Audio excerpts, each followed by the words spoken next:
Tantor Audio, a division of Recorded Books, presents Don't Bang Your Stepbro by DJ Jamison, narrated by Iggy Toma. Chapter 1. Wes. I woke slowly with a smile on my face. Crisp sheets laid cool against my skin, and a warm body rested under my right arm. Hell yeah, I must have hooked up last night. I scooted a little closer, still only half awake, but my cock fully engaged as it rubbed up against the hard ass in front of me. I skated my right hand over firm abs. Damn, I must have picked up an athlete. For half a second, my mind flickered with a confused reel of images. Bars that were decidedly not located in my hometown of Granville. Colorful shots, flashing lights, poker chips. That's right. We're in Vegas, baby! I thrust my hips a bit more enthusiastically at the thought of a smoking hot pickup in the city of sin, and slid my hand up to find hard-muscled chest? Huh? A low groan echoed through the hotel room. In a voice I recognized. Oh shit, Beckett! I scrambled back so fast I nearly fell out of the bed. The one I was sharing with my stepbrother instead of the female hookup I'd expected. Beckett turned in time to see me mid-flail, eyes squinted against the light pouring through the gap in the blackout curtains. Were you just feeling me up? Oops, Beckett echoed, sounding incredulous. I thought you were a hookup. I glanced across the room to the second unmade bed. My bed. Why am I sleeping here? Probably because you spilled most of the bottle of champagne you insisted on bringing back here last night. Champagne? I grimaced. Why the hell would I? I trailed off as memory flickered. It was a bit fragmented, but the pieces were all there. Gambling with Beck, winning a couple of $100 and celebrating hard. Coming across a gay bar by accident and laughing about it before deciding to dance together because, what the hell, we weren't homophobes who were afraid to let their swords bump and grind. At some point, Lori texted, telling us not to do anything he and Tucker wouldn't do. About 20 years ago, they'd gotten married secretly, and to my drunk-ass brain, it had sounded like the greatest idea ever, the prank of all pranks. After a quick break to puke in the bar bathroom, which was probably the only thing that kept me functional enough to make it anywhere else, Beck and I had grabbed an Uber. There were some stops we made I didn't remember. The last one? It was a doozy. We ended up at a 24-hour chapel. My prank was supposed to stop with some pics and a joke to freak out our friends, but... Oh, fuck! Beckett exclaimed beside me in the bed we never should have shared. Why is there cum dried to my abs? I looked up just in time to see his eyes widen in horror. And a ring on my finger? What the fuck? What the fuck? Don't panic. Too fucking late, Wes. Tell me this isn't what I think it is. I don't know what you think it is, I hedged. Well, I think I'm wearing cum in a wedding ring, and the only one here with me is you. He grabbed my hand and lifted it to eye level. And you're wearing a ring too. Surprise, I said with a weak grin. I guess we got a little wild last night. He laughed, sounding slightly unhinged. A wild night is partying with strippers, Wes. It's not this. You're not supposed to bang your stepbro, man. Well, hey, at least we got married first. Beckett grasped his hair. Ah, Christ, we're dead. Dad is gonna kill us. Well, no, he'll kill me. You'll be fine, but I'll be out of the family, out of a job. We're supposed to be brothers, not... His breathing went haywire. His body was shaking. And it was clear that Beckett was losing his shit. Hey, I said softly. Hey, it's going to be okay. I wrapped an arm around his shoulders, pulling him against me. He resisted for 30 seconds, tense and vibrating, before he collapsed against my chest with a shuddering breath. We're fucked, he murmured, his breath brushing over my right nipple. My cock hadn't gone down, despite the fucked up news I'd married my stepbro. Not to mention whatever else had happened. I squirmed, trying to will it away, and Beckett looked up at me, face pale, eyes big and vulnerable. What are we gonna do? I don't know what possessed me just then. My desire to comfort Beckett, the knowledge that we might have already messed around last night, my hard dick, which despite a hetero appetite for most of my life, didn't really care that it was my stepbrother in my arms. Whatever the reason, I dipped down and kissed him. Beckett's lips parted with a gasp as I brushed my lips softly over his, more of a request than a demand. He leaned into the kiss with a small noise that sounded almost like a question.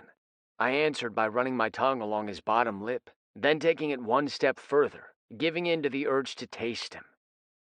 In an instant, we caught fire. Beckett climbed into my lap, still kissing me, mouth eager and wet.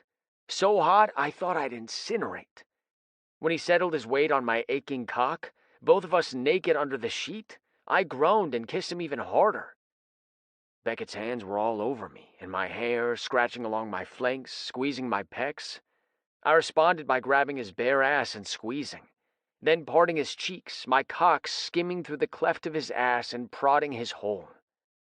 We both snapped back to reality at the same time. Beckett jerked back so fast he fell off my lap, then flung himself to the side to grab a pillow and slam it over his lap. I'd already seen his cock as hard as mine, long and slim and flushed a dark pink. "What the fuck was that?" he asked, eyes wide and dark. "Well, it's our honeymoon," I joked weakly, not knowing what else to say. Beckett's eyes turned murderous, and he gave up on modesty to whack me with the pillow, right in the face, then again, knocking me from the bed. He followed to the edge of the bed, continuing to whack me. This whack is whack, not whack, a joke. I caught the pillow and flung it away. When he continued to come after me, lunging forward, I grabbed his shoulders and wrestled him back onto the bed. Beckett struggled, which only brought every part of our bodies into contact, rubbing and grinding until I was panting with more than just exertion. "Calm down," I ordered. "I know it's not a joke, okay? I know." His chest heaved, but he stopped straining against my hold. "Well, why did you—" I wasn't sure how to answer that question without exposing a part of myself I'd been trying to shut down the past few months. Beckett was my stepbrother and a man. He was everything I wasn't supposed to want.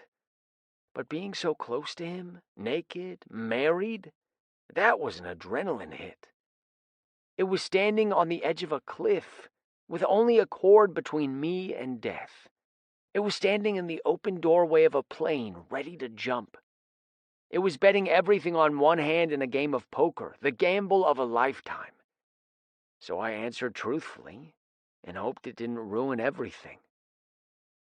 We already made the fuck-up of all fuck-ups, so I just figured, why not enjoy the honeymoon? I mean, we probably messed around last night, and I don't know about you, but I want to at least remember how it feels. It seemed inevitable, really, after all the months of wishing away the urge to get closer to him. From the moment I'd witnessed our first set of male friends kiss, I'd wondered, what would it be like to kiss Beckett like that? It'd be wrong, I'd told myself. I liked women, so did he. And we were brothers, not lovers.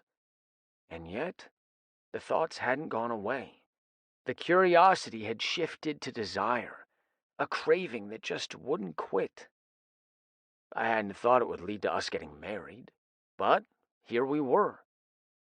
Beck stared at me, lips parted, shock written across his face. "I didn't think you were into guys.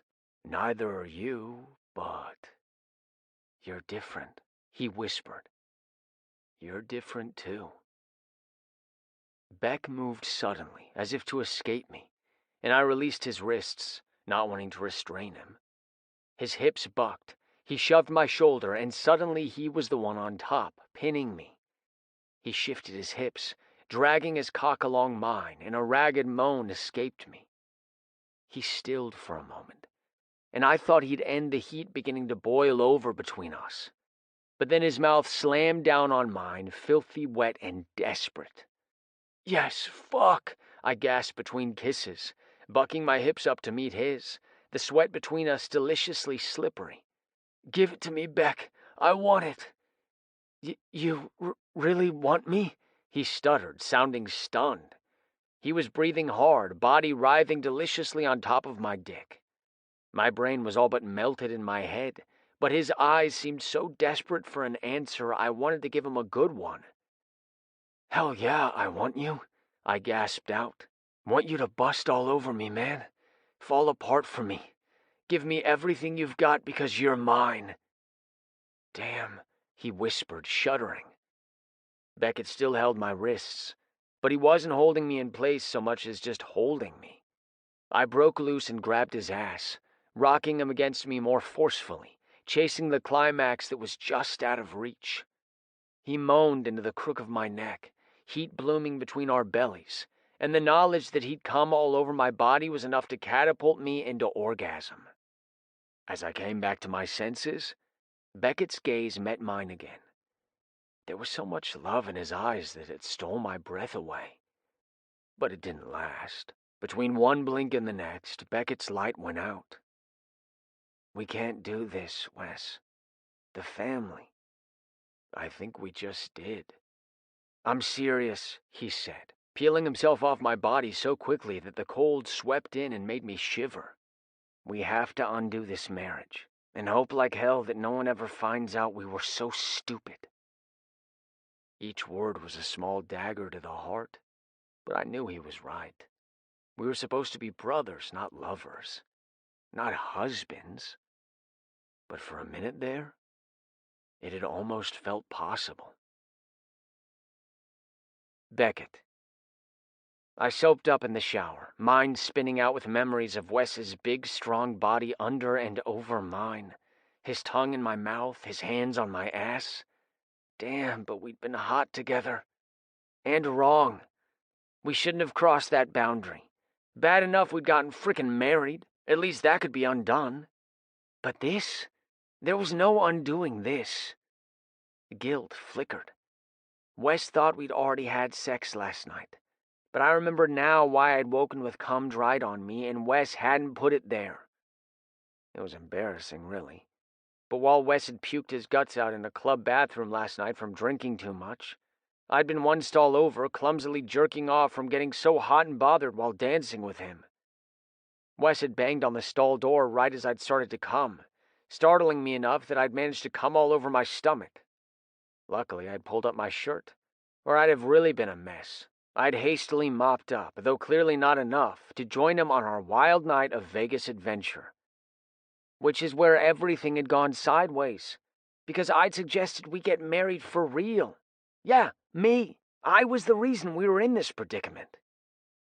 I didn't know how to tell Wes. He wanted to pull a prank on our friends for laughs.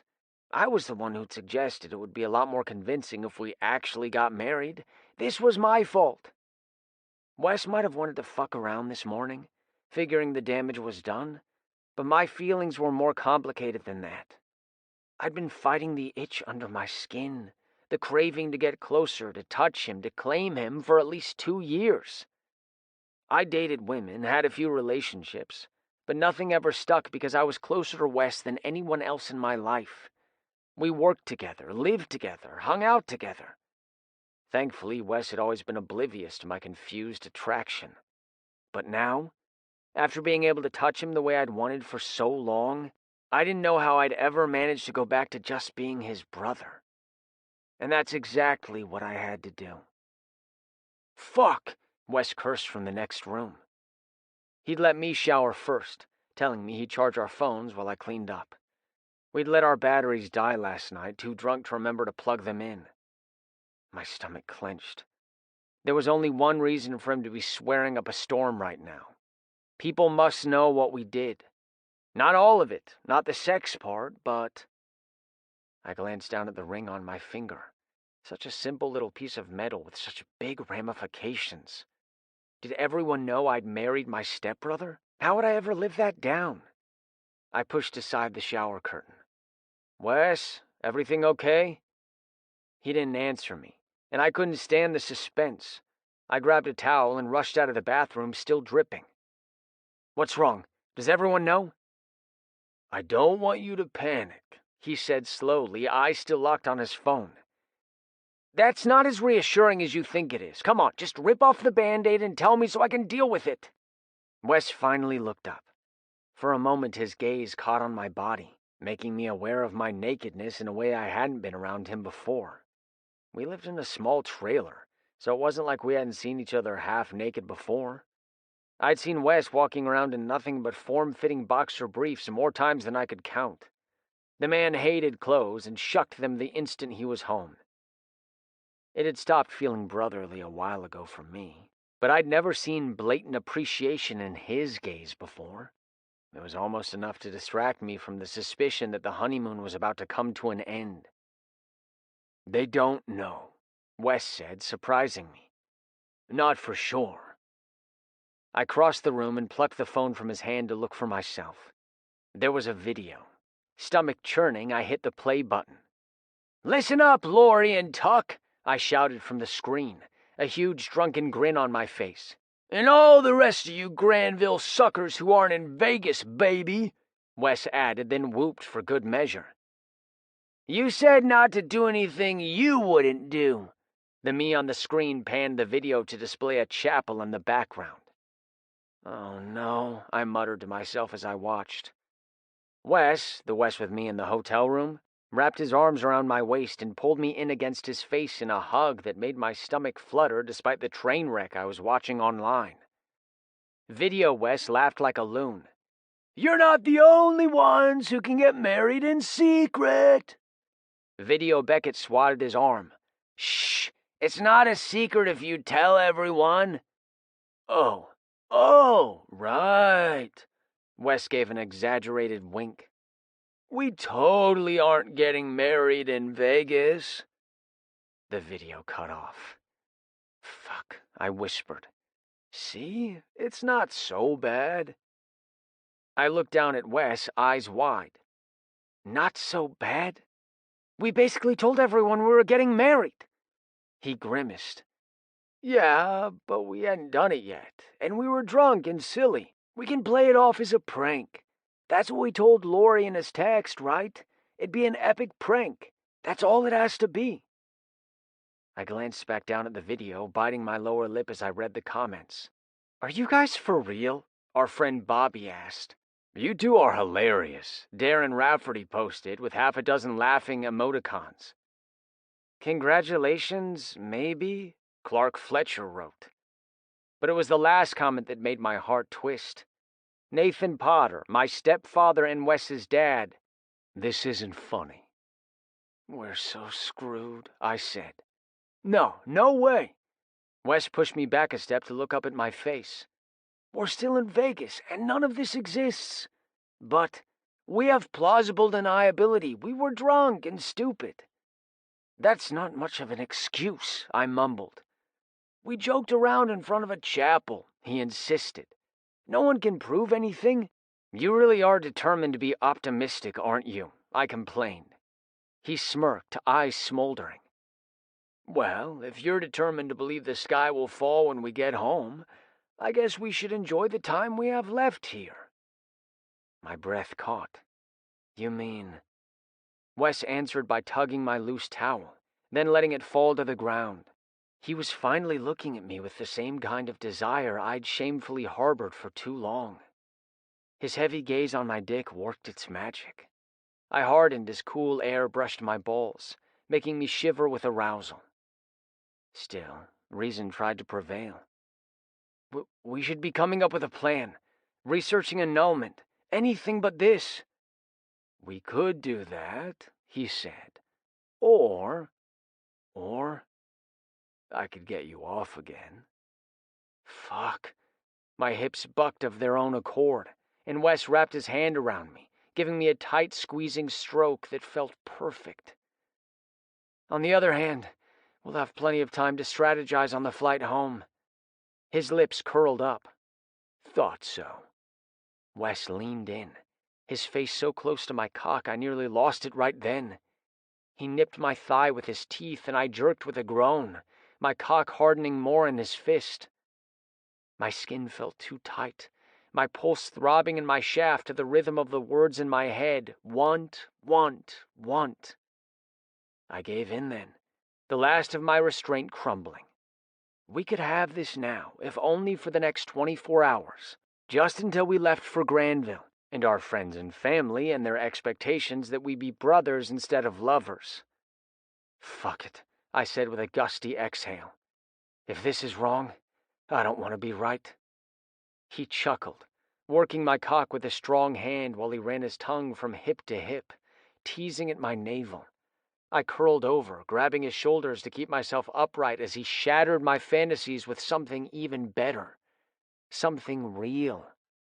The knowledge that it couldn't last, that it was just a taste of an alternate reality where we weren't stepbrothers and we could be together, one moment at a time, only made it more intense. Wes took command of my body, cock included, so confidently you'd never know it was his first time with a man. But that was Wes. Always all in with everything he did. He found all my sensitive spots, using lips and teeth and strong fucking fingers to play me to his tune. I began to shake with so much pleasure I felt as if I'd self-immolate. Wes, fuck! I broke into a million pieces as I came, scattering to the universe, part of me staying in that place where I could be his and he could be mine. Knew I'd make you scream for me, he rasped, but his words were distant as I floated on waves of pleasure.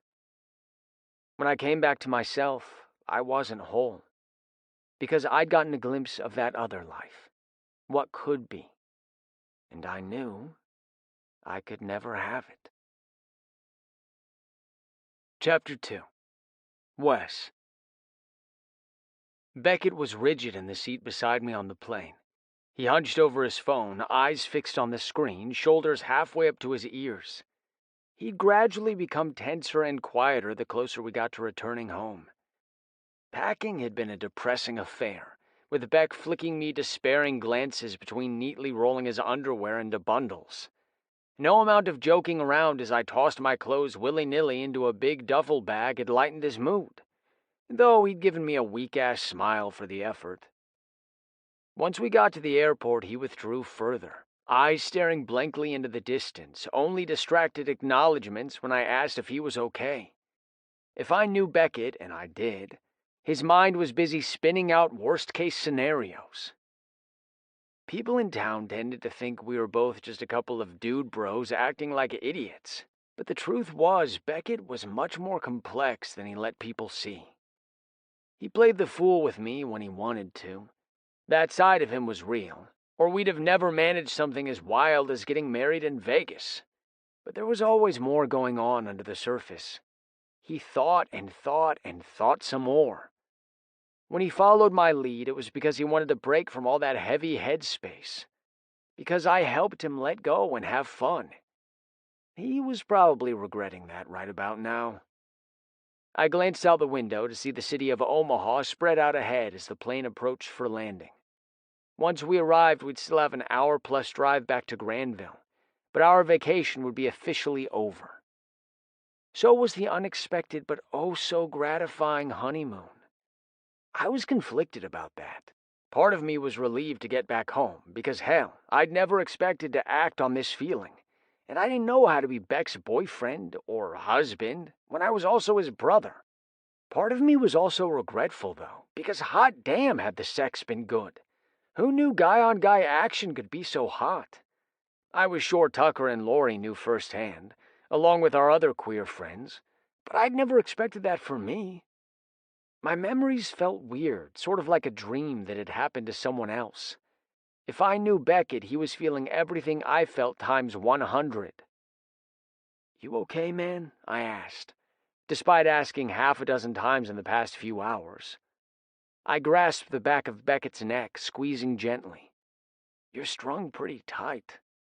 He sighed, muscles loosening under my hand. I was just reading up on annulment. That's not going to work for us because we didn't commit fraud. And as questionable as our decision-making was, we can't really claim mental incompetence either. He gave me a wry look. Although Dad might disagree on that one if he found out the full truth. Can we just get a divorce instead? Yes. He shifted toward me. But that'll mean the marriage happened, legally speaking. I kind of was hoping to erase all this, you know? Ouch, B. Pull out the stinger. Beckett scowled. You know I hate that nickname. I smiled. I know you pretend to hate it. It was a name I'd given him shortly after he'd moved in with our family. We were both 16, and he'd been prickly at first, quick with a sharp tongue that had primarily lashed out at me. It was a defense mechanism, and he'd calm down once he felt more secure. But during that time, I'd coined him B because he was so quick to sting. Beckett tried and failed to suppress a smile. Better to be known as B than Jackass, which was mostly what I called you back then. I laughed. You weren't exactly a Wes fan. Good thing I won you over, huh? I winked. Instead of bantering back like he normally would have, Beckett returned his gaze to his phone screen, a light pink peeking through his freckles. As a redhead, he really couldn't hide strong emotions, and I realized I just made him blush. Huh, that had never happened before. Not gonna lie, I didn't hate it. I can't believe being family isn't grounds for annulment, Beckett complained. That would make things so much simpler. Well, we're not really family. He tensed right back up. Thanks a lot. I just mean like bio-family, Beck. Yeah, I know. He said he knew, but he still wasn't looking at me, and not because he was bashful this time. I could tell my words had upset him, but I wasn't sure why. Beck had been part of the Potter clan for a decade now. Heck, most people referred to us as the Potter brothers, even though Beckett's last name was actually Monroe. I put my hand on his thigh, leaning in. Come on, man. You know you're an honorary Potter. Just not a real one. Well, you did just marry one, I joked. So if you want my name, just say so. You can't make jokes like that. His voice went oddly high-pitched with nerves. We're almost home. We need to get back to normal. Dude, I'm being totally normal. Then why is your hand molesting my thigh? I glanced down, and sure enough, my casual touch had turned into a bit of a caress when I wasn't looking. I'd moved my hand up and inward, nearly nudging his crotch as I gently squeezed. Oops, my bad. I forced myself to withdraw, even though it was hard to stop touching him. I continued to lean into his space, however. Seriously, though, you know we're family in the ways it counts.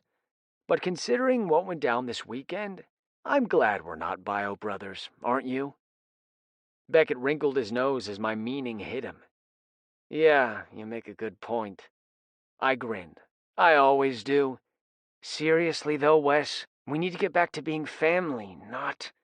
He lowered his voice. Not husbands or... Fuck buddies. I waggled my brows. Bros with benefits? Shut up. He chuckled, so I knew he was relaxing. No more jokes about this. What happened in Vegas stays in Vegas. I finished for him. I know. I glanced out the window, noting that the plane was flying lower as it prepared for landing. As the seatbelt light dinged on and the flight attendant announced we should put our seats in the upright position, I cupped Beckett's jaw in one hand. But we're not home yet. He parted his lips, but no protest emerged, so I swooped in and kissed him one more time, savoring the feel of his wide mouth beneath mine, the taste of him. I didn't stop until my ears popped and the plane was gently taxiing across the tarmac. When I pulled back, he blinked hazy eyes at me. I liked that look on him. It was the sort of look that made me want to drag him into the nearest bathroom and put that mouth to other uses. Damn, the man was sensual as fuck, and I didn't know how I'd missed it for all those years. I guess I had my straight guy blinders on, too focused on hooking up with women to see what was right in front of me. I'd never fail to notice again, not now that I'd had that mouth all over my body, kissing, licking, even biting sometimes. And the sounds he made, fuck, little whimpers and moans, but in a raspy low voice that somehow made it sexier instead of weird. Beckett looked out the window at the tarmac as the plane taxied and came to a stop. Home sweet home. Yeah, I agreed. But this homecoming felt a lot less sweet than I'd expected. I'd kind of thought gorging on Beck in Vegas might get this craving out of my system, but now, as I considered that this kiss might have been our last, I was pretty sure I'd only managed to get myself addicted to something I couldn't keep. Beckett. We arrived in Granville a few hours later, our truck reeking of takeout from a burger dive we'd stopped at on the way home. I drowned my sorrows in a chocolate banana shake and tried to remember how to make normal conversation with Wes. Usually we could shoot the shit about anything. Does a hot dog qualify as a sandwich? Is cereal really soup? Does pineapple belong on pizza? Yes, yes, and hell no, but banana peppers are the bomb. Today we'd struggled, conversation strained as we tried to recapture our normal dynamic while working to forget the boundaries we'd crossed in Vegas. Like we hadn't gotten married and had sex. Like finally touching Wes the way I'd secretly craved for far too long hadn't permanently altered me. Because I couldn't let it. This was Granville, the nosy small town of all nosy small towns. Pretty much everyone here knew us. Knew us as Wes and Beck, brothers. Most folks didn't apply the step, though I was always aware of it, being the single Monroe in a household of Potters. They'd always treated me as one of their own, but they weren't my first step family. And after my former stepdad Craig walked out of my life after 10 years, I didn't trust those bonds to last forever, much less withstand the strain of me fucking my stepbrother. Wes drove straight to our little trailer behind Potter Landscaping, parking in the drive that was mostly dirt and dead grass. I gazed at the place we'd called home for 6 years. Damn, it was small. Wes and I couldn't take a piss without tripping over one another. That had never bothered me before, but now, with a couple of incredible orgasms between us that we couldn't repeat, a little space would be nice. Well, here we are, he said. Yep. Neither of us moved to get out. Home, sweet home, Wes said. Yeah. He slanted me a gaze. It seems smaller than I remember. I laughed, the first easy one to come since waking up in bed with Wes. I was just thinking that too. Wes grinned at me, all kinds of stupid hot, and I flung open the door and fled the pickup before I did something ridiculous like beg him to kiss me again. That would not be happening, damn it. We were going to be bros, like always. We grabbed our bags from the truck bed and headed up the rickety steps. Maybe we'd spent too long living in this tin can like a couple of frat bros. Maybe it was time to get an actual real house. Our living room was little more than 2 gamer chairs in front of a huge television and a jumble of gaming systems and remotes.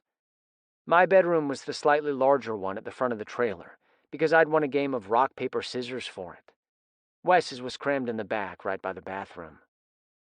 Well, guess we'll catch up later? Wes said, sounding awkward. Yeah. I motioned toward my room. I could use a nap.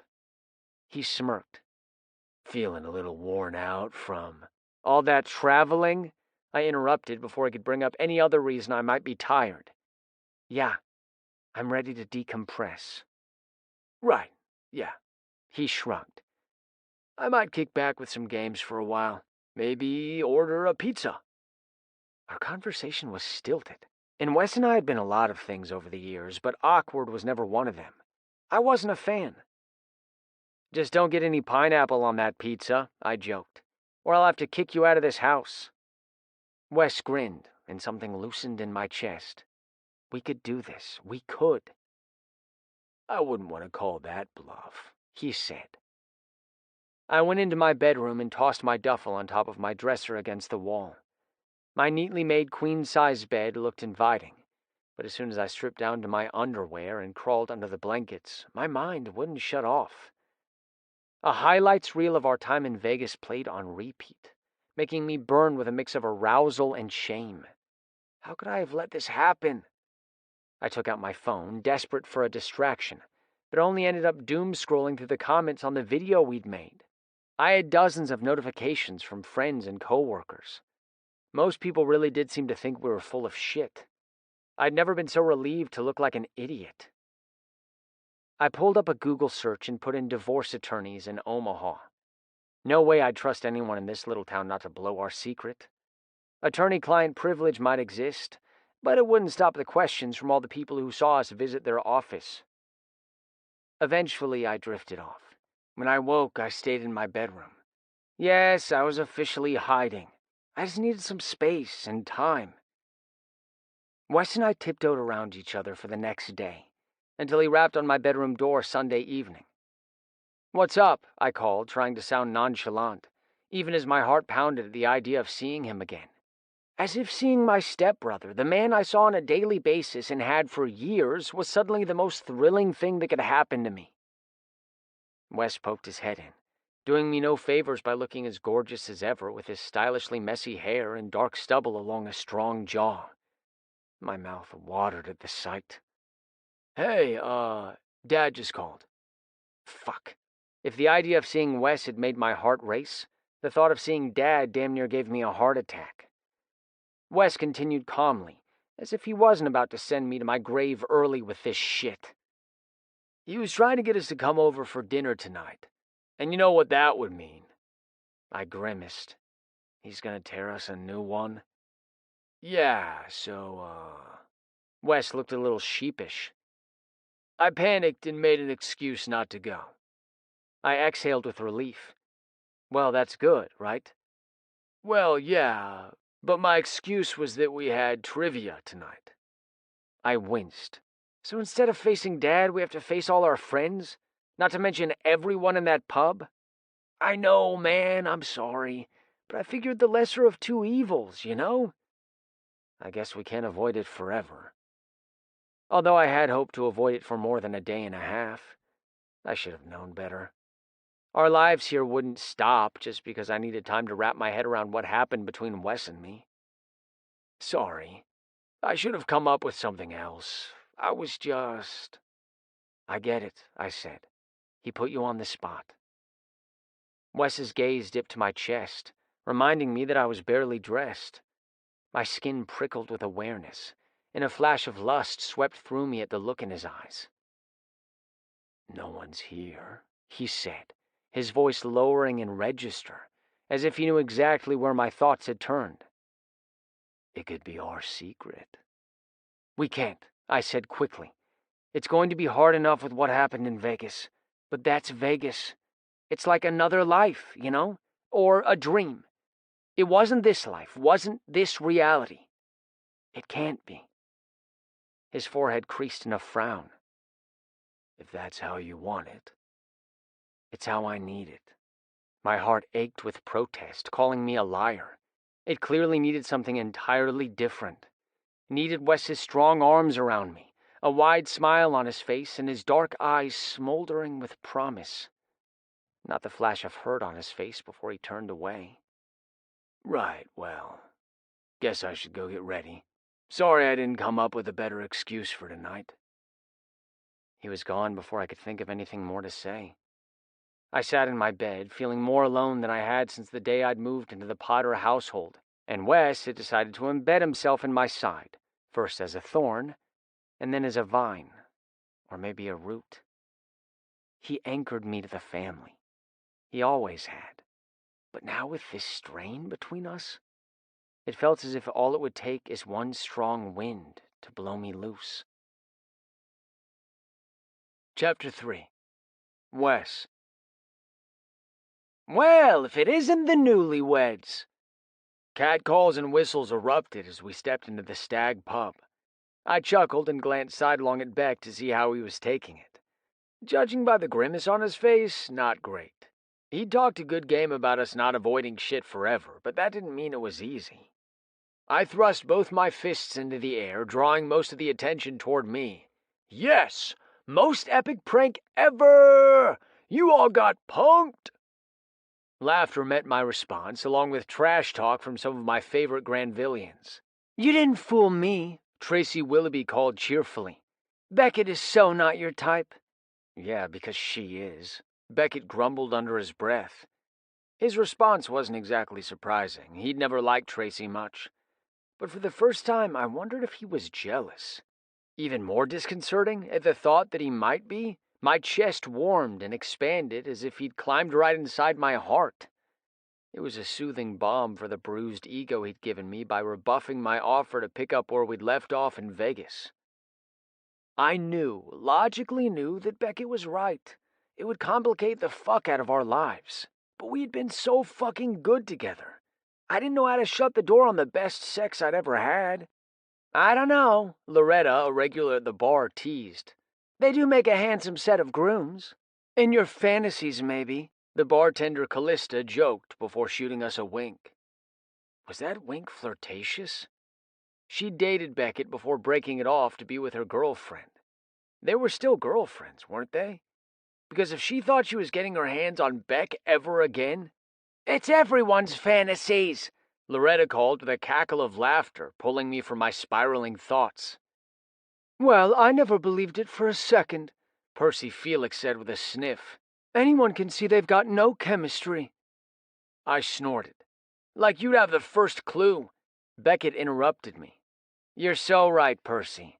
I guess you're too smart to fall for our tricks. That's right, I am. Percy puffed up a little in his seat, the little shit.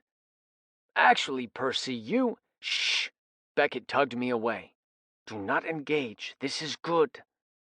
I huffed with annoyance. That guy wouldn't know chemistry if it bit him in the ass. He'd said the same thing about Hunter and Clark, and those two were a perfect match. In that case, he'd probably been jealous.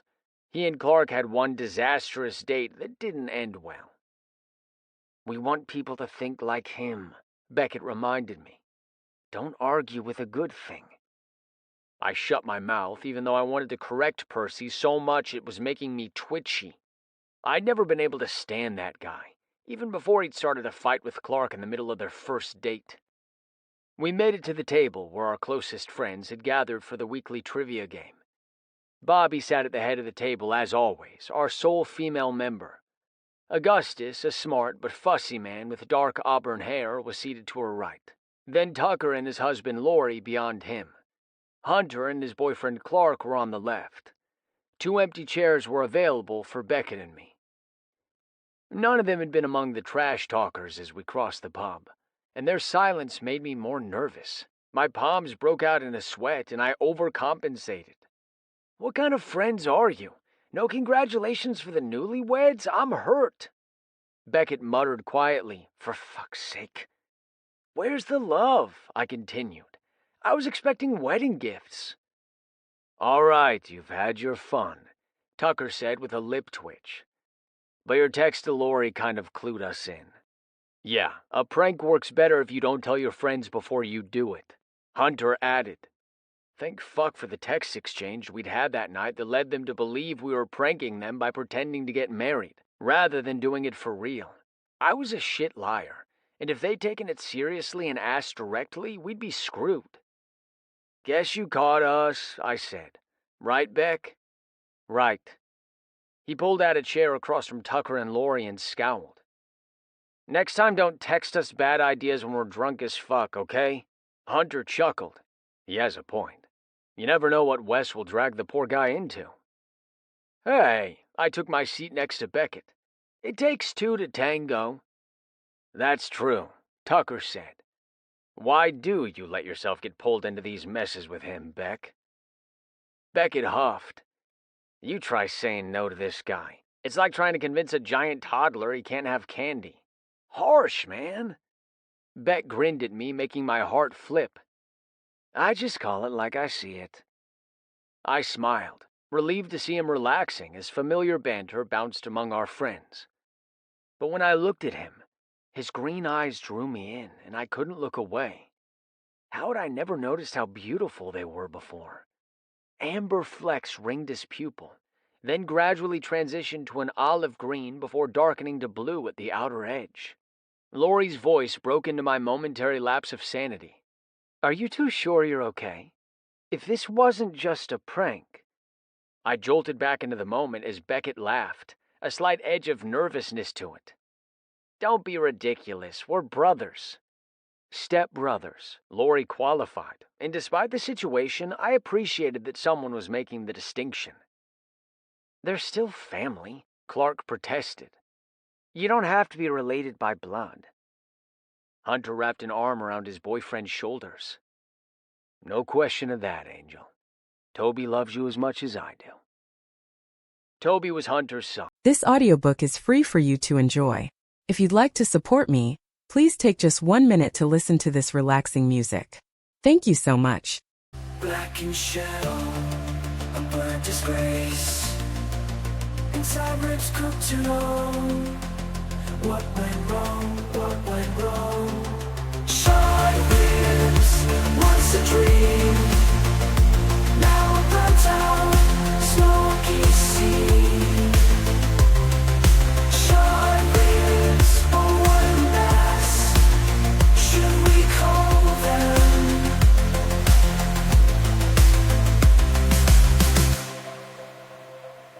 The scent of fire fills the air, a cautionary tale to share. Too much heat, too much time, ribs gone lost, culinary crime. And Clark had become like a second father to him since moving in with his boyfriend. Laurie glanced at Beckett, who ducked his head to hide his expression and winced. "Oh, I didn't mean to say." "We know you didn't," Tucker said, wrapping his arm around his husband. Jeez, we were surrounded by couples. No wonder I'd lost my mind and married Beckett in Vegas. Everywhere I turned, one of our friends was falling in love. First, Augustus had given in to his attraction to his coworker Joe, and then Clark had broken his personal rule not to date fathers of students to be with Hunter. But I was most surprised, along with everyone else in this town, when a husband Tucker had kept secret for nearly 2 decades arrived in Granville and rekindled their relationship. They'd all made leaps of faith to be together. But it wasn't the same for Beck and me. We were family, blood-related or not, and there was more at stake than just our feelings on the matter. I hadn't liked that Beckett shot me down earlier today, but I understood why. Taking that leap together would be a fuck-ton more complicated than it had been for any of our friends. I rubbed my ring finger, missing the weight of my wedding band. I'd only worn it for 24 hours, and somehow it had made a lasting impression. One I wasn't likely to forget any time soon, no matter how much I pretended what happened in Vegas was nothing but a prank. I realized Laurie was watching me and stopped abruptly. His gaze met mine. A lot more answers than questions in his eyes. Beckett must have noticed because he accidentally knocked over Clark's beer. Laurie's gaze was diverted as Clark jumped back, and Hunter grabbed a stack of napkins. "Shit, sorry," Beckett said. "I'll order you a new one." While Beck went to replace Clark's drink and order a couple for us, the conversation moved on, though Laurie's watchful eyes didn't. It was pretty clear that while most of our friends were inclined to believe our marriage was a joke, Laurie Ellis wasn't so easily convinced. I resisted the urge to rub my ring finger again, the weight of that wedding band feeling heavy even if it was nowhere on my body. I watched Beck return, standing to help him set the glasses down on the table. "Thanks," he said, sounding surprised. "Always happy to help," I said in a low voice. When I retook my seat, everyone was watching me with expressions ranging from bafflement to suspicion. "What? I can be nice," Beckett snorted. "You must have gotten too much sun in Vegas, huh?" Our friends busted up in laughter again, reverting to the trash talk we all embraced as our love language. Beckett kicked my ankle under the table when I didn't join in, giving me a warning glance. Right. Everyone expected me to be his trash-talking stepbrother, not the guy who'd kissed him stupid in Vegas, and definitely not the guy who wanted to do it again, right now. This pretending shit was harder than it looked. Beckett. I rapped on the bathroom door at 5:55 a.m. the following morning. "Hurry up, we're going to be late." I was showered, dressed, and caffeinated, all while Wes hit snooze a dozen times in a desperate attempt to cling to sleep. This was a familiar routine, and going through the motions of it made me feel more normal than I had since we went to Vegas. When trivia ended last night, I'd gone straight to bed and actually managed to sleep better than I had since we'd gotten home. Ripping off the Band-Aid with our friends had been reassuring. The sooner we faced everyone, the sooner we could move on. Inside the bathroom, Wes cursed. The shower curtain rattled, then the door opened. He grabbed my coffee mug from my hand, which I had already cooled with a couple of ice cubes because of what he'd do next. Wes gulped the coffee down in 3 huge swallows, Adam's apple bobbing as his throat worked. The kick of my heart as I watched water droplets course down his bare chest was also familiar. But it was more powerful than it had been before, shattering the illusion that I could pretend we'd never had sex. I spun away, knowing that in 2 minutes, Wes would emerge from the bathroom butt naked to rush into his room and pull on jeans and a Potter Landscaping t-shirt, still half wet so the fabric clung to him in unfortunately delicious ways. There was a time I'd hung around intentionally to see that, figuring that enjoying the view did little harm. I knew better now. I went out the front door, down the 2 rickety steps, and was halfway across the dirt yard to the Potter Landscaping main office, also a trailer, though even smaller than ours, when Wes caught up with me. "How funny is it that we're landscapers and we have the most shit yard ever?" "Less funny than the first time you said it 6 years ago?" "Nah, it's still funny." He chuckled, amused by his own wit. When I didn't laugh, he elbowed me in the ribs. "Fuck off," I said with a grin and shoved him in return, not that he moved much. Wes was the kind of sturdy that didn't budge unless he wanted. Which means he let you win that wrestling match in Vegas. He wanted you on top of him, squirming around on his dick. "Hey, you okay before we go in there?" I blinked. We stood before the door to Nathan Potter's office. I didn't even remember the rest of the walk over. Wes was looking at me with concern, probably assuming I'd been panicking rather than overtaken by scandalous memories. I swallowed and attempted to smile. "Yeah, sure. It's only my job, my place in the family, and my last shred of respect at stake." Wes scoffed. "None of those things are at stake. You're the responsible brother." He nudged me with his shoulder. "I'm the son who fucks up, and Dad knows it." But he was the real son. It didn't matter how much talk of family not being blood that I heard. I had the scars to prove that some so-called family bonds were flimsy as fuck.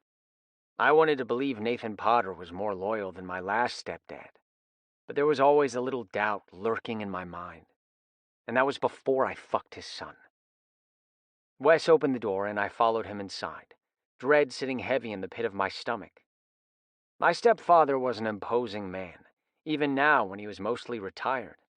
He had a full head of salt and pepper hair, a square jaw covered in dark stubble at all times of the day, and shoulders and arms that were still muscled enough to stretch the confines of his t-shirts, though they were considerably less tan now that he left all the manual labor to Wes and me. He glanced up from some paperwork as we entered. "Cutting it close?" "Close is still on time," Wes said. "I wanted to talk to you both before you head out for the day. You know we're getting ready to expand Beaver Hole." "Oh, I've thought of nothing else," Wes grinned. "We'll fill that beaver hole so good." I bit down a smile, but Nathan glowered. "Is everything a goddamn joke to you?" "Pretty much. And what about you?" His piercing gaze landed on me. "You're awfully quiet, but you weren't so quiet on that fucking video you 2 clowns made in Vegas." "I'm not laughing," I said, gut clenching. "Well, the rest of the damn town is.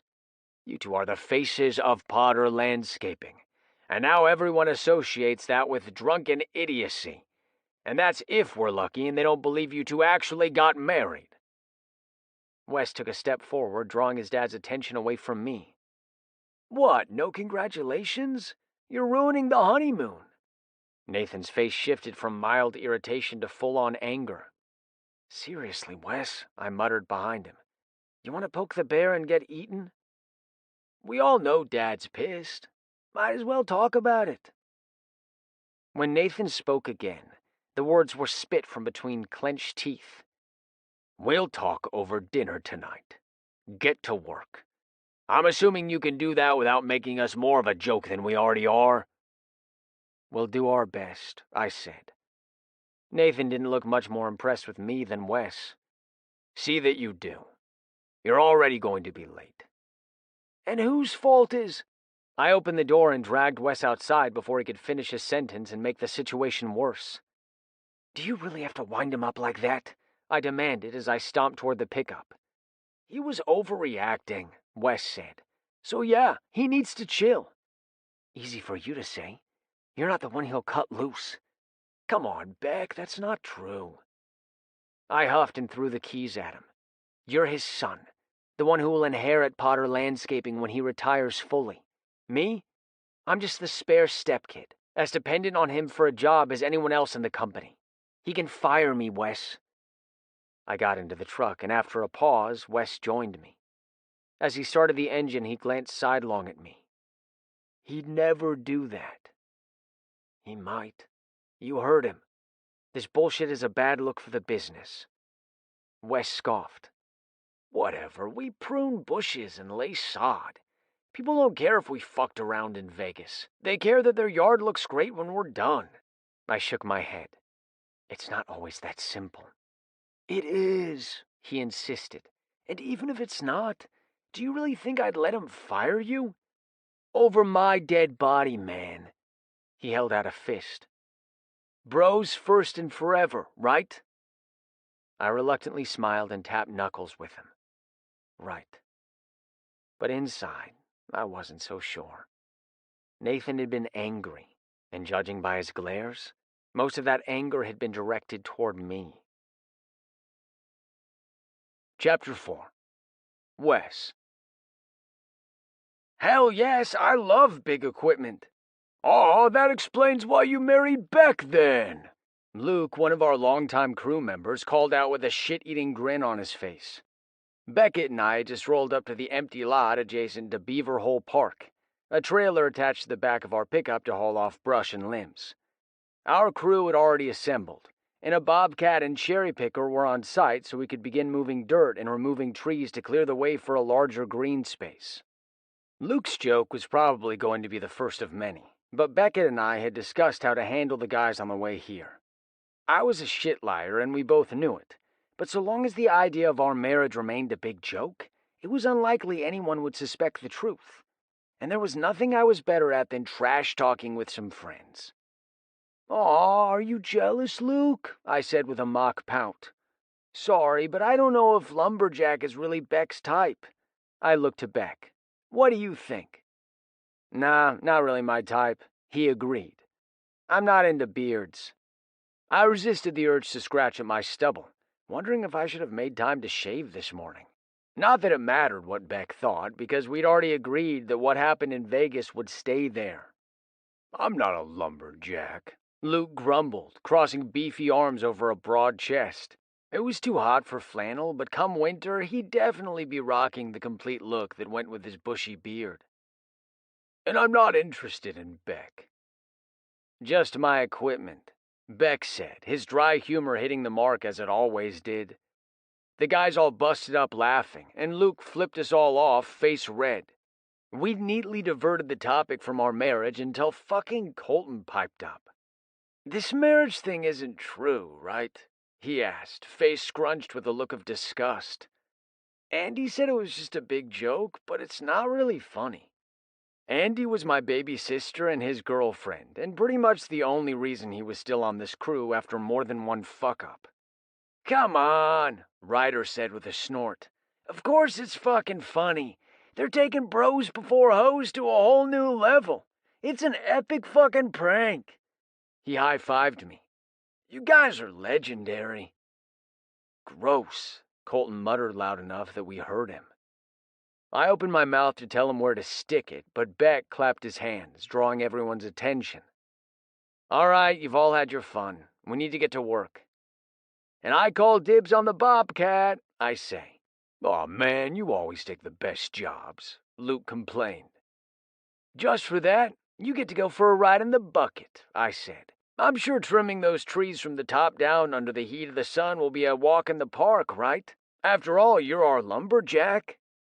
Luke grumbled, but everyone knew he was the best man for the job, including him. He did the majority of our tree trimming and removal jobs. Not just anyone could hop in the bucket and safely go to town on an 80-foot bur oak tree. "What about me?" Colt asked. "You're with me," Beckett said. Just because we're starting on the park project doesn't mean all our other work stops. I'll be taking a crew out to cover our residential jobs. Colt pulled a face, no doubt wanting a turn at the bigger machinery, or at least at the more exciting project. You mean mowing and weed eating and boring ass shit? Beckett's face grew stern. I mean our bread and butter as a company. Big projects may be more exciting, but they don't keep us in regular paychecks. Colton turned to me. Isn't this your call to make? Beck just made the call, so obviously not. Get your ass in gear unless you'd rather go home without pay. He winced. Nah, man, I need the work. I was just making sure. Bullshit. He was a little weasel who was trying to put Beckett in an awkward position by turning to me for guidance. We ran our crews pretty informally. While I technically had stepped into my dad's shoes when he stopped leading the work crews, Beckett and I had always shared the responsibility, and every one of these guys knew it. Ryder stepped forward. Where do you want me, Beck? I'll mow the shit out of some yards for you. He was a good guy, showing his support for Beck so that Colt's little stunt wouldn't further undermine his authority. Beckett nodded. Thanks, Ryder. I'd love to have a reliable second on our residential jobs today. Colton huffed, but he was smart enough to keep his mouth shut this time. We directed a few more of the guys to their assignments for the day.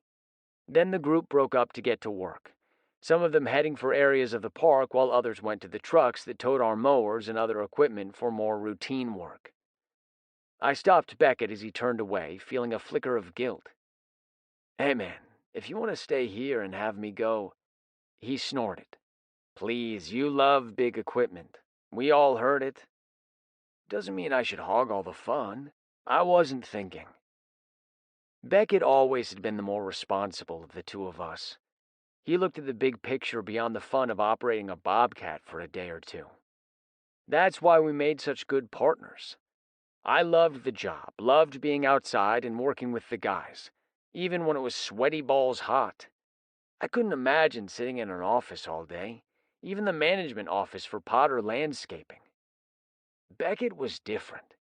He had a sharp eye for design, and he could turn the ugliest spaces into magazine-worthy with the right freedom to combine his knowledge and creativity. He'd incorporate native plants, raised flower beds, and paving paths to create beautiful spaces. And I'd happily follow his instincts any day. We had a plan from the city for the park, a rough blueprint of where park features needed to be located. But we had plenty of wiggle room on how to beautify the area, and I knew Beckett would make us look great. Just do a good job today, Beck said. You know what's more important than big equipment, right? What's that? Knowing how to use it. I chuckled, my voice dipping low as I replied, I know exactly how to use it, and you know it, Beck. Our words had taken on a second layer of meaning, and Beck's face, already flushed from the heat of the sun, seemed to grow brighter, the cute spray of freckles across his cheeks even darker than usual. Good. I should... Yeah, go, man. I've got this. Don't think you get to have all the fun with Beaver Hole, though, he warned. Don't worry, man. You can have all the bush. Snorting a laugh, he rolled his eyes and turned away, breaking into a jog toward the pickup where Ryder already waited. I watched him go, probably smiling like an idiot, thinking how damn lucky I was to go to work with my favorite person every day. Colton was an immature dick who wanted to play games, but I knew better than anyone that I couldn't do half the job I did without Beck's brains to match my brawn. Beckett. We'd nearly finished mowing and edging Emily Rafferty's yard, the smell of fresh-cut grass and my own sweat heavy in the air. It was noon and the sun was beating down from directly overhead, blazing across the back of my neck. Only the coppery-colored tan I'd gained from months of summer work would save me from burning.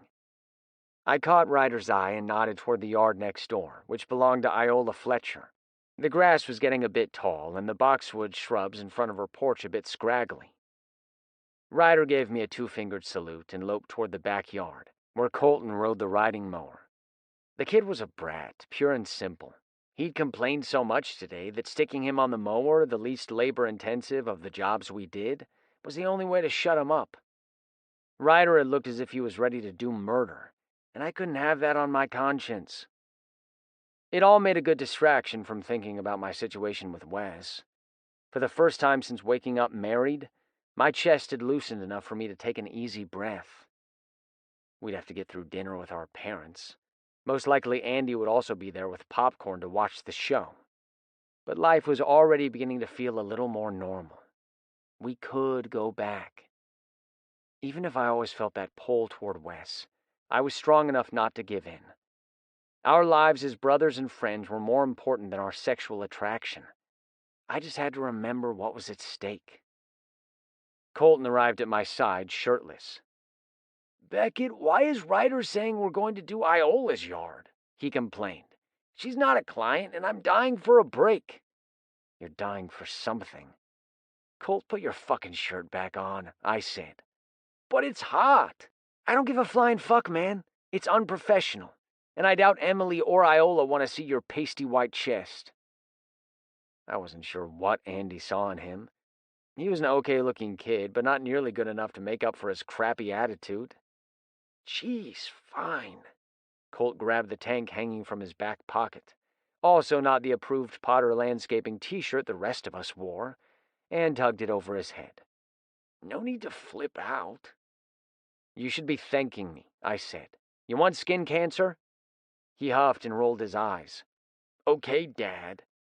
I weighed the satisfaction of making Colton mow Iola's yard against how much his moaning and groaning would annoy me. In fairness, Iola wasn't a client. This was strictly a gesture of kindness, so I let him off the hook. "Go cool off in the truck. I'll mow Iola's yard." "Yes, thanks, man." He thrust out his knuckles for a bump, and I reluctantly tapped fists. Colt might bug the shit out of me, but he was still someone I had to maintain a decent working relationship with. I jogged around the house and climbed aboard the mower, scanning the yard to ensure Colt hadn't half-assed it. There was one sketchy area I went over, but mostly it was up to snuff, so I steered through an open gate and into Iola's yard. About 30 minutes later, I drove the mower back up the ramps extended from our pickup. Ryder loaded the edger and hedge trimmer from the side. "Oh, you boys," Iola called from her front porch. "You didn't have to do that." Ryder and I returned to her front steps. "It was no trouble, ma'am," Ryder said. "It only took a few minutes." "But I can't afford to be one of your clients." "Then it'll just have to be our secret," I said with a wink. She squeezed my arm. "Well, at least let me thank you with a slice of pie." I exchanged a look with Ryder, and we grinned. Starting lunch with dessert? Heck yes. Colton could sit in the pickup while we indulged. After a nice chat with Iola, which included her telling me all about her new matchmaking venture she was launching, and that if I hadn't really married Wes, then I should apply for her services. Ryder had muffled a laugh as I contemplated the catch-22 I found myself in. I couldn't admit that Wes and I were married, but that meant unleashing a matchmaking nana on myself.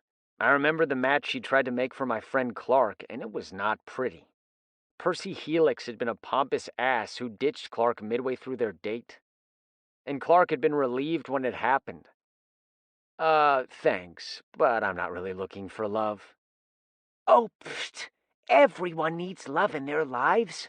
You're a good man, Beckett. You helped out an old lady like me when you could have saved yourself some time under that awful sun. You deserve a proper thank you." "The pie is more than enough." Ryder caught sight of my desperate eyes and added, "It's really delicious, Mrs. Fletcher. A perfect thank you." "No, no, no, I insist." She beamed at me, eyes sparkling. "Lori Ellis has given me startup funding. I just need to build a client roster. But don't you worry, Beckett. I'm going to find you the perfect woman. Or man." I've only dated women," I said. Not a lie. Wes was the only man I'd felt a spark with.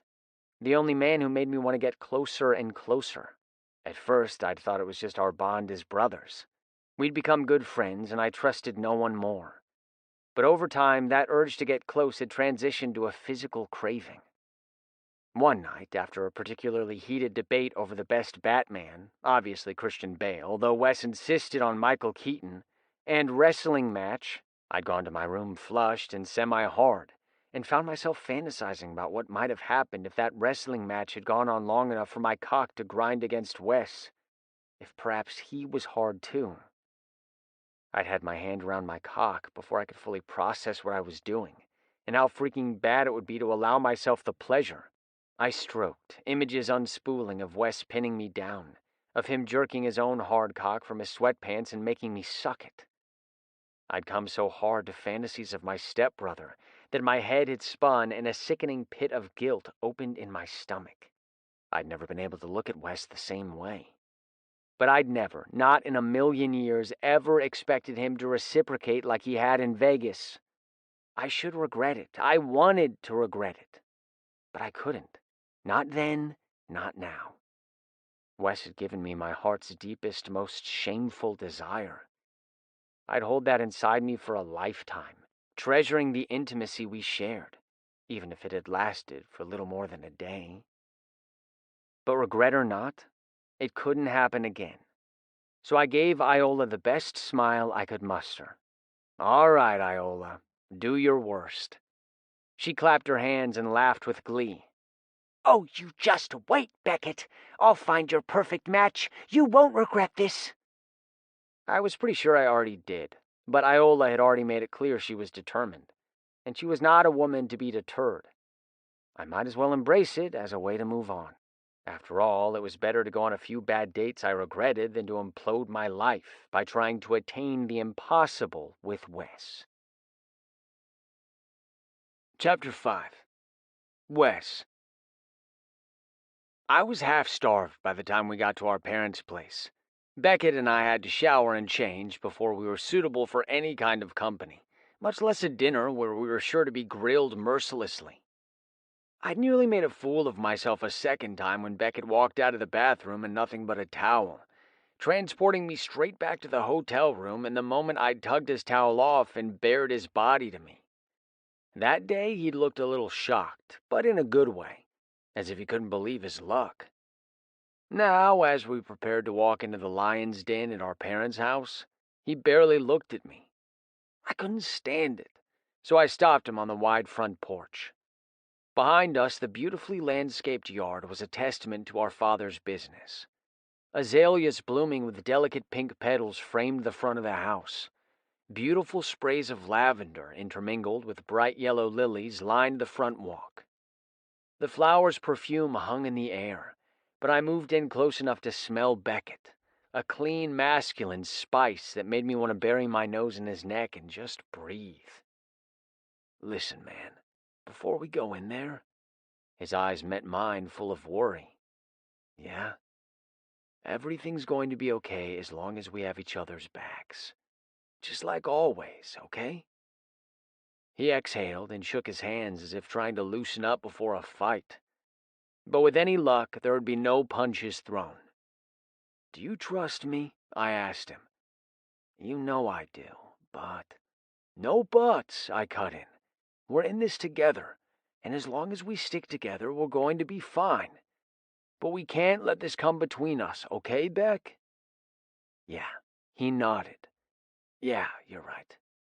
We're bros first," I said, holding out my fist for a bump. I'd rather hug him, brush a thumb over the arch of his cheekbone, taste those soft lips again. But these were precarious times, and I had to consider what Beck needed right now. The urge to touch him, to pull him closer, might never fade. I'd have to learn how to resist that instinct. But the urge to protect him? That wasn't going any fucking where. And it was the one thing I could do right. Beckett tapped knuckles with me, a small smile on his face that felt like a victory. The door opened, and my little sister Andy stood framed in the doorway. "Are you two dorks going to stand out there all night?" "If only we could," Beckett muttered before pushing past her to go inside. Andy fixed her wide eyes on me. She looked innocent, but she was far from it. A wicked grin overtook her face. "You are in so much trouble. I can't wait to watch this train wreck. Thanks for the support, sis. I wrapped an arm around her and messed up her hair. Hey, stop it!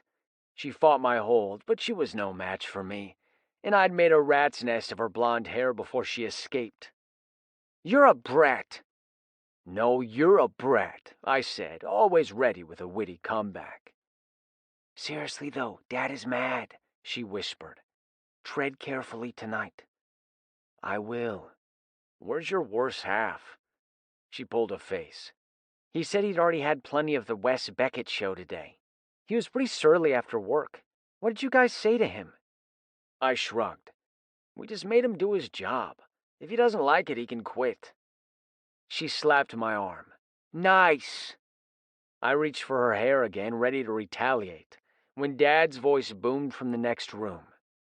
Stop harassing your sister. Christ. I pointed at her. She started it. Nuh-uh, he started it. Dad turned toward Beckett, as he usually did when his children were driving him bonkers. Where did I go wrong as a parent? Why won't they grow up? Before Beckett could respond, Dad waved away the comment. What am I asking you for? You're just as bad. I really thought you had better judgment, Beckett. Beckett's face fell, and I was halfway across the room before I registered even moving. Don't take out your anger on him. It took two of us to... To what? Dad cut in. Behave like idiots? I'm pretty sure you both know how to do it on your own, but you sure as hell make it 10 times worse together, don't you? He shook his head.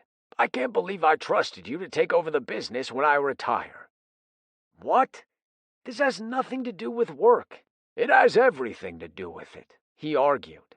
You think I want to hand my legacy over to someone who will turn it into a big goddamn joke? He'd never do that, Beckett said quietly. Dad sighed. And before you two went on video and made a mockery of the Potter name, maybe I'd have believed you. Marriage is not a joke, and neither is this family. You two are supposed to be brothers. We are brothers, I said. What in the hell were you thinking then? We weren't thinking about... Damn right you weren't. That's exactly the problem. Beck's mom chose that moment to step out of the kitchen. She laid a hand on Dad's arm. Dinner will get cold. Let's eat, hon. Her gaze flitted to me and Beckett, a soft sweetness in her eyes that was a counterpart to Dad's sledgehammer approach. She would never contradict Dad, but she'd temper him. Yeah, all right. No sense wasting good food. He grumbled, turning away. Andy grimaced at us as she passed by, probably realizing that her idea of an amusing night was going to be a hell of a lot tenser than she'd expected. I bumped Beck with my shoulder. See? We've got him right where we want him. He snorted a quiet laugh. Yeah, it's going really well. It's probably only going to get worse, I grimaced. I'm sorry. Why are you apologizing to me? We both know I'm the wild one and you're the reasonable one. Beckett shook his head. Then I should apologize, because I wasn't reasonable in Vegas, like, at all. I thought about all the unreasonable things we'd done and couldn't find it in myself to regret it. A small smirk tugged at my lips. Definitely don't apologize for that. He rolled his eyes. You know what I mean. Yeah, I know you usually rein me in when I go too far. But not this time, he said quietly. Not this time. Which begged the question, was the reason Beckett failed to stop me from this impulsive step because he'd been drunk and wild too, or because for once he really hadn't wanted to? Guys, come on, Dad called. The food's getting cold. We exchanged one last look before turning toward the dining room. I guess it's time to enjoy our last meal before the execution, Beckett muttered. I chuckled. Nah, Dad's bark is always worse than his bite. Famous last words. Beckett. As usual with the Potter men, food took priority over everything else, and we all fell into devouring Mom's pot roast. Wes was making these little sounds of pleasure in his throat as he ate that were absolutely indecent. I kicked his ankle to make him stop before I had an indecent situation of my own. He glanced at me confused. "Slow down," I said. "I don't have to do the Heimlich on you." "There, you see?" Dad said, pointing a fork in my direction. "That's what you should have done when Wes proposed this ridiculous prank." "Told him he didn't want to do the Heimlich?" Andy asked, eyes dancing with mirth. She was such a little shit stirrer. "Told him to slow the fuck down," Dad growled. Who wants another dinner roll? Mom asked, her voice extra cheery in an attempt to counter his glower. She held the basket out over the table, looking so damn hopeful I couldn't leave her hanging. I grabbed one.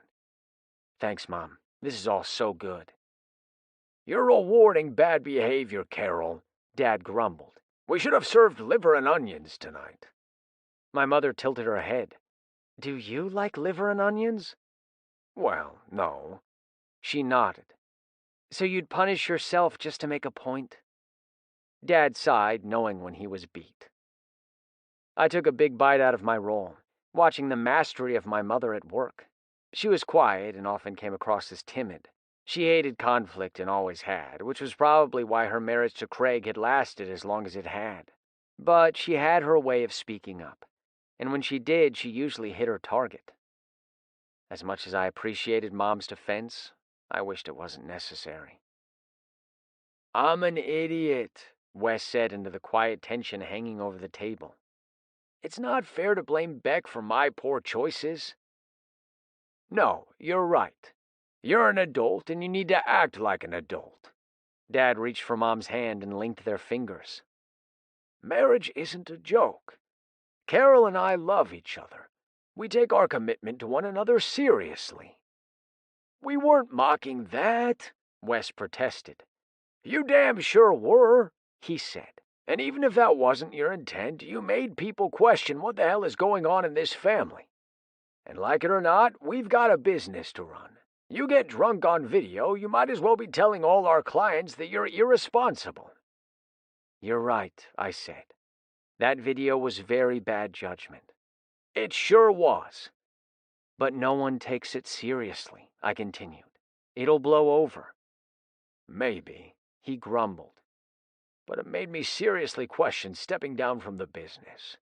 I can't put Potter Landscaping into hands I can't trust." "You can trust us," Wes protested. "We always get the job done." "Running a business isn't just about the labor. It's about perception. Potter Landscaping needs to be a respectable business. Wes, this isn't the first time you've acted without thinking. So until I see some evidence that you're ready to be a responsible adult, I can't risk giving you the business. I've had an offer from Greener Gardens in Riverton. They want to buy our operation so they can expand into Granville." Wes dropped his fork. "You can't be serious. Beck and I have worked our asses off for this business." "Sure, and so has the rest of my crew," Dad said. "I have to think about the bigger picture." Wes sat back, looking so defeated that my heart hurt for him. Nathan was never going to give the business to me. I'd known that ever since the day Wes came home, all excited because his father had given him the team leader position. "Man, I thought he'd keep us waiting for another 5 years," he'd said. "We finally got our shot to show him we can take over the business. With your brains and my beauty, we can't lose." He'd simply assumed we'd lead the crew together, and eventually the business, and I hadn't wanted to rain on his parade. It was enough that Wes respected me and treated me as an equal. It had to be enough. Nathan Potter might have welcomed me into his family, but that didn't mean he wanted to pass on his legacy to someone who didn't carry his name. It hurt, but I understood. He'd had a plan to give Wes the business before I was even in his life. But Wes deserved better. Wes deserved everything. "What kind of legacy will you be leaving if you sell to Greener Gardens?" I asked. Dad's attention fixed on me. "Not a very good one." I nodded. Wes has devoted his whole life to Potter Landscaping. Maybe he's made a few mistakes, maybe we both have. But the name Potter Landscaping means something in Granville. If it didn't, you wouldn't be so upset." He sighed, a grudging respect entering his eyes. "That's true. I don't want to throw in the towel yet." Wes straightened in his chair. "We made a mistake, but like Beck said, it'll blow over. Until the next one." "There won't be a next one," Wes said quickly. Dad snorted. "That's easy to say right now. But when I'm not there and you're feeling drunk and stupid, who's to say you won't make another, even bigger mistake? Because I won't. I'm gonna need more than just your word." "Like what?" Dad exchanged a look with Mom, who nodded, and then let out a gusty sigh. "All right, here's the deal. Beaver Hole is big. We need to work with the Dick's owners to satisfy everyone." I could feel Wes's desire to pop off with a sex joke, and I kicked him under the table before he could ruin this deal before Dad finished speaking. Wes kicked me back, making me jerk in my seat.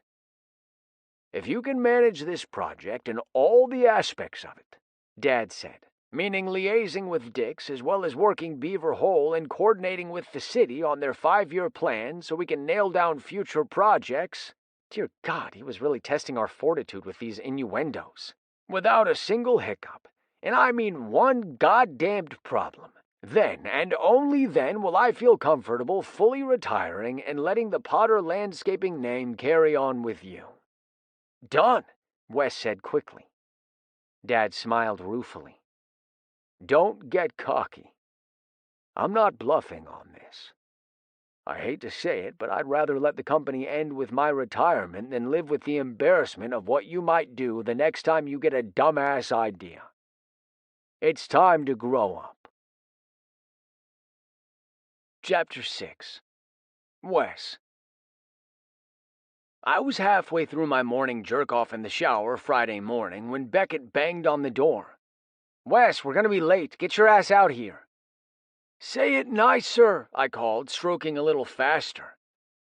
Beckett was featuring in just about all my fantasies lately, but that bark wasn't going to get me there. He could be bossy, it was true, but what really got me were the decadent, needy sounds he'd made when I'd touched him in that hotel room. "Fuck off," he called, clearly not willing to play. Probably for the best, since he was determined to forget Vegas. I should be following his example, but I was bad at resisting things I enjoyed, and I'd enjoyed Beck. I finished myself off perfunctorily, the orgasm not even slightly satisfying, then got out of the shower and flung open the door, water still coursing down my naked body. Beckett shoved a coffee cup at me. "We have 5 minutes." I lifted it to my mouth and took a gulp while Beckett took off down the hall. He hadn't even paused to gaze at my chest longingly today. Shit really was getting back to normal. Problem was, I wasn't sure I wanted it to be. Saying you'd leave something in Vegas was easier than actually leaving it, especially if you still wanted the damn thing. I wasn't sure how to put my craving for Beckett back in the box, but it was too early to figure it out now, so I gulped my coffee and grabbed a towel to dry off. Beckett was waiting outside, coppery hair shining in the sun, when I finally emerged dressed for work. Like me, he wore jeans and a light green Potter Landscaping t-shirt. Unlike me, he looked fucking put together, almost too sophisticated to be someone who played in the dirt all day. But there was no denying he loved it just as much as I did. We swung by the Potter Landscaping office to check in with Dad and see if there were any new jobs to work into the schedule, then headed out to Beaver Hole. In the 3 days since we'd started, we'd finished clearing trees and brush. As the lead contractors on the job, we'd be overseeing the entire project, which meant coordinating with subcontractors who'd be installing a gazebo, covered picnic areas, and a playground for the kiddies. Lots more big equipment, but I wouldn't get to personally play with most of it, which wasn't as much fun. "You want to oversee the site today?" I asked. "I'll take a crew out to cover the residential schedule." "Nah, Dad expects you to be here. This is no time to rock the boat." "Everything's been going fine," I protested. "We're 3 days in and it's been smooth sailing." "Right, so let's not rock the boat," he said, insistent. Whenever you want, bro, I said. But as he walked away, I couldn't resist adding, but it's more fun when the boat is rocking. Beckett spun around, calling out, "That's what gets you into trouble. Be good." Logan, a new guy who was hired on as temporary seasonal help so we could cover this park project, gave a low chuckle. "I thought you were the boss." I turned to smirk his way. "I'm your boss, so get to work." "Maybe I should ask Beckett first," he snarked. I flipped him the bird. "I'll rock your boat if you don't watch it." "Promises, promises," he said, eyes dancing. I did a double take, caught off guard. He wasn't flirting, was he? Before I could decide how to react, was I flattered that a dude thought I was hot? Kinda. Was I annoyed that one of my crew members was flirting instead of working? Probably should be. Ryder called out with a question about the placement of the picnic area in relation to the large trees we were working around in the already developed portion of the park. I sent Logan on his way and got to work. And before I knew it, the sun was high in the sky, and I'd sweated through my t-shirt. I called a lunch break and decided to walk over to the Stag pub. Some of the guys brought their lunch, but in the hottest months, we all needed an air-conditioned break anyway. When I got there, I spotted Beckett already at a table with Colton and Luke. I walked up. "Hey, small world. Mind if I join you?" Beckett scooted over on the booth bench seat, making room for me to drop down next to him. Everyone at the table had been working out in the sun, but somehow I could identify the scent of Beckett over everyone else. His skin was still dewy with sweat, giving him a glow that was a little too appealing. I kept sneaking looks at him, unable to help myself. This was a man I'd known most of my life. One who I'd called my brother and best friend for years. There should be nothing new to see, nothing to keep drawing my gaze back, but it was as if he were a magnet pulling me in. He wasn't the same old Beckett.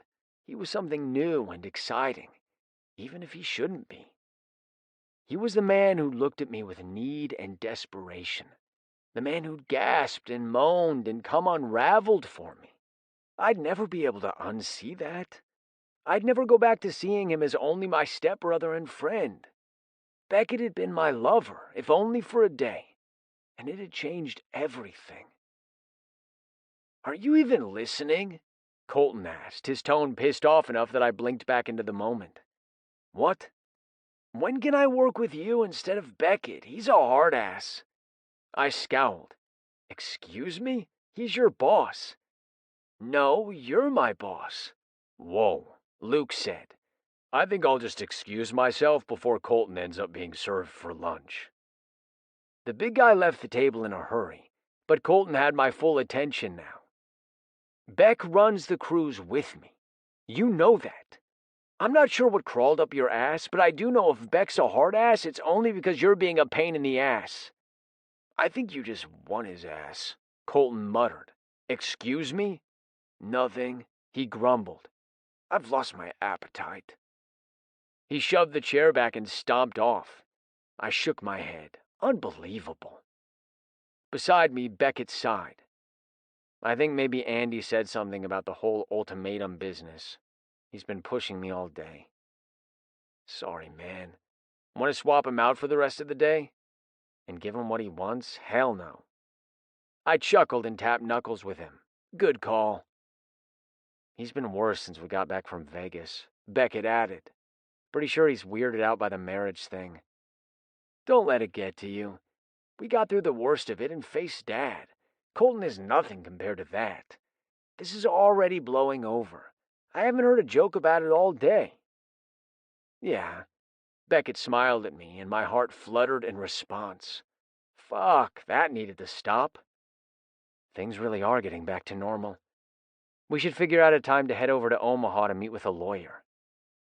A lawyer? To undo our marriage. I should want that, right? I forced a smile. "Yeah, it's going to be tough with this park on our plate. Not sure how we'd explain an absence to Dad." Beckett gnawed on his bottom lip. "I'll look into it. Maybe we can do it online, or someone will offer evening or weekend hours or something." "Yeah, maybe." If I hoped that wasn't the case, well, it didn't really matter, did it? If Beck wanted this divorce, it would happen. I'd never deny him anything. But if we were just too busy to legally undo our little mistake, it wasn't like it wouldn't keep for a while. There's no time limit on this, I said. It'll happen when it happens. Beck gave me an incredulous look. Before he could respond, Maud stopped by the table. Wes, you snuck in on me. You want your usual Philly cheesesteak and fries? I rubbed my stomach. Sounds great. She plonked down a pitcher of ice water in a glass. All right, I'll have it out soon. Hydrate. We can't have you boys dropping from heat stroke out there. No, we can't, I agreed, pouring myself a glass. Thanks, Maud. It feels like summer will never end, she grumbled as she walked off. I remember when September didn't feel like July. She wasn't wrong about it being a blazing hot day. I lifted the glass, gulping water to replace all the liquid I'd lost through sweat. When I lowered the glass, I caught Beckett watching a little too closely. I licked a bead of water from my lips, and a blush deepened on his cheeks. Yeah, shit was back to normal. As normal as it could ever be after what we'd done. We'd both have to get used to the new normal, I supposed. Because as much as I enjoyed rocking the boat, that wasn't how Beck was built. And with Dad's ultimatum on the table, the last thing either of us should do was revisit the memories that surfaced every time I was alone. The tastes, the sounds, the feel of Beck's lithe muscles under my fingertips. It was enough to harden my cock, to make me shift uncomfortably right there in public. When I was alone, I had no chance. My hand was on my dick every night while I thought about my stepbrother on the other side of our small trailer and wondered, was he doing the same thing? Did he still want me the way I wanted him? The thought that he might was both erotic and torturous. I wanted to be in there with him, but I knew I couldn't be. So, yeah, we were finding our new normal. But I was beginning to think that normal was overrated. In fact, normal fucking sucked. Beckett.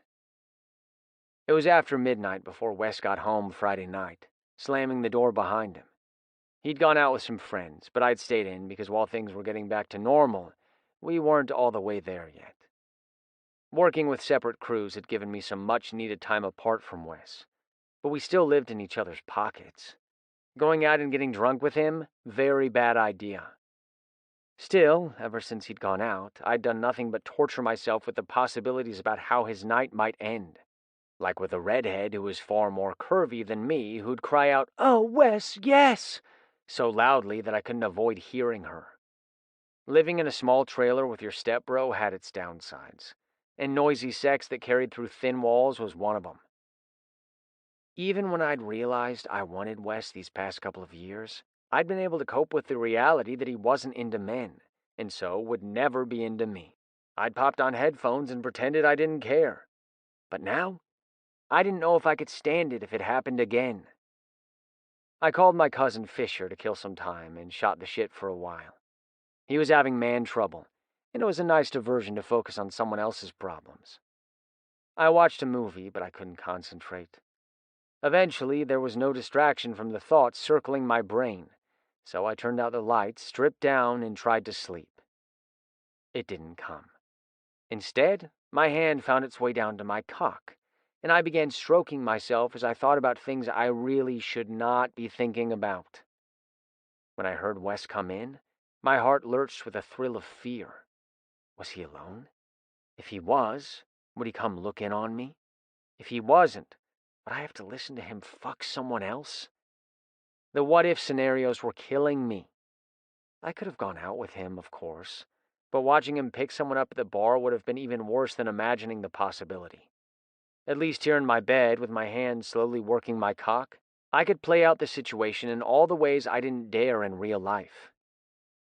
Me emerging from my room to demand Wes throw his hookup aside for me, and him eagerly complying, of course.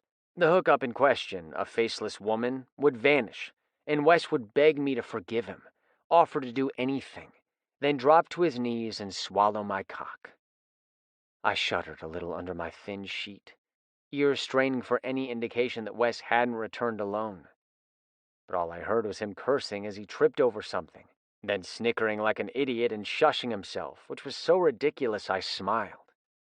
Wes was alone, I was pretty sure. A surge of relief made me lightheaded, and I spread my legs, stroking my cock a little faster, heart hammering. A sound outside my door made me freeze. Beck, you awake?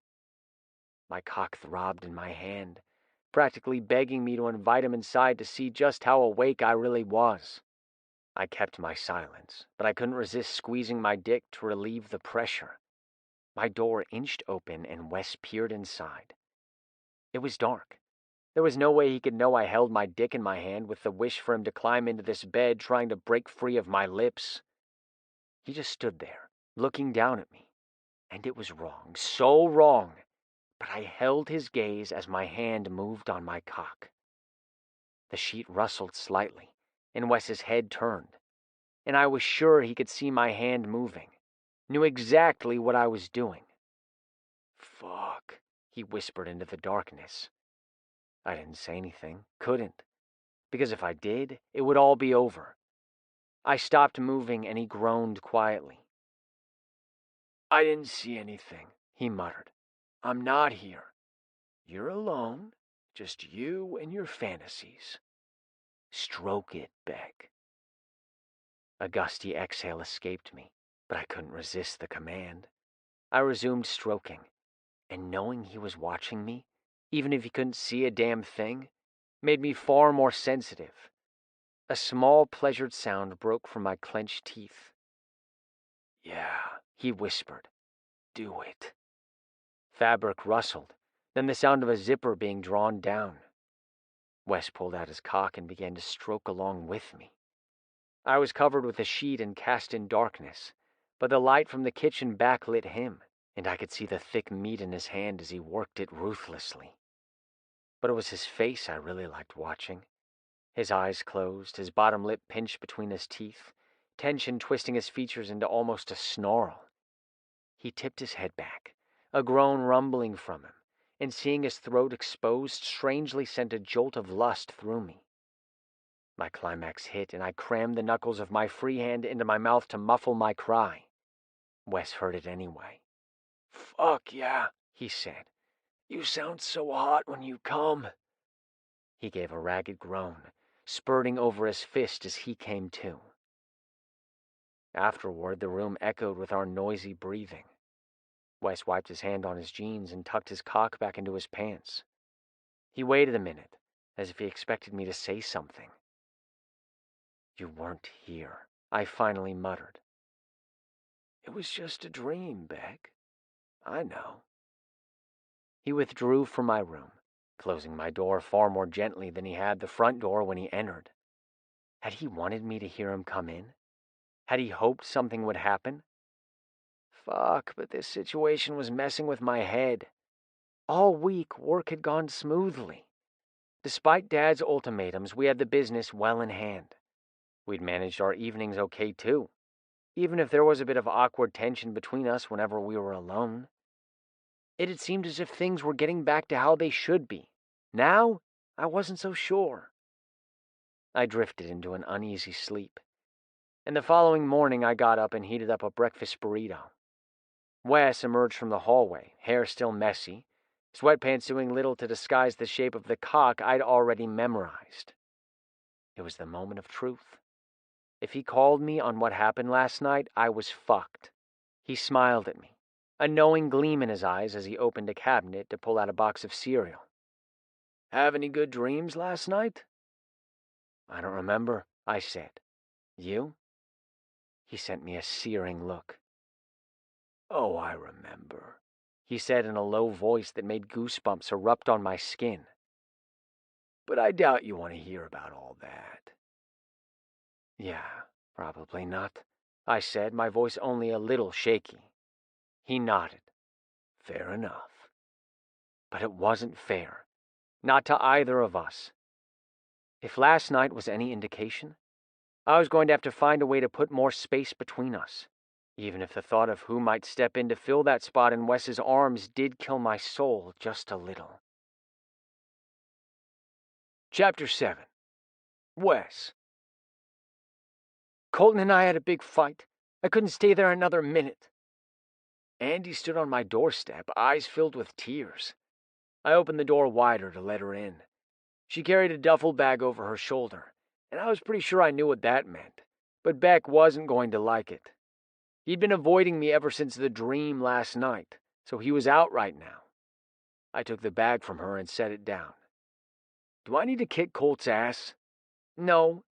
I just needed some space, you know? Space. What a novel concept. I just hoped Beck didn't decide he needed space from me. He'd been gone most of the day, doing who knew what, and like an addict that needed his next hit, I was already itching to see him again. I get it, Andy. But why not go to Dad and Carol? You know they have way more space. Not to mention cleaner space, she said with a snort as she eyed my burrito wrappers and collection of soda cans. But hey, moping made me hungry. And lethargic. Beckett usually ensured I picked up after myself. Eventually. Are you really gonna insult my housekeeping right now? No, sorry, she sighed. The truth is, I don't want Mom and Dad to know. I can't handle another I told you so. They never liked Colt. Carol seems to like him fine, I countered. I'd never been able to call her Mom, not when it felt as if I'd be betraying my mother's memory. She'd died from an undiagnosed heart defect when Andy was still in kindergarten. So in a way, Carol was the only mom she knew. It hadn't been the same for me. I was 12 then, and 16 by the time Dad married Carol. Yeah, but she likes everyone, Andy said. Dad doesn't like him, and neither do you or Beck. We just want someone who is good for you, Andy. The tears had dried up, and now she glared at me. Well, that's for me to decide. And if it doesn't work out, I don't want to be judged for it. You love who you love, right? Well, hell, I wasn't in a position to argue that point. I wondered what Dad would say if he knew the full truth about me and Beck. I had a feeling "I told you so" would be the furthest thing from his vocabulary then. Maybe over my dead body. If he was threatening to withhold the business from us over what he believed to be a prank, he'd really blow his top over a real marriage. I'm not judging you, Andy. I pulled her into a hug, and she clung to me tightly enough I knew she was really hurting. The door opened and Beckett walked in, pausing at the sight of us. What's going on? Colt, I said as Andy pulled out of my arms. Ah, shit, Beck said, stepping forward to hug Andy. I'm sorry, hon. Are you okay? Do you need anything? As usual, he said all the things I should have. That was why I needed him here by my side. He was the sensitive one. Thanks. Andy turned her big Bambi eyes on him. Do you think I could stay here? Just for a few days? I know it's inconvenient. But if I go anywhere else, everyone will know. I can't take everyone judging us while we try to figure out our shit. You're not ready to give up, huh? Not yet, she whispered. Is that stupid? We exchanged a look. Neither of us liked Colt. Andy could do way better. But after she'd called me out for being judgmental about her choices, I wasn't about to say that. You love who you love, I said instead. Beckett's gaze was searching, probably wondering if that was directed at him. I hadn't meant it that way, but it wasn't far from the truth. I couldn't really say I was in love with Beck, but I'd loved him for ages, and with sex thrown in the mix, my feelings were muddled. The boundaries between friendship and romantic love had blurred. So, can I stay here then? Andy asked, directing her gaze to Beckett. I won't stay long. I could take Wes's bed and... No, Beckett said. Take my room. You know he's a pig. Hey, I protested. It's not that bad.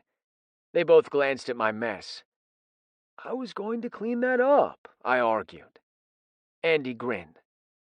It's okay, Wes. You've got other charming qualities. Cleanliness is just not one of them. Thanks, I said dryly.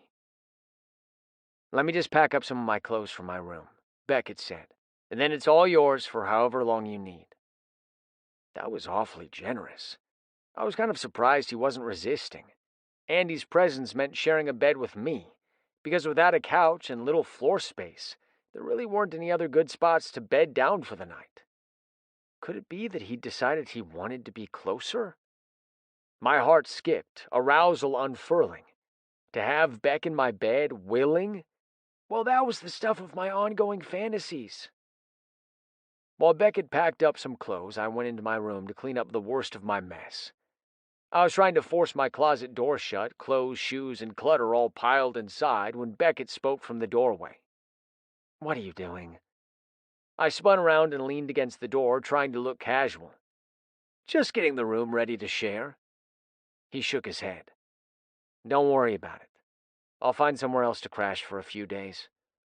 My heart faltered. "What? No." "I think it's for the best, don't you?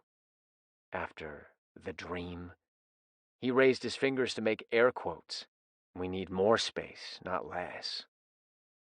Now I understood why he'd agreed so easily to Andy staying here. He was looking for a way out, but it really wasn't that simple. How are you going to explain to people why you can't bunk with your brother for a few days, man? "I'll think of something." "You think anyone is going to buy that something isn't going on between us after that marriage prank?"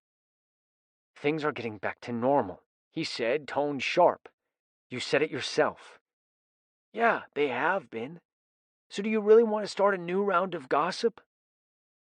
He sagged, looking defeated, and I took no pleasure in hammering my point home, but a sense of desperation and urgency led me to do it.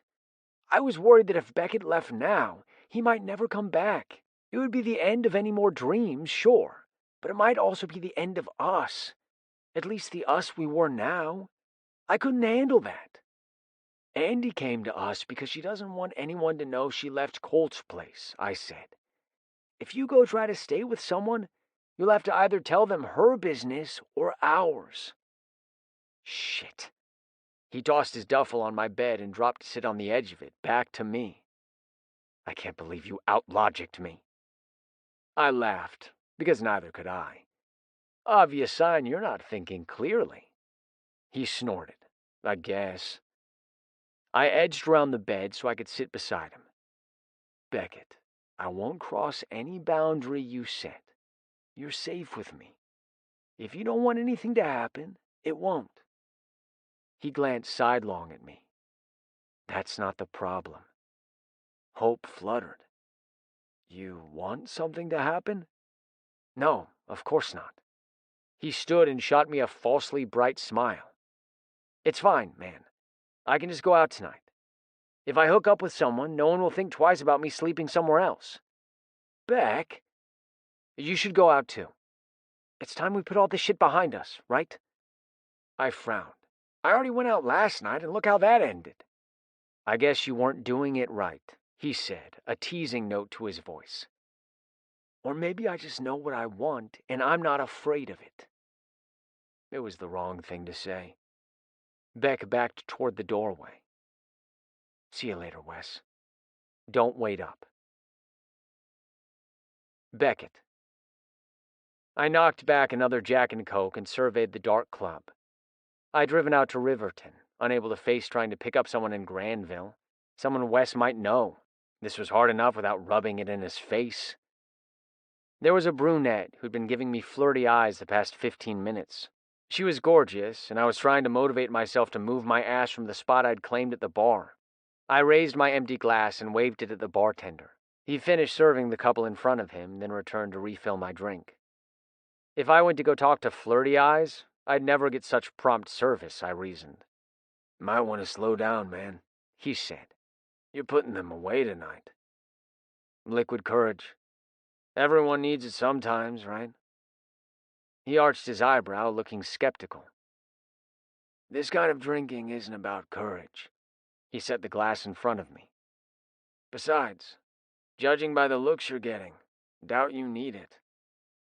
"What do you mean?" My words slurred. I guess the drinking was catching up with me. I lifted my glass and took another gulp anyway.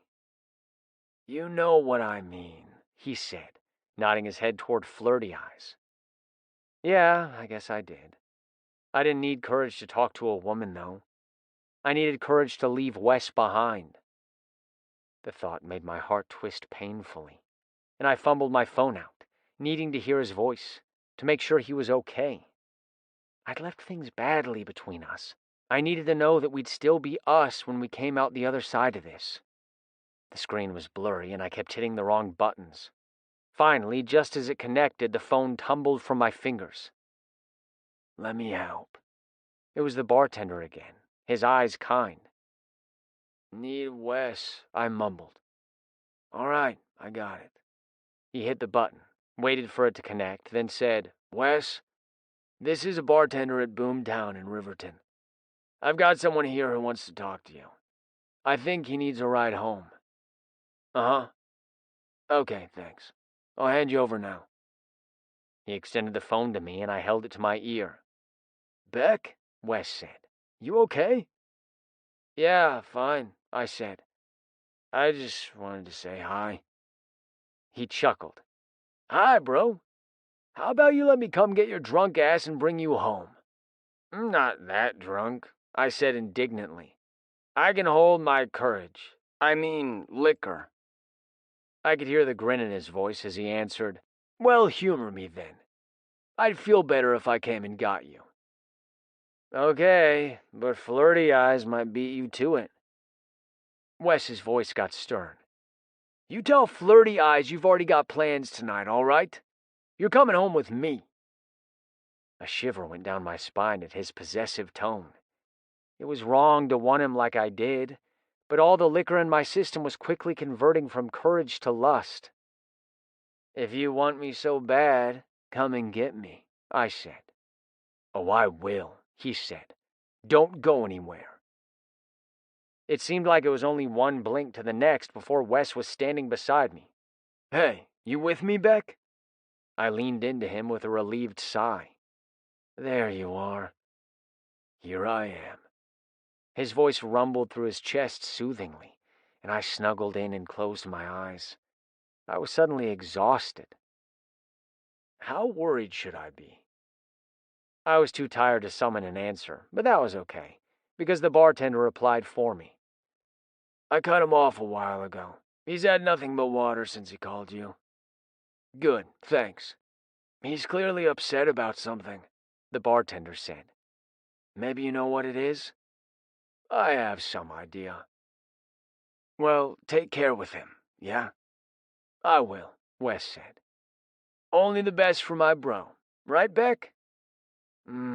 I said, which was about all I could muster. Wes pulled my arm over his shoulder and lifted me off the bar stool. For a moment, my legs didn't want to support me. I leaned heavily on him, giggling. Oops. Work with me, Beck. I'm strong, but I still can't carry your ass all the way to the pickup. I managed to get my body under my control enough to stumble along at his side. He helped me into the pickup, giving my ass a shove to get me onto the front seat.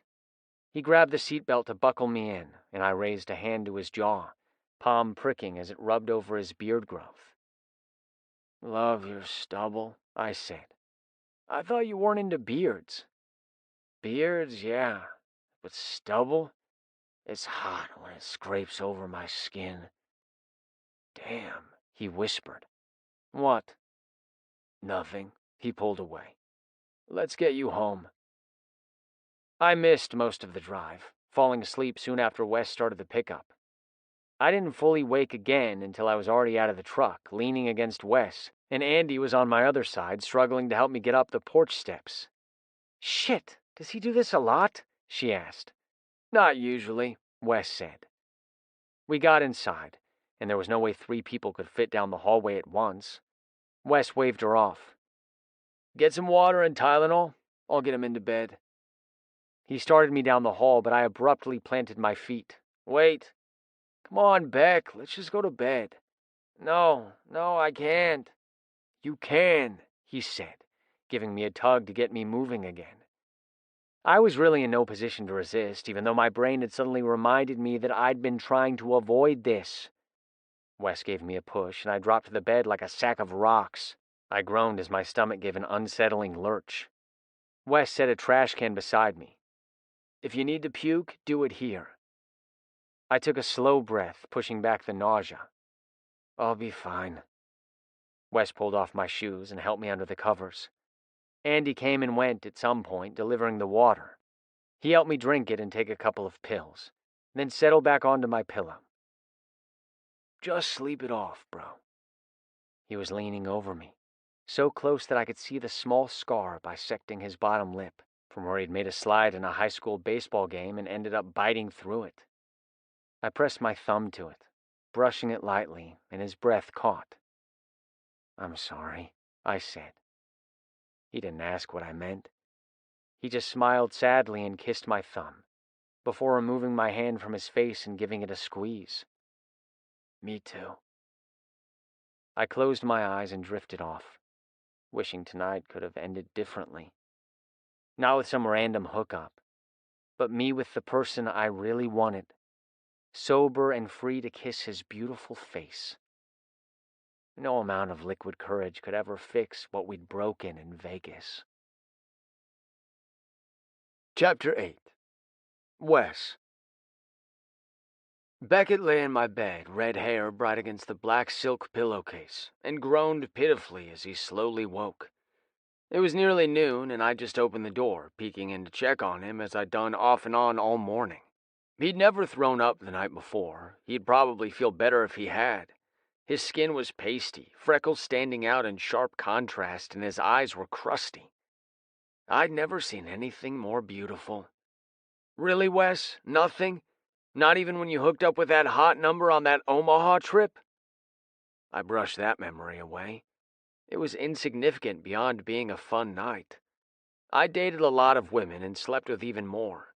All of them were attractive, but none of them affected me like Beckett did. I couldn't explain it.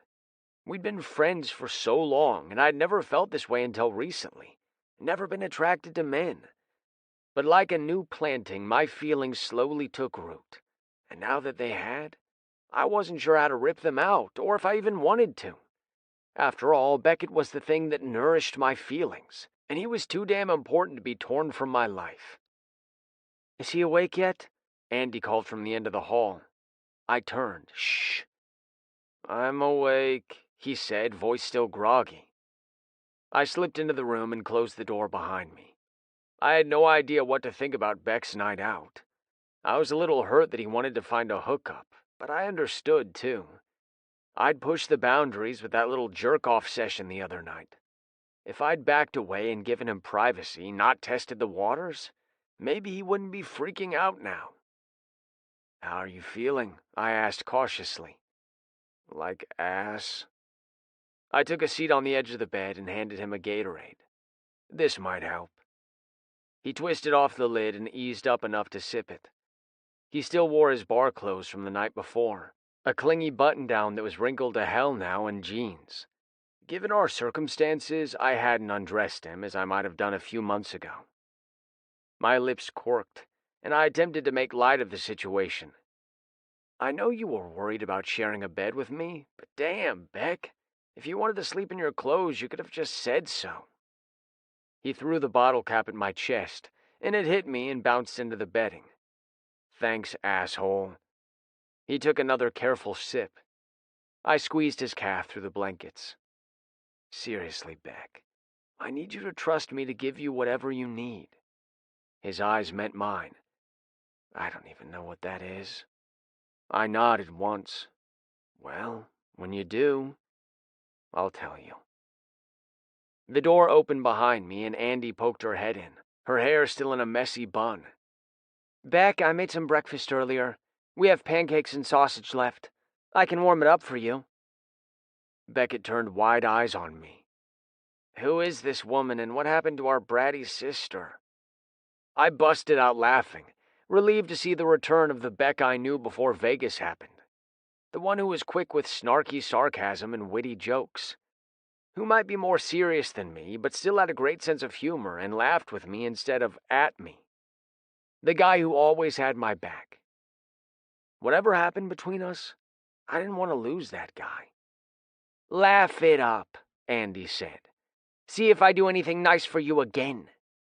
She stuck out her tongue, just as she'd done when she was 11 years old, and withdrew from the room. "Sorry, not sorry," I called after her. When I turned back to Beck, he wouldn't meet my eyes. "I guess I should shower and try to eat something." I nodded. "Finish drinking that first." He took the bottle in his hands. "I didn't think we had much in the fridge." "Yeah, I made a grocery run this morning. I knew you'd be hungover, and I wanted to have something decent for you to eat and drink." He looked surprised. "Thanks, man." I shrugged. "No big. I was going to grab you a greasy meal from the diner, too, but Andy insisted on cooking. I think she feels bad for invading. She was, up last night when I got you home from the club." Beckett grimaced. "Shit, I wish she wasn't seeing this." "I'm sorry. Do you want me to ask her to find another place to go? Because if this is too much, no way. How would we even explain that? We could think of something." Beckett shook his head. "No, I overreacted. I'm sorry." "Maybe I underreacted." My voice choked up a little as I added, "I don't want you to be afraid to be around me." "I'm not," Beckett said quickly.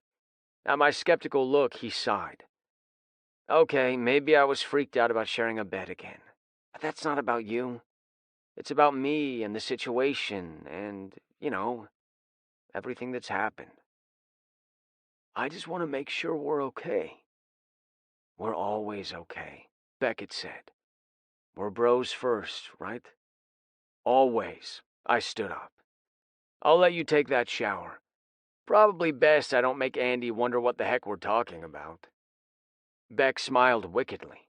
"Just tell her we're plotting new ways to decapitate her Barbie." I laughed as I headed for the door. Harsh, man. But I was relieved that Beck seemed more like his old self this morning. When I'd gotten the call to pick him up and found him falling down drunk, I'd been scared that I'd already lost him. From now on, I'd tread more carefully. No more spontaneous jerk-offs, no more teasing and flirting. I'd rather have Beck as my bro than nothing at all. Beckett.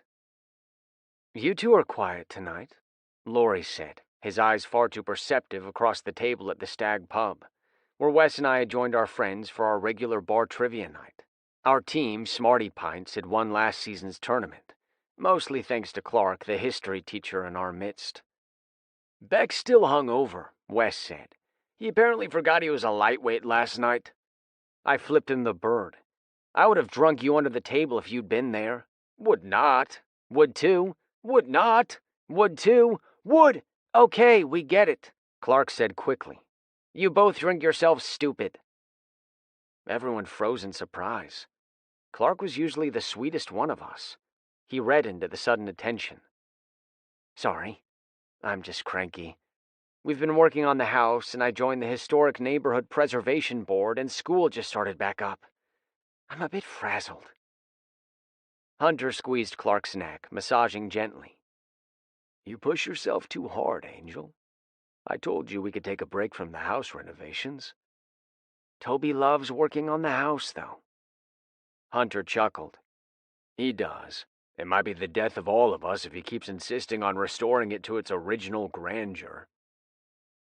Everyone's attention had shifted to Hunter and Clark, which was good by me. Wes and I had fallen into our brotherly bickering like it was second nature, but I couldn't forget all the things we were hiding. The day had passed in a haze of hangover misery, and Wes tiptoeing around me like one wrong word would shatter me. I guess I'd given him fair cause for concern with my behavior last night. I'd screwed the pooch on that one. Instead of moving on, I'd shown him I couldn't even go out for a night on my own without needing him to swoop in to rescue me. On the upside, I was pretty sure he wouldn't be making any moves on me. No more dream jerk-off sessions, which frankly had done nothing to satisfy me and everything to make me think about what I couldn't have. On the downside, I was pretty sure he wouldn't be making any moves on me, which was depressing as fuck, because regardless of what a bad idea it was, I liked his moves. By the time we'd headed out for trivia, I was mostly recovered from the hangover, but strung tight from pretending all day. First around Andy, and now around our closest friends. When would it end? Beck, what about you? I realized I'd lost track of the conversation. Clark was looking at me hopefully.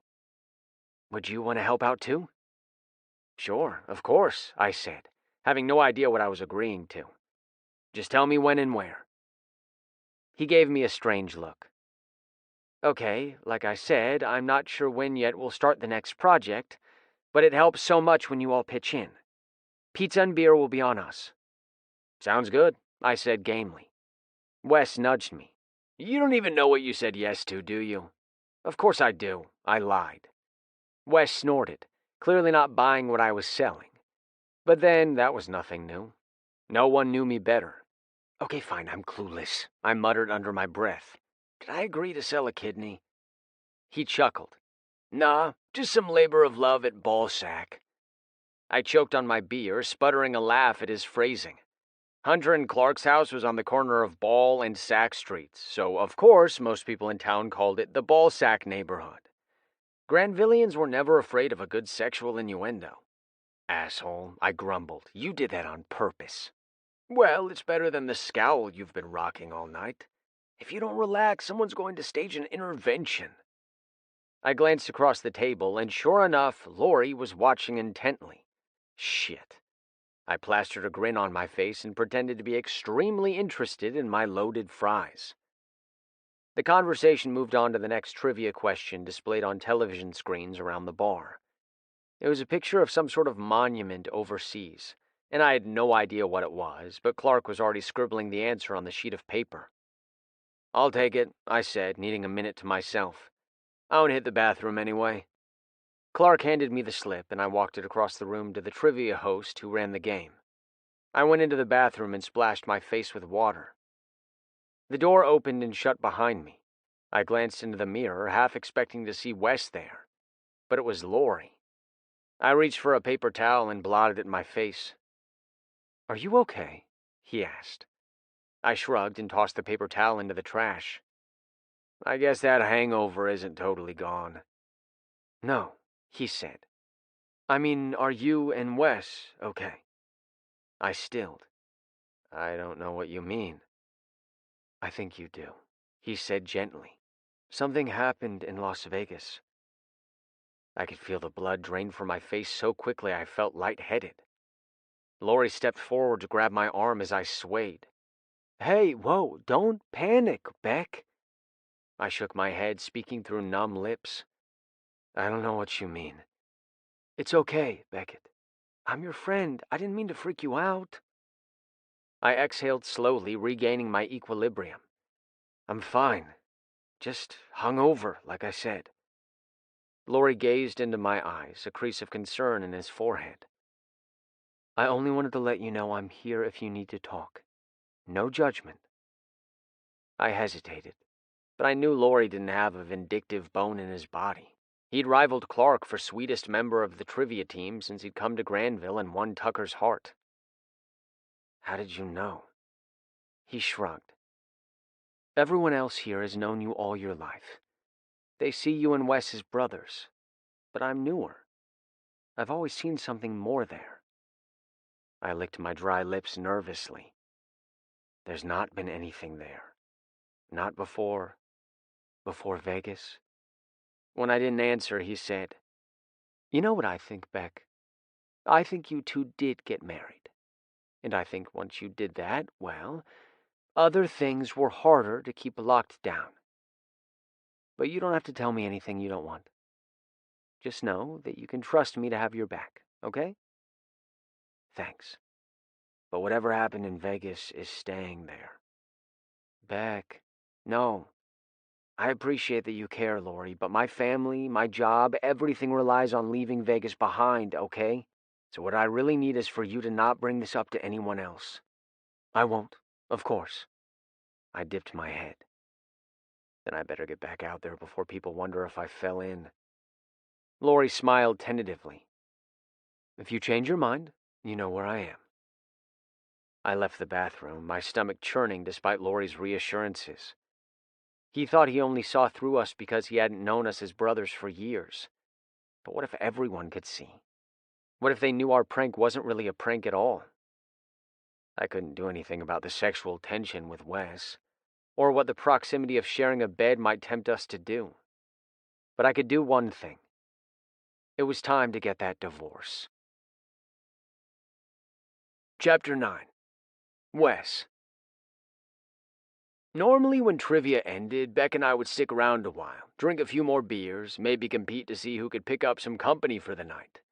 Obviously, that wasn't happening now, because if Beck wanted to hook up, he would have done it last night, and I was so ridiculously grateful he hadn't, there was no way I was in any shape to flirt my way into someone else's bed. No, I'd made my bed with Beck, and I was going to lie in it tonight, platonically, without pushing any boundaries, even if it killed me. Beckett was quiet on the drive home, and we'd nearly made it to the trailer before I felt the need to break the silence. I thought tonight went well. Did it? No one brought up Vegas. I call that a win. Yeah, it would be, except... I looked over as I braked for a stoplight to see Beckett hesitating, bottom lip pinched between his teeth. Uh-oh, I knew that expression. Except what? Spill it. He sighed. Laurie knows about us. The fuck he does? He told me.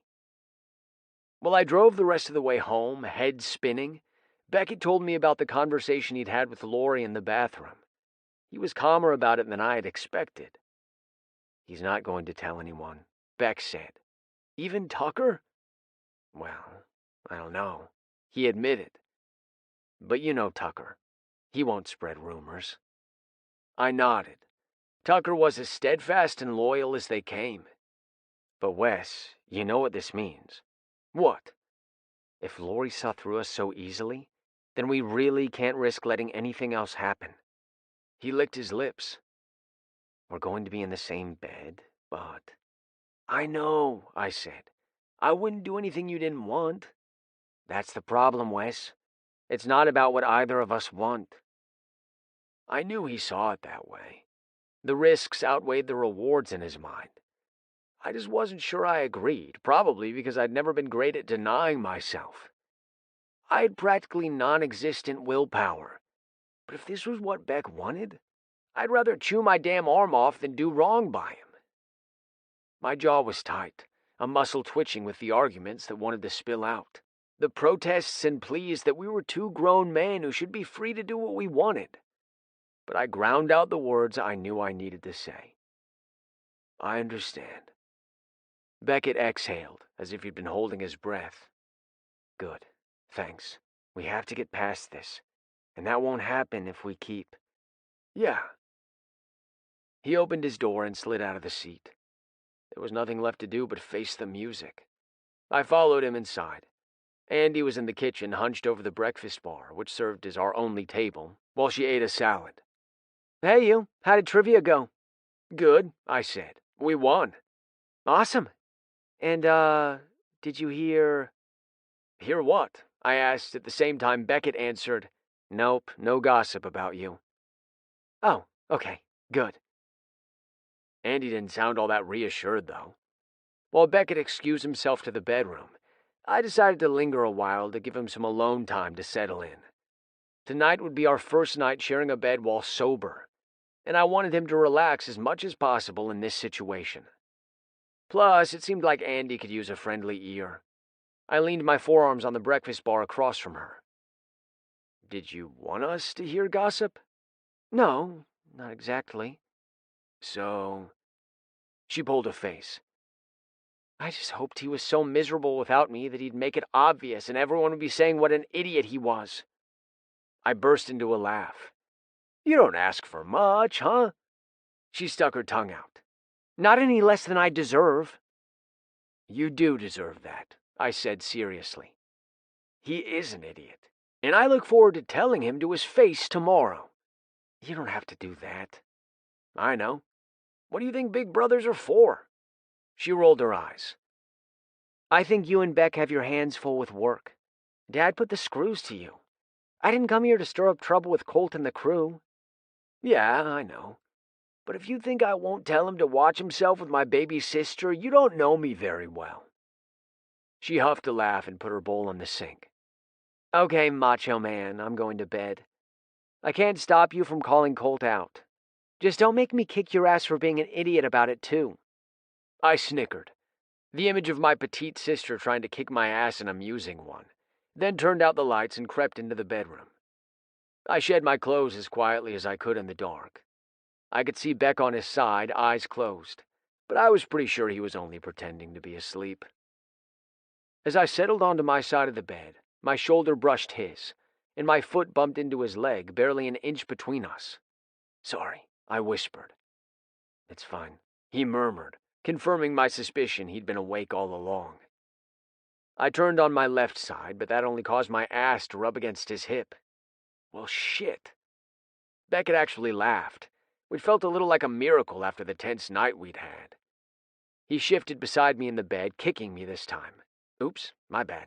This is a tight fit. It was easier when you were passed out drunk. You didn't move all night. Beckett flicked me in the back of the head. Asshole. I chuckled, feeling some of the tension between us ease. See? This isn't sexy at all. It's claustrophobic. Yeah, you're right. Maybe you'll annoy me so much I won't want... He stopped short, but I could guess the rest. He wouldn't want me.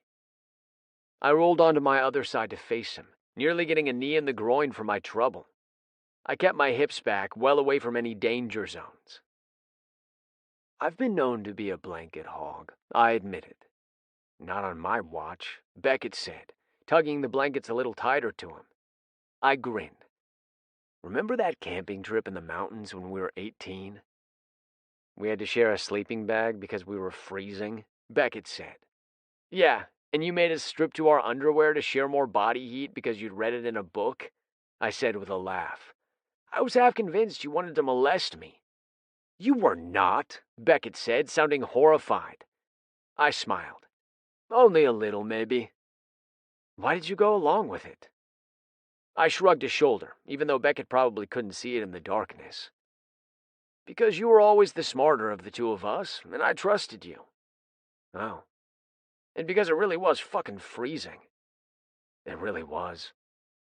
Beckett shifted onto his side to face me, and I could just make out the gleam of his eyes from the small amount of moonlight trickling through the gaps in the window blinds. For the record, I didn't think of you that way back then. I know. Did you ever... Beck hesitated. Ever what?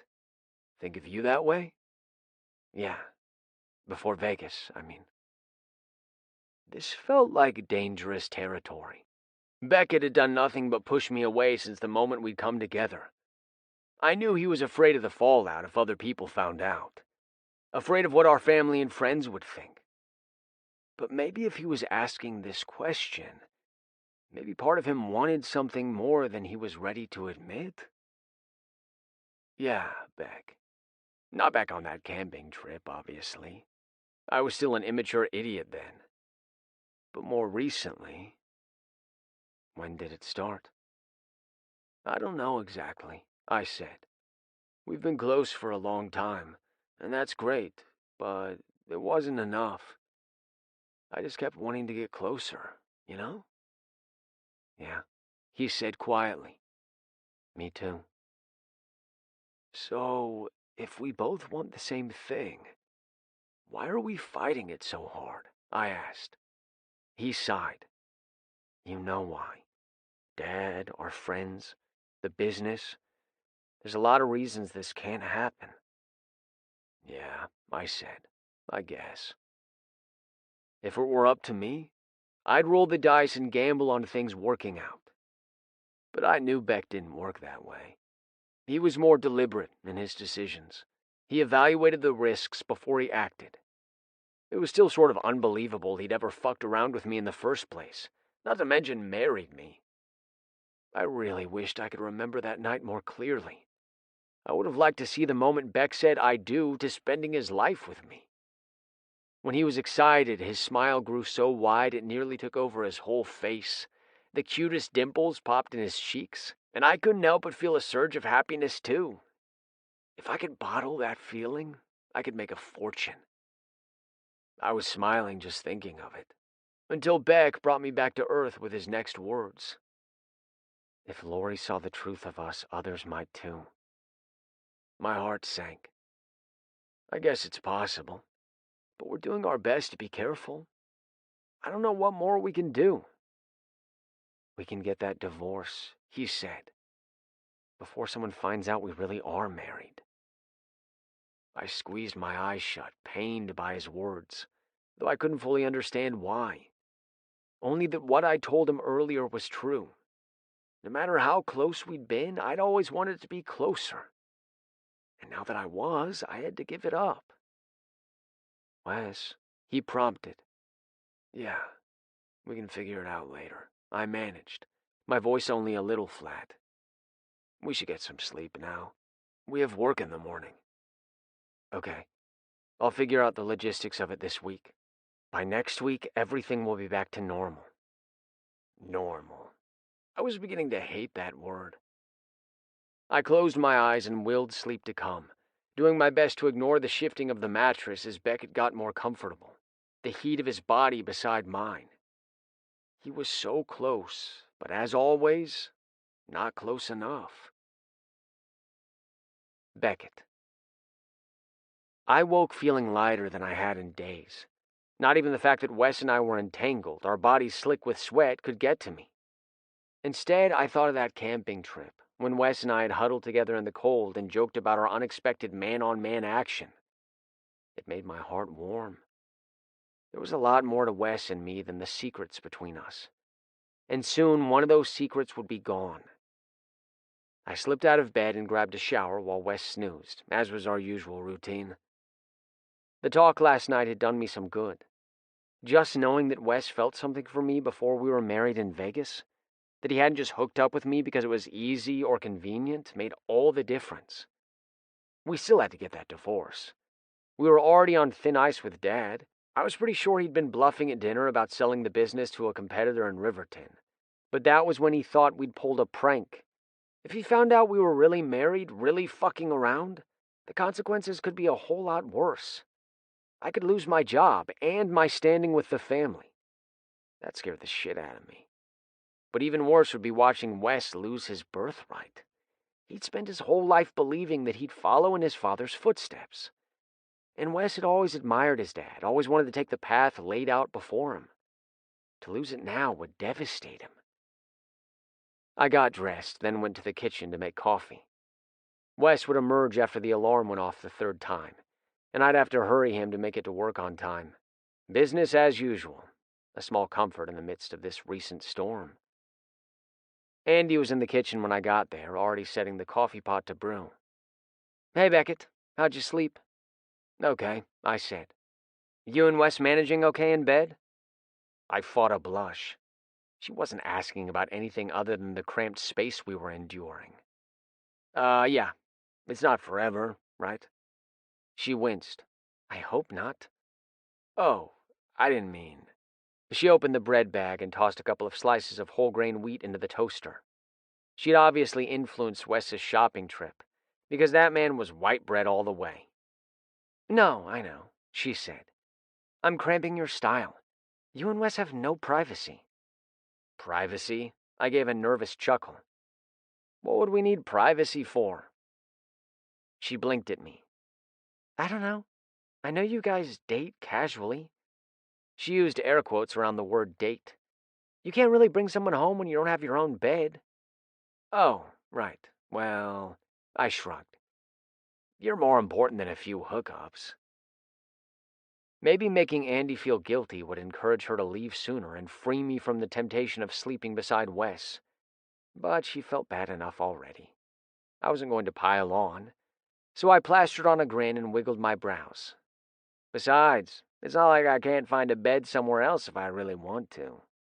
She laughed. Good to know I'm not cock-blocking you. Ew, never say the C word again.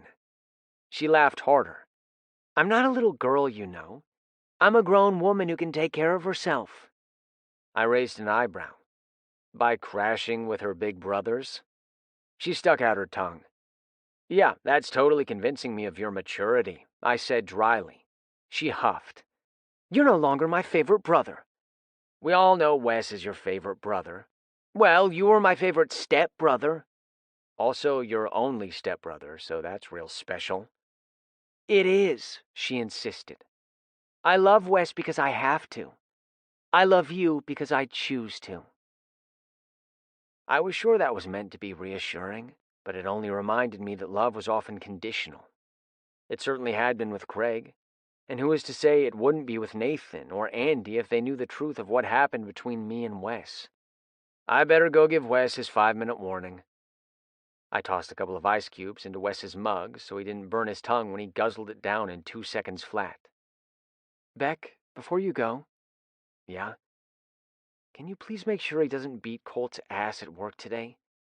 Our problems aren't his problems. I arched an eyebrow. That depends. Do I get to kick Colt's ass? She laughed and swatted my arm. No, but thanks for caring. Well, you're my favorite sister, I teased. I'm your only sister, she countered. Lucky thing then, because you're a pain in the ass. I ducked out of the kitchen before she could throw something at me, chuckling as I went down the hall to bang on the door. Wes opened it, water streaming down his delectable body, and damn, but it got to me every time. I thrust out the coffee cup. Time to get to work. Better hurry or Andy's likely to get a look at your bare ass. Nah, he took the cup, taking a quick gulp. You know you're the only one who gets to see that. I turned away, but not before I caught a glimpse of him heading from the bathroom to his bedroom without a stitch of clothing. The ass in question a glorious temptation to throw caution to the wind. I headed back toward the kitchen. I was going to have to be very, very careful around him, even more so now that I knew the truth. Wes Potter wanted me as much as I wanted him. And it wasn't a spontaneous moment in Vegas that spurred it, but something deeper, something much harder to shake. It should have rattled me, should have freaked me out all over again. But honestly, it made me feel less alone. It reminded me that I wasn't the only one wrestling with these feelings. For better or worse, marriage or divorce, Wes and I were in this together. Chapter 10. Wes. Dad was sorting mail at his desk when Beckett and I checked in at the office before heading out to meet the crew. How's the park project coming along? He asked. Great, I said. I'm meeting with the Dick's head today. Dad looked up from the mail he was sorting with a scowl. I held up my hands. What? I meant that seriously. Behind me, Beckett disguised his laugh with a cough. I couldn't hold back a grin. He'd been more relaxed today, maybe because sleeping together in the same bed hadn't led to sleeping together, as he'd feared. The shit-eating grin did little to endear me to Dad, though. You'd better not make jokes like that at the meeting. People need to feel respected. In fact, maybe Beckett should. I can handle it, I cut in. Beck is presenting a landscaping plan to the Michaels today. That's his specialty. The Michaels as in Mayor Michaels? Dad asked in surprise. They're unhappy with Greener Garden in Riverton, I said, failing to keep a smirk from my face. Might want to rethink that plan to let them take care of your legacy. Poking the bear again, Beck muttered behind me. But Dad didn't snarl at me. He looked appraising. He was impressed that we were stepping up. Not that we hadn't before. We might have been idiots while on vacation in Vegas, but we worked damn hard the rest of the time. Just remember to take that Dick's meeting seriously. He will, Beckett said firmly. Wes can win over anyone. My chest warmed at the few words of praise. After the recent tension between me and Beck, it was reassuring to know he still had my back. Fair enough. Dad flung a few envelopes toward us, spinning them through the air like paper airplanes. Here then, take your mail with you when you go. It got misdelivered again. I scooped the scattered envelopes from the floor. And you say I'm the immature one. Finally, he cracked a grin. Get out of here. Don't expect to see me next week. I've promised Carol we'll take a trip to visit her sister in the Ozarks." Beckett perked up. "Oh, Mom will love that. Wish I could go. It's been ages since I've seen Fisher or Boone." "Well, I'll be sure to tell your cousins hello for you." "Thanks," Beckett said. "I'll have to make time for a visit myself." I slung an arm over Beckett's shoulders. "I wouldn't plan on it, bro. Owning a business doesn't leave much time for travel. Isn't that right, Dad?" Dad eyed us across his desk. "You don't know the half of it yet." "But I will," I sing-songed as I pulled Beck toward the door. "Because the project is going perfectly." As soon as we were outside, Beckett gave me a little shove. "You're gonna jinx us." "Dude, turn that frown upside down." I grasped his face and used my thumbs to turn his lips up. "Because we are awesome." Beckett twisted out of my hold and smacked me, but not before he broke into a laugh. "You're an idiot." "Got you to smile, though." Beck drove today, taking a slightly different route to the park so that we could go through the Dix neighborhood to meet up with the liaison. 2 blocks were undergoing renovation to revitalize the neighborhood and create more affordable housing as part of the city's 5-year plan to stop Granville shrinkage. Thanks to a small-town innovation grant and matching funds from investors, an old, deteriorating portion of Granville was getting a facelift. Some folks were upset it hadn't been used to improve the town's most historic neighborhoods, but as Tucker had pointed out, the goal was to create more affordable housing, which was more easily accomplished with modest homes than disintegrating estates. Work trucks were parked up and down the street. Men crawled over the roof of one house like ants, while 2 doors down a couple of guys were giving a home a fresh coat of paint. Indoors, plumbers, electricians, and carpenters were all engaged in projects. Lyle Jennings, an old friend and foreman for the head contractor overseeing the project, stood on the sidewalk with Paul Minner. He nodded so much he could have been a bobblehead doll, a stoic expression on his face, while Paul talked a mile a minute into his ear. Lyle was a man suffering, and I was about to wade into the breach right next to him. "Shit," I muttered as Beck parked at the curb. "Not Paul." Beckett snickered. "Have fun with that." I hesitated to get out. "You sure you don't want to come with me?" I gave him my most charming smile. "I might need a wingman." "Nah, you got this. Standing up the mayor is probably a bad idea." I sighed dramatically. "I guess if you want to be all responsible about it." "Although I wouldn't say no to a trade," Beckett said with a nervous chuckle. "Selling people isn't my strong suit like it is yours." I considered it for half a second, but while I might be able to charm the mayor, I hadn't done the research and designed a landscape presentation to win her over. That was all Beck. "No way, she's going to be blown away by your presentation," I said. "I'll just have to pull up my big boy pants and deal with Paul." "That a boy," Beck said, giving me a thump on the shoulder. "Now go and count yourself lucky you don't have to deal with Colt." "I wouldn't call it lucky," I grumbled. "I was looking forward to tearing him a new one." Beckett's eyes glinted with malice. "I'll try to save you a piece, but no promises." I laughed as I got out of the truck. While I headed toward Lyle and Paul, Beckett pulled away. "Wes, you're here," Lyle said, sounding more eager than I'd ever heard him in my life. "Paul, you know Wes, and Wes, Paul is the neighborhood liaison here. I'll leave you two to discuss any questions or concerns regarding the park's impact on the residents here. I've got to get back to work." "You're not staying?"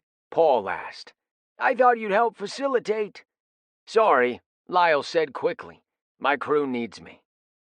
He clapped me on the arm and whispered in my ear, "The man is a black hole of rambling nonsense. I had to escape the vortex."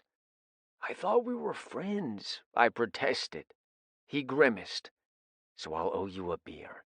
But there are some things in life every man has to face alone." "Fine," I called as he walked away. "But you're buying tonight." He shot me a thumbs up just before rounding the corner of a house and disappearing from sight. Damn, the universe was conspiring to make me take this meeting on my own.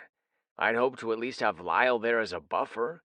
Maybe I really had jinxed it by bragging to Dad. I just wanted them to see that his business was in good hands. Wes, I'm so glad we finally got to do this. The Dix neighbors are excited to have a park, but understandably they have a lot of questions and concerns. For example, you will be planting a screening shrubbery between the park and the backyards, won't you? Ed Barton is concerned about his privacy, and understandably so if there's going to be folks having picnics and wedding receptions and all manner of parties at that gazebo and picnic area. And then there's the question of what exactly you will be planting. All the town hall plans were more conceptual than exact. Posey Matthews has some suggestions that would attract more hummingbirds. A lot of folks really enjoy bird watching.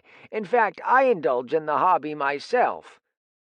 Words just kept pouring from him like a torrential river. I tried to pay attention. I really did. But at some point my mind shut down to protect itself. Maybe I really should have traded with Beckett, because keeping track of every complaint or concern from the residents of the neighborhood was a lost cause. Instead, my mind drifted to the quiet conversation Beckett and I had shared the night before. The intimacy of it had actually reminded me of a simpler time in our lives. When we were younger, we used to have gaming marathons, go camping, or drink ourselves stupid, and we thought nothing of crashing in the same bed. And some of those nights we talked in the darkness, sharing parts of ourselves, binding ourselves closer together. I wondered, were we always headed for this fucked up relationship or we both wanted more than just brotherhood? A few years ago I would have denied it. But from the moment Beck and I had made peace with being brothers, he'd had a special place in my life, in my heart. He came before all others in my life, and he had for a very long time. Don't you think, Wes? I realized Paul was staring at me, waiting for an answer. I wasn't sure exactly what he wanted from me. There had been more than one town hall to address residents' concerns, and the plan was in motion, so there wasn't much I could do to assuage these worries. My job was to enact the approved plan, not reinvent it. My best bet was to make Paul, and by extension the neighbors, feel as if they'd been heard. Yes, of course we'll do our best to ensure everyone is happy, I said. We all want the same thing, right? He smiled. Great, I knew you'd agree. Beaver Hole is going to be such a pleasure for Dix. I really can't argue with that, I said with a mostly straight face. Because damn it, I could do this. I could be a responsible business owner who overlooked obvious sexual innuendos the way my father wanted. Beck had believed in me, so I would too. Beckett. I pulled around the other side of Beaver Hole, where subcontractors were still installing playground equipment. There was only so much we could do until the heavy machinery moved out, or any planting would be in danger of being trampled before it properly took root. The crew met me by the pickup to discuss our agenda for the day. Luke was still trimming some of the trees in the pre-existing portion of the park. He'd need at least one person to assist.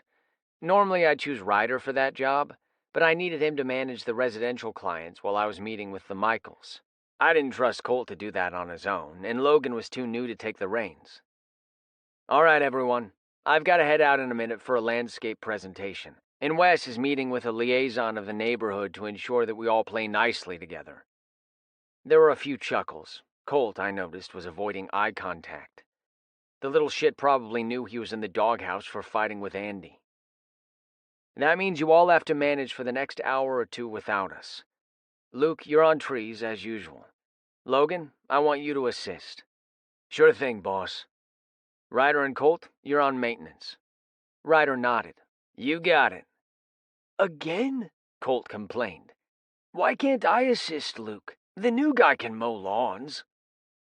I had considered that option, but Logan got along better with Luke. Hell, Logan got along better with everybody. Maybe next time, I said. Wes and I will rejoin you guys when we can get free of meetings. In the meantime, Ryder and Luke call the shots. I turned for the truck, but Colt muttered something that made me stop and turn back. Whatever you want to say, Colt, I suggest you keep it to yourself today of all fucking days. Colt huffed. I didn't say anything. But it's not like it matters, right? You don't ever want to give me a chance anyway. His entitled attitude pissed me the hell off. I worked damn hard for this business. When I first started working here in high school, I fucking bled for this crew. I went to bed with splinters and aching muscles and sunburns after busting my ass to keep up with men who'd been on the job for years.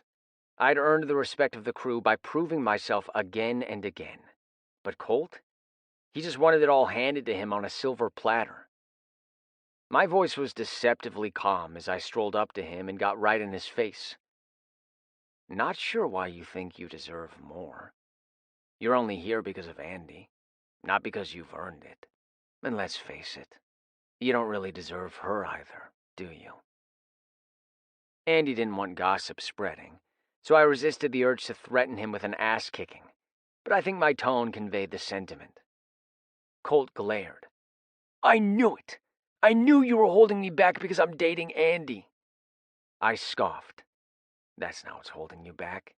And the fact you can't figure that out is the whole fucking problem. Beck, Ryder started. Maybe we should all cool off, huh? I know you're just assigning work as you see fit, not treating anyone unfairly. Colt opened his mouth to protest, and Ryder cut him off. We're a crew, and we have to be prepared to do any job needed. If you can't handle the day-to-day grind, this line of work might not be for you. Hell, you should be happy. Mowing is one of the easiest jobs we do. I don't want easy, Colt said. I want to be treated like everyone else. That was the first thing out of his mouth I could respect. Get your house in order, Colt, I said, giving him a pointed look so he'd know I meant to make shit right with Andy. Change your attitude and do the work. You only get the respect you earn. Colt's jaw clenched, and I saw the battle raging behind his eyes. Fine, he bit off and stalked off. Ryder gave me a wry smile. He just has some growing up to do. I know, I sighed. Sorry to saddle you with him. I couldn't trust Colt and Logan to go out on their own. Yeah, I understand, Ryder shrugged. Truth be told, I don't mind it. I meant what I said to Colt. You have to take the work as it comes and embrace it. Otherwise, you'll be miserable. I nodded. That's a good outlook. We're lucky to have you. He grinned. I know that, too. By the time I got to the Michaels place, I'd simmered down, which was good because Cynthia Michaels was not the type of woman to tolerate a hothead. She met me in front of the house to shake hands, her manicured nails a sharp contrast to my short, blunt ones. At least they weren't dirty, yet. I've mapped out a design I think you'll really like, Mayor. Oh, please call me Cynthia, she said with a little laugh. I'm only mayor for a couple more months. Soon the baton will pass to someone else on the council. Granville was small enough we didn't elect the mayor. Instead, the city council appointed one of their own to the role, and it was mostly ceremonial. Doug Latimer, I guessed. Let's hope, because I don't think any of us can handle Leroy Smalls taking that role. I chuckled. He'd keep things interesting. No doubt about that, she said with a smile. Now, before we get started, Beckett, I have to ask. What was all that chatter about you and Wes getting married in Vegas? I thought you two were brothers.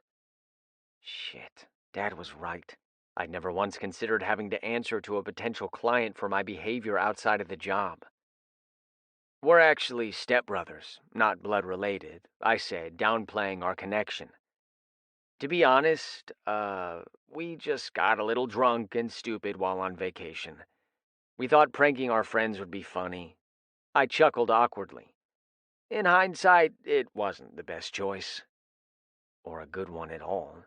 Well, it certainly entertained the town's gossip circles, she said, as if she weren't in that loop despite having heard all about it. I assure you, Mayor Michaels, that Potter Landscaping is nothing but professional on the job. I lifted the tablet. If I may show you the landscape design, I think you'll like the way I've incorporated native plants, especially drought-resistant and hardy varieties to withstand Nebraska weather, while also giving you vibrant colors and scents for your yard. The mayor stepped closer to peer at the screen as I pulled up my designs. I noticed you had a hummingbird feeder, so I included trumpet honeysuckle, I said, pointing to the image on the screen. They love it, and it loves the sun, so win-win. I also thought we could put in a bird bath or a misting fountain here, which will draw more of them to the yard. You've done your homework, she said, a note of approval in her voice. I have, I said. I've taken the amount of sunlight, shade, and wind into consideration while choosing plants that will thrive best. That was one of the mistakes your last landscapers made. The delphiniums on the west side of your house are beautiful, and they can thrive in the Midwest climate, but they're getting too much shade right now. Well, this all looks beautiful, Mayor Michaels said as I wrapped up the presentation. I'm impressed. Thank you, Mayor. Please call me Cynthia. Thank you, Cynthia. I'll give you some time to think about what you want to do. I fished a business card out of my wallet and handed it to her. Call Wes and he'll handle the details if you want to get on the schedule. Not you? She asked. I smiled sheepishly. You can call me if you want, but Wes has a way of reassuring clients they're in good hands. I don't doubt it, she said. I've heard nothing but praise about Potter Landscaping from my neighbors. That's good to hear. I hesitated. May I ask you a question? Go ahead. Why did you originally go to Riverton for your landscaping needs? I'm curious if there's some aspect of service they offer that we don't. Nothing like that, she said. When you're an elected official, you walk a careful line between supporting your town and not wanting to be accused of having special interests or favoring one local business over another. When we first bought the house, All Seasons Lawn and Tree Care was still in business. And our competitor, I said with a nod. You didn't want to choose. Exactly. All due respect, Mayor, but I think if you'd asked us or All Seasons, we'd have preferred you choose one of us, even if it meant losing out to a competitor, rather than see your business leave town altogether. You're probably right about that, she said. I'm going to consider that the next time I have a choice like that to make. I care about Granville, and above all, I want its businesses to succeed. Well, I appreciate your consideration now, I said. Thank you. We parted ways and I headed for the truck, feeling confident about my presentation, but a little worried I might have put off the mayor by questioning her choices.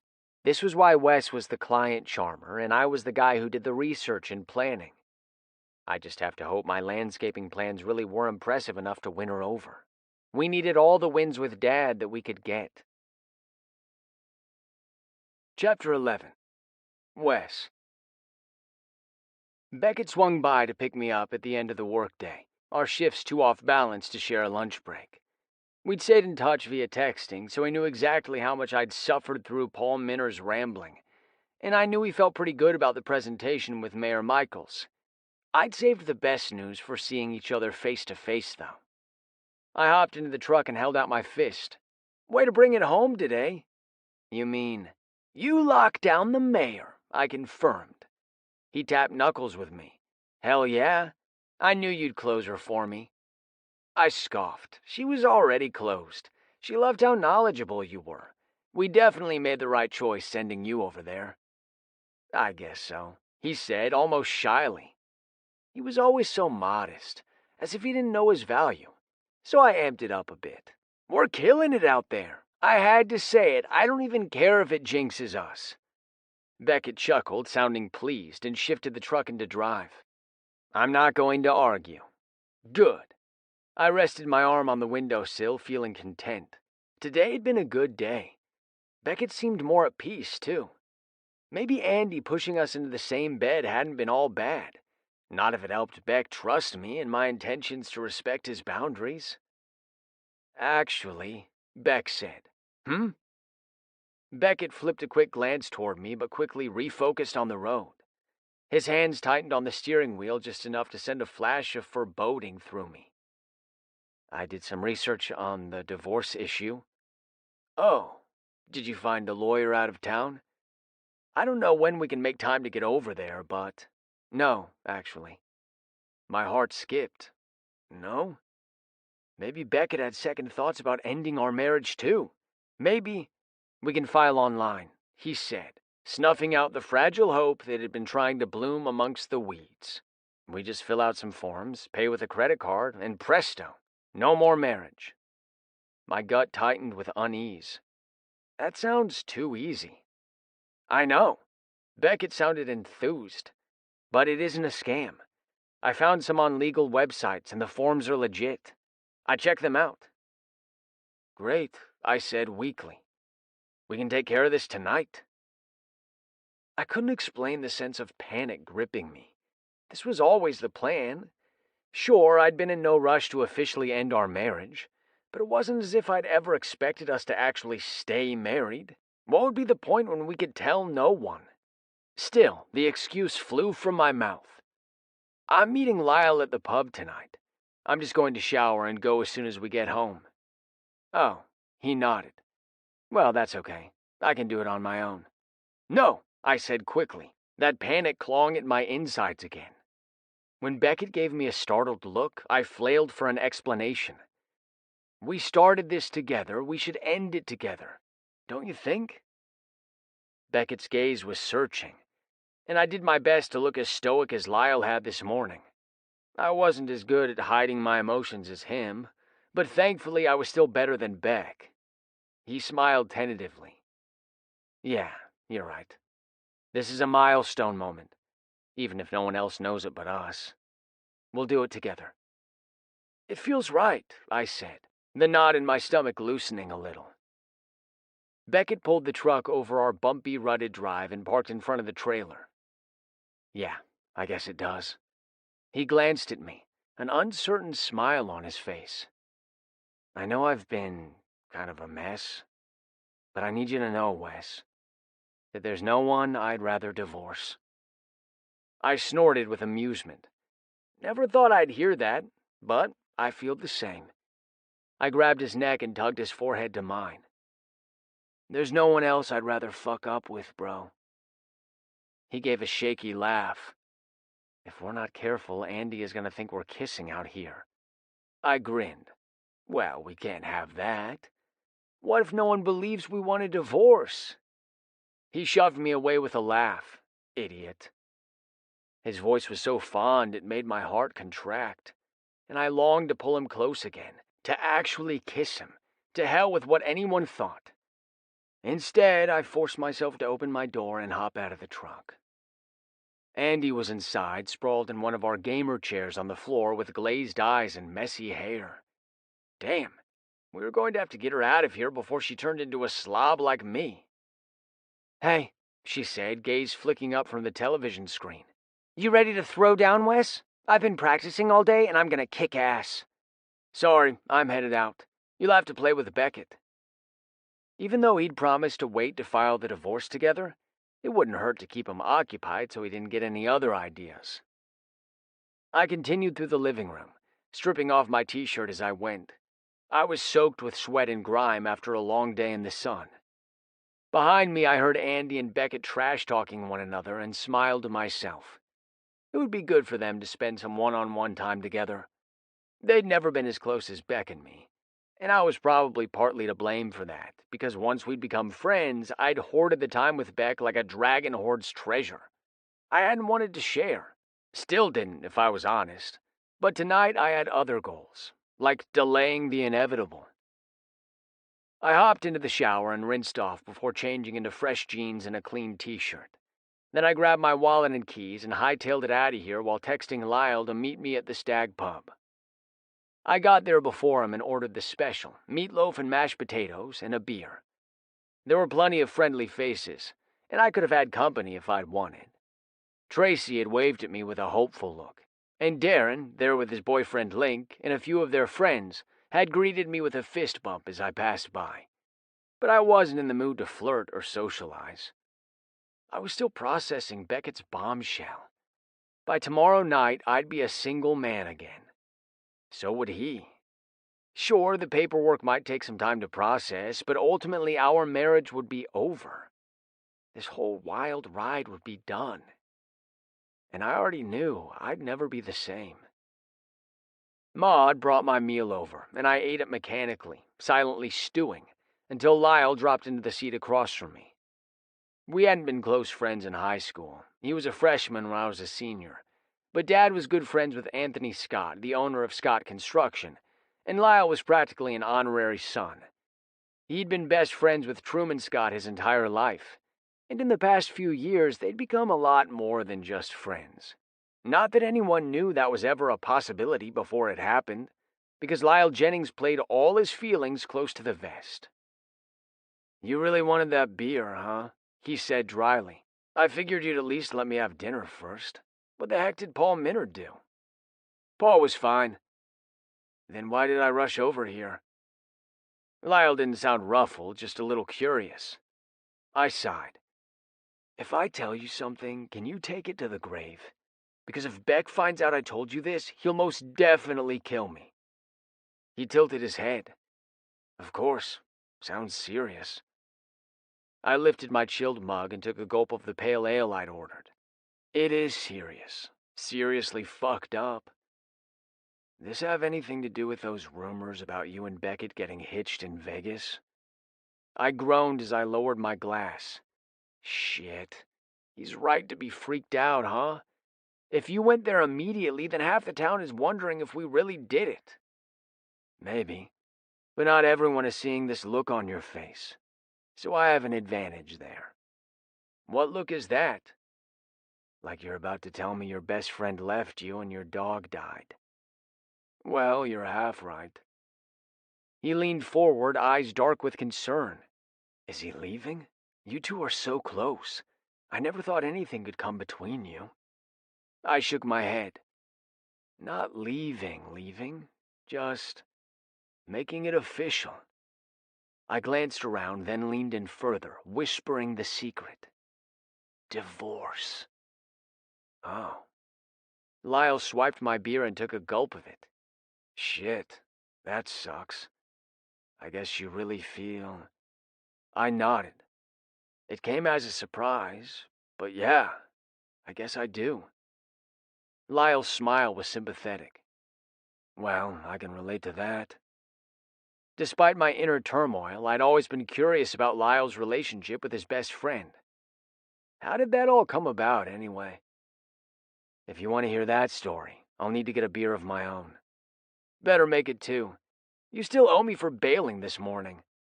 He grinned. Hey, what doesn't kill you makes you stronger, right? You weren't the one subjected to 2 hours of bird-watching tips. He chuckled. All right, I guess you've earned it. Be right back. While he went up to the bar to place the order, I finished off the last of my dinner and checked my phone. No messages. Beckett was probably still playing games with Andy. I tried not to feel jealous, even though it'd been a long while since we just chilled and gamed without any tension between us. I guess that was my fault. If I wanted us to keep our simple friendship, I never should have suggested we screw around when I realized we'd gotten drunk married. But damn, it was tough to regret it when it had brought me so much closer to him, even if only for a short time. Okay, Lyle said as he returned and plonked the beer in front of me. I'll tell you about the way all my friends sideswiped me with the truth about my feelings for Truman. But first, you have to listen when I tell you a truth. I'm listening. Your feelings won't go away just because they're inconvenient. You and Beck, I know it's complicated being stepbrothers, but you've been closer than close for a long, long time. So what am I supposed to do now?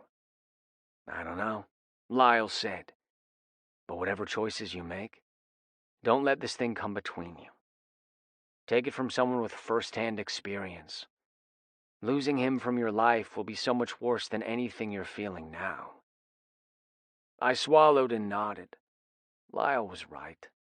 Regardless of my misgivings over filing for divorce, it would be 10 times worse to lose Beck for refusing to give him what he needed. Ready or not, this marriage had to end. If only so that I could hold on to him. Beckett. I don't know why I let you talk me into this. Beside me, Andy sniffled. What? It's a good movie. It's a terrible movie, I argued. She can't possibly win him over, and even if she does, then she's the villain. Andy let out a blubbering wail. I know! On the big screen, a movie starring Julia Roberts tormented us with pining and a missed opportunity for love. Ordinarily, I wasn't one to get sappy over romance movies, but it was hitting me straight in the feels, too damn similar to my own life at the moment. Andy and I had given up on gamer chairs and created a mound of pillows to lean on. Wes and I didn't have that many, but luckily our sister came with a shit ton of them. A pizza box sat on the floor before us, having arrived while we were in the gaming phase of the night, and I was at least marginally happy. "So, why are we doing this again?" I asked.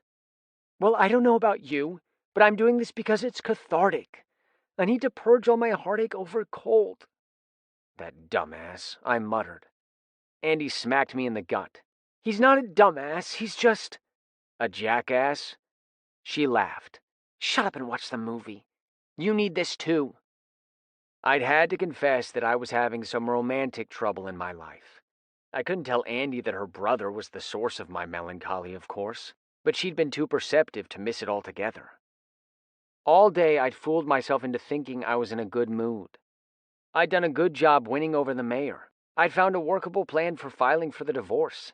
Then I'd convinced Wes to go along with it. And that's when my mood went to hell. Maybe it was just an adrenaline drop. I'd been all revved up to file the paperwork tonight and put our mess behind us. Once Wes left, I was back in a holding pattern. That was the logical explanation. But after I admitted that I was bummed about a relationship too, Andy had put on this damn movie and insisted that watching it with her would help.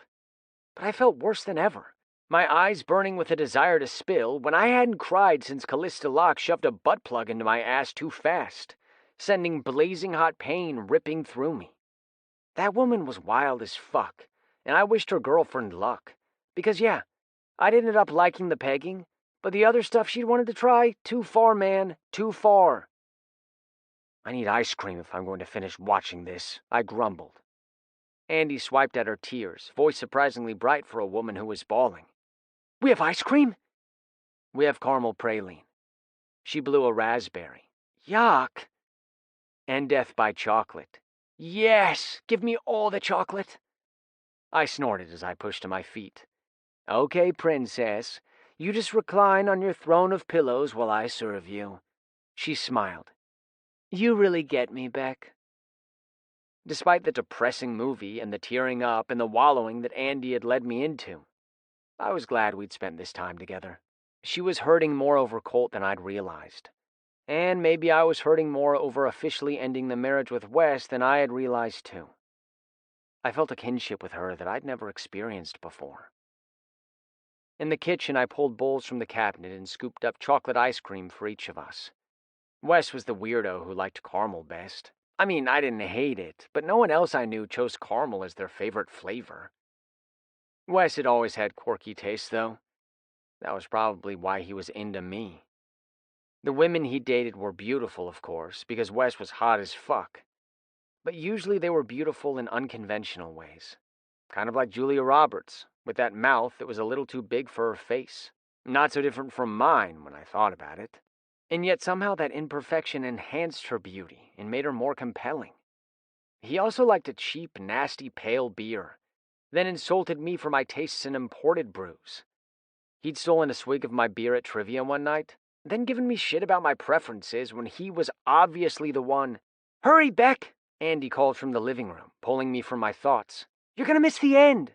Maybe that's all part of my plan, I said, but grabbed spoons and headed back to the living room anyway. Might as well see this train wreck through to the end. Andy looked like a miserable, tear-stained mess, but when I returned, she grinned and made grabby hands for the bowl. Women really were such strange creatures. I handed it over quickly, a little fearful as she shoved a bite into her mouth and moaned decadently. Thank fuck I'd never even had the smallest attraction to Andy. I'd only ever regarded her as an annoying pest of a little sister, and there was no danger of her escaping that designation. Unlike Wes, who'd always been more like a best friend and wingman than a brother. Maybe that's where we'd gone wrong. Instead of being brothers, we'd become friends and roommates. We'd spent so much time together we could finish each other's sentences. We knew each other's favorite foods and drinks, knew exactly which buttons to push to get a rise out of the other, knew how to joke and banter and possibly flirt with each other. I shoved in ice cream nearly as fast as Andy, both of us groaning over brain freeze as the movie wrapped up with an ending that went pretty much how I expected. Andy sighed. The gay guy was the best character. Why is it that straight men are such assholes? I chuckled. I don't know. Most of my friends are gay. She snorted. Really? Well, gay or bi, I clarified as I ticked them off on my fingers. Tucker, Lori, Clark, Hunter, Augustus, and that's just my trivia team. Andy giggled. Granville is full of man-on-man action, isn't it? Jordan, my bestie from high school, came out after he left for college. He's a big romance movie buff. He has a whole group of friends that watch movies together every week. So I have him to thank for this torture, I joked. I stood and stretched, deciding to call it a night before the topic veered back to what was happening in my own sex life. Andy might be aware that there was no shortage of queer couples in town, but that was a hell of a lot different from realizing her brothers had dabbled in a little man-on-man action of their own. Andy stood up and hugged me with one arm, ice cream bowl still clutched in her other hand, though it was empty now. Thanks for doing this with me, Beck. Sure, no prob. She held onto my arm when I tried to move away and held my gaze. Seriously, I'm sure this isn't your idea of fun. I've barged into your life and taken your room, and I really appreciate that you've put up with it. I know you've got better things to do than sniffle over a sappy rom-com with me. I scoffed. Some rom-com? There wasn't even a happy ending. She chuckled. In a way that makes me feel better. I'm not the biggest screw-up out there. I could be like her and let life and love pass me by. I'm trying, at least. That's all we can do, right? Try to find love, and if we're lucky enough, hold on to it. My throat tightened. Yeah, I scraped out. Well, if you need us to kick some sense into Colt, let me know. She smiled tentatively. Nah, it's not all his fault, you know. It takes two people to make a relationship work. She sighed. Maybe also two people to ruin it. Her eyes were glassy again, and I was worried we'd have to watch another movie to pull her back from the precipice. So I gave her a hug, and when her defenses were down, messed up her hair. It was a patented Wes move, and she squealed and shoved me away with a glare. Holding up a hand tipped with manicured nails, she said, "Don't make me unleash the claw on you." I laughed, feeling a little lighter myself as I retreated. I wouldn't think of it. Good night. Once I was in Wes's bedroom, though, Andy's words circled through my brain. It takes two people to make a relationship work. Maybe also two people to ruin it. Whatever happened, I couldn't allow that to become the story of Wes and me. I couldn't let the Vegas wedding, or the sex, or the fears of what people might think ruin our relationship. We might not be boyfriends, but we were bros, and I refused to give that up. The pining and the moping and the worry had to stop, before everything between us became as tainted as the love Julia Roberts' character had for her best friend. I was still awake, mind too troubled for sleep when Wes slipped into the room. It was dark, and I could only make out his silhouette as he undressed. I closed my eyes, not wanting to invite conversation when I was so conflicted over what we had to do next. The bed dipped as he climbed in on his side. I tried to breathe evenly, though my heart raced as it always did when we first got into bed together. My body remembered Vegas all too well, and all the things we could get up to when in close proximity. Wes shifted a couple of times, then rolled over and put his arm over me. He nuzzled the back of my neck, making goosebumps rise. Then he whispered so quietly I almost didn't catch his words. "I miss Happy, Beck. That's why I'm gonna do this. To get him back." I almost answered, but something stopped me. And when he brushed a kiss to my neck, I knew what it was. Shame swirled with arousal, but I couldn't bring myself to let him know I was awake. I was afraid he'd stop touching me, also afraid I'd beg him to touch me more. So I listened in the darkness as he held me, whispering truths he was afraid to say in the light of day. "I don't want anything to come between us, ever. I can't lose you." He squeezed me once more, then rolled away. His breathing evened out and soon turned to quiet snores. He'd gotten his truth off his chest, even if he didn't believe I'd heard it. But me? My truth was still fighting with my good sense, trapped in my throat, making me feel as though I couldn't breathe. Chapter 12. Beckett. Looks like you and Wes are good for more than bickering with each other after all. I pivoted on my heels, still in a crouch, where I'd been assisting Logan with the planting of one of the water-tolerant plants edging the pond, a red-twig dogwood. These plants would add a bit of beauty to the area, but more importantly, they would help curb erosion along the pond's edges. I tipped my head back to see Tucker and Lori silhouetted against a blazing sun. He's on residential maintenance today, or I'm sure we'd be going at it as usual. That was a lie, and Logan's sidelong look at me said that he knew it too. Tension had thrummed between Wes and me, both of us all too aware of our plans to file for divorce tonight. We'd met with the crew as usual, dealt out assignments for the day, and parted ways with barely 2 words between us, but far too many looks. Every time our eyes met, they seemed to catch and hold. There was that same feeling that hung in the air just before a storm, like something was brewing, and it was time to batten down the hatches. When it broke, I didn't know if I'd still be standing or if I'd be swept away. Or maybe I needed to stop watching romance movies with Andy. "This is looking great," Lori said. "It really is," Tucker agreed, glancing around. "You all are working some magic out here." I stood and pulled off my dirty gloves, then smacked them against my thigh to make some of the clinging soil drop free. "There's a lot more to do. We're really just getting started. Had to wait for the big machinery to come and go." "We saw the gazebo on the walk across the park," Lori said. He grinned at Tucker. "Maybe we should get married again there." Tucker chuckled, an ease to him that had been missing before Lori came back into his life. He seemed more relaxed these days, a smile quicker to come to his face as it did now. "I think 3 honeymoon periods is more than enough." Tucker and Lori eloped in their 20s, then reunited earlier in the summer when they had a second wedding reception. But then they re-proposed to each other for real after that. Apparently that proposal was just to agree they were going to stay married, not get married again, though that gazebo would make a nice setting for one last ceremony. It kind of made my one single marriage to Wes seem more normal. If only he wasn't my stepbrother. Lori grinned.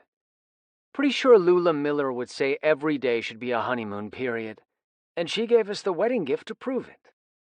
Tucker turned a little red, piquing my curiosity. "What did she give you guys?" "Nothing," Tucker said quickly. "Was it a little something by our sex toy empress, Paula Goodman?" I asked coyly. Tucker spun on his heel, gazing around the park as if suddenly interested in every blade of grass. Lori grinned and nodded yes behind his husband's back. "Why so shy, Tuck?" I teased. "It's practically tradition that every new couple be initiated with a dildo from Paula." Behind me, Logan laughed. "What?" I glanced over my shoulder. "I forgot you're new here. It's a very intimate sort of community." Paula wasn't above accosting people in public to extol the great virtues of using a sex toy to spice up their love lives. It made her husband absolutely bonkers, which I think was half of the appeal to her. Paula and Dirk's marriage hadn't been the smoothest. Rumor had it she'd once brained him with a frying pan for cheating on her. Tucker's phone rang, cutting through the peaceful sound of water rippling and birds chirping, the construction work at the adjacent Dick's neighborhood distant enough from this area of the park to be only faintly heard. "Oh, thank God," Tucker said as he pulled his phone from his pocket. "I have to take this call." He took a few paces away to talk privately, and Lori turned to me. "Can we talk?" There was a serious tone to his voice that made me think we needed a little privacy too. "Sure. Why don't I give you a tour?" I left Logan working with the dogwood, while Colt and Luke hauled and placed coarse stones around the edges where we weren't planting. My sister's ex had looked as if he wanted to murder me when I gave him that job. And it's true, I did get a little vindictive thrill from it. But it'd do Colt good to toughen up.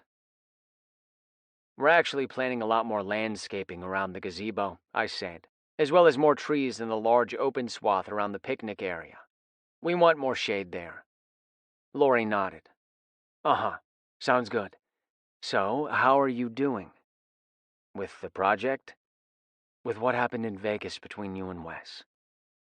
I glanced around uneasily, but we distanced ourselves from anyone who could overhear. There's no easy answer to that. He bumped me with his shoulder. I'm not trying to pry. You seemed pretty overwhelmed the last time I saw you, and I just wanted to know you were doing okay. I blew out of breath. We're getting a divorce. He pulled me to a stop, forehead creasing as he frowned. Do you mean, are you two? I caught on to his meaning and shook my head quickly. No, we're good. We're fine. It just needs to be done. I mean, I laughed nervously. It's not like we can just stay married. Lori tilted his head. Can't you? I huffed. No. There's way too much on the line. I told you before. You're worried about your family, he said. That's understandable. But Beck, I've traveled this path you're on. I squinted. You fell in love with a member of your family? He chuckled. No, but I fell in love with someone they didn't approve of. And I can tell you that giving up on what we had was not easy to live with. It's not the same situation. It's not, he agreed. It's been so tense and confusing, I admitted. My sister crashed with us, so we have to sleep in the same bed. I should find a place to go, put some distance between us because my willpower is only so strong. But that would only start gossip Andy doesn't want. I took off my hat and scrubbed a hand through my sweaty hair. Fuck, but this is all a mess. I don't know how to turn off the feelings, but the divorce, that I can do. It feels weird, but being married is weirder, so I can't win. Lori let me vent my feelings, patiently waiting until I ran out of steam and heaved a heavy sigh. You know, Tucker and I shared a bed for a while too, before we got intimate again. I raised my eyebrows. That must have been frustrating. He laughed. It was. I called Elle, his dog, my official cock-blocker. The truth is, though, nothing was going to happen unless we both wanted it to happen. If staying platonic with Wes is so hard, I think you need to consider that there's a reason for that. Maybe a reason worth exploring. My heart gave a flutter as the words ignited a hope I'd tried to squash ever since we got back home. I shook my head. I don't know, Lori. I wish it were that easy. Some of the scariest things are simpler than we realize, Beck. Just think about it. I nodded once. I will. Wes. Time seemed to speed up, work passing in a flash, then slow down again as Beckett finished his shower after we got off shift. The big D, and not the fun kind I'd come to discover with Beck, had been hanging over my head all day. And at this point, I just wanted to get the divorce over with so the lead ball in my gut would go away. I'd already showered and changed, so while Beck cleaned up, I decided some comfort food was in order. I buttered a slice of bread and put it into a hot skillet to grill, then grabbed cheese from the refrigerator. Andy ventured out of her bedroom, looking more presentable than I'd seen her in a few days. Her hair was combed, and she wore jeans and a flowery pink tank top instead of the yoga pants and plain tees she'd been lounging around in recently. "Look at you," I said. "You almost pass for human." "Ha ha." She scratched her nose with her middle finger. "Nice to see you too." I grinned and turned to the stove to attend to the sandwich I was making, adding cheese and a second slice of buttered bread before flipping the whole thing over. "You want a grilled cheese? I promise I'll only burn it a little." She laughed. "Well, that's tempting, but no. I'm going out." I gave a mock gasp and rounded the corner to grab her up in a big bear hug. "You're done hibernating? This is amazing." She shoved at my shoulder. "Let me go. Oh my God, you're such an idiot." Beckett emerged from the hall, sniffing the air. "Is something burning?" "Shit." I dropped Andy and raced back to the stove to pull out the sandwich, which, sure enough, was a little burned. Ah, well, a little charcoal never hurt anybody, right? Oh, sweet, you made grilled cheese, Beck said, sounding delighted. Do we have any tomato soup? In the pantry. I was going to get to that next. Beck loved to dip his sandwich in the soup like it was au jus. I could take it or leave it, but when it came to making Beck happy, I was always going to take it. Andy smiled. You two enjoy cheesy charcoal. I'm off to win back my man. Beckett and I both turned at the same time. Wait, I said. What? He said. Andy shrugged and smiled, a light blush coloring her cheeks. We're meeting for dinner. Wish me luck. Andy, are you sure you want to take that asshole back? Her face tightened. You don't even know why we were fighting. No, but I know you and I know Colt, I said. It doesn't take a genius to figure out he's the asshole here. She shook her head. Love isn't always easy, Wes. Sometimes you have to work for it. Ask Beck, he knows. She turned and walked out the door. I turned to Beck, raising an eyebrow. What do you know? Lots of things, Beck said airily. Uh-huh. Like what? He shrugged as he crossed to the little cabinet-sized pantry to grab the can of soup while I kept a closer eye on the new sandwich. Last night we watched a movie and purged our feelings. He shot me a nervous smile. Andy was hurting, and I haven't exactly done a great job of hiding my turmoil lately. So when she asked, I told her I'd had some bad luck in the romance department too. Oh. I frowned, unsure of what I wanted to ask. Are you upset? I mean, do you not want... I barely understand what I feel. He poured soup into a pan and placed it on the open burner to heat on the stove. Even though we need to do this, it's not easy, you know? Yeah, I said quietly. I'm sorry. Sorry for what? For being a drunk idiot and proposing frickin' marriage? I got you into this mess. Wes, Beckett shook his head. There's something you should know about that night. What? Do you remember something else we did? Sort of. He hedged. Let's finish the cooking, and we'll talk while we eat. Okay, I said, feeling uneasy. What more could I have fucked up without realizing it? Maybe Dad was right to be so pissed at me. Being responsible for actions I couldn't even remember was no way to go through life. I made 2 more sandwiches, and Beck ladled the soup into bowls. We didn't have a table, so we cleared off the counter and ate while standing.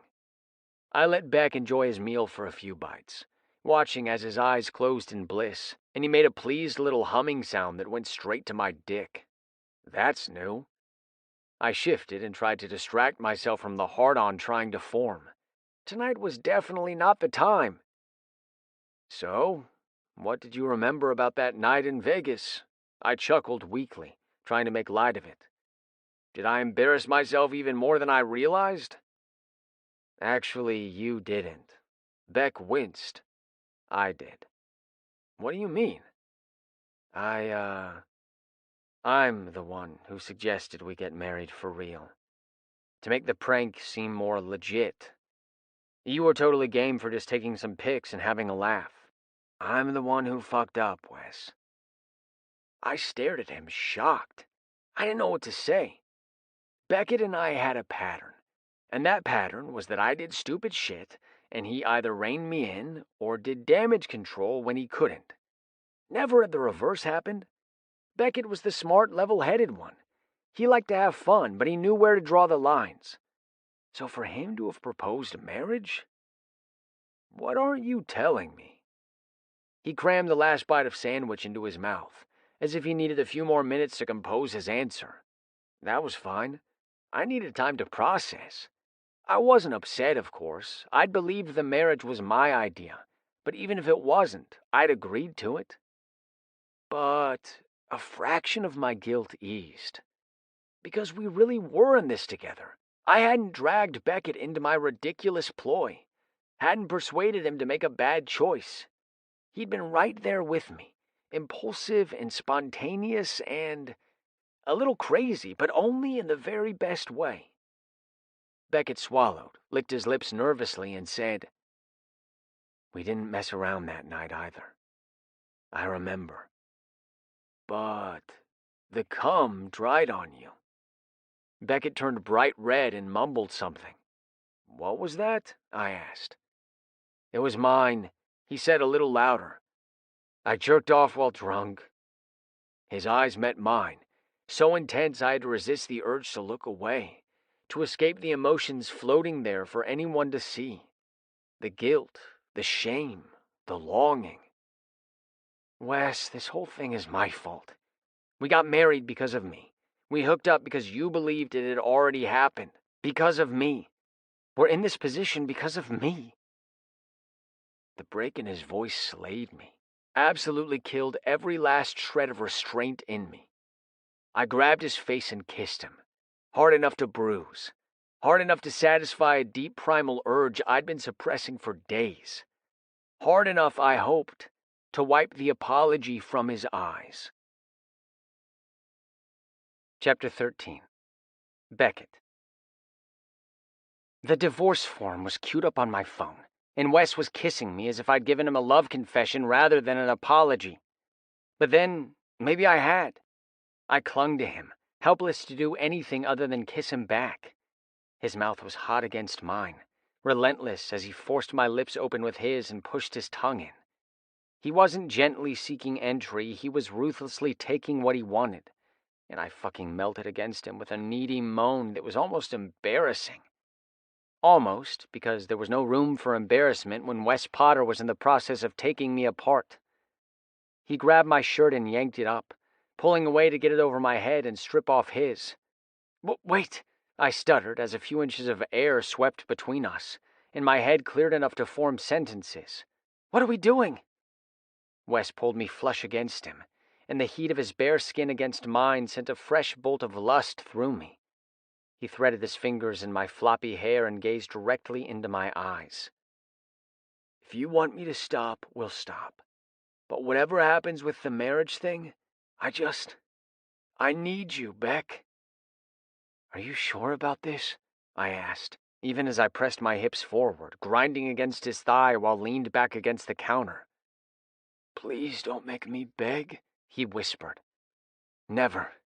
I dropped to my knees and gazed up, taking in the bulge in his jeans that showed just how much he wanted me, the taut stomach and built chest and arms that were proof of the manual labor he did nearly every day, his strong jaw and full lips, and those dark, dark eyes that were usually full of good humor but now just smoldered with fire for me. I'm the one who should be begging. He ran his thumb over my bottom lip, pushing down lightly until I let my mouth drop open. He shuddered. "Fuck, Beck. You don't need to beg. You can have anything you want from me." A feeling of peace came over me. Maybe Lori had been right, and it was time to stop hiding from this. I swallowed hard. "Right now, I just want your cock." It was a small truth, far from the whole of what I wanted. I wasn't yet sure what I could or should have, but as the words rolled off my tongue, I could suddenly breathe easier. I'd admitted I wanted Wes, and the sky hadn't fallen. Not yet. Not before I got my mouth on him and tasted him properly. "Fuck yes."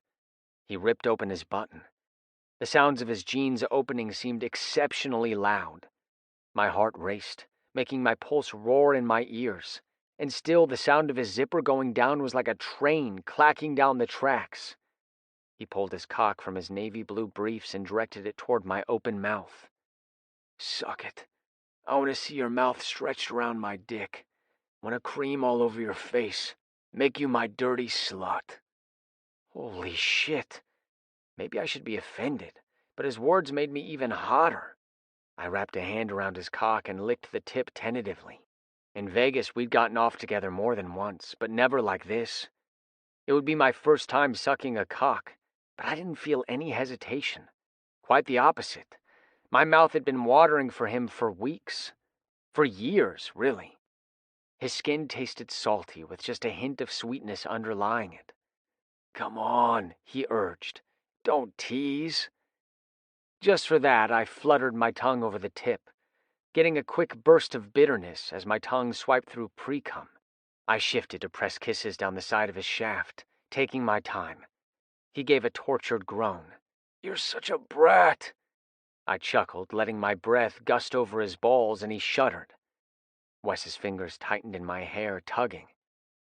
We're about 3 seconds from me taking care of this myself, he growled. Oh, hell no. If I'd come this far, I wasn't about to sit back and watch Wes get himself off. As hot as that might be, we'd done that before, and it hadn't come close to satisfying my desires. This time, if we were going to cross the line, I planned to make it worthwhile. I dove down on his cock so fast I gagged and choked. Whoa, easy, Wes murmured as I retreated to clear my throat and gasped for air. I'm not going anywhere. I took the tip of his cock back into my mouth, moving a little more slowly. Wes put one big hand on my head, not pushing me down, but guiding me where he wanted me, showing me he wanted this as much as I did. There you go. You got this, he murmured. You're made to suck my cock. My thoughts scattered as his thick length invaded my mouth, rubbed against my tongue, then nudged at my throat. Wes let me take my time and feel him out, urging me along with dirty praise. That's good, Beck. You're a total cock slut for me, huh? You like that dick in your mouth, don't you? Ah, yeah. I'm gonna bust so fucking hard for you. I shuddered and reached down, unable to ignore my own arousal any longer. I groaned, the sound muffled by my full mouth, and fumbled to unfasten my pants. Yeah, Beck, yeah. Take out your cock. I want to watch you jerk it. Want you to come with my spunk all over your face. I made a desperate sound that was a little embarrassing as I got my hand around my shaft, stroking it and sucking him harder, wanting to give him everything he wanted. He cursed, then suddenly shoved my head back, pulling his cock from my mouth. I parted my lips ready to protest, when the first shot of cum sprayed my chin. I closed my eyes just as the second blast hit my forehead and dripped down the bridge of my nose. Fuck yeah, Wes uttered. Now you're my cum slut. Just like that, I was gone. My cock pulsed in my hand and I shot my cum onto our kitchen floor. It was so dirty, but so good. I glanced up, catching sight of Wes's smiling, satisfied, smug lips. Heat rushed to my cheeks as I thought of the dirty things he'd said. But when I faltered, his expression shifted to something soft and sweet. Come here. He reached for my arm and tugged me to my feet. You're amazing, you know that? I couldn't find the words, my throat too tight to speak. As my orgasm ebbed, all I could think about was what we'd done. What we'd been fighting so hard not to do. All that resistance gone in the heat of the moment. Wes kissed me gently. Everything is going to be okay. Is it? I asked, my voice shaking. Yes, he said, with all the confidence I lacked but needed to hear. Let's clean up. Then we'll figure out where to go from here. Because this whole thing where we pretend we don't want each other, that bullshit is over. I blinked, a little startled by his firm tone. But he kissed the protest from my lips, and I sighed, sinking into him. He didn't seem to care that my lips were dotted with cum, or that my mouth probably tasted like his dick. He swept his tongue in possessively, acting as if he owned me. And that's when I realized he did. He broke the kiss, eyes searching mine. No one else has to know, he said softly, a sharp contrast to the way he'd just taken my mouth. As long as we're honest with each other, we'll be okay. Okay, I said, relieved. I was so tired of wrestling down my feelings, so tired of longing for something I couldn't have. But the divorce, I know we have to do that, he said, his arms tightening around me. I can deal with that as long as I have you, but on one condition. What is that? That it makes you happy, he said. Being with me, I mean. I doubt a divorce makes anyone happy, even when they need one. I remembered his words from the night before, spoke in the darkness while he thought I was sleeping. I miss happy, Beck. Finally, I could respond to the intimate confession he'd made. I'm happy as long as we have each other, I said. That's my only condition. Even if this doesn't last forever, Wes, I don't want it to come between us. It won't, he promised. It was the kind of promise that was easy to make, but difficult to keep. But I didn't doubt him. Wes had always had my back, and I knew he always would. Wes, this wasn't how I imagined my divorce taking place. I was lounging naked in bed with my equally naked stepbrother cradled in my arms. Our skin was still damp from the shower, sticking a bit where we touched. I'd indulged in access to his whole body for the first time since we were in Las Vegas. Beckett had a wiry frame, but it hid a lot of muscle he'd built on the job. He was lean but strong, slender but hard. It seemed counterintuitive that I'd be so turned on by his firm muscle when I was used to softer bed partners. But there was no denying how hard my cock got when I'd scrubbed his back and massaged that tight ass. Wes, did you hear me? Beckett waved his phone in front of my face, a reminder of a much less pleasant reality. I've got the forms pulled up here. We just have to fill them out. My warm bubble popped. It'll be done, just like that? I guess so. Beck tilted his head back to gaze up at me, his eyes soft. It doesn't mean we don't care about each other. It's a formality, just paperwork. I made a non-committal sound. Beckett was right that it wouldn't change our relationship. It wasn't as if we were ready to be married. If Beckett and I hadn't been stepbrothers, I was pretty sure our attraction would have taken a more normal course. We'd kiss, hook up a few times, date. We wouldn't even consider marriage, not for a long time anyway. But since it was already done, well, undoing it felt sort of like giving up on our relationship before it ever began. Are we sure this is legitimate? Maybe we should go to a real lawyer, I said. We don't want to find out this was a scam and we're still married 20 years from now. Like Tucker and Lori, Beck said. It kind of worked out for them. I chuckled. True, but if we're going that route, I say we skip the part where we think we're divorced for 2 decades and we just spend all those years together. An image of us kicking back with beers, both of us old and gray, popped into my head. It wouldn't be the worst thing, would it? You think you're clever, don't you? Beck said, catching on to my attempts to dissuade him. Well, yeah, I grinned sheepishly. But mostly I'm just happy you're not pushing me away. Uh-huh. Beckett sounded skeptical, but he nuzzled into my neck and sank his teeth into my flesh enough to make me gasp. My cock stirred again. When he lifted his head, his eyes were glazed with lust. You might have to push me away now. Not a chance. I grabbed the back of his neck and pulled him in for a deep, wet kiss. He instantly went pliant, allowing me to take charge.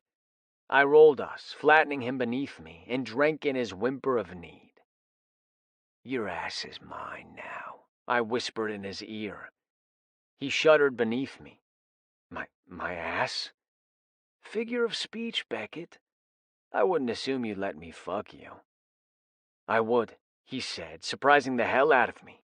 We'd both lived as straight guys up to now, and I was pretty sure neither of us had much experience with the receiving end of anal.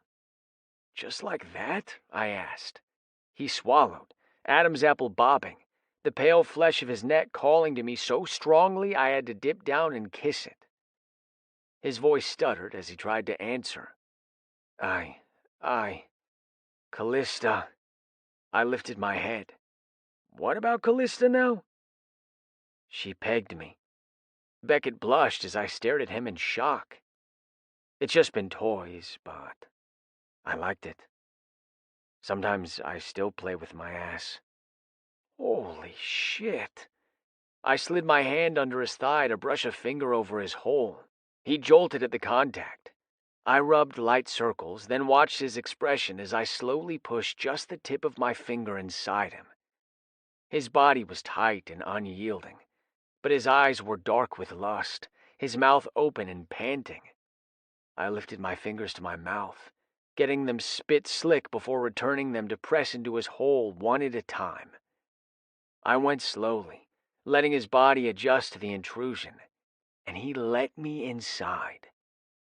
It hit me hard just how gorgeous he was, how much I wanted him again, how much I'd always want him. "Don't divorce me yet," I whispered against his open mouth. His closed eyes sprang open. "But, please, Beck, it's just a formality. We can figure it out later if necessary. No one knows. No one has to know." I knew it wasn't fair to talk to him about our plans while he was letting me command his body like this, but I couldn't help it. Suddenly I couldn't stand the idea of signing my name to our end, even if it was just the end of something no one knew about. "Oh, okay." I stilled, raising up to meet his eyes. "Yeah? You're not just saying that because I've got you all horned up and craving my dick?" Damn, Wes. He covered his face with his hands as he laughed. "If this is how you talk, it's no wonder you could never keep a girlfriend." "What do you mean?" I asked, a little offended. "You called me a cum slut earlier, and now you're talking about how I crave your dick. Are you saying that's not true?" "No, Beckett huffed, lowering his hands. "I'm saying that it's a little embarrassing for you to point out how pathetically needy I am when it comes to you." I slowly withdrew my fingers from his body, watching Beckett instinctively widen his legs and tilt his hips up as if begging for more. Damn, he was needy, but I loved it. "You're so hot, Beck," I said. "I don't always talk this way. You bring it out in me." "Really?" "Yeah, of course. You affect me just as much." I waved a hand to my heart-on. "But you don't have to answer me now about the divorce. It's not fair to ask when I've got you all hot for me." I winked to show him I was playing. Beckett rolled his eyes. "I guess I wasn't sure what to put in for our married name anyway. We could at least wait until we get the marriage certificate to be sure all the information we submit is correct." I smiled down at him, my heart fluttering with excitement. Beckett sounded relieved that I'd given him an out, and I was pretty sure we could both guess which name Beckett would have wanted to take when we married. It was his chance to finally become a Potter like the rest of his family. But I wasn't about to argue with his convenient excuse when it got me what I wanted. "Good," I said. "Let's get back to enjoying this honeymoon, then." His cock was hard, curved up against his belly, and already wet at the tip.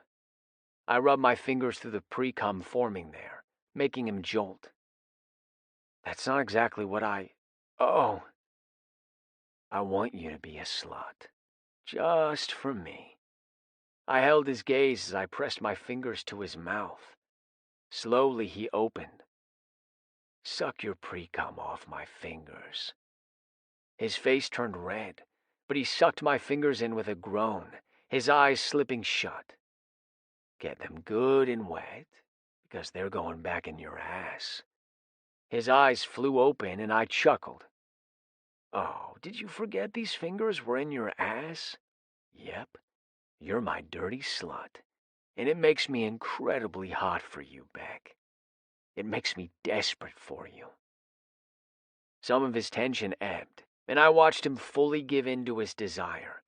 He swirled his tongue around my fingers, sucking and moaning, and when I pulled them free, he parted his thighs eagerly.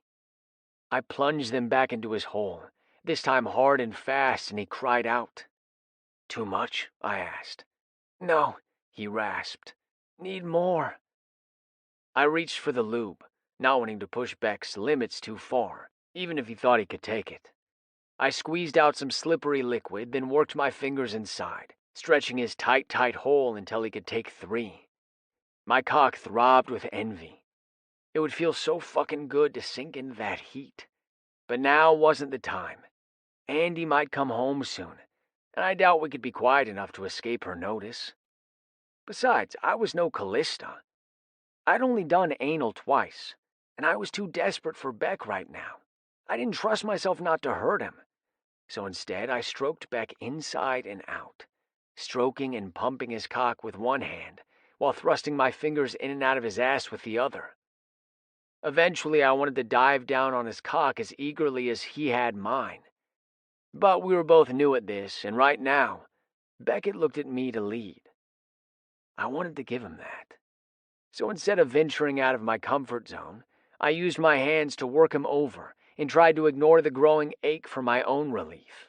My mouth pooled with saliva, and the urge to kiss and lick him everywhere grew and grew. Beck thrust his hips up, pushing his cock deeper into my grip, before sinking down on my fingers. His body trembled, tension winding tighter and tighter.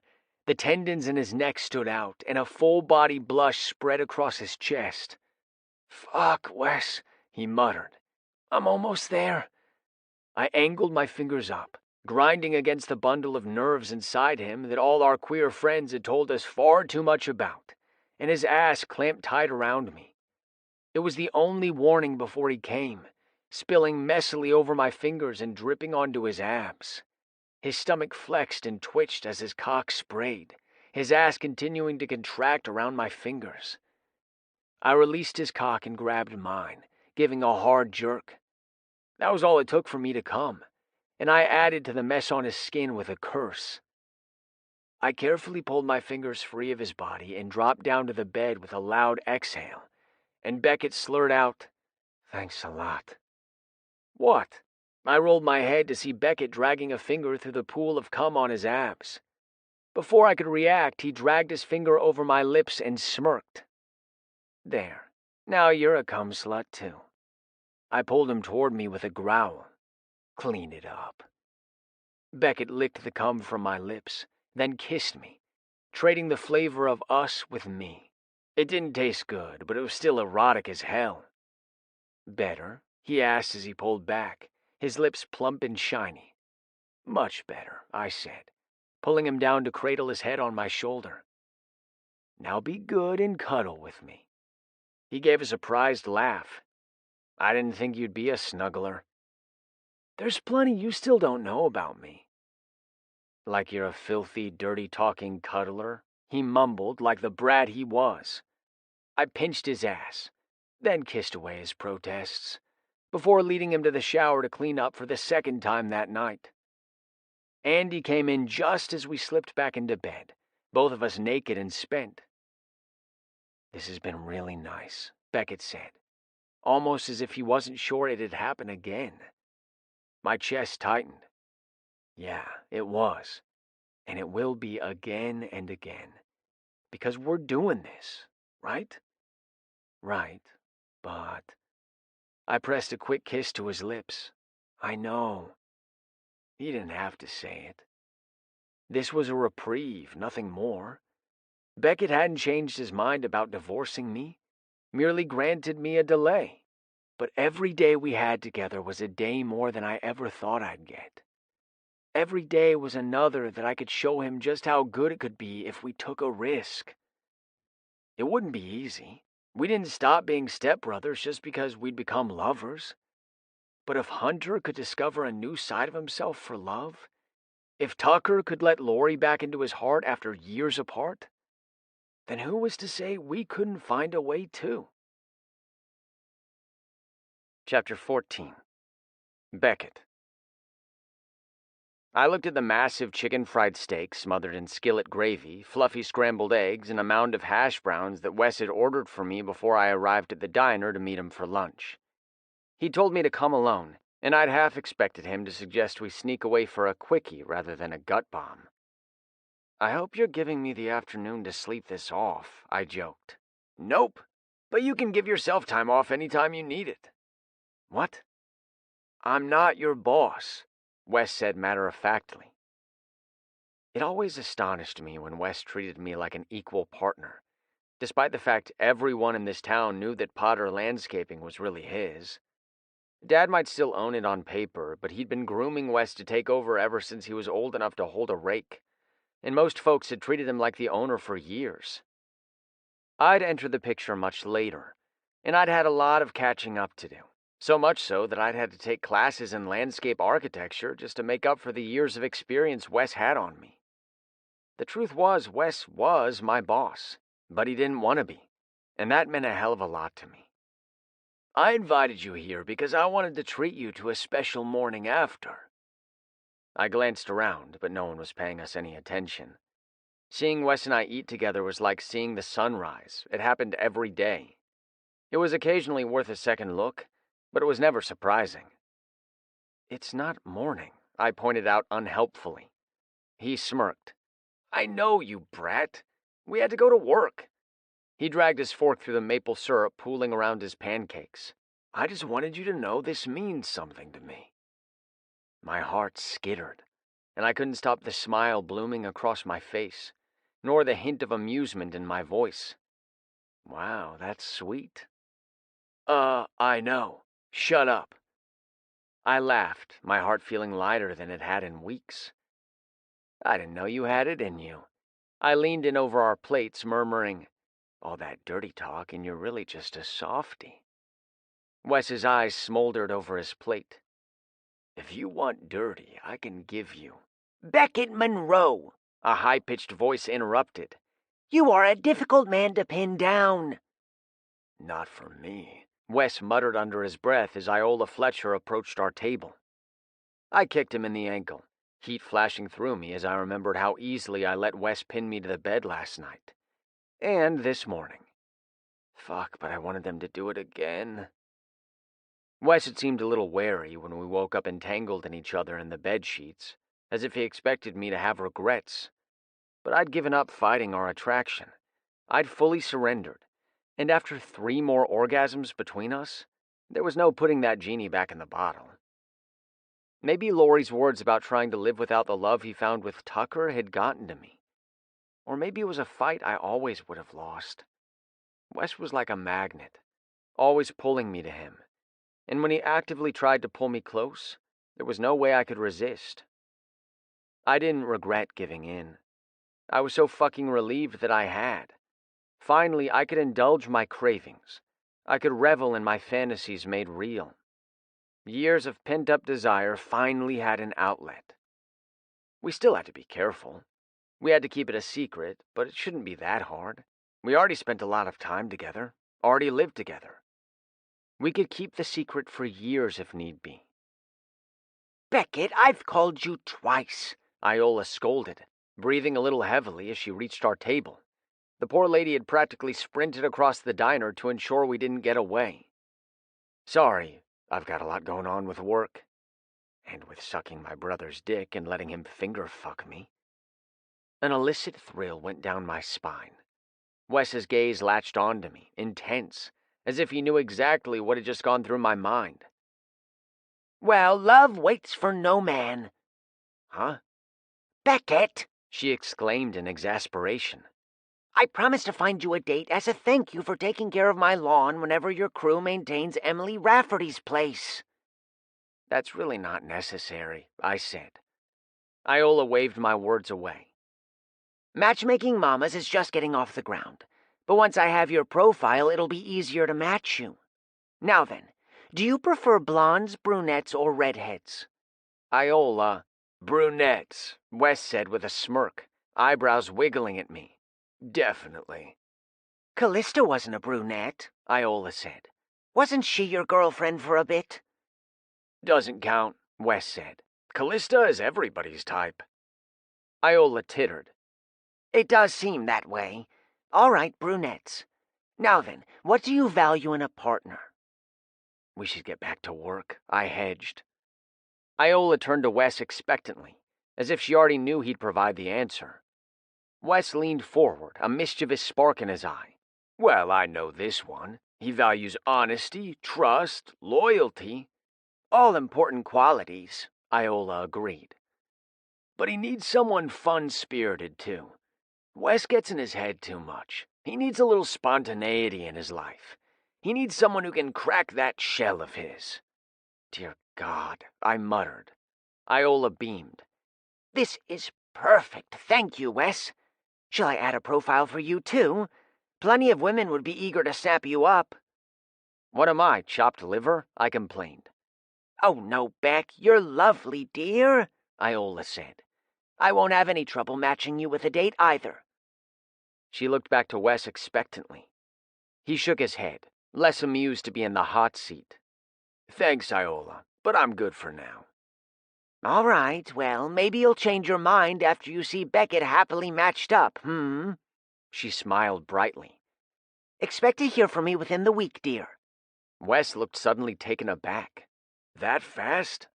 Matchmaking Mamas prides itself on making its clients a priority. We won't rest until Beckett finds love. Wes cleared his throat. We're in the middle of a big park project.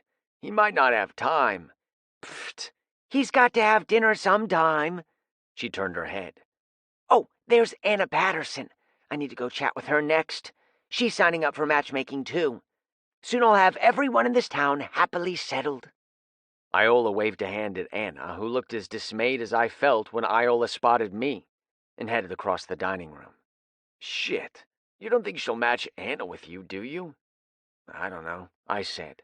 She wouldn't be able to match anyone with me if you hadn't fed her answers for my profile. Wes winced, giving an awkward chuckle. Sorry, I was in stepbrother mode. Not a bad thing, I said grudgingly, since that's the mode we need to show people. Not. Wes's eyes darkened. Pin you to the bed mode? I squirmed in my seat, glad he'd kept his voice to barely more than a whisper. Yeah. Maybe I should tell Iola that Anna's your ex? Wes suggested. Stop her from putting you in an awkward position? So what you're saying is, you'd rather she match me up with a woman who hasn't already put me in the friend zone? Fuck, he threw down his fork. Why didn't you stop me? I don't want you matched at all. I smiled and dug into my food, suddenly ravenous. You know, watching you squirm is fun. Not as fun as it'll be to make you squirm on my cock, he said darkly. I nearly spit out my gulp of coffee. Jesus, man, watch what you say in public. No one can hear me, Wes said. Besides, you started it. Did not. Did too. Did not. Did. Wes. He laughed. Sorry, slipped into stepbrother mode again. I rolled my eyes. Just so you know, it's not attractive. He fixed his gaze on me as he lifted his fork and licked syrup from the tines. I held my breath as I watched, feeling like I needed to squirm right now. Yeah, I can tell how not into this you are, he said. I balled up a napkin and threw it at him. Cocky bastard. And don't forget it. I wouldn't. That threat or promise to make me squirm on his cock would stick with me all day. I was glad I'd given in to desire, but damn, had I known just how good it would feel to finally indulge my lust for Wes, I would have done it a long time ago. Wes. Beckett and I were both dripping sweat by the time we headed home for the day. I tilted the AC vents to blow against my damp skin and sighed with relief. Damn, that was a long day. Sure was. I've been thinking about what I want to do to you ever since this morning. Beckett shivered next to me. I've been thinking about that too. I pulled our pickup into the rutted drive in front of our trailer and killed the engine. When we get inside, we're going straight to the bedroom, where you are gonna squirm so fucking good for me. His eyes darkened even as he protested. Wes, you're filthy. I need a shower. Fuck that, I said. You'll be dirty for me if I want you dirty. He hesitated, but the flush crawling up his neck told me all I needed to know. Beckett was just as turned on as I was. You are my dirty slut, aren't you? Fuck, he shuddered. Okay, if that's what you want. Damn right it is. I opened my door and he did the same. As we rounded the pickup, I gave him a little shove toward the trailer. Come on, hurry before I bust in my pants from just looking at that ass. Beckett picked up his speed, giving a delighted little laugh. You're ridiculous. Just as he stopped to pull open the door, I hooked an arm around his chest. I think you mean I'm incredibly sexy. That too, he said, voice stuttering as my fingers brushed over a hard nipple through his t-shirt. I rocked my hips against him, letting him feel my semi-hard cock through our clothes. Tomorrow, you need to come to work naked. New rule. Beck laughed, sounding breathless. Like I said, ridiculous. And sexy, I reminded him, giving that nipple a quick pinch. Ah, yes, he agreed, trembling in my hold. Always that. That's better. Now get your ass to the bedroom so I can... The door suddenly opened and Andy was there, looking at us with a strange expression. What are you guys doing? I heard you pull up like 5 minutes ago. I released Beckett so quickly he stumbled forward, and I gave him another push for good measure. I'd been so turned on I'd completely forgotten that Andy could be here. We really needed to get the woman a car, or a bicycle, or bell, or something, so we'd know when she was near. We were just arguing over who would shower first, I said. Beck needs to get his ass in there because he's filthy. Beckett shot me an incredulous look. So are you? I grinned. Yeah, but I smell like roses no matter what. Andy wrinkled her nose. You both smell like ass, so I don't care who showers first as long as you both clean up ASAP. I've got dinner on the stove. The smell of charring beef registered now that I wasn't focused on deflecting so that Andy didn't see too much. Beck would never forgive me if I got us found out on our very first day as a secret couple, if we even were a couple. I wasn't sure what this was between us, just sex or something more. I wanted more. Of course I did. This was Beck. But we hadn't exactly discussed where this was leading. Considering it was secret and I'd barely gotten Beckett to agree to that, I wasn't ready to push my luck by asking about the future. The steaks are almost done, Andy said with a too bright smile. I figured you guys would be starving after a long day on the job. We probably would be had it not been for that huge breakfast at the diner in the middle of the day. But we'd done some heavy lifting, finishing up the rock border around the pond, so I could definitely eat. I'd rather be eating Beck, and the look that passed between us told me he wished the same. But there was regret in his eyes that told me he didn't see it happening any time soon. Damn it. I'll make my shower quick, he said. Thanks, Andy. It's the least I can do, she said. I really didn't intend to stay so long. I thought after last night... Her eyes turned suspiciously shiny. Shit. Was I really going to have to make good on my offer to kick Colt's ass? She waved a hand. Anyway, I need to intrude for just a little longer, if it's all right. Do I need to have words with Colt? Beckett asked, sounding so stern when he'd been nothing but a quivering puddle for me. Watching him step up for Andy made me so damn proud, even though I could feel our plans for the night slipping away. No, she said. It's just a work in progress, and if I rush it, I'll only make it worse. You know? Are you sure he's worth all this? I asked. I'm sure, she said firmly. Then we'll trust you on that, I said. No ass-kickings for Colt. Yet, Beck added, and the dark tone in his voice made my balls tingle. I might be the one who was taking charge in the bedroom, but Beckett never shied away from taking control of a situation when needed. He let me push him around in bed because he wanted to. If that ever changed, I'd be the one spread wide with fingers buried in my ass. Fuck, I needed to stop thinking about sex before Andy noticed something weird was going on. You can stay here as long as you need, Beckett was saying, the conversation moving on while my mind spiraled into X-rated fantasy. We don't mind. Right, Wes? I hesitated only a beat before I nodded.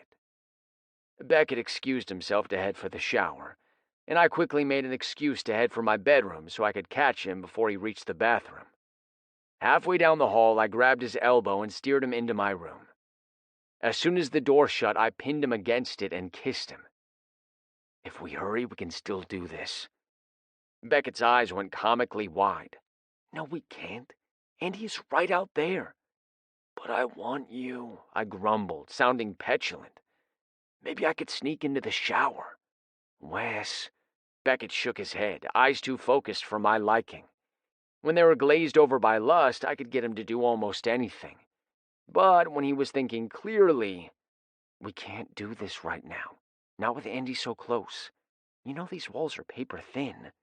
But he kissed me, but softly, briefly, then swiped his thumb over my bottom lip as he smiled at me. Our time will come. We just have to be patient, right? We've spent all this time resisting each other. What's one more evening? It's too much, I complained, even though I knew Beckett was right. We couldn't risk being found out. Andy needs us tonight, Beckett said, going in for the boner killer. She's hurting, and we need to be sensitive to that. I groaned. Oh, sure, use my sister against me. Beckett chuckled and smoothed my hair back from my face. Don't act like you don't care about her. I know you do. The move was so gentle it made my heart squeeze, a sweet ache spreading through me. I wanted this man so damn bad, and not just because he was sexy, but because he genuinely cared about people. So much he'd put his needs aside for Andy, or me, or anyone else without a second thought. Of course I care, I said, admitting defeat. If Andy needs us, we'll be there. It's just one night, right? Right, Beckett confirmed, before slipping out of the room to start the shower. Except it wasn't just one more night. It was 3. And by then, I was the one squirming helplessly. Chapter 15. Beckett. What is the only U.S. state with a Spanish motto? Bobby read the words displayed on the television screen as part of trivia night at the Stag Pub. Our team, the Smarty Pints, formerly called Ho and Bros, but renamed to be more child-friendly when Clark got involved with a dad, was gathered around 2 tables in the center of the room. That's gotta be Texas, right? She guessed. They're so close to Mexico. Don't think so, Hunter said, then glanced toward Clark. Do you know this one, Angel? Clark hummed thoughtfully. It's not ringing any bells. Our friends discussed their options, the conversation bouncing around the table. New Mexico could be logical. Maybe Arizona? One by one, Clark dismissed them as not quite right. As the history teacher in our midst, he usually had the strongest base knowledge for trivia. What do you think, guys? Bobby said, turning toward us. Either of you got any guesses? Everyone looked at us, and I shifted, uncomfortably aware of Wes's hand on my thigh, thumb brushing up and down my inseam. I could hardly remember my name, much less pull some trivia tidbit out of the recesses of my brain, assuming the answer had ever been in there to begin with. Don't look at me, Wes said, a shit-eating grin on his face as he glanced toward me. Beckett is the brains in the family. Oh, that man knew exactly what he was doing. From the moment we'd sat down, he'd been finding excuses to touch me when no one was looking. His shoulder would brush mine when he lifted his beer to take a drink. His knee would bump into mine when he spread his legs under the table. At a certain point, he'd stopped pretending all the touching was innocent, and had gone to outright teasing, inching his fingers closer to my dick, making my temperature rise with each minute we spent in the pub, where I had to play it cool. I slid my hand directly onto his crotch and squeezed, making him jolt, because damn it, 2 could play at this game. I don't know, I said to the table full of friends. Guess we're going to have to wing this one. Shoot, Clark muttered. Wes's gaze met mine, dark and smoldering, and I withdrew my hand before someone caught on. I was horny as he was after days of making do with only quick fumbles that barely scratched the surface of my desire. Andy was just always around, her reconciliation with Colt seeming to grind to a halt. The news had gotten out that they were on a break, and she'd been nearly inconsolable after a friend texted her to ask if it was okay to go out with him. Wes had even cornered Colt at work and grilled him about his intentions of fixing his relationship with Andy, and Colt had sworn that he was trying, but trying didn't get us any alone time. I felt on edge and needy all the time, and I knew Wes had to be feeling the same to be pushing me like he was tonight. Once the attention had drifted away, I stood up, desperate for a breather. I'm going to get another beer. Wes opened his mouth, but before he could offer to come with me and probably try to talk me into sneaking into the bathroom, Lori stood. I need another drink, too. He tipped his glass, gulping a third of it to make that statement true. I rolled my eyes. Here we go. As soon as we were out of listening range of the table, Lori went in for the kill. You and Wes seem on good terms tonight. Do we? I said, trying to sound nonchalant as I leaned my forearms on the bar to wait for Callista to finish orders for other customers. Yeah, real close, Lori said. He's been looking at you a lot, smiling like the cat who got the cream. Not lately, I muttered. What was that? I pinned him with an annoyed look. Get to the point. I'm glad you seem happier, Lori said sincerely, dropping the teasing tone. Well, I got some good advice recently, I said. Decided to take it. Did you? Well, whoever gave you that advice, he must be one smart guy. I grinned. Yeah, I guess he's learned a thing or two. But then, he is old as fuck. Lori gasped and clutched at his chest. Is that the thanks I get for trying to help two friends? For genuinely caring and... I laughed. Sorry, but you were too smug. I do appreciate the advice, Lori. And the willingness to talk about tough things with me, even when I didn't want to hear them. Lori smiled. I was happy to do it. And really, Beck, you look so much happier. Not too much happier, I hope, I muttered as Callista put a fresh beer in front of me, not even needing to take my order after weekly trivia nights for the past 3 years. I can't afford to advertise this. We're all friends here, Lori said. They'd understand. Everyone loves you. Wes, too. If he kept this up, I was going to get frickin' weepy. Thankfully, my phone rang and I picked it up to escape the mush. Unfortunately, Iola was on the other end of the line. Beckett, good news. I've got a match for you. My heart went into free fall. Shit. How did I get out of this one? As I retook my seat, Wes edged his chair closer, and I noticed Hunter and Bobby watching us with a little too much attention. Maybe we hadn't played it as cool as we thought. That's great news, Iola, I said loudly so everyone would hear. I can't wait to meet my date. Wonderful, she said. I've matched you with Anna Patterson, and I just know you two are going to be so happy. My stomach did a precarious flip. Annie, huh? Wes and I had joked about Iola picking Anna, but I hadn't really thought she'd do it. I know you two have tried dating before, Iola said. Of course she did. Everyone knew all the gossip in a town this size.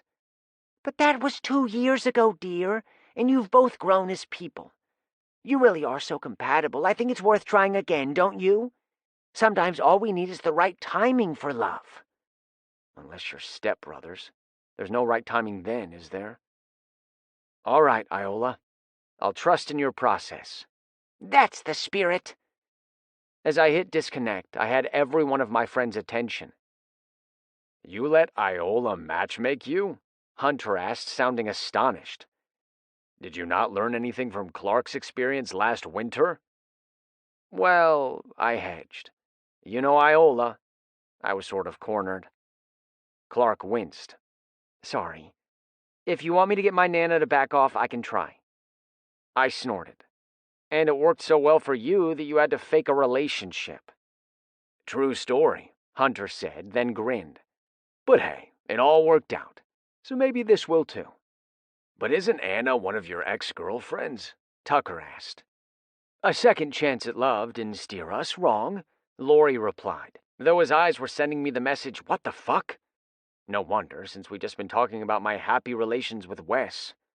I attempted to convey with a look, I don't know, I panicked. But judging by the confusion on his face, I'd only managed, I have no idea what I'm doing, which was also true. Bobby pouted playfully. If you really wanted a date, I'm right here. Sorry, Bobby. You'd have to take it up with the matchmaker, I joked.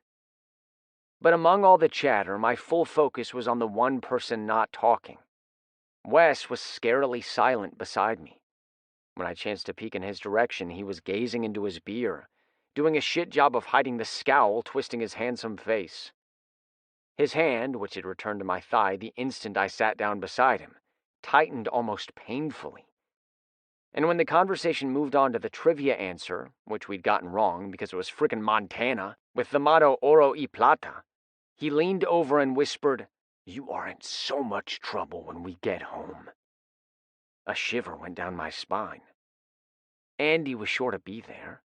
Wes couldn't do too much to me in her presence. And yet, goosebumps erupted in anticipation of just how he intended to make me pay for agreeing to that date. Because even if he must know I'd done it to maintain our cover, there was no mistaking the undertone of jealousy in his voice, or the smoldering promise in his eyes. Wes had reached the end of his patience, and I was about to pay the price. Wes.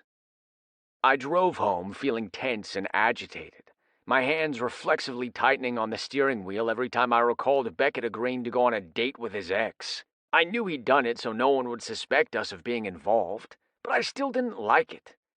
For one thing, I didn't think it was necessary, and for another, what if he liked the date? He might go out with her and realize how much easier it was. He might see a future with her that he didn't believe he could have with me. "Wes, about that date," Beckett said as we were pulling into the drive at home. "You know it doesn't mean anything, right?" "I don't want to hear about any date," I said shortly. "Tonight I'm taking what's mine." I shivered. "But what about Andy? I need you to trust me. Can you do that?" Beck hesitated a beat, but when I heard his breathy yes, I knew I had him. Good. I parked in front of the trailer, then slipped my hand behind him, skating my fingers under his shirt and brushing hot skin. Beckett was already trembling, as if he knew what was coming next. "When we get inside, you're going straight to the bedroom, where you'll strip naked and wait for me on the bed." His exhale was noisy. "But what if... leave the details to me. Now go." Beckett nodded once and opened his door. I did the same, following on his heels as he headed for the front door. We entered the darkened living room quietly, easing the door shut, but it wasn't late enough that Andy would be asleep yet. She peeked out from her bedroom. "Hey, how was trivia?" "We lost," I said. I gave Beckett a nudge and whispered, "Go." "Night," he muttered in Andy's direction before heading down the hall. "What's with him?" she asked. "You know, I don't think he's feeling too great. I'll go make sure he's okay." She nodded. "Okay, I'm watching a movie on my laptop, so I'll just get back to it." "Good night, Andy. Maybe we can do dinner tomorrow." She smiled weakly. "You guys are too good to me." She didn't know the half of it, but if Andy had any idea what her intrusion to our home really meant, she'd have probably found another place to crash. The fact she was here, though, meant that she needed more than a bed. She needed love and support, and I would be sure to shower her with it. Tomorrow.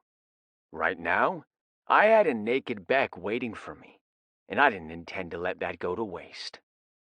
I exchanged a few more words with her, not wanting to be rude, then headed down the hallway to the bedroom, keeping my pace unhurried. I stepped into our bedroom and closed the door behind me. The light was off and it was nearly pitch black, which wouldn't let me enjoy the sight I'd been waiting for. I edged over to the dresser and turned on the small lava lamp I had there, which cast a gentle glow over the bed and the pale curve of Beckett's ass. Holy hell. He'd done what I asked. There wasn't a stitch of clothing to hide his long, lean form. Beck lay on his stomach, arms wrapped around the pillow beneath his cheek, broad shoulders and back dotted with a spray of freckles. His back tapered to a narrow waist, a generous swell of a sculpted ass, and then flowed into long legs fuzzed with coppery curls. "Hey," he said quietly. "I wasn't sure how you wanted me. This is good for now." I kicked off my shoes, then climbed up onto the bed to straddle him. I draped myself over his body, my jeans scratching against his thighs and ass, my t-shirt a softer touch on his upper back. I slid one hand into his hair, pulling his head back, and used the other to hold his jaw as I kissed him hard. He gasped, but accepted my tongue, moaning softly as I pulled away. "You're going to be absolutely silent," I told him, "no matter what I do to you.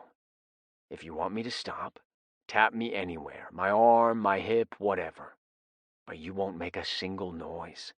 Not a moan, not a whimper, nothing." Beckett's breathing was ragged. "Got it." I pinched his ass and he gave a yelp. "Want to try that again?" He shot me a glare, but wisely he didn't speak up to argue. I kissed him again, softer this time to convey my approval. He sighed and his eyes fluttered closed. Yeah, he was ready now. I moved my lips to the corner of his mouth, then dragged them along his stubble jaw until I reached his throat. Beckett angled his head, inhaling sharply when I nibbled the delicate skin, but he kept his silence, so I rewarded him with a slow lick and watched him shiver in response. We hadn't had the chance to properly take our time with one another since that night Andy was out with Colt. Sleeping in bed with him, fumbling under the covers in the dark, quick and rushed, was not the same. Tonight, I was going to be thorough. I worked my way down his back, kissing each knob of his spine, skating my hands along his flanks, finding every nook and cranny that made him quiver for me. His body was different from the women I'd been with, but there wasn't anything about him, not one little characteristic that turned me off. When I got to his ass, he pushed it up into my hands wantonly, silently begging. I parted his cheeks. "If you make a sound, I stop instantly." He huffed a breath, the only acknowledgement he'd heard me. I brushed a finger through the cleft of his ass. He squirmed, and a glance up showed me that he was biting a knuckle on his left hand. I followed with my tongue, just a quick teasing brush, and a small whimper escaped him. I pulled away. "No, please," he whispered. "Shh." I climbed off the bed. "You know the rules." Beckett rolled over, showing me his chest, flushed with arousal, his nipples dark red peaks. Between his legs, his cock curved up from its nest of red curls fully hard. His eyes were begging, and of course I wasn't going to leave him in that state. I pulled my t-shirt over my head, watching Beck's gaze dip to drink in the side of my bare chest. I had a patch of dark hair between my pecs, narrowing to a thin strip that led into my pants. I popped my jeans button, and Beckett's cock twitched as he watched. I knew he wanted me, but it was gratifying to see his desperation. He'd fought so hard not to do this, and part of me was always a little unsure whether his feelings had been as intense as mine. But seeing him like this, there was no doubting it. Beck was mine. I pushed down my jeans and boxer briefs, taking a minute to untangle each leg, and when I straightened, I caught Beckett licking his lips as he gazed at my thick cock. It wasn't quite as long as his, but it was girthy. I wrapped my fingers around my shaft, giving myself a single stroke. Beckett propped himself up on his elbows, and seeming to know what I wanted, opened his mouth and extended his tongue. Hell yeah. I straddled his shoulders and fed him my cock, letting him get it wet and suck it. "Fuck," I whispered as the heat and pressure enveloped me. He raised an eyebrow. "I said you had to be silent, not me," I added with a smirk. He somehow managed to scowl around a mouthful of cock, which made me quietly chuckle. I lifted my leg and swung around to put us into a 69 position. I hadn't had the chance to properly suck Beck, and it was long past due. I lowered my face, rubbing my scruff down the side of his shaft, and his entire body jerked beneath me. His mouth, still working my cock, sucked even harder, and I muffled a moan in his groin before I flicked my tongue over salty skin. Inch by inch, I explored my first cock, and it was the fucking sexiest thing ever, so freaking hot and hard for me. I sucked in the spongy head and reveled in the way Beck filled my mouth even as I filled his. We were two sides of the same coin like this, giving and taking in equal measure. I didn't arrange all this to exchange only blowjobs, though, as good as it felt.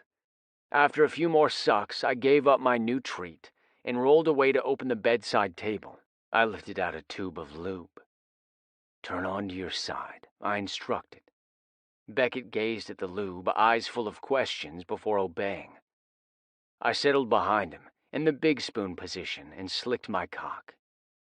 This is the part where you trust me, I whispered into his ear, just before snaking one arm beneath his neck to wrap a hand over his mouth. His breath was hot and panting against my palm. He was excited, maybe nervous, but I didn't sense any resistance. I angled my cock and thrust my hips, pushing slowly between his tightly pressed thighs. My breath stuttered at the feel of Beck all around me, even if it wasn't his ass.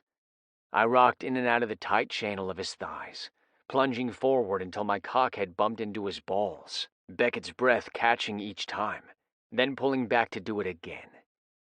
With my right hand, I explored his body, pinching and rolling a nipple, then pressing against his flexing stomach, and finally stroking and squeezing his cock. Beckett's breathing quickened along with mine, his breaths creating moisture against my palm.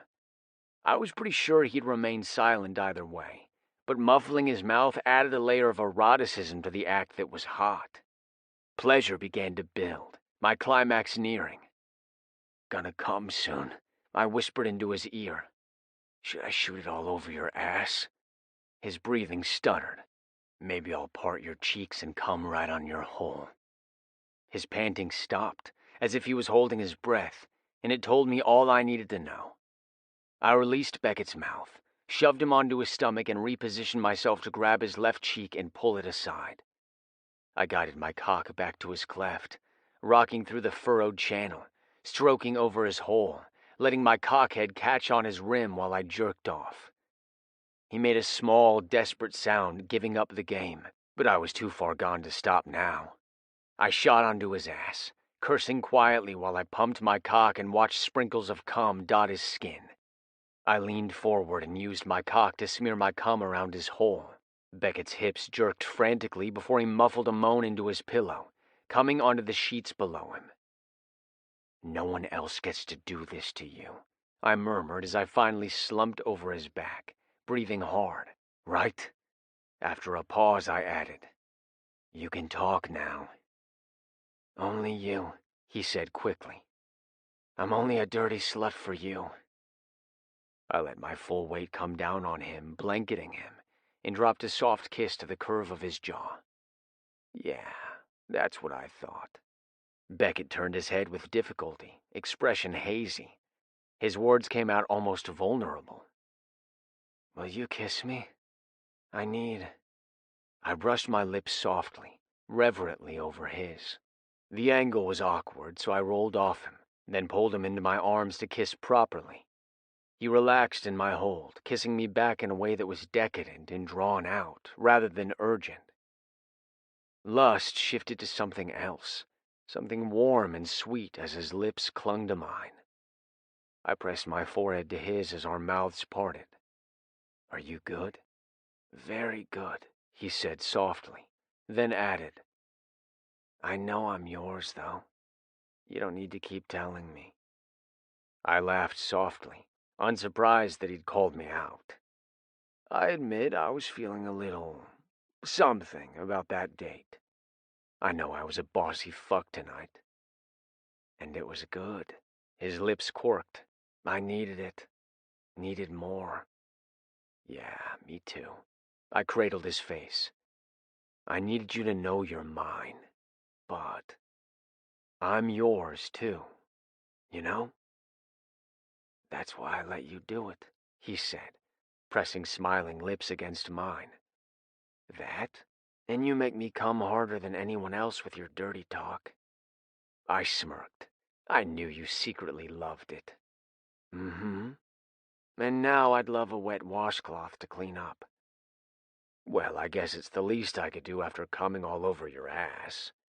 He groaned, a hint of embarrassment to his tone, so I added, I rubbed my cum all over your hole. Maybe when I clean you up, I'll push some inside. Mark you inside and out. I wouldn't really do it.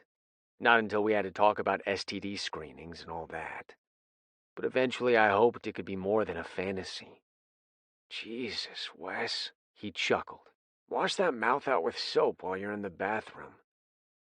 I left him in the bed and slipped into the hall when I didn't see any sign of Andy. I wet a washcloth in the bathroom and cleaned myself up, then brought it to Beck and washed his body.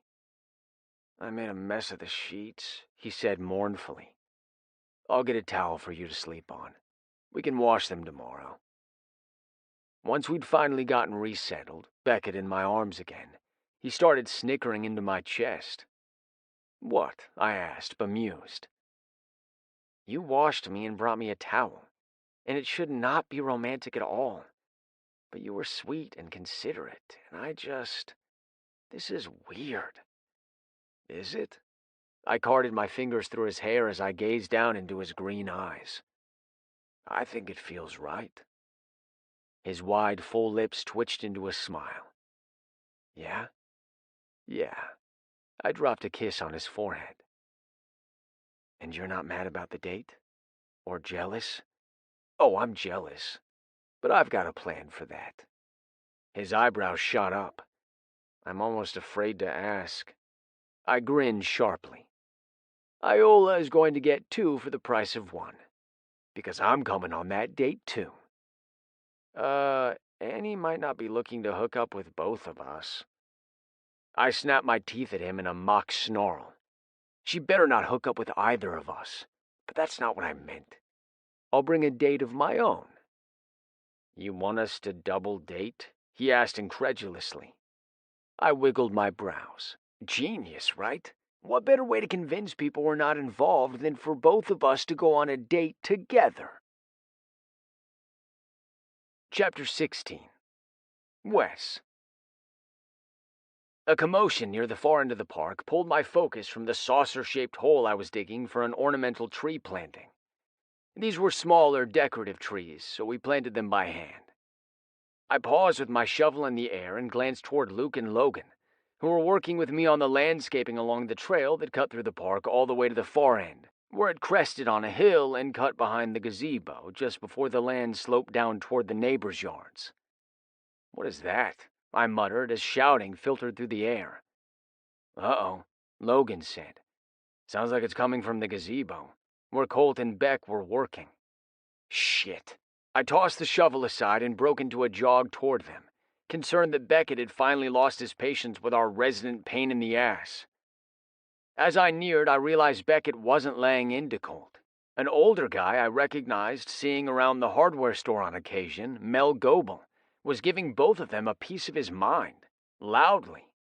Do you think my wrinkled old ass is really what folks want to see when they decide to get married at the park? Use your gosh darn brains. Why do you keep looking at me? Colt exclaimed. I just do what I'm told. Instead of thinking for yourself, I don't have to listen to this. Beckett stepped forward. Cool down, Colt. Sure, because everything is my fault, he snapped. Like always. I didn't say that, Beckett said, his voice tense. We should hear him out without losing our tempers, that's all. Easy for you to say. He didn't accuse you of being a peeping perv. Mel caught sight of me just then. Wes Potter, please tell me you know what's what around here. I can't get a straight answer with these two bickering, and I'm not getting any younger.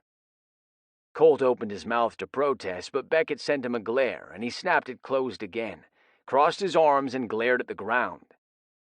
He looked so much like a frustrated teenager being chastised by his parent. I didn't know whether to laugh or give the guy a hug. Colt was not my favorite person by any stretch of the imagination, but he was young, like Andy, and our sister loved him. That meant he had to have some redeeming qualities. Mel, I'd be happy to help, but I'd appreciate it if you stopped insulting my crew. Colt whipped his head up to stare at me in surprise. Colt is a hard worker, and it's sure not his fault you've got a problem with our plans.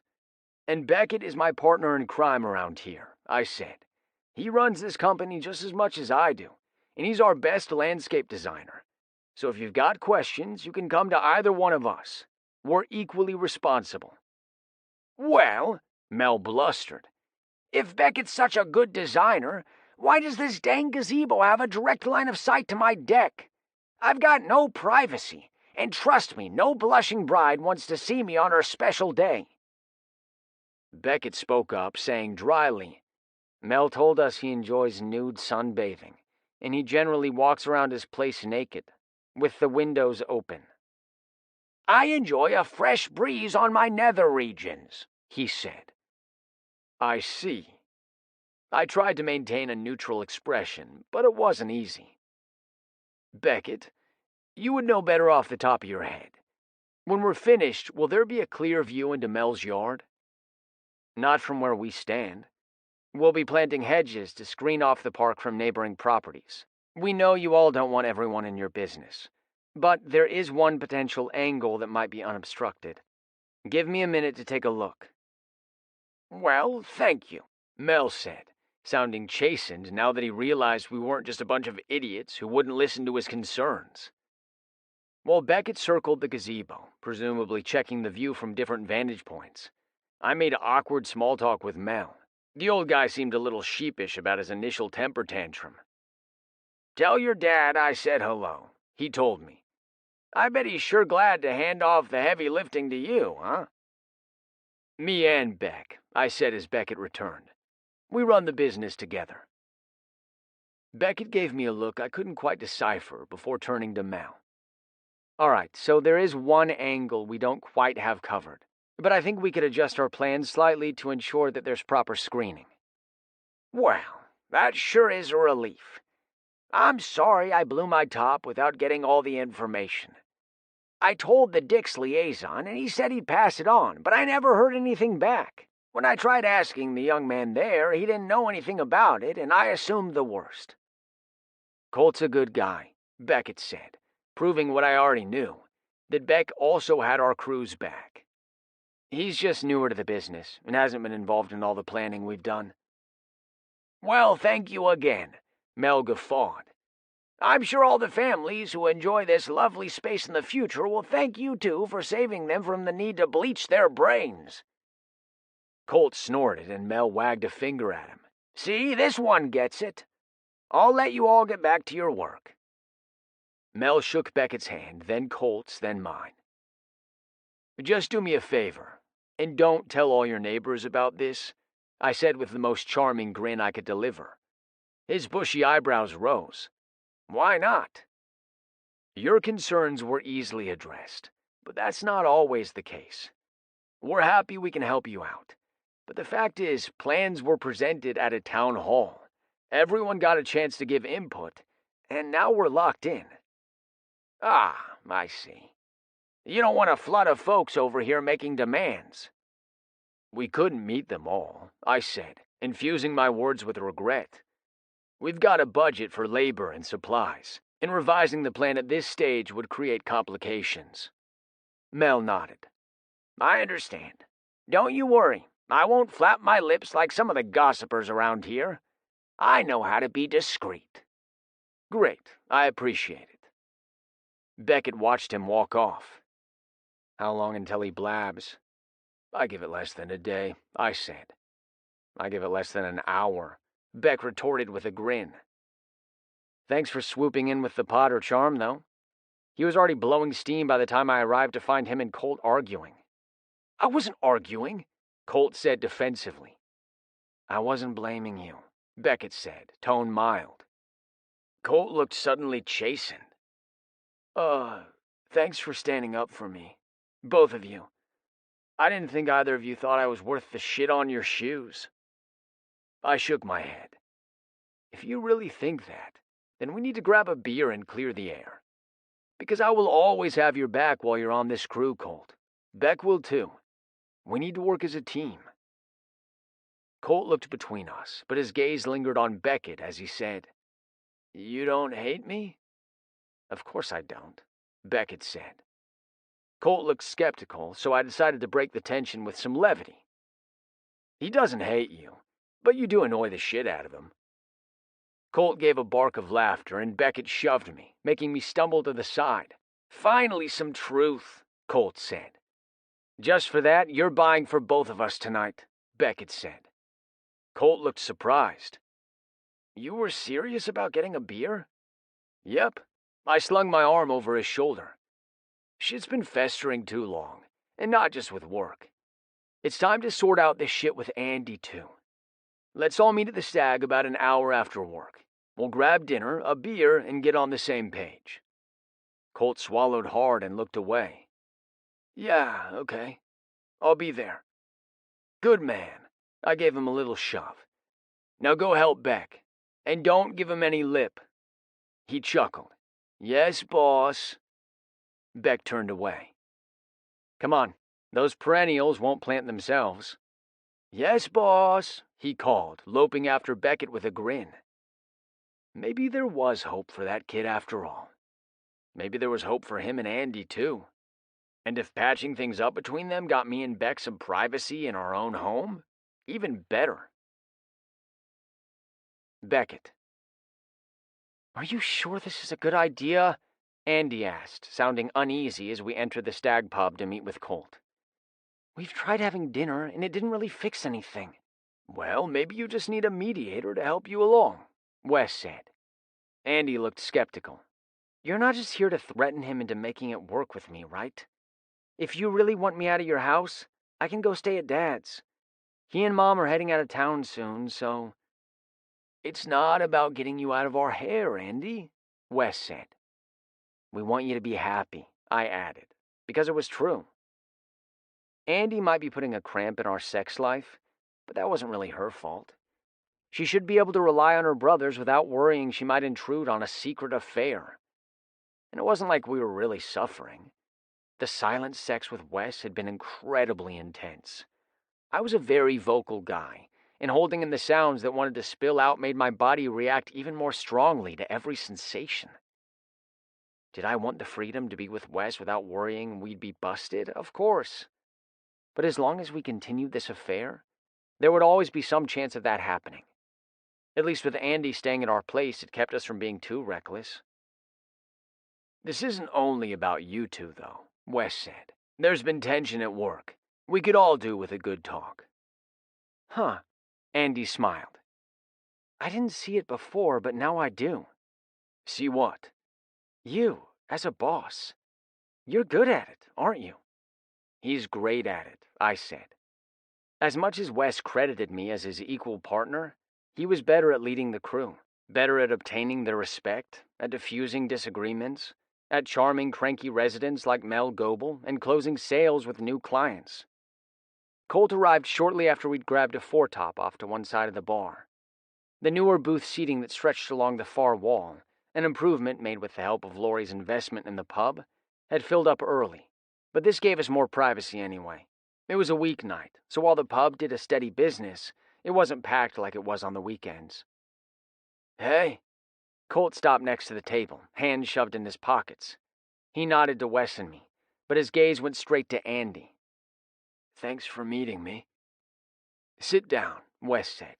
Beckett and I will grab a pitcher while you look at the menu. Cool, thanks. He pulled out the only remaining chair, directly across from Andy, and sat down. I'll probably just get the special.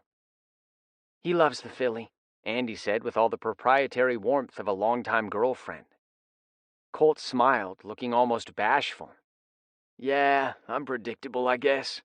Oh, there's nothing wrong with liking what you like, she said quickly. Thanks, he said, sounding awkward. Wes and I headed over to the bar.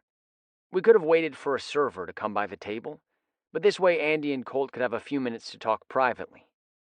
You think this will work? I asked. Wes glanced at them, a frown creasing his brow. Not sure. If they get any politer, they might actually become strangers. I huffed a short laugh. I guess they'll need a little of that Wes Potter charm to help them along. He grinned, charm in full effect and making my insides flutter as if I were a young boy with his first crush. Maybe, but I'm hoping maybe a little Beckett Monroe good sense will do us all good too. I raised an eyebrow. What do you mean? This isn't just about them. Colt's struggling at work, and I can't help but think that's partly on us. I frowned. I don't know, man. Colt pushes me and pushes me. I know. I just want us to hear him out tonight. Be open to why his attitude has been so shitty lately. Maybe if he feels heard, the way Mel felt heard today, we can mend some fences and we'll all be happier for it. My brother the optimist, I teased. Watch out, or I'll have to tell everyone you've turned into a big softy. Oh, fuck off, he said without heat before turning to place our order for a pitcher of beer and 4 glasses. I helped him carry everything back to the table, where the tension was thick enough to cut with a knife. All right, let's get this party started, he said. Fun, Colt said, his words so dry I snorted a laugh. It's like going on a date with your parents, huh? I said. Colt cracked a small smile, which felt like a breakthrough. Are you mom or dad? Do you really have to ask? Beck's obviously mom, Andy said with a smirk. Bullshit I am, I exclaimed. Wes is fun-loving, but I'm the one who keeps everyone in line. I keep us organized, I clean up the messes, Oh shit, I am the mom. Everyone burst out laughing, and I tossed a coaster at Wes. You should appreciate me more. Total mom words, Colt choked out. Andy wiped at her streaming eyes, huge smile on her face. With the ice officially broken, Wes poured us each a beer. We sat and drank and joked around for a few minutes, just letting everyone get comfortable. But eventually we had to discuss the elephant in the room. Wes cleared his throat. Okay, so let's talk about why we're here. You two have been having problems, and Colt's not happy at work. The mood at the table grew more serious, though it was still nowhere as tense as it had been when Colt first arrived. I counted that as a good sign. Andy nodded. I mean, that's pretty much why we've been having problems. What do you mean? I asked. Colt hates his job. I don't hate it, he defended. I don't feel great about the job. Or me. Or, I prompted. Or you, he admitted. You're always on my case, Beck. And I need to vent to someone when I go home. Andy is my girlfriend, so I bitched about it, but she's also your sister, so she defended you. And it became this ugly cycle we couldn't break. I looked between them, stunned. Are you saying you guys have been on a break because of me? I wasn't going to let Cole talk shit on you all the time, Beck. You're my family. My throat grew tight, and I had to take a drink of beer to hide my expression. I didn't know how to react. It wasn't that Colt was pissed at me either. That didn't surprise me. It was that Andy stuck up for me. I'd always loved her like a sister, but I'd also kind of assumed since she had Wes, I was just kind of a substitute when the real thing wasn't available. We'd gotten a little friendlier since she came to stay with us, but I never would have dreamt she'd put her relationship on the line just to have my back. Andy, that's really sweet, but I don't want to be the reason you two can't work it out. You're not, she said, but Colt needs to understand I won't listen to my brothers be disrespected. And I need someone who will support me when I'm having a tough time, Colt said. Did you consider that? I did, and I tried, Andy said. But it was just so much. Every night you stomped in furious about something. I thought leaving would give us both some perspective, but I'm not sure it's working. Okay, let's take a breath, Wes said. We have dinner coming, and there's no need to fire both barrels just yet. Sorry, Andy said softly. I just don't know what to do. Neither do I, Colt muttered. Maybe we should discuss what's going on at work, I said. Colt, why didn't you talk to me or Wes if you were unhappy with the situation? Do you think I didn't try? Colt shrugged. You view me as a nuisance. You bring up the fact I only got my job because of Andy, and I know you don't think I deserve to be there. There's no way you were going to hear anything I had to say. I winced, because while I didn't think that was entirely true, I had been annoyed that Colt had been handed his job and didn't show any sign of truly wanting to earn it. You haven't really put in the time yet, Wes said diplomatically. You're still learning the ropes, and that means you need to show up with a good attitude and listen to the men who have been on the crew longer than you. Not just me or Beck, but Ryder and Luke, too. When you've got more experience, you'll get the respect you want, Colt. No one here is your enemy.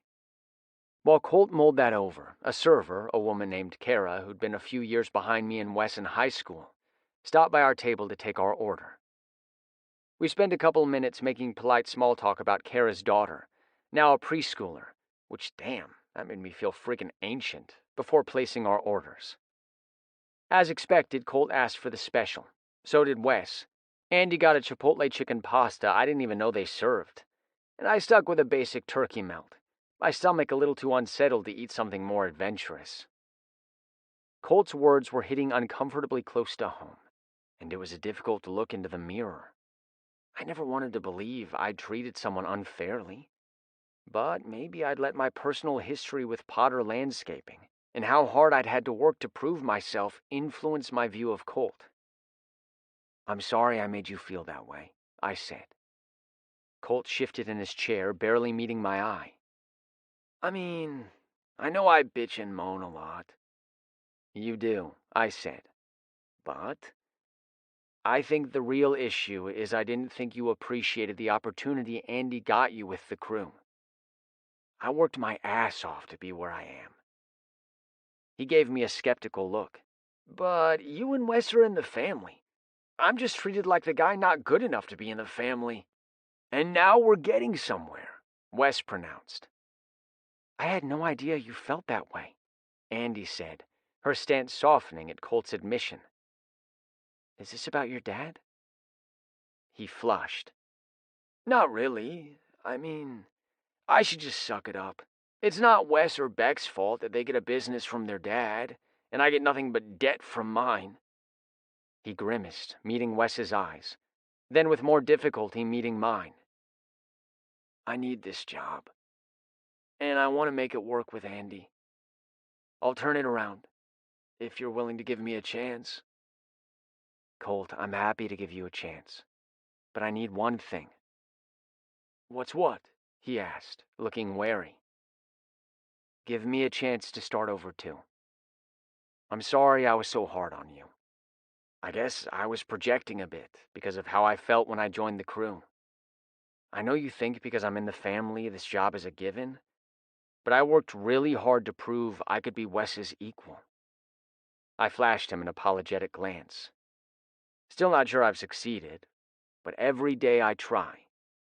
Please, Wes said. You're more than my equal.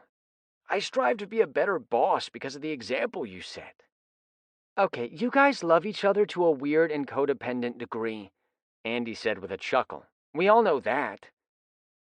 Wes flipped her off while I laughed awkwardly, hoping like hell I wouldn't blush and give away that her words were truer than she knew. As I was saying, it's possible I wanted to see you earn it the way I felt like I had.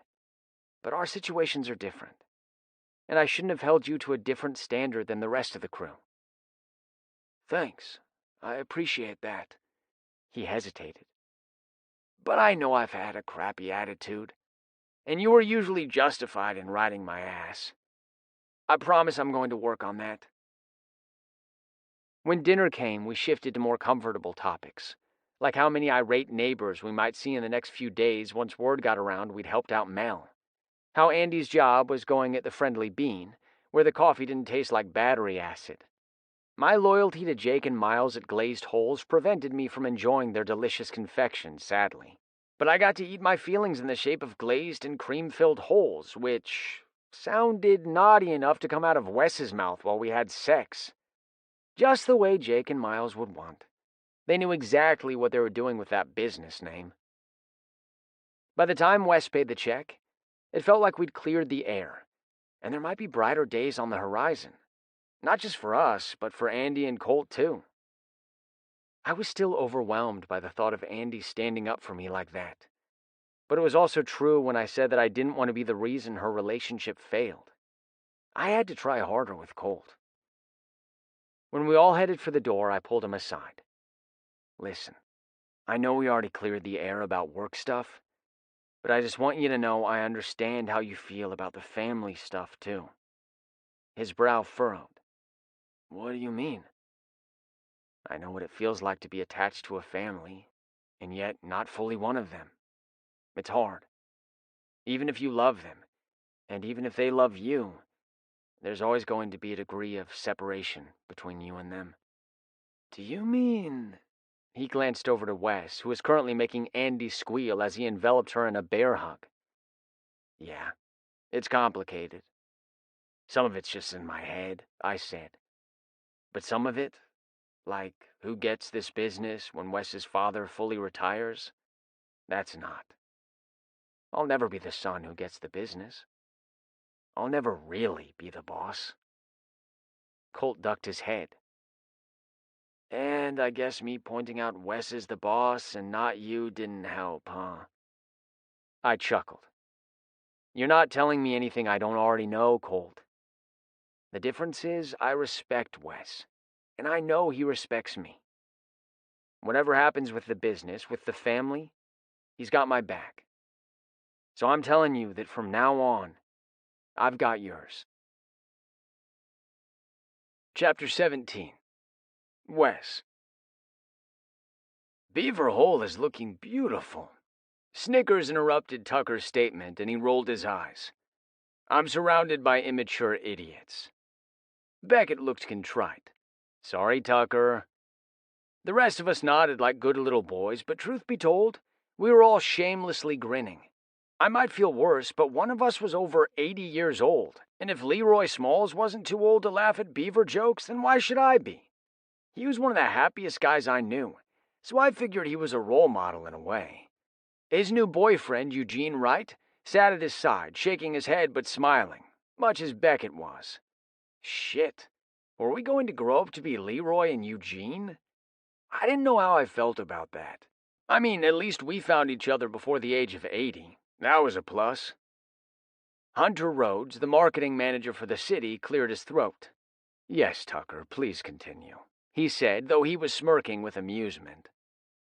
We'd met at the diner for a late morning meeting about the city's 5-year strategic plan, Stop Granville Shrinkage, which generated plenty of snickers on its own. As the city manager, Tucker was the lead on implementing the plan, while Leroy and Eugene were both city council members appointed to a board to help make decisions. Beckett and I were here only as consultants, since Tucker specifically wanted to discuss plans for green spaces today. We weren't guaranteed to get the work, but the more we participated, the better our chances. It also didn't hurt that we ran the only local landscaping company. We've beautified downtown Main Street, Tucker continued, but the intersecting streets of Chestnut and Maple have a number of small businesses, and if we were to improve the green spaces there, it would give us more of a full downtown square rather than a single corridor. I don't know, Tucker, Leroy said with an uncharacteristic frown. Folks were a little upset that Beaver Hole got so much attention. They feel like Ballsack has been neglected. Oddly, when Leroy said it, none of us laughed, despite the many innuendos he was dropping. I did shudder a little at the visuals. If we invest in another park, we're done, Tucker said bluntly. We don't have the funds to spread all over the city. We have to be strategic. What if it wasn't a park? Beckett suggested. What do you mean? Well, not a full-size neighborhood park as such. What if it was a community garden? Or even a more traditional garden that could celebrate the historic origins of the neighborhood? It's a nice idea, Tucker said. But that neighborhood is far from revitalized. Is it worth the investment? I've been working with the Historic Homes Preservation Group to apply for grants to improve the neighborhood, Hunter said. It won't be an overnight process, though. It won't even be a year-long process, though Lori's offering of matching funds will certainly help. Tucker blinked. He did what? Hunter chuckled. Nothing's official, and I'm not sure we want to take him up on it, but he's offered to match any grants we manage to win to give us a little more bang for our buck. Tucker heaved a sigh, though he couldn't suppress a smile. That man.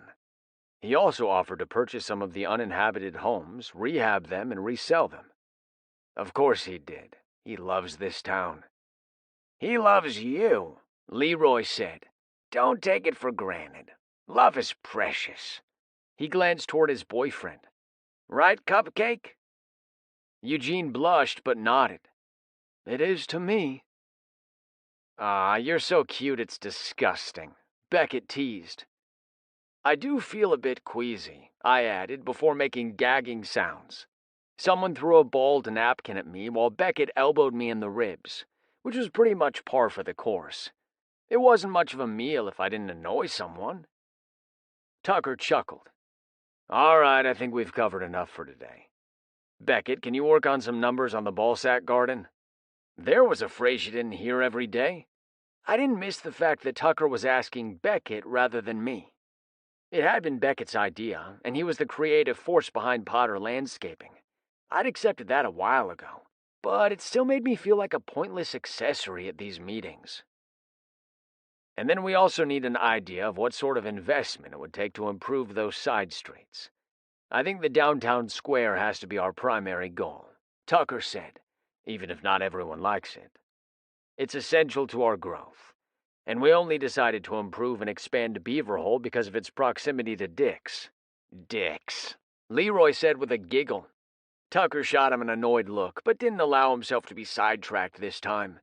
The point of the plan is to grow Granville, and as much as our historic neighborhoods are an important part of our past, we need to look to the future. "So why am I working up numbers on the garden proposal?" Beckett asked. Tucker snorted. "Because knowing my fool husband, he'll want to foot the bill if the city doesn't. So we'll look at all our options and see what we can pull off within our budget." "Okay, I'll work up some plans," Beckett said. "I need some idea for the downtown plans, too," Tucker said, sounding apologetic. "Wes can do those," Beckett said. I glanced at him in surprise. He was generally the plan guy, and I was the client whisperer. He'd present landscaping designs, and I'd sell people on working with us. We both obviously put a lot of sweat labor into the business, too, but those were sort of the roles we'd fallen into. "I can?" Beckett elbowed me in the gut again. "Don't play dumb, so I have to do all the work. You were your dad's right hand when we did the Main Street project. You've got a lot of experience in that." That was true. Beckett had been with Potter Landscaping then, too, but he'd been in the process of taking courses at the college in Riverton, so he wasn't working as much. Plus, Dad had a much larger role back then, actively managing the crew. It was later, after Beckett finished those courses and Dad saw how much he'd learned and what a good team we made, that he stepped back and let us take the lead. "All right, I'll work on it," I said, still a little skeptical. I'd worked up a landscaping plan or two in my time. There was software to help, so it wasn't too difficult, but it wasn't my comfort zone. "Great," Tucker said, pushing his chair back. "Let me know when you have more info for me. We have a town hall coming up to update the community on the strategic plan, and it's going to be an utter nightmare." I laughed. "Tucker, I didn't know you were such a drama queen." "Just wait until half the town is glaring at you for making choices they don't like," he grumbled, but then he smiled. "At least Lori will be there to have my back." "And Iola," Hunter said with a chuckle. "She can shut down any rabble." "Let's just hope she's on our side," Tucker said with a grin. "I don't ever want to face down that 5-foot ball of indignant fury." As we all stood, I nudged Beckett. "Why'd you volunteer me to do that? You know I'm not good at that stuff." "Bullshit," Beckett said. "You sell yourself short, but you have tons of experience in this field, Wes. I like landscape design, so I don't mind doing more, but you're not incapable of anything." "I mean, I'm glad you're confident." "I am," he said firmly. "Besides, we don't want to keep Tucker waiting, and we'll be done faster if we split up the work, right?" "Yeah, of course," I said, feeling a little flicker of guilt. Had I been relying on Beckett to shoulder too much? "I'll step up." "I know," he said. "You always do." I watched him cross the diner, chest warming from the few words of support. Beckett didn't need to sing my praises. He showed that he believed in me every day. Beckett. Wes and I swung by Pete's Pump and Dump, the oh-so-charmingly named gas station, on the way to meet up with the crew. Today, I would be leading a few guys in the landscape project at the mayor's place, while everyone else kept up with our mowing schedule and park project. It had been crazy busy over the summer, but the further into fall we got, the more things would slow down. Over the winter, we found work blowing leaves, shoveling snow, and installing holiday lighting displays, but it was nowhere near as profitable, so we were working double time to fit in all the projects we could before that happened. "I'll fill it up," Wes said. "That's what you keep saying, but it hasn't happened yet." Wes's eyes widened in shock, but he laughed. "You're such a brat." "Yep." I opened the passenger door to hop out. "I'm going to grab a water. You want one?" "Yeah, but grab me an energy drink, too." I raised an eyebrow at him. As guys who worked outdoors, we'd learned a long time ago that you had to hydrate properly with water or Gatorade, not indulge in crap like soda or energy drinks. Even when the worst heat of summer passed, working under the sun all day took its toll. "For later," Wes said with a smile that promised dirty things. "I'm going to need my energy to deliver on that promise." I snorted a laugh. Good luck with Andy moping around. "Hey, she and Colt had a good chat. I think things will turn around soon. And if not, well, Dad is leaving." I shook my head at him, knowing he'd never kick out Andy, or even suggest she could go somewhere else if she wanted to stay with us. But it was fun to daydream about the day we might have plenty of time and privacy to get our fill of each other, if that was even possible. I pulled open the door and stepped into the convenience store. The water and energy drinks were in the coolers on the far wall. I opened the glass door, a cool blast of refrigerated air hitting me in the face as I grabbed what I needed. When I turned to go, I nearly bumped into Anna. "Hey," I said in surprise. She gave me an awkward smile. "Hi, Beck." "I've actually been trying to call you," I said. She winced. "Yeah, sorry. I've just been busy." I recognized a brush off when I got one, but luckily I wasn't interested in pursuing Anna for real. "I just wanted to touch base about this matchmaking thing Iola is set on." "Yeah, I figure that was why." She gave a nervous laugh. "I didn't really sign up for that. Iola sort of decided I had, and I wasn't sure how to tell her no." I grinned. "Yeah, same. Iola is a force of nature. No one can say no." She looked relieved. "Oh, thank goodness. I mean, not that you're a bad match. It's just, we've tried dating before, which I told Iola, but she was insistent we were the perfect match. And then she brought up Tucker Ellis and his husband, and how amazing love could be if you gave it a second chance." She spread her hands in a gesture of helplessness. "But the truth is, I'm sort of interested in someone. Nothing has happened yet, but—" "Hey, me too," I said quickly. "This is all coming from Iola, not me. We tried it out and we're better as friends. I'm on the same page." She smiled, her whole demeanor more relaxed now that the awkward truth was out of the way. "That's exactly it," she said. "You're a great friend, Beck. But I don't know how to convince Iola of that."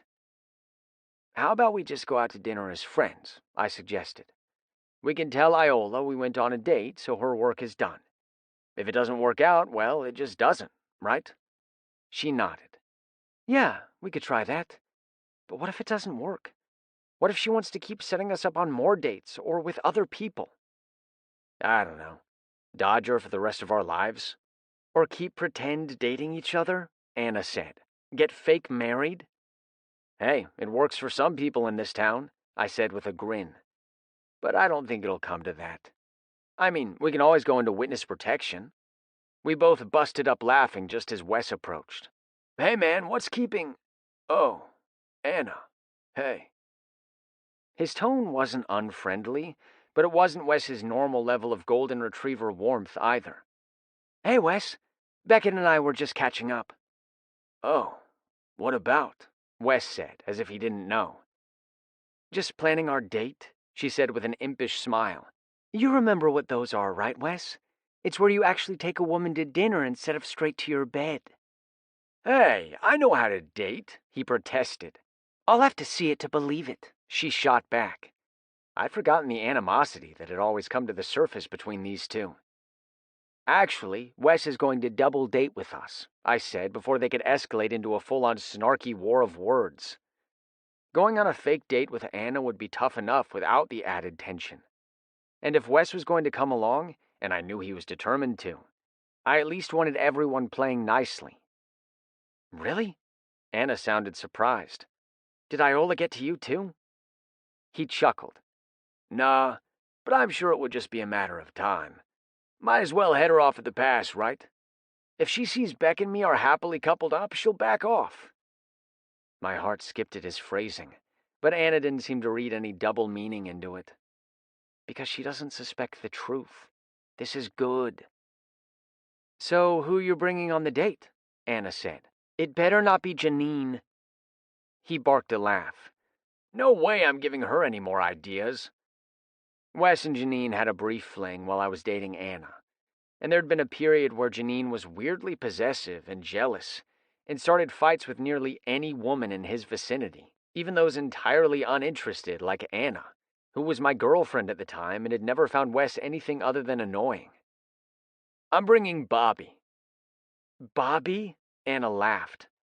Okay, well, she's fun, but there's no way you're really interested in her. I doubt even Iola will fall for that one. I guess we'll see, Wes said. Lots of friends become lovers, right? You never know when people's relationships might change in unexpected ways. I held my breath as Anna looked from him to me. Then she shrugged. Okay, whatever. Text me the details. I need to get going. Yeah, us too. Thanks for playing along. She rolled her eyes. As if Iola is giving any of us a choice. Pretty sure she'll match up half the town, willing or not.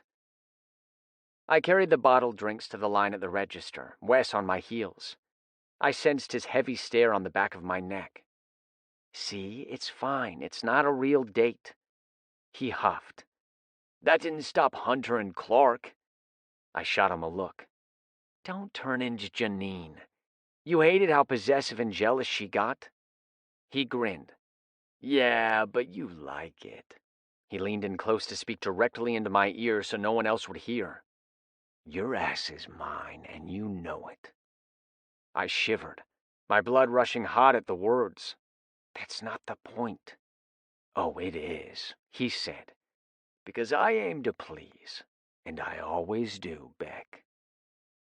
While I stood there trying to rein in my body's response to his teasing, Wes sauntered out of the store. He no longer looked jealous. No, he looked smug. The sexy jerk. Chapter 18. Wes. Let's pick up the slack, guys. We've got to get this shit finished. Colt turned from where he'd been working to uproot a row of dying bushes behind Mayor Michael's house. I'm trying, man. Well, try harder, I said, though as nicely as I could manage. We've got 10 other things to get done by the end of the day. Colt's face twisted, and I braced for a tirade. But he swallowed it down. He looked constipated, but hey, it was progress. Beckett stepped up beside me, the wind tossing his red hair into his face. Fall had finally hit with a brisk chill to the air, and most of the guys were wearing long-sleeve shirts today. Beck impatiently shoved his bangs out of his eyes. Fuck, but he's beautiful. We're all busting hump, Beckett said, gaze flicking between me and Colt, his tone apologetic. This job was a little bigger than I anticipated. I didn't know she was going to want us to do the extended acreage behind the house. Sorry. The mayor's home was on the edge of town, just far enough from the rest of the city to feel like a country estate. She had a manicured front yard and a bit of a wild jungle growing in her immediate backyard. What Beck hadn't counted on was her request for us to go through the less landscaped acreage that extended beyond the yard, which hadn't been well maintained. We took the job, of course, because we were trying to take all the work we could before winter hit. But it was a bitch to get everything done with the park project on our plate, too. Hey, you brought in paying work. That's never something to apologize for. Still, we could have planned better for it if I'd been more thorough. Beck, I laughed. Stop being a perfectionist. You won over a great client. We'll figure it out. Colt tossed the bush he'd uprooted into a wheelbarrow. Wes is right, Beckett. Getting overtime isn't exactly making me sad. We'd called in a few crew members on their days off, including Colt. I'd half expected him to throw a fit, but he'd claimed he was happy for the work. Out of all the problems we'd had with Colt, showing up to work wasn't ever one of them, so I suspected he needed the money to cover his bills. Still, his attitude now did surprise me, in a good way. I knew he and Beckett had butted heads on several occasions. Now Colt was giving him a word of support. And damn, my eyes must be deceiving me, because Beck was actually smiling and squeezing Colt's shoulder as he passed him. It was a hard, long day, but as we wrapped up, I felt satisfaction humming through me. My muscles ached in the way they did when they got a workout, but seeing everything we'd accomplished felt good. We'd had to divide and conquer some of the work to keep up with everything, and Beckett pulled up in the pickup, Colt in the passenger seat, just as I called an end to the day. Colt opened the door and clambered out. "Good work today," Beckett called to him. Colt froze, looking shocked. "Really?" I laughed and clapped a hand on his back. "Shit, we really were assholes if you're that astonished to get a compliment." Colt shook his head, looking a little embarrassed. "Nah, we just got off on the wrong foot, I think. I'm trying to get my shit together. Here and with Andy." "Keep trying and we'll always be good," I said. "Ain't that right, Beck?" Beckett ducked his head to see us both through the open door. "Yep. Though I can't speak for Andy." I snorted. "Fair point. She's her own woman." "That's all right," Colt said. "We're going out tonight." That got my attention. I turned, eyebrow raised. "You don't say." He hesitated a beat. "I asked her to, spend the night so we could spend some time talking and try to work things out. I mean, I'm probably sleeping on the couch," he added quickly, as if we were going to scold him for wanting to score with our sister. I didn't want to imagine said scoring, but Andy was a grown woman, and he was her live-in boyfriend until recently, so I figured being protective of her virtue would be a bit pointless. "Well, I hope it works out," I said. "I'm pretty sure Andy loves you." "I love her too," he said quietly. "Then find a way to show her that." Colt nodded, and I climbed into the pickup truck. While Beckett pulled away from the curb, I rubbed my hands together. "Did you hear that? Andy's going out tonight." He chuckled. "You have a one-track mind." "Hell yeah, I do. But in my defense, I haven't been able to follow the track to its final destination. Can you blame me for being excited?" He flashed me a distracted smile. "Of course not. I'm looking forward to it." "So, what's on your mind then? You seem—" "Dad texted me about wanting to talk before he left town. I know it's probably fine, but I don't know what it's about." "Ah," I shrugged. "Probably work shit, right?" "Maybe. He didn't ask to see you, though." "I guess I'm being replaced as the favorite son," I joked. "You're the only son." "Bullshit," I said. "He has 2 sons, Beck. It doesn't matter who's bio and who's not. We're family." Beckett's smile twisted a little, and he didn't sound totally convinced as he said, "I guess." Maybe he wanted to downplay our familial connection because of the sex issue? I could see why that might be the case. I settled a hand on his thigh and squeezed. "Don't worry. I won't think of you as my brother when my dick is buried in your ass." Beckett made a choked sound. The truck swerved, and I laughed as he swore loudly. "Fuck, man, do you want me to wreck?" "Wow," I said, still laughing. "You'd think I said something you didn't already know was gonna happen." He shook his head, shooting me a glare. "That dirty mouth of yours always takes me by surprise." I smiled, long and slow, putting as much sex appeal into it as I could. "Well, this dirty mouth is all yours tonight." He took a breath. "Fuck, man. Stop turning me on. I can't go talk to Dad with a hard-on." I raised my hands. "Oops, my bad." We pulled into our driveway in front of the trailer, and I could see Beckett was nervous. "I'll come along to his office," I said when we got out of the truck. "I'm sure it's just a work thing, but if not—" Beckett shot me a grateful smile. "Thanks, Wes. Hey, what have I said before? I always have your back. Beckett linked his fingers with mine on the walk across the lot, though he pulled away just before we reached the door. Dad was behind the desk, looking frazzled when we entered. Finally, he muttered, "What took you so long to get over here?" "A little thing called working our asses off," I said dryly. Dad chuckled. "Fair enough. Beckett, I wanted to talk to you before I left town." "Okay," Beckett said hesitantly. "Someone's got to manage the work schedules and payroll while I'm gone. I want you to take point." "See? Work shit," I muttered under my breath. "Me?" Beckett sounded surprised. "Yeah, why not?" Dad said. "I just assumed you'd want Wes to take the lead in your absence. I mean, he's the crew foreman, so..." "Well, running a business is about more than one person, Beckett. It's about having a team and playing to your team members' strengths. You're the one best suited for this. You're one of my most trusted team members. I hope you know that." "Thanks," Beckett said in a soft, surprised voice. I didn't know why he always seemed so surprised when Dad showed him love and respect. He deserved that. Dad glanced at me, where I stood a step behind Beckett and to the side. "I trust Wes with other things, which I think he knows." I nodded agreement, so Dad continued. "So what do you think, Beck? Can you step up and do this for me while your mother drags me on vacation?" Beckett chuckled. "Yeah, of course." "Good man. I knew I could count on both of you." "You always can," I said.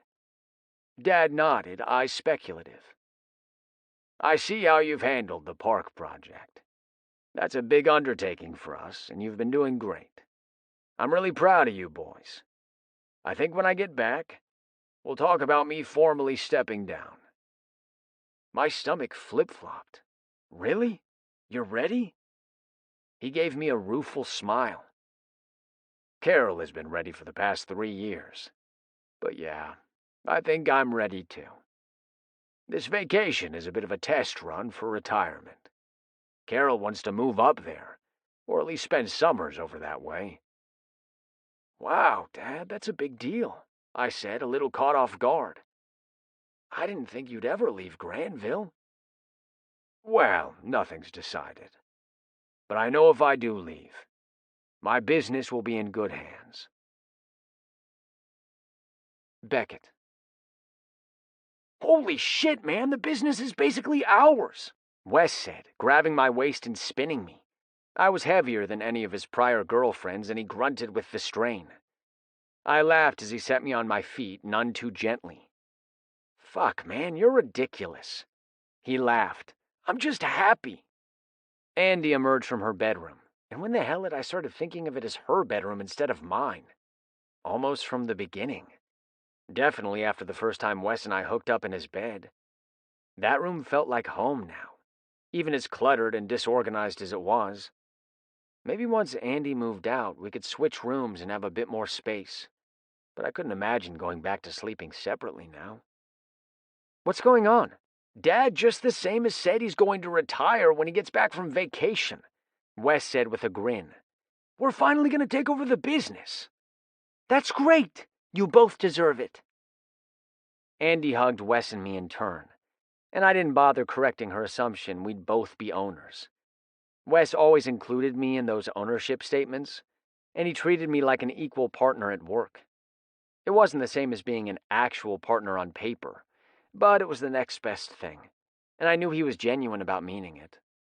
Maybe one day, after he took over, he could let me buy in, and it really would be true. "That's great news, guys. I'd cook dinner to celebrate, but I already told Colt I'd go over there." She hesitated. "I could reschedule, though." "No!" we both practically shouted. Andy laughed. "Geez, you must really want to get rid of me." "Of course not." Wes tried to ruffle her hair, but she ducked away before he could. "We just want things to work out for you. We'll celebrate another time." She smiled nervously. "Okay, wish me luck." The second she walked out the door, Wes grabbed my face and kissed me hard. "Now, What do you think? Do we need to have dinner first, or can we start with dessert? If I'm dessert, then I vote for the second. He slipped his hands down to my ass and squeezed. Good. Let's go shower so I can eat this ass properly. Jesus, I muttered. He swatted my ass, making me jump. You got a problem with that? No, nope, no problem. I hustled down the hallway, Wes on my heels, and we fell into another kiss while the shower heated up. Wes pulled my shirt over my head, then his, and yanked me into another deep, wet kiss that went on so long that the whole room was fogged by the time we came up for air. Shit, I laughed. We're never going to make it to the bed at this rate. Wes stepped back, raising his hands. Take off your pants and get in the shower before I say to hell with dirt and sweat and bend you over the bathroom counter. As sexy as the thought was, I preferred to be clean for this, so I quickly kicked off my shoes and unbuttoned my jeans. Wes's gaze was heavy on me as I shoved my jeans down, then hooked my fingertips under the waistband of my boxer briefs. I bit my lower lip, peeking at him from under my lashes. Take them off, he finally growled. You're driving me crazy. With a little laugh, I pushed them over my hips, then untangled my feet from the mess, standing naked before him. His gaze swept over my body head to toes. You're gorgeous. I'm a man, I pointed out. He smirked. I think we've already established we're both guys, and that we're hot for each other anyway. Yes, but we haven't... I wasn't sure how to explain why tonight felt different. Never mind. I don't know what I'm saying. I climbed into the shower, tipping my head under the spray to get it wet. Wes joined me a minute later, hands gripping my wet waist. He turned me, guiding my back to his chest, then pumped some body wash into his cupped palm. When he began soaping me up, working up a lather on my chest and stomach and then down to my thighs, I shuddered to feel his hands on me again. My cock went rock hard in record time, but Wes ignored it, concentrating on washing me.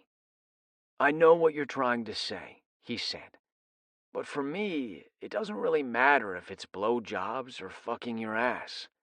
We've already crossed that line. I could never go back. I turned in his arms to look into his troubled gaze. Hey, neither could I. I just want you to be sure. He kissed me gently. I'm sure, Beck. Me too. He lowered himself to his knees, and my pulse leapt. His mouth was 2 inches from my eager cock, and he rocked forward to place one small kiss to the tip. Heat flashed through me, but he didn't take me into his mouth as I'd hoped. He grabbed my hips and turned me again, so that it was my ass in front of his face. Let's get you ready for the big show, he said. Then he parted my cheeks and skimmed a finger through my crack. I gasped as a soapy finger entered me, then two.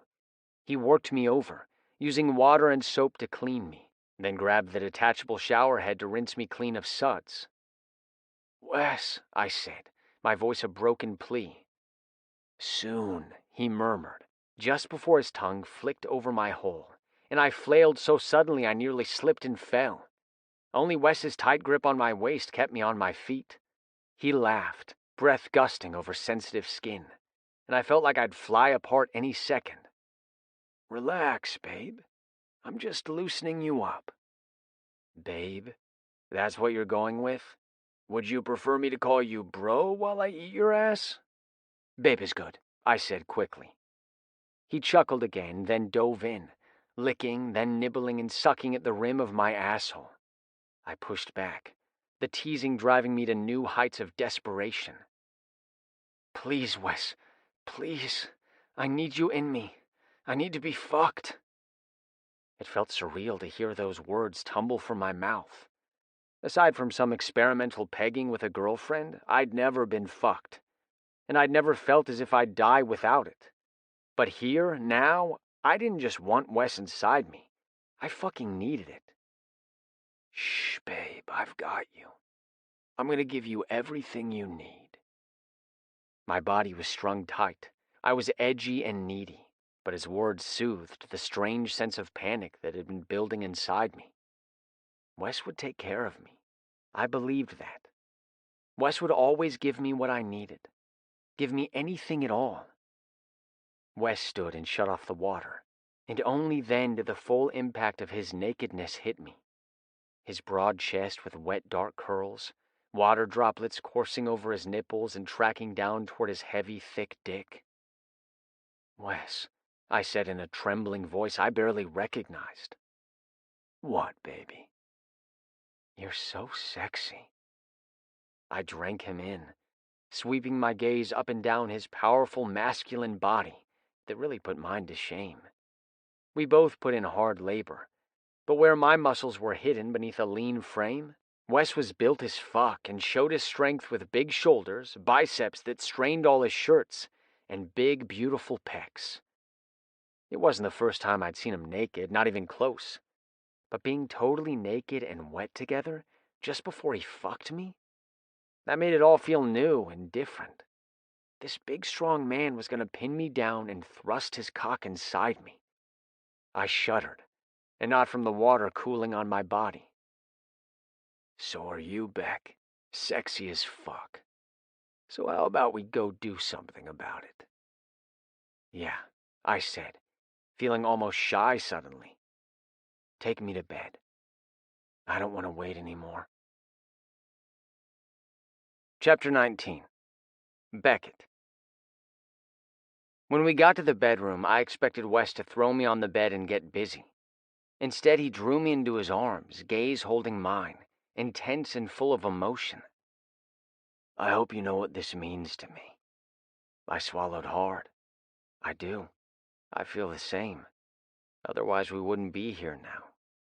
"Yeah." His lips quirked in a wry smile before he nuzzled my nose. Nuzzled? Who was this man? And where had my filthy stepbrother gone? Before I could get too worried, he kissed me, tongue diving deep, claiming my mouth so possessively I instantly went pliant and let him take charge. He pulled my bottom lip between his teeth, tugging, and I moaned quietly. "There's my slut," he murmured against my mouth. A wash of heat flooded me at his words, my cock getting even harder. It should embarrass me to be called out as wanton, and in a way it did, but it always managed to turn me on more. I dropped to my knees and pressed my face into his groin, doing my own nuzzling of his balls. He cursed quietly, fingers sinking into my hair as I kissed and licked my way up his shaft and took the head of his dick into my mouth. I'd been a little intimidated the first time I did this, but by now it was second nature. I loved the heavy weight of his dick on my tongue, how it stretched my mouth with its width. I imagined him thrusting into my ass instead of my mouth, and a desperate, horny noise escaped me. "Shit." Wes grabbed my arm and tugged me to my feet. "You're too good at that. I'll blow before I get inside you." My heart skipped. Wes was going to be inside me tonight. Holy hell. He kissed me once, hard and fast, then guided me down to the bed. He was gentle as he covered my body with his, and far too intent on dragging this out. I squirmed, impatient, as he made a meal of my neck, then sucked a kiss to my collarbone. He licked and nibbled my nipples until they were throbbing so much I felt an echo of it in my cock. "Wes," I groaned. "Come on, fuck me." He chuckled, breath gusting over the wet nipple he just teased to a hard peak. "So needy for me." "Duh," I said, my voice grumpy. "Stop being a tease." "Oh, I'm a tease now?" He pushed between my thighs and raised 2 fingers to my lips. "Suck them, slut." I knew exactly what he intended to do with those fingers, and my hole, which was still craving more after the treatment he'd given it in the shower, contracted at the thought. I opened my mouth and eagerly sucked his fingers, licking over and between them, coating them with as much saliva as I could produce. "Fucking hell, you're hot like this," he muttered.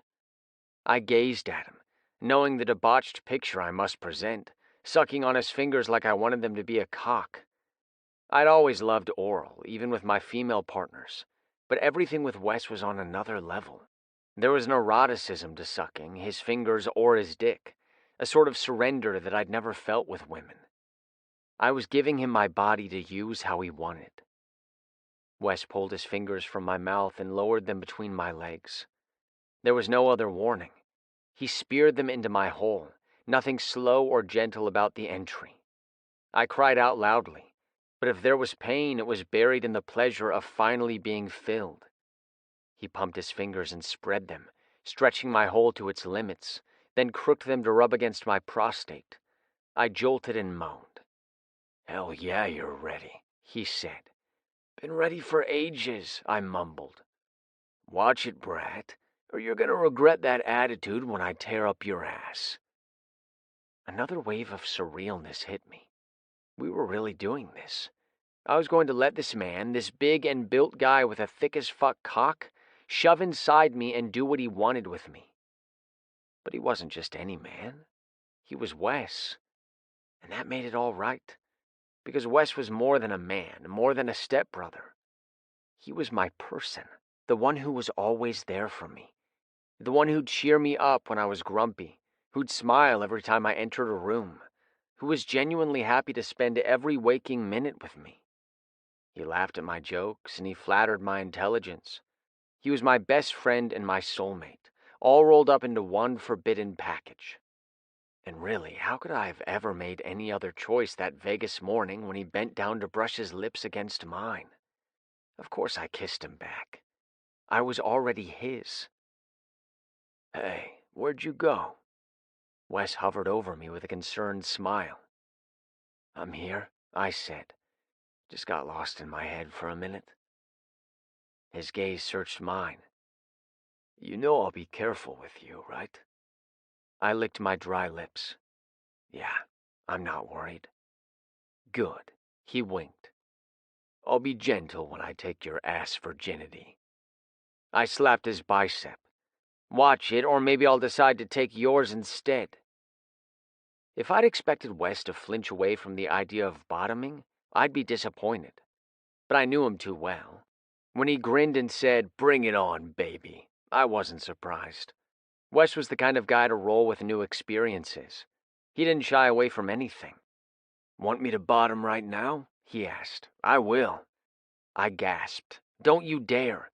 I want that dick in me right the fuck now." He grinned as he sat back to roll on the condom, then slick it with lube.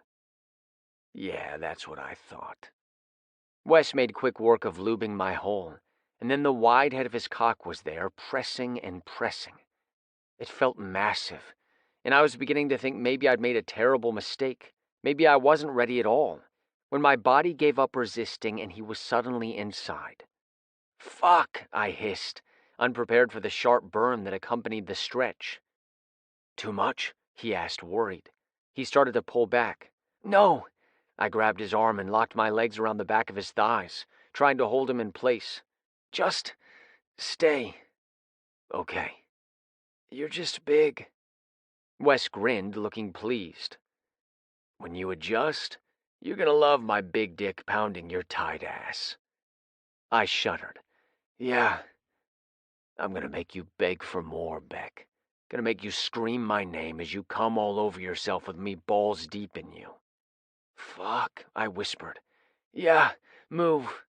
"You sure?" I tugged his arm. "Move." "Okay," he laughed. "So bossy." I realized suddenly that he was right. In the moment that I'd needed control, Wes had given it to me without a second thought. He'd been careful with me, as he'd promised, making sure I could handle him before moving when he was probably as desperate to come as I was. The second I gave him the green light, he plunged deep inside. So deep, I was shocked I couldn't feel him in my belly. He pushed onward, spreading me and stretching me, until a sweet ache echoed through my core. It wasn't pleasure quite yet, but it wasn't exactly pain either. It was a hot ember, and I was burning to feed the flames. Wes pulled back and thrust in again, and I caught fire, groaning as pleasure sparked through me. He rocked in and out of me, his strokes deep but slow as my body reformed around him. He was on his haunches, my ass in his hands, his gaze trained on the place where we were joined. "Fuck, Beck," he said, a sound of awe in his voice. I wish you could see your hole taking my cock so good. It spreads so fucking wide, but there's no resistance at all. You want me inside you." There was the dirty-mouthed guy I knew and loved, though the expression on his face was amazement rather than lust. "Yeah," I said. "I can take it harder."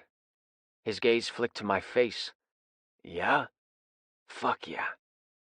Wes's hips bucked more forcefully, and hell yeah, I felt that. A moan burst from my lips, and he did it again and again. Words tumbled from me, but I hardly knew what they were. "More, harder, please." I fisted my cock while he pounded into me, shifting position to give me more force, until I was wailing with the pleasure-pain of it. I was pinned beneath his weight, so fucking full of him, and it still didn't seem like enough. With my left hand, I clawed at his shoulder, pulling him toward me. Wes lowered until we were panting in each other's mouths, sharing air but too gone to actually kiss. "Your ass is so tight, Beck. It feels so fucking good." I groaned, jerking my cock harder between our bodies. "I need to come." "Yeah, baby," he murmured. "Do it now. I want to feel it when it happens." He angled his hips just right, nailing my prostate once, twice, 3 times, and I erupted with a strangled cry, back arching, neck straining, everything strung tight until it snapped like a rubber band and I was flying apart. Cum pulsed from my cock, shooting over my fingers and dribbling onto my abs. But that wasn't even the most incredible part of the orgasm. No, that was in my ass, tightening and releasing with each wave of pleasure. Fuck, Wes stuttered. He shuddered hard and collapsed on top of me, panting hot breaths against my neck. I wrapped my arms around him and held him tight, not caring that I was sticky with sweat and cum, not caring that his weight was impeding my breathing. I needed his skin against mine to remind myself that this was real. I needed his weight pressing down to anchor me in the moment. I just let my stepbrother fuck me, and I'd never be the same. But then maybe I hadn't been the same since that first kiss. Or maybe I was lost long before that. The first time I imagined him when I was jerking off in the shower. The first time I'd looked a little too long when he ventured out of the bathroom in only a towel. The first time he'd smiled and I'd reflexively smiled back, simply because he was Wes, and if he was happy, so was I. 1,000 little moments had led to this one, and as complicated as it was, I'd never regret it. "Wes." Beckett looked up from the grilled cheese and tomato soup I'd whipped up and brought into the bedroom, not even burned this time, thank you very much, and smiled quizzically. "What, do I have something on my face?" "No," I said, "but the blankets are covering your dick, so what am I supposed to look at?" He smacked me. "Ass. They're covering that too." He rolled his eyes, but I saw the smile before he took a big bite of his sandwich, humming with delight. The noises he made while he ate might have turned me on if not for the fact that they didn't come close to the pornographic moans and whimpers I'd pulled from him in the act. Beckett was generally more reserved than me, though I tended to bring out his playful side more than others. But his guard vanished entirely when he gave his body to me. And there was no mistaking it. Beckett didn't just have sex with me. He invited me in, let me have control, and thanked me for the pleasure. And there was something incredibly touching about that kind of trust. "Seriously, Beck, you're beautiful." He ducked his head, letting his red bangs flop into his eyes. "Shut up. Don't hide." I put a finger under his chin and tipped his face up. "It's true." "Whatever," he mumbled, his freckled cheeks reddening. "Aw, are you blushing? You're blushing." I laughed in delight as he began to swear at me. I grabbed his jaw and kissed his hot cheek, then the arch of his brow. I brushed my thumb over his bottom lip as I pressed the tip of my tongue to one of the freckles under his eye. "You're such an asshole," he said, though there was a smile in his voice. "Should I tell you all the ways that you're sinfully sexy?" I immediately sprawled back on my pillow, my body naked on top of the covers. "Hell yes, tell me." He chuckled and set his plate on the bedside table. It was mostly empty, with nothing more than a crust lying beside a bowl holding a small puddle of red in the bottom. I should have known your ego would enjoy stroking. I always enjoy stroking when you're involved. I clasped a loose fist around my semi-hard cock to demonstrate, watching his eyes darken to a mossy green shade as I slowly stroked myself. But curiosity got the best of me. I do want to know what you see in me, though. His eyes widened. You're kidding, right?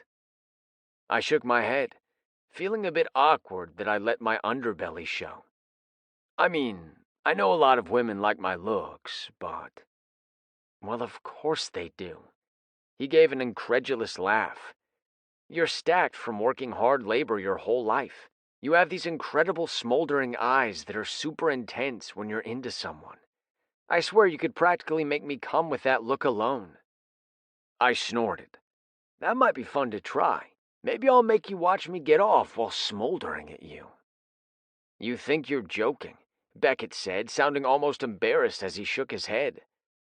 You've got charisma and presence and a truly magnificent dick. I smirked. I'm the whole package, huh?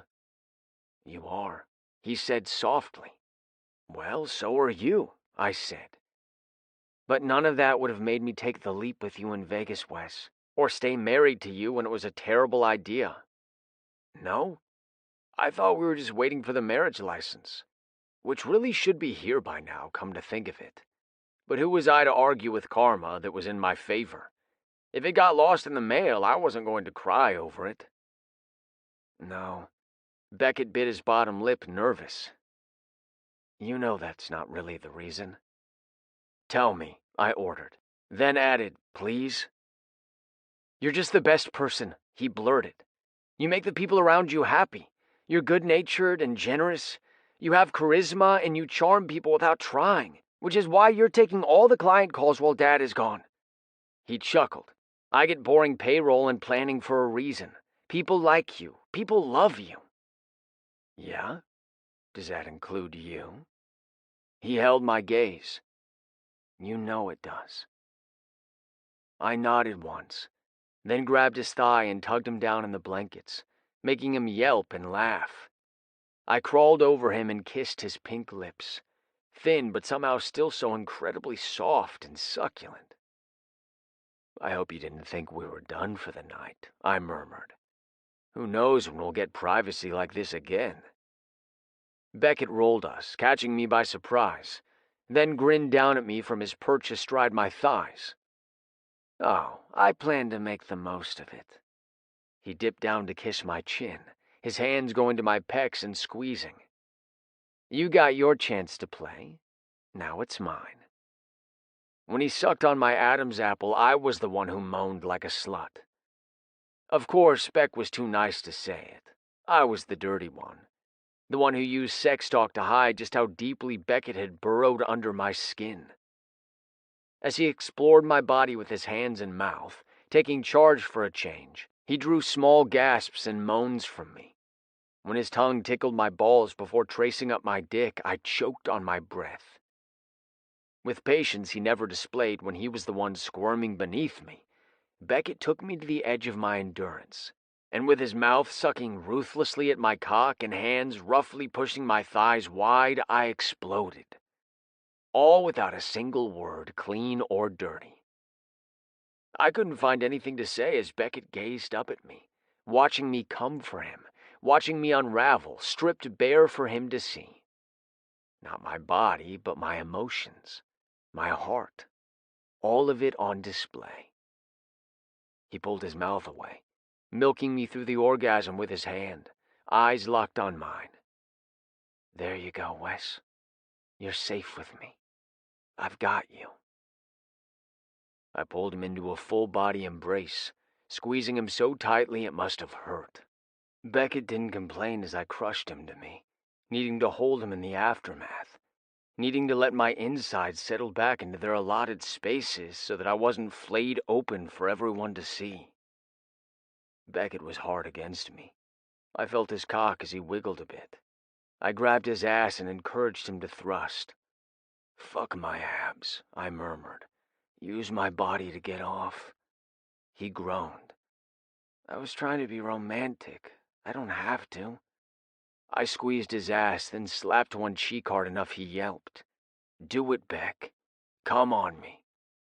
He worked his hips, rutting against me fast and desperate, breathing ragged until he came with a shudder and I felt his cum spread between our bodies. You claimed me this time, I said into his ear as he quivered on top of me. Now there's no returning me to the store. He laughed. Are you kidding? You were a bargain putting out for free. Hey, are you calling me easy? He lifted his head, a smile lingering around his lips. None of this is easy, but it's worth it.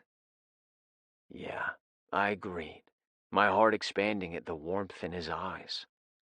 It really is. Chapter 20. Beckett. You're not wearing that, are you? I looked down at the date outfit I'd just put on, a dark green button-down with a metallic sheen and black jeans. What? I thought I looked good in this. Exactly, Wes said, voice holding a hint of darkness. Too good. That color brings out your eyes, makes you fucking captivating, and that shirt is practically molded to your body. Do you really want to give Anna the wrong idea? I laughed. Don't be silly, she knows it's not a real date. She might change her mind. He crowded me up against our bedroom door, putting his mouth by my ear. Do you really want to look sexy for anyone but me? Maybe it is for you, I countered. You're going on this date too? True. Wes pressed a small kiss under my ear, then another on the corner of my mouth. Just as I leaned in to kiss him for real, he drew back with a smirk. I guess you can wear it then, as long as you're dressing like that for me. He threw in a wink so I'd know he was kidding, though there was definitely an undercurrent of unease to his smile. Hey, same to you, I said, gesturing toward him. Dressed in faded blue jeans and a dark Henley that clung to his shoulders and pecs, with a wide leather belt, he looked hot as fuck. The outfit was casual in that I don't give a fuck sort of way that only made him more attractive. He scoffed. What, this old thing? Don't worry, it's all for you, babe. His gaze met mine, heavy and intense, and I suppressed a shiver. That look got to me every time. I wanted to drop to my knees and rip open his jeans to prove to him that he was all I wanted. I forced a smile instead. I hope this works. It better. He grabbed my jaw and finally pressed the hard kiss to my lips that I'd expected earlier. I don't like sharing. I cupped his jaw with my hand. You're not sharing anything but dinner with friends. He smiled sheepishly. Right, I know. I'm not trying to be a weird, possessive asshole. I hated when Janine got that way. This is just... I know. We'd had so few opportunities for true intimacy, and with everything hanging over our heads, it had taken a while to fully acknowledge that our feelings weren't going away. It felt wrong to go out and pretend to date other people, but what else could we do? Our relationship was secret, and it needed to stay that way, at least for a while. Maybe eventually, maybe when there was less at stake.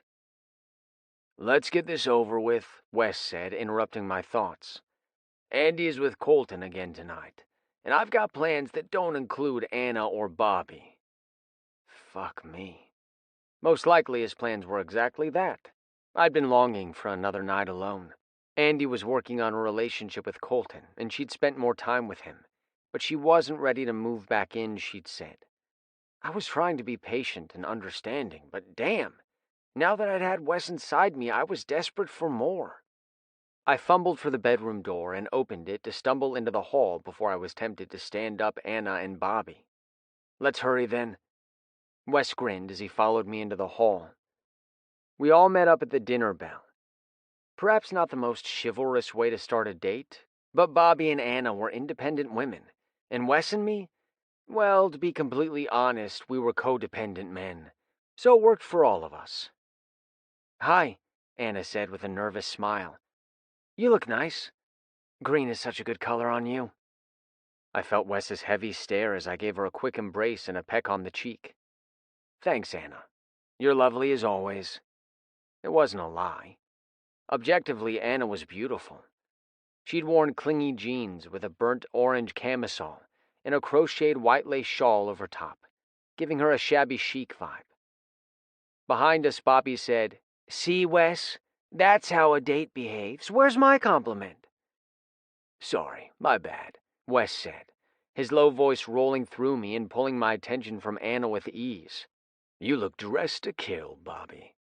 She grinned and hooked her arm through his, leaning in close. "Thanks. Maybe if you're lucky, you'll be my next victim." I laughed a little too loudly. "Wow, I don't know if that's a come-on or a threat."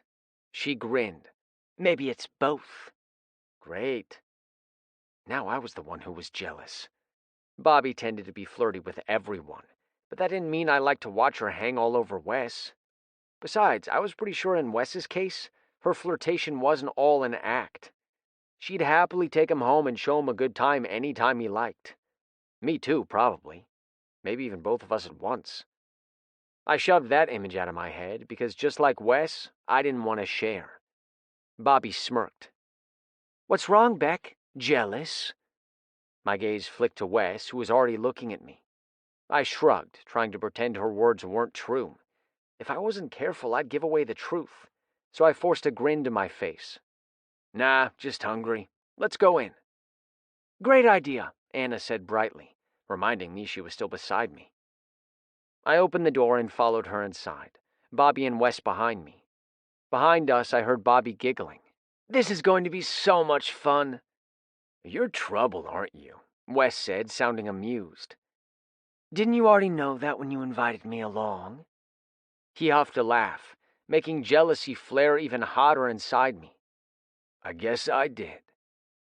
The hostess, a teenager named Wendy, greeted us with a smile and invited us to write our names on the chalkboard.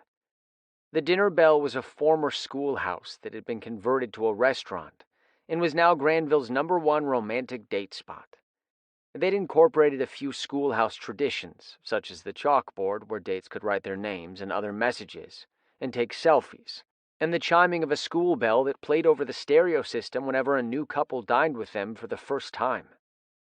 Anna and I exchanged a look. She shrugged. I nodded and stepped up to the chalkboard, drawing a big heart and writing our names inside. Before I finished, Wes stepped up beside me, his shoulder pressing against mine. "Don't get too cozy with her," he whispered as he took the chalk from me. "You're coming home with me." I huffed out of breath. Bobby might have other ideas. He raised his hand, writing his name and Bobby's into the heart I'd drawn. I noticed he'd put his name directly beneath mine, the letters touching, while Bobby's name was spaced out a bit farther. "Bobby's ideas don't interest me." "Good. Then maybe."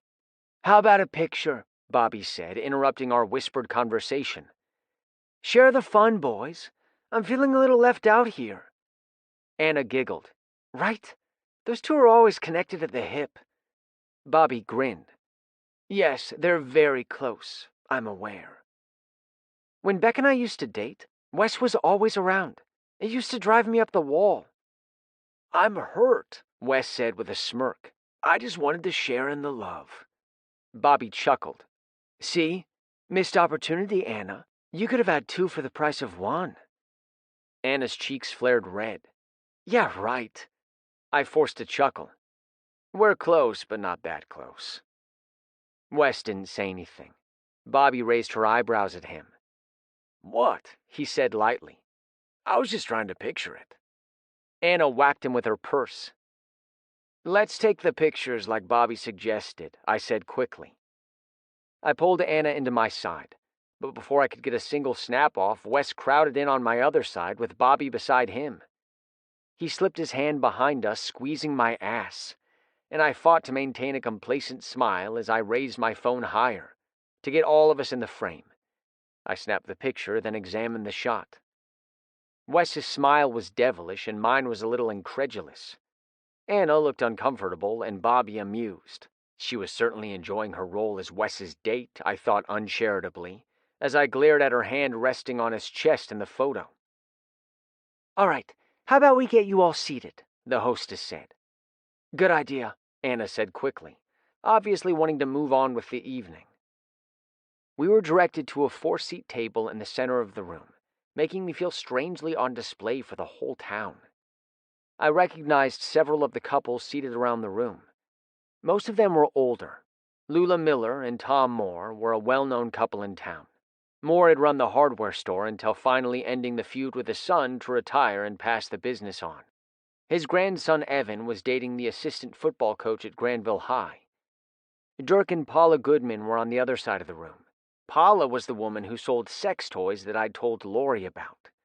I'd been curious enough to check out the website she shared with virtually everyone, and her best sellers were dildos branded with romantic tropes like the boy next door and the bad boy. Wes leaned over, spotting where my attention had landed. Think she has a stepbrother model? Doubtful. He grinned. Too bad.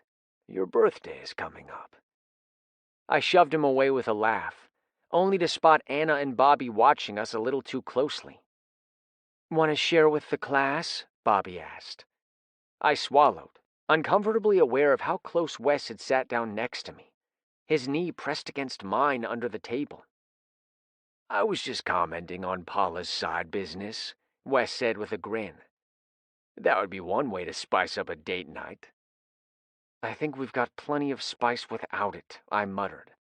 I didn't intend that to be a commentary on my sex life with Wes, but the searing look he sent me told me that he agreed. The server stopped by the table, saving us from any further questions from Bobby or Anna. We all placed our drink orders, and when Anna took the conversation in a safer direction, asking about the park project, I gladly talked shop for a while. We ordered our meals and ate, mostly without incident, but I couldn't help noticing that Bobby had engaged Wes in a private conversation, bending her head close to whisper to him. He laughed softly, intimately, in a way usually reserved for me. I tried to focus on what Anna had to say, but my gaze was drawn to him, a scowl forming on my face. Once again, I'm competing with your brother, Anna said. I blinked back to attention. Sorry, I'm just tired tonight. Uh-huh. Well, I guess it's good this date is just for show, she said, because I'm remembering all the reasons it didn't work out the last time. I winced. This isn't the same. Anna didn't look convinced, and I suddenly wondered if she was right. I'd harbored feelings for Wes for a long time. Even when I dated, I dropped everything and rescheduled plans to make time for him. He'd always been my top priority, and my girlfriends, most of them short-lived, had always come second. I couldn't imagine putting Wes second to someone else, though. Not because he was my stepbrother, but because he was so much more. I guess even when I was in denial, he always had been. Wes. Beckett looked miserable on his side of the table, and while Bobby was entertaining me with commentary on the other couples in the room, half of them old enough to be our grandparents, though I spotted Garrett Rafferty and Kevin Rhodes in a cozy corner, candlelight flickering over Kev's glossy lips. Anna looked a little pissed off. I kicked his foot and shot him a smile that he struggled to return. I'm going to hit the John, I said, giving him a pointed look. Don't leave without me. As if we could, Anna said with an eye roll. I squeezed Beckett's thigh under the table, hoping he understood I wanted him to follow, then headed for the bathroom in the back corner of the restaurant. I was delayed briefly as Garrett called out a hello, and I stopped to greet them both and happily accept an invitation to one last backyard barbecue before a cold front swept in. Garrett still held gatherings in the winter, but they turned into indoor potlucks. By the time I made it to the bathroom, I was practically vibrating with the need to touch Beckett. The door opened behind me and I whirled, grin on my face. Finally, I started, only to cut short when Bobby sauntered into the men's room, bold as you please. My eyes went wide. Bobby, what the hell? She tilted her head. I was sure that you were sending out an invitation to come into the bathroom. I'm pretty good at reading signals. You read wrong. She came closer, and I fought the urge to scuttle away. If you didn't want me to follow you in here, then that signal must have been for someone else. She raised an eyebrow, and shit, she knew, didn't she? I shook my head, but I couldn't summon the words to properly deny her insinuation. You and Beckett have always been close, she said carefully. We're brothers, I said. Yeah. But you're closer than brothers even, aren't you? She put her hand on my shoulder. Unless you really did want me to follow you here? Her tone was teasing. If you're not hoping Beck comes through that door, why don't you prove it? I thought about it for half a second, leaning in toward her, thinking that Beck could forgive one kiss surely, one kiss to deflect Bobby's suspicions. At the last minute, though, I pulled away. No, I can't. No. Why not, Wes? Because. Because why? Because I wasn't waiting for you. Who were you waiting for then? She persisted. My heart thundered and my palms grew clammy. Bobby met my gaze directly, and I found it impossible to lie in the face of such a direct question. It's okay, she said softly after a beat. I shouldn't have teased you like that. I'm sorry. You don't have to tell me. I just want you to know that you can trust me if you ever want to share. Her statement broke the last shred of my resolve, and the words tumbled out, too fast for me to censor or retract. I was waiting for Beck. Yes, okay, you're right. I was waiting for him to follow me back here. And why is that, Wes? She asked softly. Because I love him, I blurted. I love Beckett. Of course you do, she said gently as she drew me into a hug. I was shaking a little as she wrapped her arms around me, my own words shocking me. I'd known at some level all along that I loved Beck. But I loved him as a friend, as a brother. Now it was something different. Something more, something all-consuming. The door burst open and Beckett walked in. He took in the sight of me and Bobby in an embrace and his jaw clenched. The date is over. I paid the check and Anna left. Bobby pulled away and turned toward Beckett. We were just talking. He gave a ragged laugh. Sure, whatever. I'm going home. His gaze landed heavy and hot on me. There were so many emotions swirling in his eyes that I felt the impact like a punch to the chest. Wes is coming with me. His voice was rough, but I heard the slight quiver he tried to hide. Aren't you? Yeah, I said. Always, Beck. He nodded once without meeting Bobby's eyes and walked out the door. She glanced toward me, looking worried. Sorry. I think I put my foot in it. It's okay, I said. I'll explain. He won't blame you. Her smile twisted. If you say so. The door swung back open and Beck sent me a glare. Are you coming? Or do I need to make other plans for the rest of the night? Oh, fuck that, I said, hurrying toward the door. I'm coming. Not yet, he muttered as I followed him through the restaurant dining room. But you will be. Not if I make you come first. He shot me a sidelong look as we stepped out onto the sidewalk. I guess we'll just have to see who cracks first. I grinned, never one to turn down a challenge. I guess we will. We made it to the truck, but I grabbed his arm to stop him when he reached for the door. He tried to pull away, and I pinned him against the side of the truck, bent over the hood, and put my mouth close to his ear. You're free to take your frustration out on me tonight. I'm fucking happy to take it. But just know, Beck, that I'd never betray you. He craned his head enough that our eyes met. You'd better fucking not. He swept his foot between my legs and tilted his hips, and the next thing I knew, he'd spun out of my grip and was shoving me down. I don't like sharing either. I broke free of his hold, smiling despite the thick tension thrumming between us. Glad we're on the same page. Chapter 21. Beckett. We'd barely made it through the door when Wes shoved me against a wall and kissed me hard. I started to melt for him as usual, going lax under his weight. He pinned my hands beside my head and rocked his hips against mine, making me gasp. "There we go," he murmured.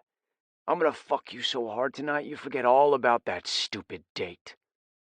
My eyes flew open, a spark of residual jealousy igniting. "You didn't have to flirt so much, you know. It was kind of a dick move." He looked surprised. "I wasn't. I mean, you know how Bobby is." I scoffed. "Yeah, I do. You shouldn't have encouraged her." "It was a date, and it was your idea." "No, it wasn't. I never invited you or Bobby. That date was for me and Anna, but you couldn't leave it alone." "Oh, fuck that," he growled. "It's okay for you to go on a date, but not me? And with your ex, no less?" I shoved him back. "I wasn't the one who snuck off to the bathroom. I was hoping you'd follow me, not Bobby. You sure as fuck looked cozy with her, though, didn't you?" Wes pushed me back against the wall. "I knew the date was a stupid idea." I strained against his body weight, tilting my hips and twisting in an attempt to reverse our positions, but it only ended with me face first against the wall and Wes pinning me there, his breath panting in my ear. "Now, are you going to be a good boy and let me prove that your ass is the only one I want to nail, or what?" Heat pooled in my groin, memories of the last time he'd been inside me stoking my arousal.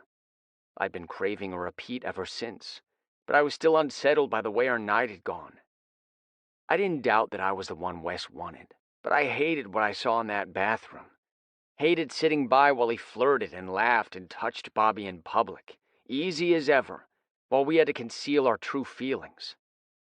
"If you want my ass, you're gonna have to earn it," I said, feeling belligerent. There was a restless tension simmering in my blood that needed an outlet, and challenging Wes was easier than sorting through my emotions. He stepped away from me, and I turned to see him smirking. "Tell you what, we can wrestle for it."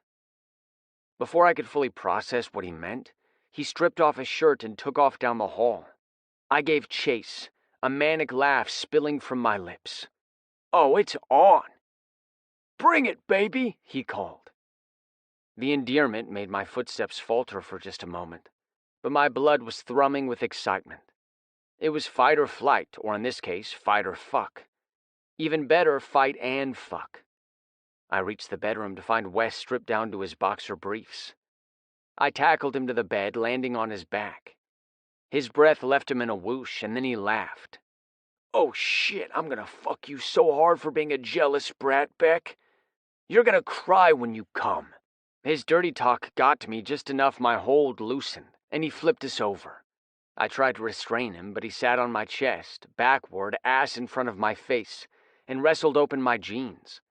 I bucked my body, trying to unseat him, but he used my hips lifting as an opportunity to drag my jeans and underwear down to my knees. Then I was even more trapped. "Fuck," I grunted, shimmying my legs to get free of the jeans while Wes spun to pin me down. He grabbed my wrists and held them down on either side of my head, and kissed me deep and dirty, his tongue claiming my mouth so thoroughly I was groaning and arching up against him, mind blanking out for a moment. "There's my sweet Beck," he murmured. I huffed an annoyed breath and renewed my fight to unseat him. I caught him by surprise, and he toppled to the side with a shout. I scrambled for purchase on top of him, and we full-on wrestled until we were sweaty and slippery and gasping each time our hard cocks bumped. Wes was still in his underwear, but I was entirely naked now, and the friction was doing my head in. Wes locked my arms back in a full Nelson hold. "You're mine now." He flopped backwards, and we landed with him sprawled on his back, me on his chest, my cock waving like a fucking flag in the air. The bed made an ominous crack, and the mattress tilted sideways. I gave a shout of surprise, it taking me a moment to understand what was happening. We'd broken the fucking bed. Wes laughed hysterically, even as he released my right arm to wrap his fingers around my cock. I moaned and thrust into his fist as he latched his mouth onto my neck. That's when the bedroom door flew open and Andy peeked in. What the hell are you two idiots? Oh my God! Her eyes practically bugged out, and who could blame her? I was there in all my glory, lying on top of Wes's body, his hand on my cock.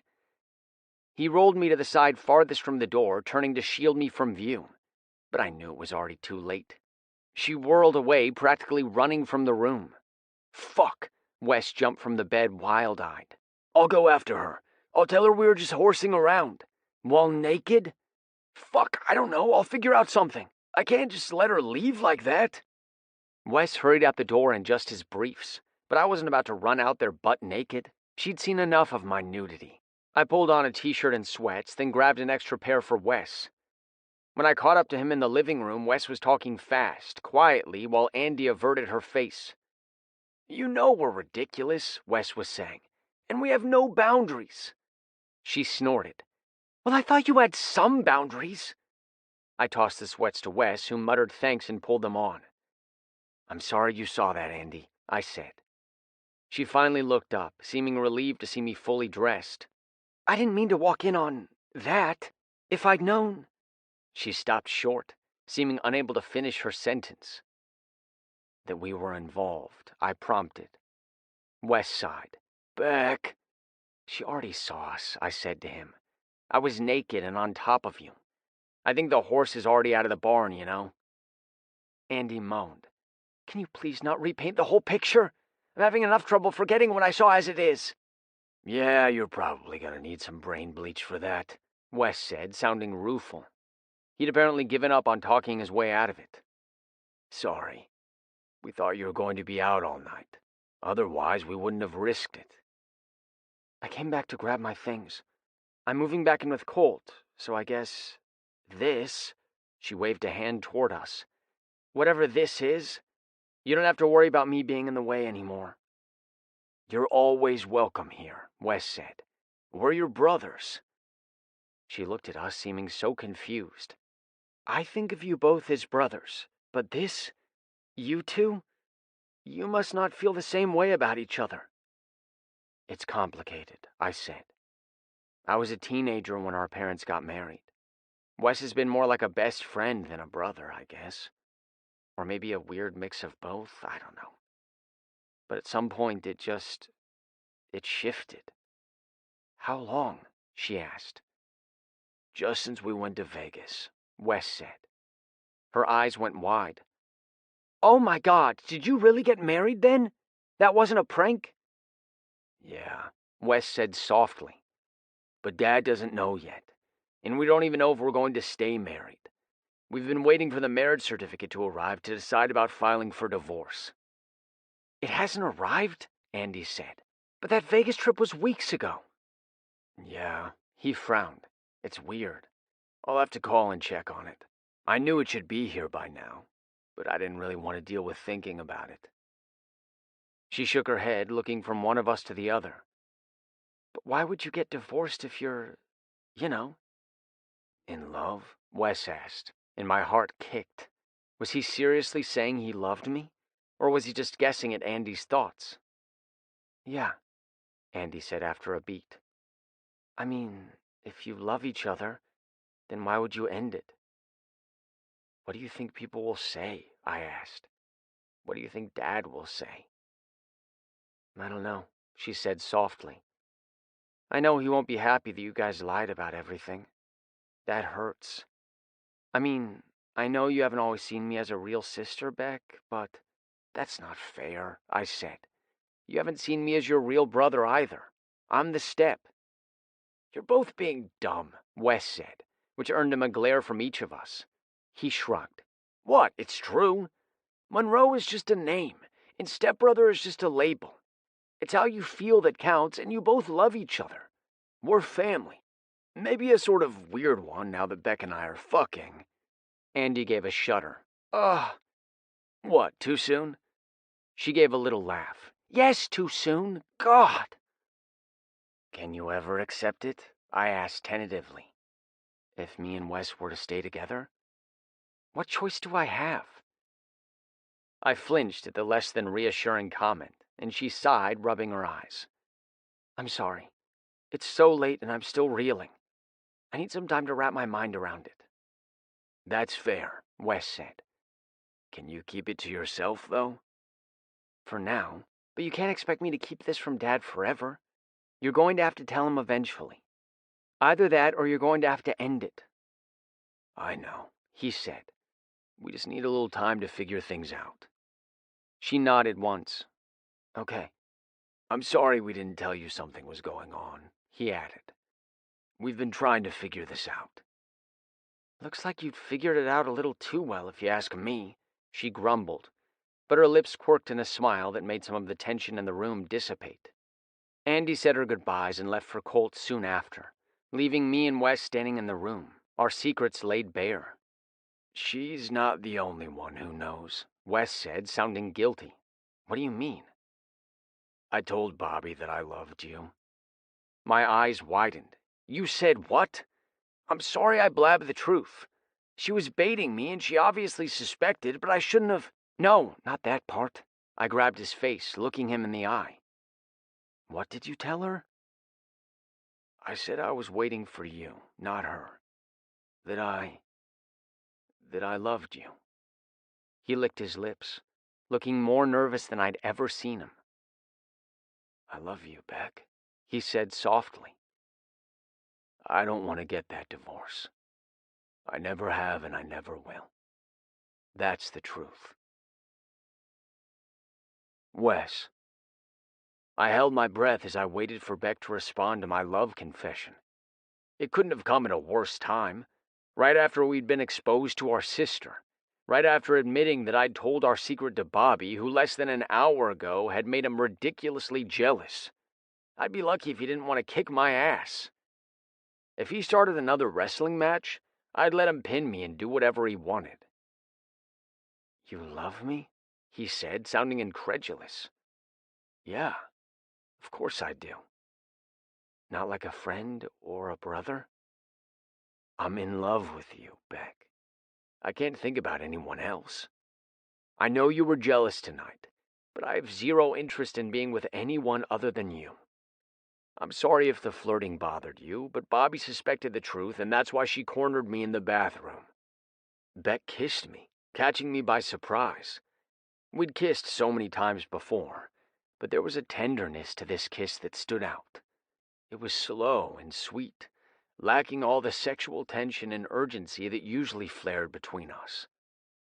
It was different, too, because Beck was kissing me instead of the other way around. I liked taking the initiative. I liked commanding his body. But there was something so reassuring about him kissing me. He was so responsive when we were together that there was no doubt he wanted me, needed me even. But this, it made me feel loved, too. When Beck pulled back, his eyes were filled with wonder. "I'm in love with you too, Wes. I was never really jealous of Bobby. I was jealous of what you could have with Bobby." "What do you mean?" "You could flirt openly, hold her hand. Hell, you could go on a date with her in the first place. It didn't matter if anyone saw that you were interested. You could be in a relationship without hiding anything." "Beck, we don't have to hide either." He scoffed. "Really? How do you think Dad will take that?" "I don't know." I reached for his hand, held it between both of mine. "I know you're afraid of the fallout, but Dad isn't like Craig. He thinks of you as a son, too." "Thinks of me as one?" Beck said, a hint of bitterness to his voice. "But I'm not one. I thought Craig loved me, and when his marriage to my mom ended, I was nothing to him. Invisible. He wanted nothing to do with me. He was the only father I knew before yours, and he bailed on me." "Come here." I drew him into my arms and hugged him tight. "That's not going to happen again. Potters don't let go." I squeezed even tighter to emphasize my point, and he gave a strangled chuckle. When I released him, I cupped his jaw so that he could look at me in the eye and see how serious I was. "I know my dad was upset over Vegas, and I have no idea how he'll take the idea of us being in a relationship. I believe he'll come around even if he gets mad." Beck started to open his mouth to protest, so I rushed on. "But I know you're worried, and that's fair. Let me just tell you this, Beck. I have your back. I'm your partner if you'll have me. And where you go, I go. So if Dad were to react badly, if he were to try to take it out on you, well, he'd have to get through me first, okay? But this isn't just about what it might cost me. If he finds out before he gives you the business, he might decide he doesn't want his legacy in the hands of stepbrother husbands. What then? I can't believe he'd really do that. You didn't think he'd give you an ultimatum over a prank either, did you? Beck challenged. Maybe we should wait until everything with the business is settled. Who knows when that will be, I countered. I don't want to put our relationship on his timeline, and we can't ask Andy to cover for us. That wouldn't be fair. His shoulders slumped. Yeah, you're right. But Wes, this could cost you everything. Not everything, I said firmly. We're in this together, and whatever happens, we'll figure it out together. Beck's voice trembled. Are you sure you want to take that risk? For you? Absolutely, 100%. He nodded once, a determined expression overtaking the vulnerable look in his eyes. Then we need to figure out a plan for how we want to make this happen. I quirked a smile. There's my Beck. But first I need to fuck you, because you've got me all wound up and I can't think straight. I laughed. I'll let you pin me down and do whatever you want. Chapter 22. Wes. Beckett led me to his bedroom, since my bed was broken, and smacked my ass. Get naked for me. My heart lurched. This was happening then.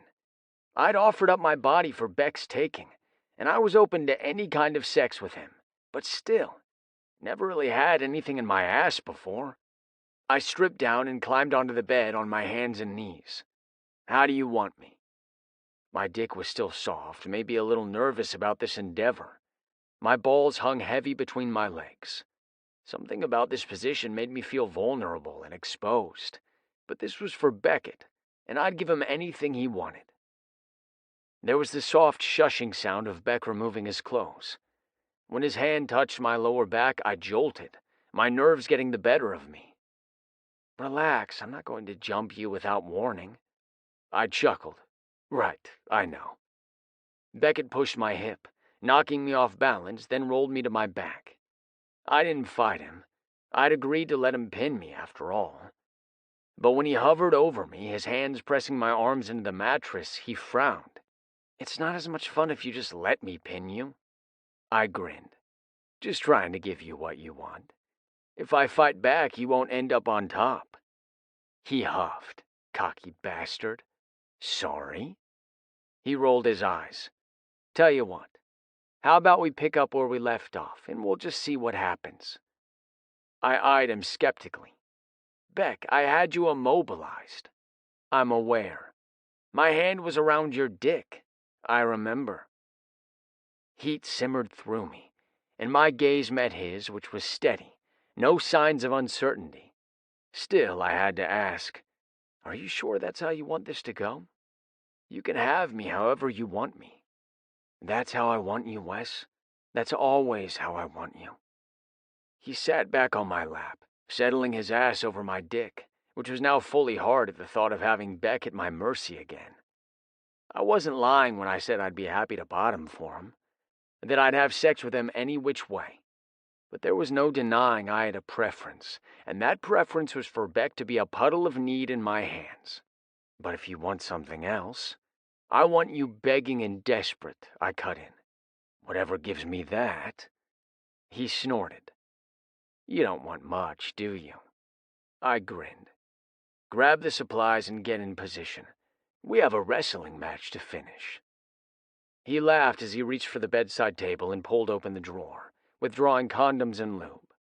My pulse kicked up a notch when he tossed them on the bed beside me.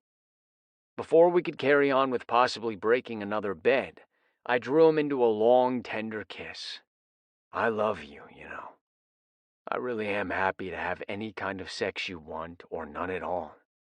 We could snuggle all night and I'd be happy. He pulled a face. Look, I like cuddles as much as the next guy, but what I really want is your fat dick buried in my ass while you use your strength to manhandle me like a rag doll. My breath whooshed out. Fuck, my dirty mouth is rubbing off on you. Beckett smiled, his expression incredibly fond considering the filthy things he just said. Maybe it is. This is who we are, Wes. It doesn't have to change just because we love each other. In fact, it'll only be better, right? Oh, it's going to be fantastic. No doubt about that. I gripped Beck's biceps and tugged him toward me. With some careful maneuvering, we got back into the position we'd assumed before Andy's interruption. Beck lay with his back pressed to my chest, his arms over his head. This time I didn't have to restrain him, so he locked his hands behind my neck, freeing me up to caress the length of his body. Beck was incredibly gorgeous, stretched out over me, lean muscle on display. His back was arched slightly, stomach trembling, long slender cock curving up over his lower abs. I coasted my hands down his ribs, absorbing the tension in his body, the goosebumps rising on his flesh as anticipation built. I grabbed the bottle of lube, slicked my hand, then bypassed his cock to hike up a thigh and circle his hole with a fingertip. Beckett gasped and pushed his leg down, straining against me enough to give me the illusion of resistance rather than a real fight. He wants to play, I thought with delight, and tightened my grip, yanking his leg back more firmly as I pushed my finger inside him. A strangled moan escaped his mouth. "You like it," I said into his ear. "You want me to make you take it." He strained to fight my hold on his leg, while keeping his hands behind my neck as if they were handcuffed there, rather than held there voluntarily. I pushed a second finger inside him, and he pressed down, taking them deeper inside him. "Answer me," I ordered. "Tell me you want it." When he didn't answer, I started to withdraw my fingers. "I do," he gasped. "Beg me for it." "Please," he mumbled. "Please what?" "Please fuck me." "You can do better than that," I said, teasing at his hole but pulling away when he tried to get more penetration. "Wes," he groaned, "please fuck me like this. Hold me tight and make me take it." "Better," I agreed. I shifted him a little to roll on a condom and slick my cock. Then I pulled both his legs back. Beck had to help me a little, dropping one arm to guide my cock to his hole. When I pushed inside, we both groaned. Beck reached for his cock, but I yanked his arm back over his head and speared into him from below. He gave a ragged cry, fingers tangling into the hair at the nape of my neck. I kept one arm across his chest, holding him in place, while I held his left leg up in a tight grip, no doubt leaving bruises. "This what you wanted? My dick tearing up your ass?" "Yes," he gasped. "Because you're greedy for it, aren't you? Too greedy to give me a turn, huh?" I gave another hard thrust and he whimpered. "It's so good. Don't want to give it up. Please." I grinned, though it probably looked more like a grimace. This position was fun, but it wasn't the most relaxed way to have sex. I rolled us to our sides, giving me better leverage to fuck him. I crushed his body to mine in a tight grip. "You can have anything you want, baby," I muttered into his ear, starting to lose control as the pleasure built. "I'm yours." "Make me come. Please, Wes. So close." I grasped his cock, stroking, and when he spurted hot over my fist, ass tightening around me, I came with a harsh shout I buried in his shoulder. "Beckett." I woke to the sound of Wes speaking quietly on the phone. I guess I need to order another copy then." "Yeah, thanks. How long will it take?" Okay then. I appreciate it." I squinted against the sunlight pouring in through the windows. My internal clock told me it was late morning. My ass throbbed faintly from being well used the night before. More than once. Damn, Wes had been a beast when I let him loose on me. It had been incredible, and I didn't for 1 second regret choosing to bottom again and again. I'd fucked a lot of people, and sure, I'd fuck Wes if he wanted. But taking charge had never been what did it for me. I loved the way he made me feel out of control, the way I let go of everything and held on for the ride. "What are you doing?" I wrapped an arm around his waist and tugged him down. "You should be cuddling with me." "I should, huh?" He sounded amused, but he set aside his cell and wrapped himself around me, throwing his right leg over my hip, his arm over my shoulder, and tugging my face into the crook of his neck. "You weren't so interested in cuddles last night." I hummed against him.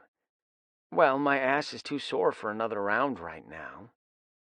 Wes shifted up to look into my face, worry forming a crease between his brows. Are you okay? We went at it pretty hard. I smiled, heat flooding into my face. I'm okay. It was really good. He tipped up his chin to kiss me softly. It doesn't always have to be like that, though. He slid his hand over the curve of my ass, gently caressing. I can be a gentle fucker, too. I laughed. I know. We made out for a while, lazily trading kisses before I pulled away. Who were you talking to on the phone? Oh, I called to check on the marriage certificate. Oh. I swallowed, my throat feeling tight. Why, though? We're not getting divorced. I hesitated. Are we? I hope not. He brushed his thumb over my cheek. I just thought I'd get it to make sure I hadn't imagined the whole thing. He gave a chuckle. It's weird it never showed up. They say they mailed it. He shrugged. I guess it got lost. It happens. I hesitated before adding, I could have told you it wasn't your imagination, though. I'm the one who suggested we get married for real, remember? Yeah, he said. I remember going to the marriage license office. I remember saying our vows. I bit my bottom lip.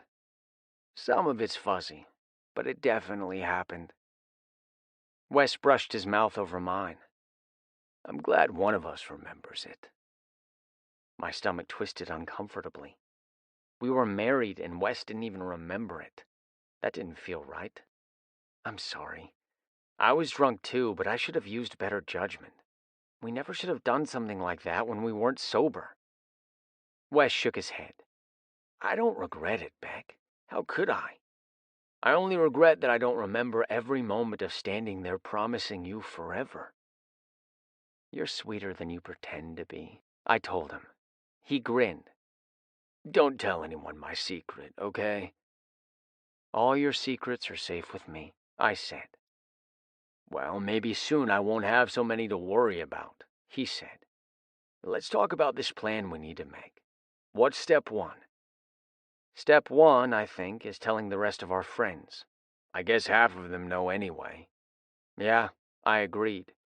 Plus, if things go to hell, we'll need the support. He snorted. Way to be optimistic. I'm just planning for worst-case scenarios, I said apologetically. Hopefully that won't be the reality. He nodded once before kissing me again. I get it, Beck. It's one of the reasons I love you. You think things through. You're cautious. But don't forget the reason you love me. I raised an eyebrow. Do tell? I'm a charming fucker, he said with a grin. And when I'm through with this town, the only gossip is going to be how adorable we are together and who tops who. Think they'll guess it right? I don't know, he mused to my surprise. I figured Wes would immediately claim he was the obvious choice of top. Instead, he said, You are pretty bossy when we're around our friends. And after last night, I kind of think I'm only the top because you want it that way. I smirked. Finally, you see the truth, huh? Wes grinned. Well, as long as you let me pretend I'm in charge while we do dirty things, I'm happy. I'm dick-whipped and happy to admit it. I rolled on top of him and peppered kisses all over his face. Pretty sure we're gone for each other, Wes. It's kind of pathetic. Yeah. He slid his hands down to cup my ass. We totally shouldn't spend the entire day in bed. Not at all, I agreed. But you know me, he said, wrapping his arms around me. I can never turn down cuddles. I giggled and nuzzled into his neck, letting him absorb my weight and relishing the feel of his arms holding me so fucking tight. I'd never been with a partner like this before. Someone bigger than me, stronger than me. The bruised spot on my thigh gave a little throb as I thought about how he'd handled my body the night before, giving me the fierceness I'd craved. The soft brush of his fingers against my back now gave me something else just as important, though. With Wes, I could have everything I needed. The sweetness, the passion, the hard and the soft. I could feel overpowered by his strength one moment and empowered by his love the next. He was everything I wanted. But more than that, he was everything I'd never even known I'd needed before now. Would anyone understand the love we had for each other? I didn't know. But I held on tight, choosing to believe we'd make it through the challenges ahead together. Chapter 23. Beckett. When we arrived at trivia, our friends were in their usual seats, chatting over appetizers and beers. My stomach rumbled noisily.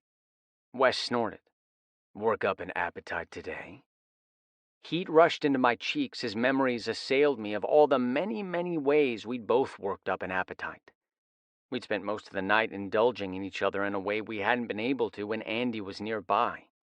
Then wallowed in bed most of the day as well, Wes wrapping his arms and legs around me and protesting when I so much as suggested getting up. But eventually life intruded. We always came to trivia, and though I considered suggesting we skip it, I knew that wouldn't really get us out of facing our friends. Bobby had already texted a couple of times to make sure we were cool after the date fiasco.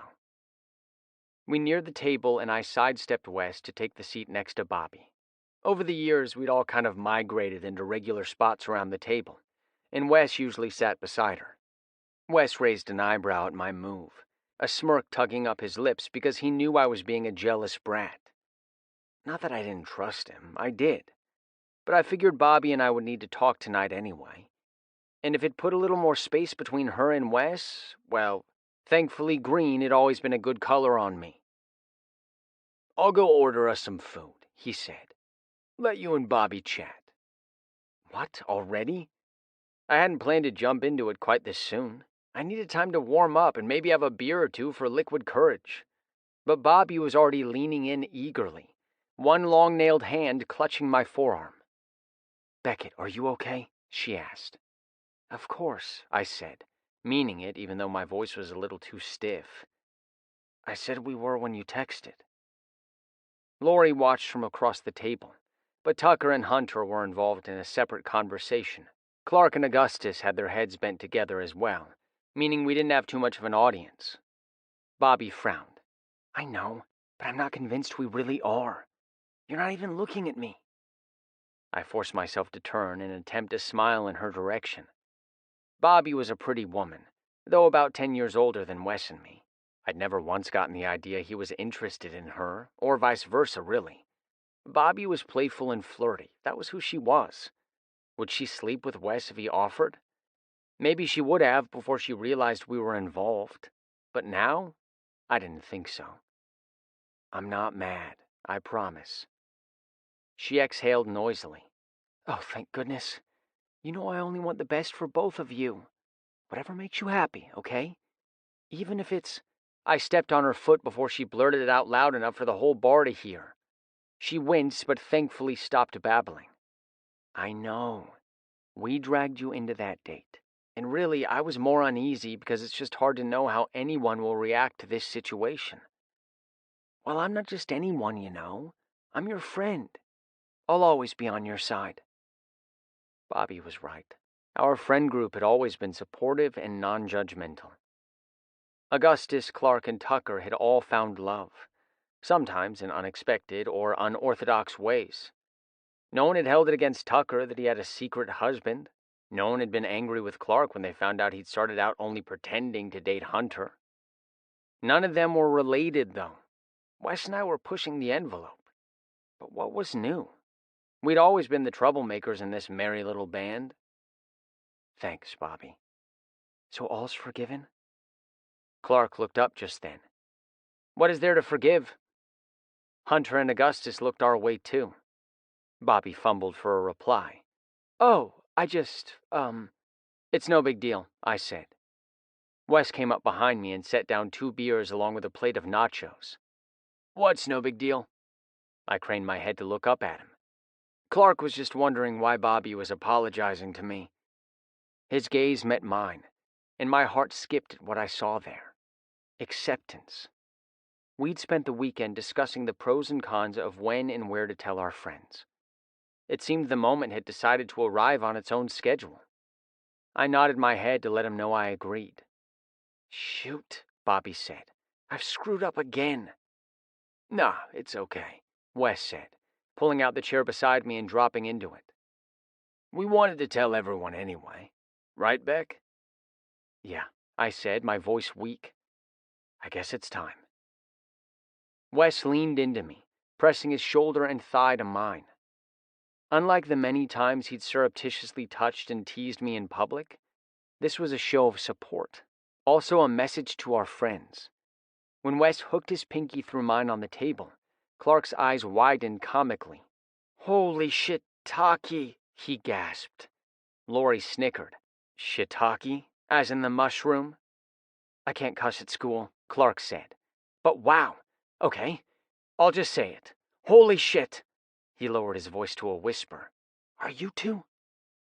Bobby was apologizing for making my husband jealous on our double date, Wes said. Boom. The truth landed in the middle of the group, a prolonged silence following in its wake. My blood rushed in my ears. This was it. If our friends didn't accept us, we had no hope of convincing Dad or anyone else. Andy hadn't exactly given us her blessing either, though she'd at least seemed calmer by the time she left, saying she needed some time to process. Maybe it would be the same with them. Maybe they just needed time. Well, I guess congratulations are in order, Lori said.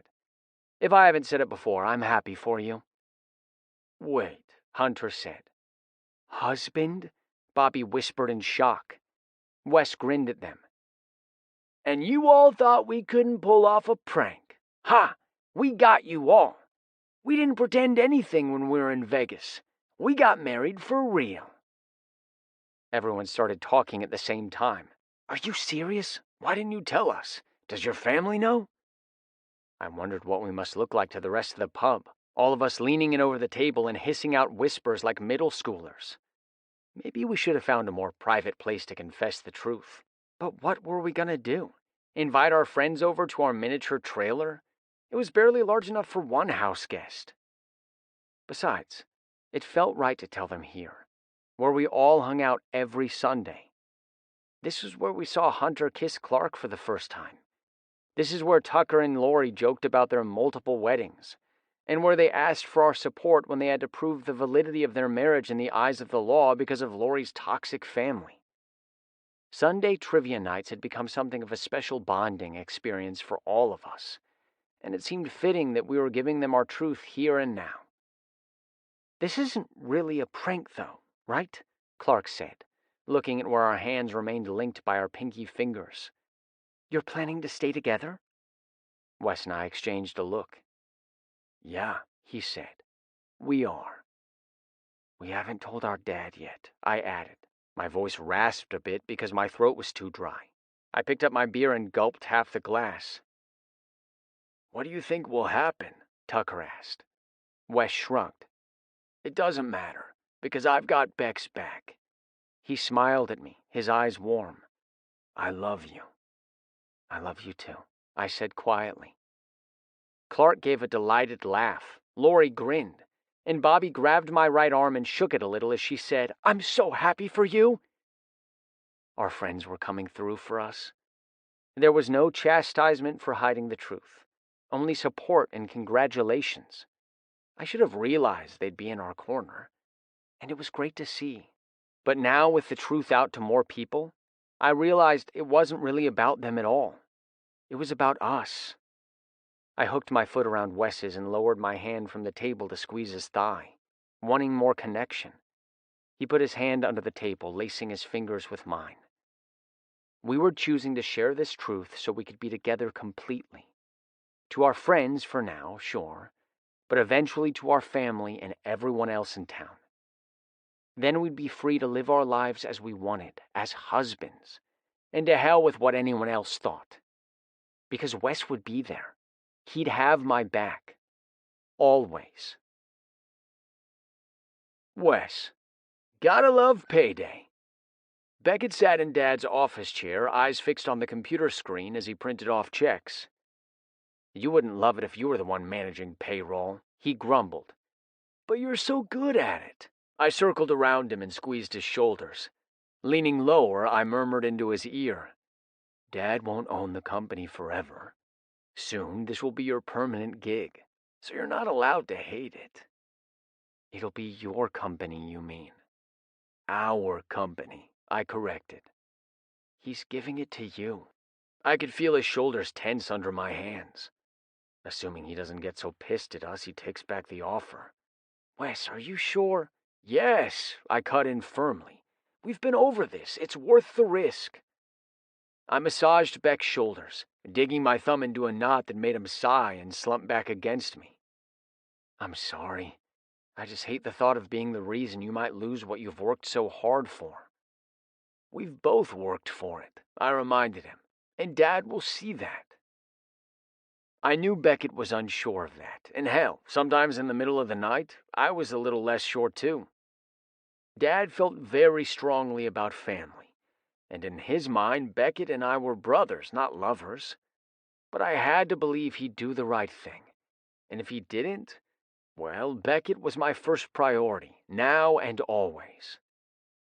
The door opened and Logan came in. He was grinning and rubbing his hands together. "Show me the money." I chuckled, straightening up but keeping my hands on Beckett's shoulders. Not because he still needed reassurance, but because I needed the contact. Person by person, our secrets were coming out, and the more people who knew, the harder it was for me to continue the pretense. I wanted to touch Beckett, hold him, kiss him. Acting like we were nothing more than stepbrothers, even stepbros who'd always pushed the boundaries, wasn't enough. There was an itch under my skin that had me reaching out to brush a hand across his back, to lean a shoulder into him, to graze a finger down his arm, relishing it when he shivered in response. We had the house to ourselves now that Andy had returned to Colt. We could have all the sex we wanted, and still it wasn't enough. I wanted to claim Beckett as mine to the whole town. Beckett leaned forward out of my grasp to pluck the check off the printer and hand it to Logan. "Sorry for the delay. I should have had this ready Friday."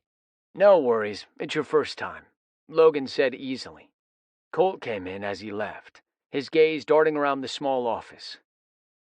"Just here for my check." "Yep, I've got it," Beckett said, sorting through the stack of checks he'd been printing. "Sorry you had to wait till today." "That's okay. I mean, I'm a little late on one of my bills." Colt scratched at his neck. "But, I know your dad is gone, so." "Yeah, I'm pulling double duty," Beckett said. "But you could have said something. If it was going to be a problem, I'd have come in over the weekend." "And interrupted our orgasm palooza? I was sure as fuck glad that hadn't happened." Colt took the check from Beck's hand, his eyes fixed on the paper. "It's okay. I'm sure you were busy." My hands tightened involuntarily on Beck's shoulders, and he let out a pained hiss. I released him. "Did Andy say something to you?" Colt's gaze flew to mine. "What? No." "Yeah, that kid couldn't lie for shit." "It's okay if she did," Beckett said. "You're her boyfriend. She needs to confide in someone." Colt fidgeted. "Yeah, I guess. It's not my business." "You work for us," I said, "and you're dating our sister. I think it's your business more than a lot of people's. But we're not quite ready to tell the whole world." Colt nodded jerkily. "Yeah, I won't blab. I'd probably just say the wrong thing anyway." He shrugged. "I always put my foot in it. I pissed off another park neighbor today." I cocked my head. "How'd you manage that?" He shrugged. "I don't know. Apparently I was watering too much." We'd picked up native Nebraska shrubs and plants, and ideally they'd be able to thrive in our natural climate. But the park would require some regular maintenance. We'd be given the contract for mowing, pruning, and watering since Granville didn't have a parks department like many larger cities. "Well, don't let it get to you," I said. "You've been doing great." "We've noticed how hard you're trying," Beckett added. Colt managed to look us in the eyes. "Thanks. I really do want to turn shit around." "We know." "I love Andy." "Good," I said. "Keep it that way." He chuckled. I will. Don't worry. Beckett cleared his throat. Is she okay? After all this? He waved his hand toward me, and I caught it and tangled our fingers. Colt knew anyway, so fuck it. She's still processing, I think, Colt said. I don't want to say weird, but I'm sure it's weird for her, Beckett said. Yeah, he nodded. She loves you guys so much. It's why we're fighting. She's loyal. I'm pretty sure she's just worried about how your dad will take the news. Aren't we all? Beckett said dryly. Don't feel like you have to be our go-between, I added. But if you don't mind letting her know that we care about how she's feeling, and we're ready to talk when she is. Yeah, of course. Colt smiled tentatively, his voice uncertain when he said, We're all sort of family, right? We are, I said firmly. You don't have to be a Potter to be important to us. Beckett smiled up at me, eyes glowing, so irresistible that I bent to brush my lips over his. Colt backed toward the door. Well, I should go. I flicked a glance toward his uncomfortable expression. Sure, go. I want to give my husband a real kiss.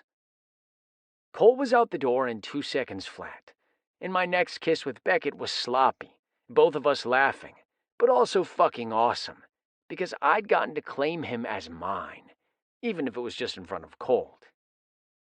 Now we just needed to wrap up this park business and talk to Dad, so that we could finally focus on what mattered. Building a real life together. As husbands rather than brothers. Chapter 24. Beckett. Babe, I'm going to Taco Loco, I called toward the back of the trailer as I opened the front door. Be back in a few. Wes had been hunched over his laptop ever since we got home from work, and the man needed to take a break and eat. The town hall meeting about the parks projects the city was doing as part of their 5-year strategic plan, Stop Granville Shrinkage, was coming up fast, and we had promised Tucker we'd have plans ready for him to review a few days before that. We were a little behind, given that we'd opted to spend most of last weekend in bed rather than doing our homework. I stepped out the door and stopped short to see Andy standing in our driveway. Colt's decades-old tan pickup was in the driveway, the man himself behind the wheel. She smiled tentatively. Babe, huh? Heat flooded my face, and I knew with my stupid fair complexion she'd see the blush, so I ducked my head, which probably did little to hide that I was embarrassed. I was, just trying it out. It's sweet, she said. I glanced up, uncertain. Did you, want a taco? I could pick up an extra if you want to stay for dinner. No, she said quickly, and my heart sank. Colt and I were just on the way to the grocery store, and I wanted to stop and apologize for my reaction the other night. She bit her bottom lip. I was caught off guard. Of course you were, I said. You don't need to apologize. But will you come in so Wes can hear this too? She nodded. Yeah. Ask Colton too, I said. He doesn't need to sit in the truck. She hesitated a beat, then turned and waved Colt toward us. He opened the door and stepped out. I don't want to intrude. Just come in, Colt. You're part of this crew now. Only a small smile flickered across his face, but Andy lit up at the words, so I knew it was the right move. Okay, yeah, he said. Thanks. Andy and Colt followed me inside, and I excused myself to go fetch Wes. He had to get dressed, so I made Andy and Colt some ice water to kill time. So, work's going good, huh? Colt said, awkwardly breaking the silence. The park project is pretty much done, I agreed. Winter is coming on. Things will slow down a lot. He nodded, a little furrow forming between his brows. This will be my first winter with the crew. Will, there be enough work? I'd gathered from what Colt had said in the past that he needed the work. There will be for you, I said. Logan will have to move on. Oh. We pick up work with snow removal, storm cleanup, and hanging Christmas lights. There's always some tree trimming and removals to be done. It won't be crazy busy, but we'll keep you afloat. Colt took a sip of his ice water. Okay, cool. Wes joined us. Hey, I didn't know we were throwing a party. Andy laughed nervously. Surprise! It is a surprise, he said seriously. You seemed pretty uncomfortable when you left the other night. She scoffed. Well, yeah, I saw my brothers naked. Colt shifted, his face giving away his discomfort. I suppose picturing two men together might not be his cup of tea, much less his two bosses. Hey, I had underwear on, Wes protested. Only Beck flashed all his goods. Thanks a lot, I said dryly. But hey, at least you didn't have to see your real brother in the buff. Andy smacked my arm. Stop that. You're both my real brothers. I grimaced and rubbed my arm, even though she hadn't really hurt me. Sorry, reflex. She shook her head. I'm not here to reimagine the scene. Yeah, let's not, Colt muttered. I'm here to tell you I'm sorry for freaking out on you. I should have... She faltered, and I realized that Wes and I had gravitated toward one another.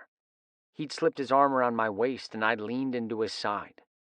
I started to pull away. Sorry. No, don't, she said. You two are so sweet together. Really. You've always been close. Colt told me what a good team you make at work. I raised my eyebrows at that. Colt shrugged. You do. You're always on the same page. Andy continued. I was focused on me and how I think of each of you. You're my brothers. And if you love each other, then you should be together. You should be happy. And I wanted to come over here in person to tell you that I want to be there when you tell Dad. I want to support you. Aw, Andy, girl, I knew you'd come around. Wes stepped away from me, opening his arms, and she dove into a tight hug. When he released her, she turned to me, and I hugged her too. Don't feel like you have to stand up to Dad for us, I said. There's no reason you have to take a bullet too. Well, I'm your sister. Just try and keep me away. Wes pulled me back against his side and dipped to kiss my temple. Beck is amazing, but he doesn't always have faith that we'll keep him no matter what happens. I've told him that Potters don't let go. He murmured in my ear. I really never will. My heart quickened. I'm starting to see that. Andy smiled at us, not seeming too bothered by the open affection. It was surreal being held by Wes with people looking on, as if we were a real couple, one who could walk the street hand in hand. Whatever happens, we're family, Andy said. I won't stop being your sister just because you two want to be something more than brothers. Shortly after, Andy and Colt left, and I reluctantly pulled out of Wes's arms. I should go get dinner. He drew me into a kiss. How about I come with you? I need a break anyway. We can pretend we're on our own date at Taco Loco. If you get me drunk enough, I might even put out. I laughed. Are you saying you wouldn't put out without margaritas? He winked. I guess there's only one way to find out. We linked hands for the drive to the restaurant, tossing goofy grins at each other. I knew once we were inside, we'd have to keep our hands to ourselves. But day by day, our secret had a little less power over us. As much as I feared facing our dad and the fallout that could rain down on us, it had started feeling inevitable that our path would lead here, that we could never undo what we had started in Vegas, what had started in my heart even before then. I was in love with Wes Potter, and there was no turning back. Wes. You're awake early for a Saturday morning? Beckett's sleep-rough voice drew my eyes from my laptop screen to his sleep-rumpled form beside me in our bed, the one we hadn't broken yet. Just figured I'd get in a little work before we go to Hunter's place. I was still putting the final touches on my street beautification proposal for the city.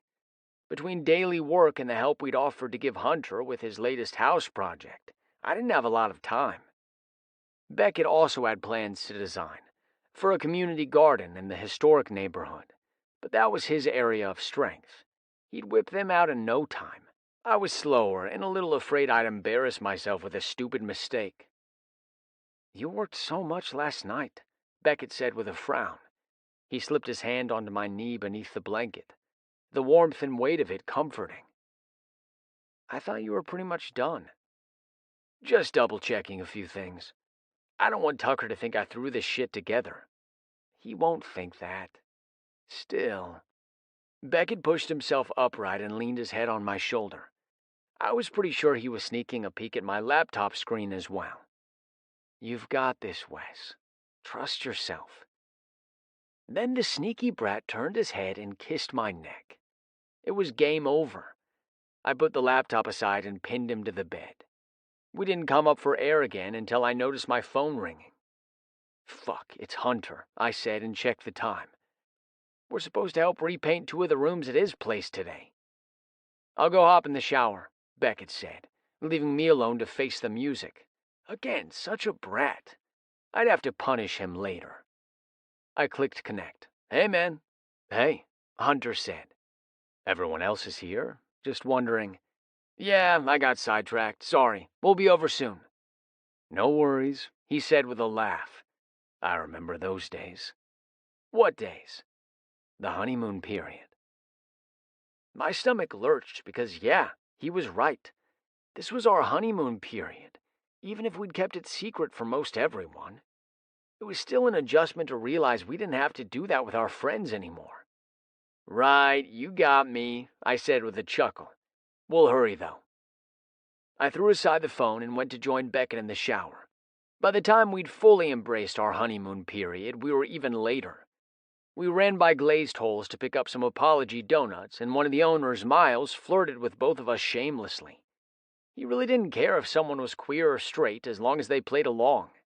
I want all the cream today, I told him. I just want my mouth full of it. Miles grinned in delight at my words. I've got all the cream you can handle, baby. I've been waiting for a man like you to walk into my life. He grabbed tongs and began placing donuts in a box for me. While his attention was on the glass case, Beckett snorted and said under his breath, This morning wasn't enough cream for you. I'm greedy like that. I joked and he huffed a laugh. 5 minutes and 3 sexual innuendos later, we were on our way. By the time we got to Hunter's place, work was in full swing. We offered up our apology donuts and took the good-natured ribbing from our friends about struggling to leave our love nest. Beckett, looking a little embarrassed, was quick to grab a paintbrush and go to work.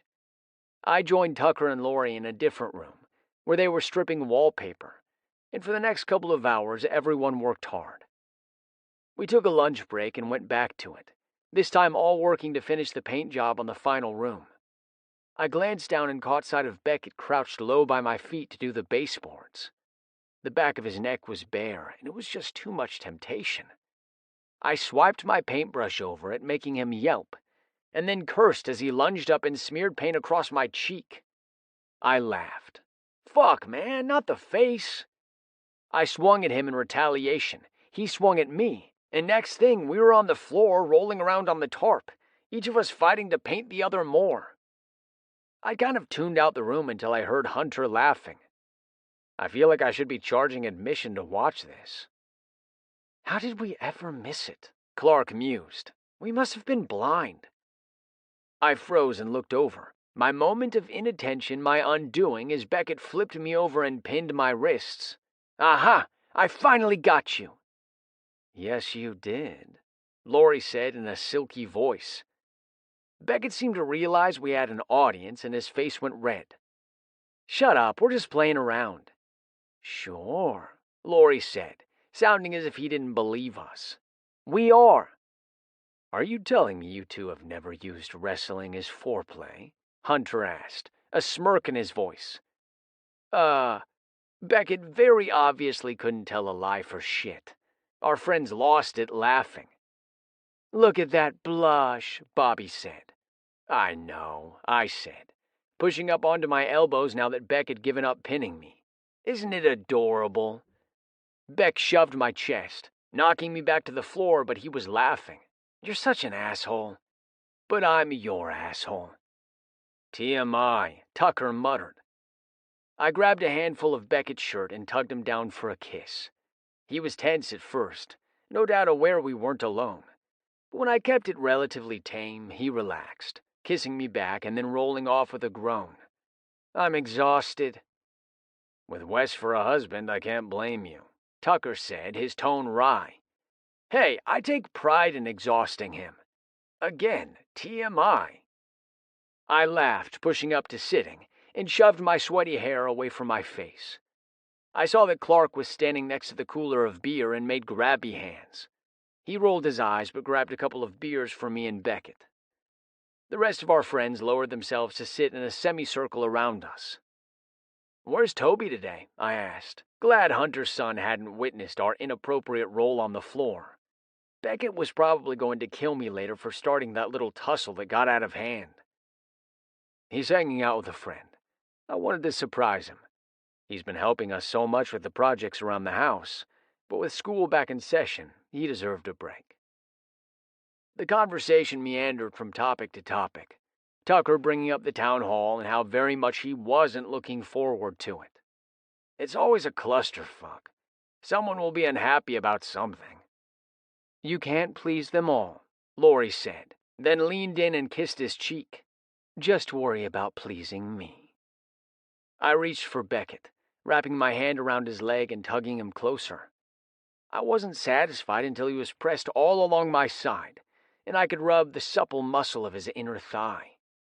He shot me a mock glare, but when I tapped my lips with a smile, he only hesitated a beat before leaning in and gifting me with a kiss.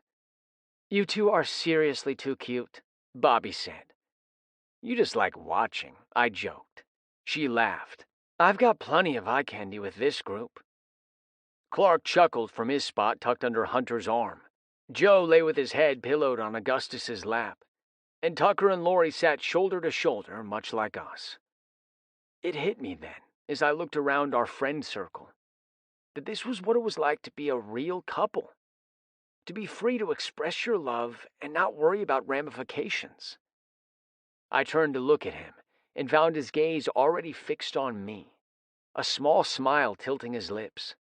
He felt it too. I saw it in his face, in the easy way he smoothed his hand up my back, how he leaned into me, no tension in his body from worry or stress. This is what it would be like for us once the truth was fully out. We'd be free. Free to gaze at each other like saps, free to touch, free to love. I'm happy for you two, Lori said. Me too. Beckett and I said at the same time. The rest of our friends laughed. They're going to be even more insufferable, Augustus muttered. I wasn't offended. I knew from him that was the same as congratulations. I lifted my beer. Here's to us being insufferable for a good long time. I'll drink to that, Beck said. The rest of our friends murmured their agreements, but I hardly noticed. I was too busy gazing into Beckett's eyes, wondering how I'd missed how very pretty they were for so long. How I'd overlooked those pink lips, the cute upturned nose, the freckles that made me want to devour him one speck at a time. Wondering how I hadn't noticed when friendship shifted to love, but feeling so damn grateful it had. My phone vibrated in my pocket, and I excused myself to answer it. Dad's name flashed on the caller ID, making my stomach somersault. Hey, Dad, how's the vacay going? It's pretty much over, he said. I feel more tired now than I did when I left. Uh-oh, I laughed. Are the fish biting too hard? He snorted. No, but Carol and her sister are. They've had about all the family time they can handle. We're going to be back Wednesday. Oh, wow, that's sooner than I thought. Yeah, he said dryly. Try not to sound too excited to see me. I didn't mean it like that. He chuckled. It's all right. I want us to all get together for a family dinner as soon as I'm back, though. Well, we have the town hall on Wednesday, I said. Beck and I need to be there to answer questions. Ah, right. I better show my face too, or they'll think I've already retired. I snorted. Half the town did think that because Dad was never out on the jobs with us anymore, but I wasn't going to be the one to tell him that. We can have dinner the next night then, he said. It's important we reconnect as a family and get on the same page. Okay, I said hesitantly. I wasn't sure what he thought we all needed to discuss. I selfishly hoped he'd heard rumors about Andy's problems with Colt, and that this sudden urge to get on the same page wasn't related to me and Beckett. But it brought home more than ever that we couldn't continue to keep this secret. Andy had promised to give us some time, but that was easier when she wasn't looking at our father across the dinner table. The girl would fold in 2 minutes flat if he looked at her sideways. No, the moment of truth was headed our way, ready or not. I glanced back toward my friends, my eyes automatically seeking out Beckett. He was watching me, brow furrowed, as if he could tell something was wrong. I worked to relax the tension in my shoulders and flashed him a reassuring smile. Maybe this was good. I wanted to claim Beckett like I had today, to be open and free with him in all aspects of my life. Our relationship might not have happened in the most conventional way. It might not be convenient. Chances were we'd be judged for it. And there was no telling how Dad would react and what the consequences of our love might be. I hoped we'd be accepted. But at the end of the day, I didn't care. Because having Beck, having the love of my best friend in the world, knowing he'd be beside me no matter what came our way, that was the most incredible feeling in the world. One I wouldn't trade for anything. Not even my dad's approval. Chapter 25. Beckett. "There's the men of the hour," Dad boomed. "You gonna make me proud tonight?" People milled around us, mingling and gossiping in the lead up to the town hall. Voices bounced around the meeting hall, echoing in a room that was almost empty aside from folding chairs. "You know it," Wes said with a grin, though it was a bit tight with nerves. I understood the feeling, my stomach fluttering with anticipation.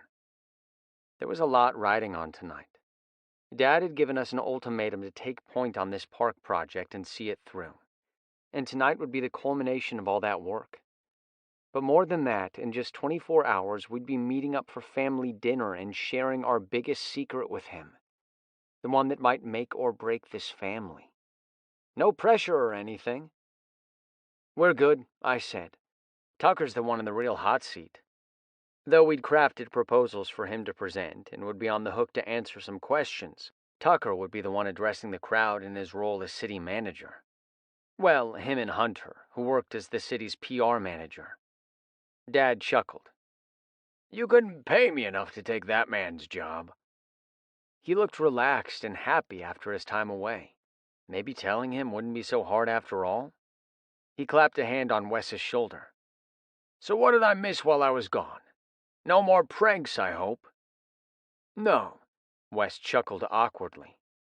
"Lesson learned," I added, keeping my voice light, even though the reminder of how he'd reacted to said prank and how far it really had progressed was sending my heart racing.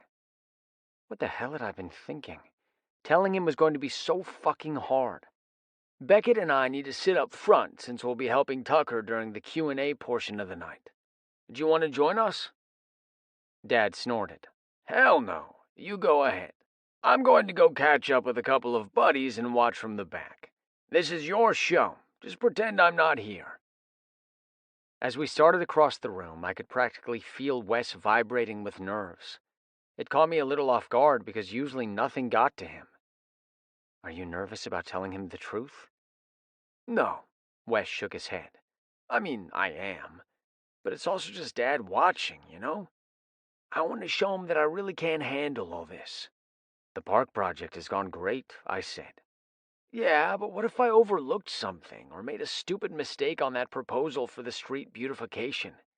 You know I don't normally do that kind of thing. I'm the muscle, not the—" "Don't you dare say you're not the brains in this operation," I said, giving him a little shove as we reached our chairs. "You have a ton of experience, and your insights are valuable." He grimaced. "I guess. I didn't take classes like you, though." "I did that to catch up with you, not to surpass you," I said. "You had years of knowledge before I ever started working on the crew." Wes gave me a surprised look, but before he could comment, there was a tap on my shoulder and a testy voice in my ear.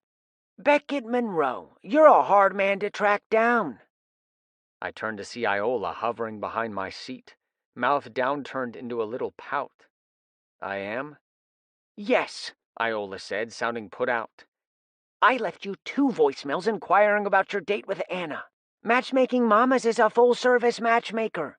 We don't just wash our hands of you once a date is made. We help you through the whole process. That's great, Iola, but... Her eyes were so big and expectant, I didn't know how to tell her I didn't want her services. I cleared my throat. I just don't check my messages. I'm used to texting. Sorry. She threw her hands up. Young people. Wes snickered until Iola's gaze turned his way. I heard about you going on a date with Bobby, she tisked. That woman is all wrong for you. You just let me know if you want to sign up too. I'm good, thanks, Wes said. She shook her head. I don't think you are, Wesley. What's the longest you've ever dated a young lady? 2 months? I guess. I can find my own dates, though. She pursed her lips. Matchmaking is about finding your heart's match, not just a date. Clearly you struggled with that. There was a screech of feedback from the microphone Tucker was fiddling with up front. Oh, look, I said quickly. We're getting ready to start. I'll give you a call, Iola, and we can talk more later. See that you do. She squeezed my shoulder, her bony fingers digging in a little painfully. If Anna isn't right for you, I'll find someone who is. I nodded. Thanks. She held my gaze for long enough that I had to fight the urge to fidget nervously like Wes had been. Thankfully, this whole fiasco seemed to have distracted him. He casually let his knee rest against mine while he waited to greet Leroy and Eugene, taking seats on our other side. Tucker began to speak. Thanks, everyone, for coming out to the town hall regarding our 5-year strategic plan. Stop Granville shrinkage! Leroy yelled out from beside us, and I fought a laugh at the epic eye roll that Tucker failed to hide. Yes, he said dryly. We're here tonight to specifically talk about our plan for green spaces in Granville. But first, let's give a hand to Potter Landscaping for doing a fantastic job improving Beaver Hole while satisfying the needs of Dix. There was a round of snickers. The community center wasn't quite as full as it had been during the town hall to discuss neighborhood improvement plans over the summer, but there were still a good number of people filling the first 3 rows of chairs. Tucker sighed, sounding resigned as he said, Yes, I said Dix. Are we done? There was a little more laughter at his exasperation. He cleared his throat and plunged forward, giving an overview of the work done at Beaver Hole Park and the proposals Wes and I had provided for future projects, including a street beautification to extend downtown's quaint vibe to a larger area, and a community garden for the historic district. These are by no means approved yet, Tucker said. This is an informational meeting, and we want your input. Wes and Beckett from Potter Landscaping are here to answer questions as well, so why don't we get them up here?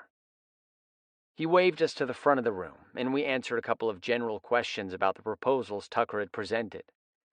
Wes had turned on the charm the moment he had to speak to the crowd, and they were eating out of the palm of his hand, so clearly he had nothing to worry about. But just as it seemed everything would go smoothly, an older gentleman stood up. I didn't know him well, but I recognized his thick head of silver hair. Now hold up a second. I'd like to speak. Tucker nodded. Of course, Mr. Russell. We're listening.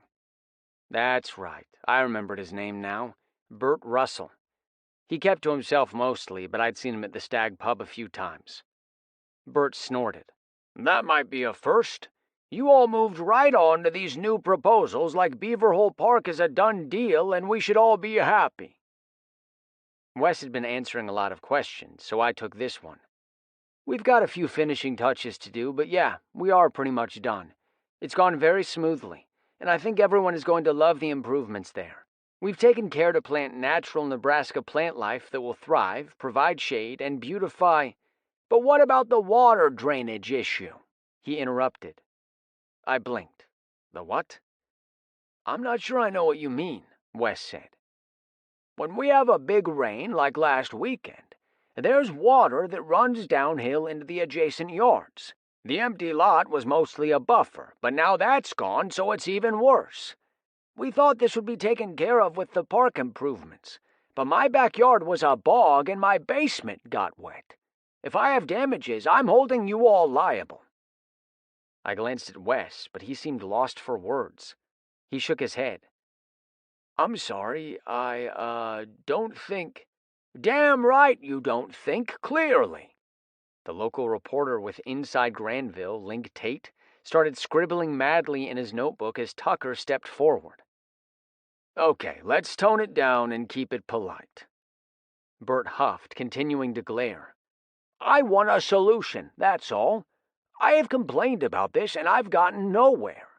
I had to bring it up in public so it could be heard. This park project should have addressed this problem from the start. It's a huge oversight that they've just ignored a long-time problem." Oh shit. This was bad. This was really bad. Water runoff must be a result of the downward slope from the park to the adjacent properties, since it was built onto a hill. But this was the first I was hearing of it. If we'd known in the beginning, we could have moved dirt, perhaps created a culvert for drainage. But now, when our budget and time was nearly all used up, when we'd already done all the landscaping and would run the risk of ruining it by bringing in any heavy equipment, when Dad is watching and expects us to have this all in hand, Bert turned toward our dad, as if he just heard my thoughts. "What do you think, Nathan? This business has your name on it. You must have some answers." "Fuck," Wes whispered so quietly I thought I was the only one who could hear him. When I looked over, he was swallowing hard, eyes bleak. He was the one I relied on to win people over, to smile and soothe, but he was clearly freaking out. Dad looked calm, but I could see the disappointment in his gaze. No doubt Wes could too. "It is my company and my name, yes. And we'll get you some answers," he said. "I've been out of town and my sons have been running this project, so—" "You don't know anything either, then," Bert said dismissively. Dad's smile tilted into more of a grimace. "If mistakes were made, they'll be corrected. You have my word on that." "It'll be a priority to look into your claims," I added. Bert's attention snapped back to me. "Claims? They're not claims, it's the truth." Tucker raised his hand. "This forum isn't the place to solve the park problem. You've aired your concern and we'll follow up. Are there any other questions?" Park problem. Shit. Dad's ultimatum came rushing back to me. Everything had gone so smoothly up to now that I'd almost entirely dismissed it as a concern. But it was easy to see he was unhappy, and rightfully so. We'd obviously missed something. But if Wes lost everything because of one oversight, I'd never forgive myself.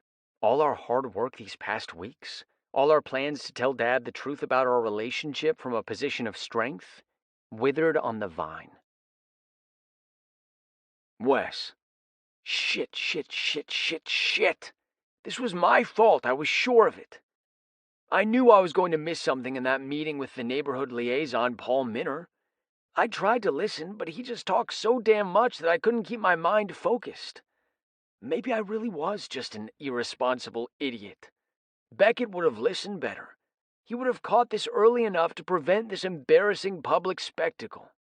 Dad thought our prank was embarrassing, but it had nothing to do with our ability to get the job done. After seeing this, when I really had embarrassed the Potter legacy, would he follow through on that ultimatum? I never thought so before, but now I wasn't so sure. I'd fucked up, bad. Even if he accepted our relationship, how would he accept this?" Tucker smoothly wrapped up the meeting in a matter of minutes, and the second he did, I turned on my heel, fleeing for the nearest exit at the front of the room. I needed to get away from the crowd of eyes that watched me fumble for answers, away from Dad, whose disapproval stung like ants biting my skin, away from Beckett, who I'd let down when he deserved better. Why did I think I could be the man he needed? The son and business owner my dad could trust. I was just a jackass who'd skated along on smiles and charm. But smiles and charm couldn't fix this. I pushed through the door and rushed into an empty hallway. I made it 3 steps before I fell against the wall and slid to the floor. I buried my head in my hands, chest aching, eyes burning. I wanted to punch something. I wanted to punch myself. I settled for slapping the flat of my hand onto the floor. Fuck. Hey. Beckett crouched in front of me. I hadn't even seen him follow me into the hall. Take a breath, Wes. I inhaled deeply, sucking in air, trying to pull my shit together. I didn't want Beck to see me like this, like a failure. But he already knew that, didn't he? Beck was quick. He'd figure out I'd screwed the pooch without me confessing to it. Still, I felt the need to say it. I fucked up. No, Beckett said softly. I must have, I said, my voice rough. I sounded angry, but my only anger was for myself. I missed something. I didn't listen. He cupped my face and kissed my forehead. Listen to me. He locked his eyes on mine. Can you do that? I nodded once. If a mistake was made, we made it together. You don't make mistakes. Of course I do, he said. We're in this together. We're partners, aren't we? I hesitated a beat, and his eyes narrowed. Isn't that what you always say? He demanded. Yeah, but nothing, he said. We'll figure this shit out. What about Dad? I croaked. He saw it all. He was embarrassed. You know this project was a test. What if I just ruined everything? Beckett gave me a wobbly smile, but he couldn't hide the crease of worry between his eyebrows. You couldn't ruin everything, Wes, he said gently, because you are everything. I'm not. To me, you are. The band around my chest loosened. You mean that? Even if... I couldn't bring myself to say it, but I didn't need to. Beck knew what I meant. Even if Dad didn't forgive our mistake. Even if we didn't get the business, or he was furious about the marriage. You always tell me you have my back, he said. Well, I have yours too. I pulled him in tight, hugging him, letting out a shuddering breath. Maybe if Dad's really mad, I can convince him to make you the boss so you can keep me out of trouble. Do not make me kick your ass. I laughed. What? This isn't all on you, Wes. That's what I keep saying. We're a team. We will face Dad together. I licked my lips nervously. Yeah, okay. But what about, outside of work? We're in a shitty position to tell him the truth. Beckett nodded. It's not great, no. Do you want to hold off until things settle down? Just the thought of keeping our secret from Dad, of continuing to fear he'd find out another way or judge us harshly once he did know, made me feel sick. I couldn't keep doing it. And it wasn't just me who'd have to keep that secret. It was Beckett, too. It was Andy, Colt, all our friends. I don't think I can hide how I feel anymore. Beckett smiled nervously. Yeah, me neither. We've come too far. We really had. It seemed like a lifetime ago we'd agreed to leave what happened in Vegas behind us and go back to being stepbrothers. We'd been naive to think we could bury those feelings when they were so strong. The door swung open and Dad emerged into the hall, a sour look on his face. Well, thanks for leaving me to face the masses in there, he grumbled. It was a heck of a homecoming. Beckett and I rose to our feet, our quiet moment bursting like a balloon. Shit, Dad, sorry, I said. I needed some air. Beckett nodded. Yeah, I was just checking on Wes, Dad said wryly. I know. You two are always in sync. We exchanged an uncertain look. I cleared my throat. I take full responsibility for the oversight with the park. Just please don't hold Beckett accountable for what happened in there. Well, I sure as heck will, Dad said. If you fucked up, you did it together. I winced. But I was the one who... Shut up, Wes, Beckett said. He's right. What matters now is finding a solution, Dad said. Forget about dinner tomorrow. You both need to come over tonight, and we need to get to the bottom of some things. Now? I asked, caught off guard. Yeah, now, he said. I'll call Carol and let her know to put on some coffee. It might be a long night. We watched him stalk down the hall toward the exit. Well, shit. It seemed the moment of truth had arrived, with a sledgehammer to destroy our vision of a friendly family dinner confession after proving ourselves as competent business owners. We were going from the pan and straight into the fire. Buckle up, I muttered. It's going to be a bumpy ride. Beckett gave a shaky laugh. Let's hope we get through it in one piece. If we don't... He met my gaze, his unflinching. Then we'll have to piece each other back together again. I glanced down the hallway to make sure we were alone. The regular exit for the town hall was on the other side of the room, but anyone could come through that door just as Dad had. But to hell with it. We were telling him the truth tonight anyway. I grabbed Beckett's face and kissed him. He leaned into me, giving me exactly what I needed, like he always did. Chapter 26. Beckett. We arrived at Dad's house and were ushered in by my mom, who hugged each of us. It's so good to see you two. I was hoping we could catch up over a nice dinner. You and us both, I muttered.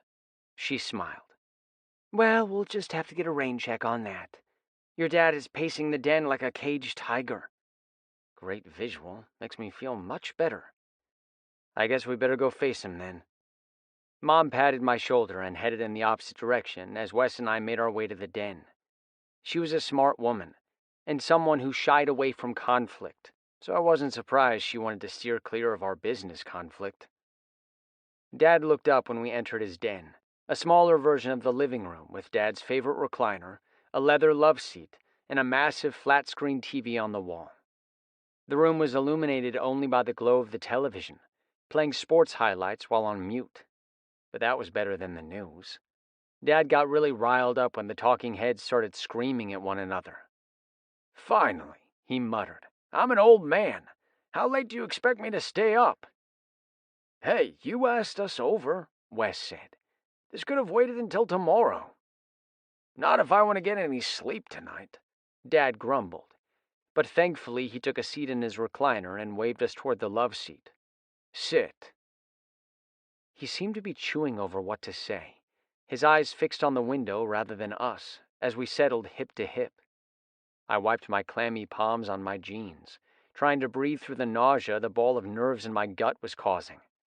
But Wes's warmth along my side was a comfort, reminding me that I wasn't in this alone. I left town because I trusted you both, Dad said finally, making my insides clench with guilt and dread. I thought you could handle the project without me. I'm sorry I let you down, Wes said. Something about the defeat in his voice triggered the opposite in me.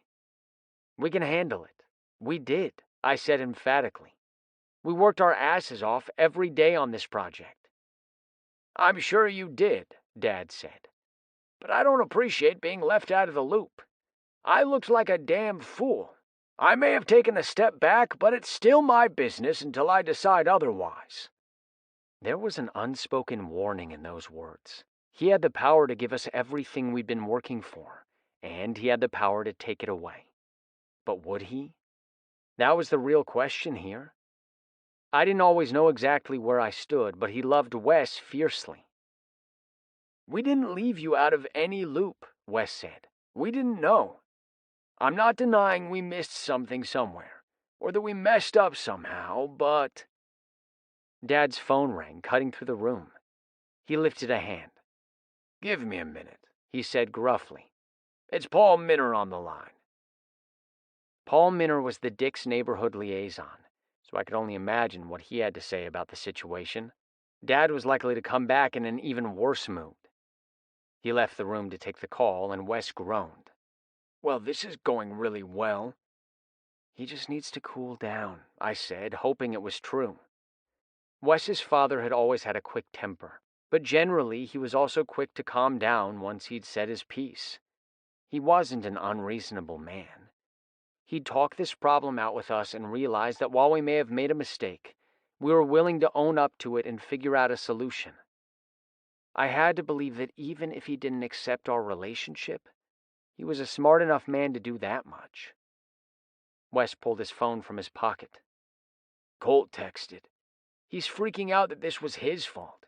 Apparently, he thinks he should have realized why some neighbor was yelling at him and prevented this whole mess. I snorted. You two can start a blame club. Yeah. His fingers flew in response. Then he frowned as he read the reply. Before I could ask anything else about the conversation, Dad re-entered the room.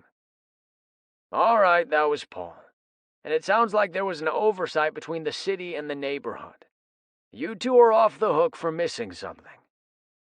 Wes exhaled noisily. Really? Yeah, that's the good news, he said. But it doesn't mean we're off the hook on finding a solution. He ran a hand through his dark hair peppered with white strands and sighed. Shit happens when you run a business. That's the reality. And it doesn't really matter if it was our fault or not. We all looked like idiots tonight. I noticed he was including himself by saying we, seeming to accept some accountability too. It was a relief to feel like we were on the same team instead of opposing sides. We'll break out the park plans and figure it out, I promised, sitting forward. You don't have to worry. Well, yes, I do, he said. Maybe not about that. But I do worry because you may not have kept me in the dark about this project. But you sure as hell didn't tell me about this. Dad held up an envelope, and Wes and I exchanged a confused look, before he came closer and I read the type on the sender line. Clark County, Nevada. The pieces clicked together in an instant. Clark County was the office that issued marriage licenses. Like the marriage license that hadn't shown up, and we'd assumed was lost in the mail. Apparently it hadn't gotten lost so much as taken a small detour to our father. I found this in the office and opened it by mistake. Imagine my surprise. You told me you played a prank, Dad said. Not that you'd taken it so far as to get legally married. It's not what you think, Wes said. My heart dropped and I swallowed hard. Shit. Was he going to backpedal now? No way. Wes had said time and again that he'd stand by me no matter what. And even faced with his dad's disapproval, I didn't believe he'd let me down. Wes took my hand in his, proving me right. I love Beckett. It's not a prank. We're married, and it's real. I choked on my breath, squeezing his hand so hard it would have made a lesser man complain. Wes just smiled at me and murmured softly, We got this. We're in this together, remember? I should never have doubted him. Not even for half a second. Wes would never leave me hanging. He was a man of his word always. I nodded, my eyes burning as all that fight-or-flight adrenaline turned into a surge of emotion that threatened to spill out. My voice was barely a whisper when it came out. I love you. Wes grinned, his voice strong and clear as he replied, I love you too. Wes. There was a ringing silence in my father's den after Beckett and I exchanged I love yous. I had no idea how Dad would react, but saying those 3 words felt incredible anyway. Not because we'd never said them before, but because we got to say them without the burden of secrecy. I couldn't stop the smile pulling at my lips as I gazed into Beckett's shiny eyes. He looked shaken, his hand trembling a bit in mine, but I could sense the relief pouring off him too. No more secrets, I whispered. Never again, he said emphatically.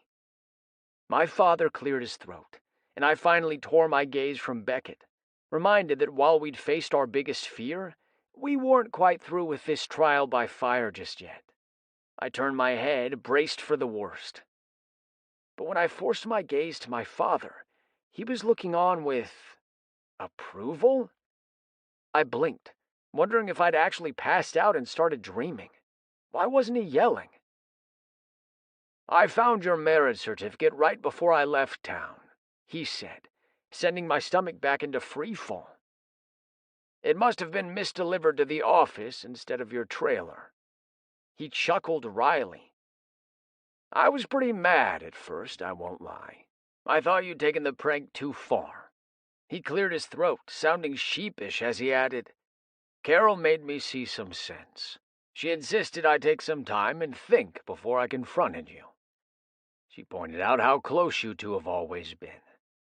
I wasn't sure what to think. Neither of you has dated a man before. It was a surprise to us, too, I said. I don't know why it happened. I just know Beckett is my person, you know?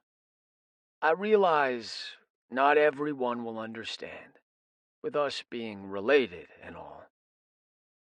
Dad nodded, looking thoughtful. My family had always been a good, open-minded bunch, so I knew Dad wouldn't freak out over a same-sex relationship. But accepting a relationship between the two men he considered sons might be a tougher proposition. He raised his voice. Carol, come on in here, will you? Beckett's mother entered the room quickly enough I realized she hadn't gone far. She went to stand by my father, laying a hand on his shoulder. Tell the boys what you told me, he said. Carol didn't miss a beat. She smiled at us and said softly, It's a little unorthodox, but you're not actually brothers. If you love each other, I don't see how that can be wrong. Her reaction didn't completely surprise me. In the years since they'd married, I'd learned that Beckett's mom was open-minded and compassionate always. Even though my dad had invited Beckett to call him Dad, Carol had never made any such requests. She told me quietly that I was welcome to call her anything I wanted, because she would never presume to replace my mother, who I'd lost so unfairly. Carol was very quiet, and it was easy to think she was timid, but she fought for her family in her own way. Her acceptance and support was clear to see, warming my heart. Dad continued. I spent most of the time I was away thinking about this and talking with Carol about how to handle it, what we should say or do. I wish you told us the truth from the beginning. Suddenly words spilled from my lips. You ripped into us the second we got home, though, Dad. You jumped to a lot of conclusions, Beckett added. He winced. I guess that's true. I didn't have an inkling there might be something real between you. I thought you were pulling pranks and mocking marriage, and it pissed me off. Love is precious. He reached up and squeezed Carol's hand. I loved Wes's mother, and I love Carol deeply. That's not something to mock. We weren't, just let me finish, he said. I need to know once and for all that this isn't a joke to you. I know you've said you love each other, but are you really committed to forever? Marriage is serious business. It's not a joke, I said. We take it very seriously, Beckett added. Dad opened his mouth to speak, but before he could get anything out, Andy rushed in, a queasy-looking colt behind her. Wes and Beckett love each other, she exclaimed. I support them, and so should you. And if you don't accept their relationship, well... She seemed at a loss for a minute. Well, then I'll be really mad at you. Dad looked bemused. All right. She paused. I mean it. They're my brothers and I have their backs. Okay. Andy kept going, though her words were losing heat as Dad's lack of reaction started to sink in. I'm not coming to family dinner unless they're invited too. Makes sense, he said. Not much of a family dinner without your brothers. That's right. We're a family, even if they're... Banging? Colt offered helpfully when she seemed to stall out. Oh my God, Colt, no! She exclaimed, cheeks flushing red. I was going to say even though they're married. My bad, Colt said. Dad looked as if he were fighting a smile, and Carol had turned her head away and covered her mouth. I leaned over to Beck, murmuring, Colt told me she wanted to come support us when we texted. I tried to talk them out of it. She's doing a good job, Beckett replied, sounding fond, even if we don't really need the help. It was no wonder Andy was expecting more of a fight. Dad had a couple of weeks to get used to the possibility we'd gotten married, But Andy, and the rest of us, were struggling to catch up with the idea that he knew and accepted the truth. "Why are you mad?" she finally asked, sounding confused. Dad smiled. "Maybe I'm just proud to see my daughter fighting for her family." He looked over at us. "I'm proud of you guys, too.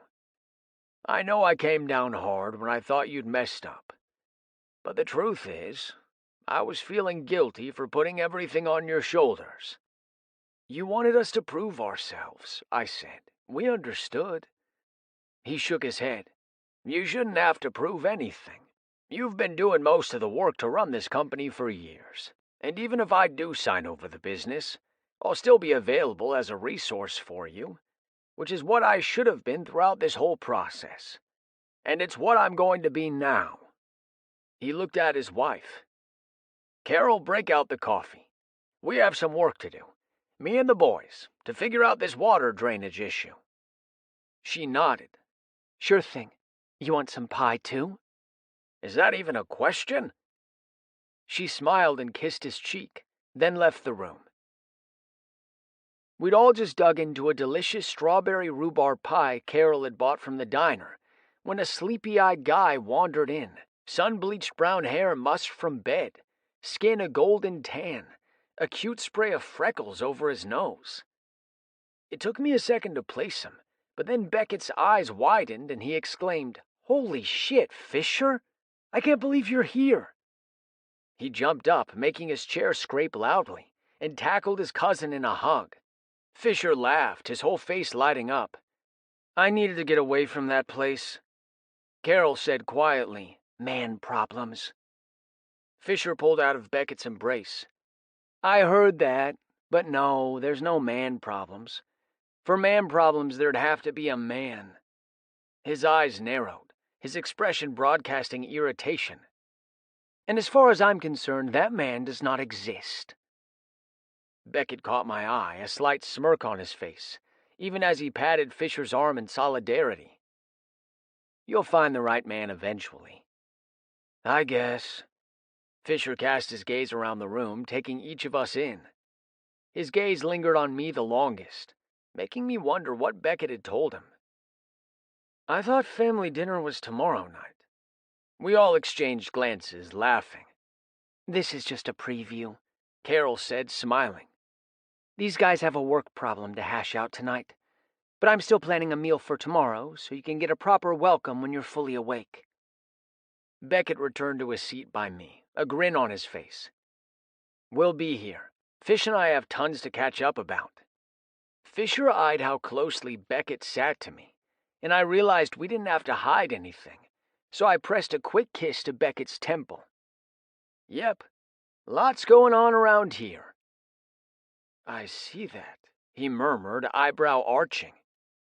We finished our pie, Andy and Colt said their goodbyes, and Fisher went back to bed. Eventually, it was just Dad and us, a laptop, and our park plans so we could hash out a solution together. Working as a team once again.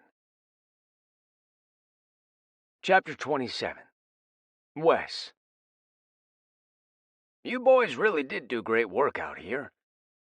Dad was walking the perimeter of Beaver Hole Park with us to evaluate exactly where the water runoff was happening and assess which of our ideas from our brainstorming the night before might work.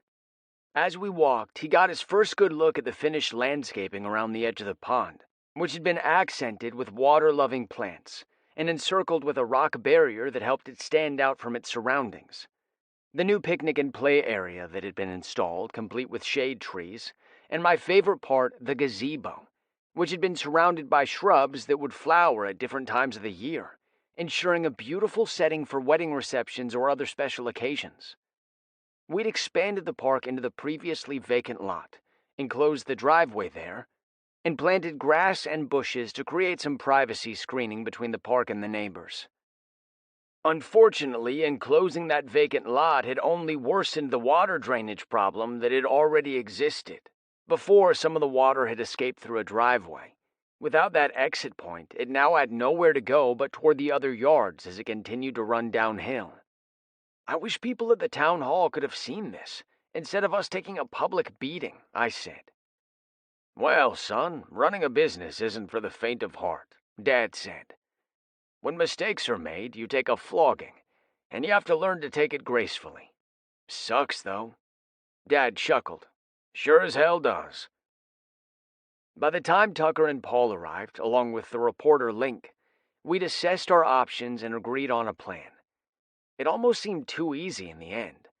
Because most of the go-to options required too much money, heavy machinery that could damage the landscaping, or were just plain ugly, we were going for a more natural, less invasive approach. Tucker, Paul, thanks for coming out. You too, Link, Dad said, shaking hands with each of them. I know you've all got better things to do. No problem, Tucker said. This problem is at least half our fault, and after the shit show at the town hall, we had to loop in Link to set the record straight. Well, I hope you can make us look a little smarter than that meeting did, I said. Link smiled easily.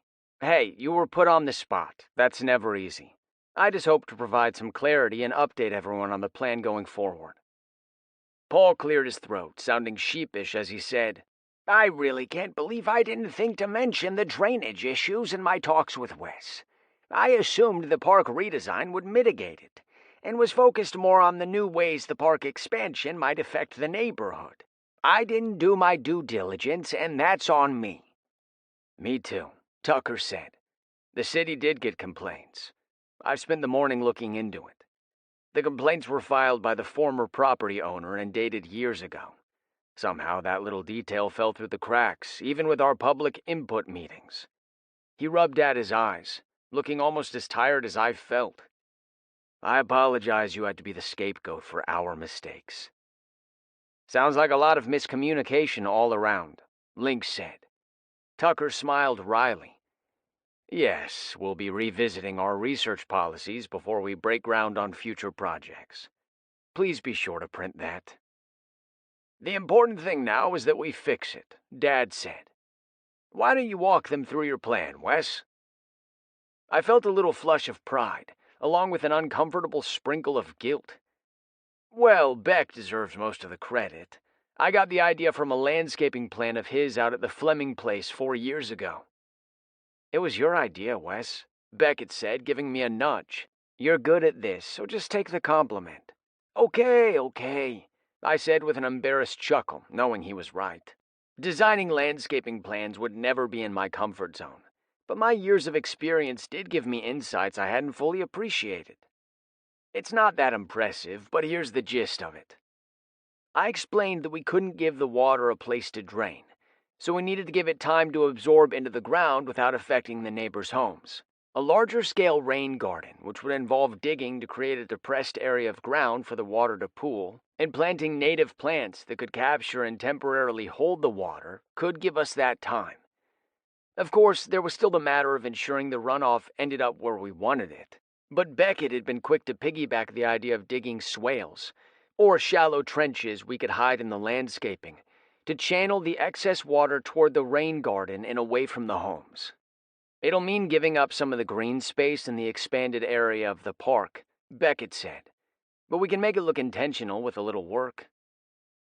I'm going to leave that part to Beckett, I said.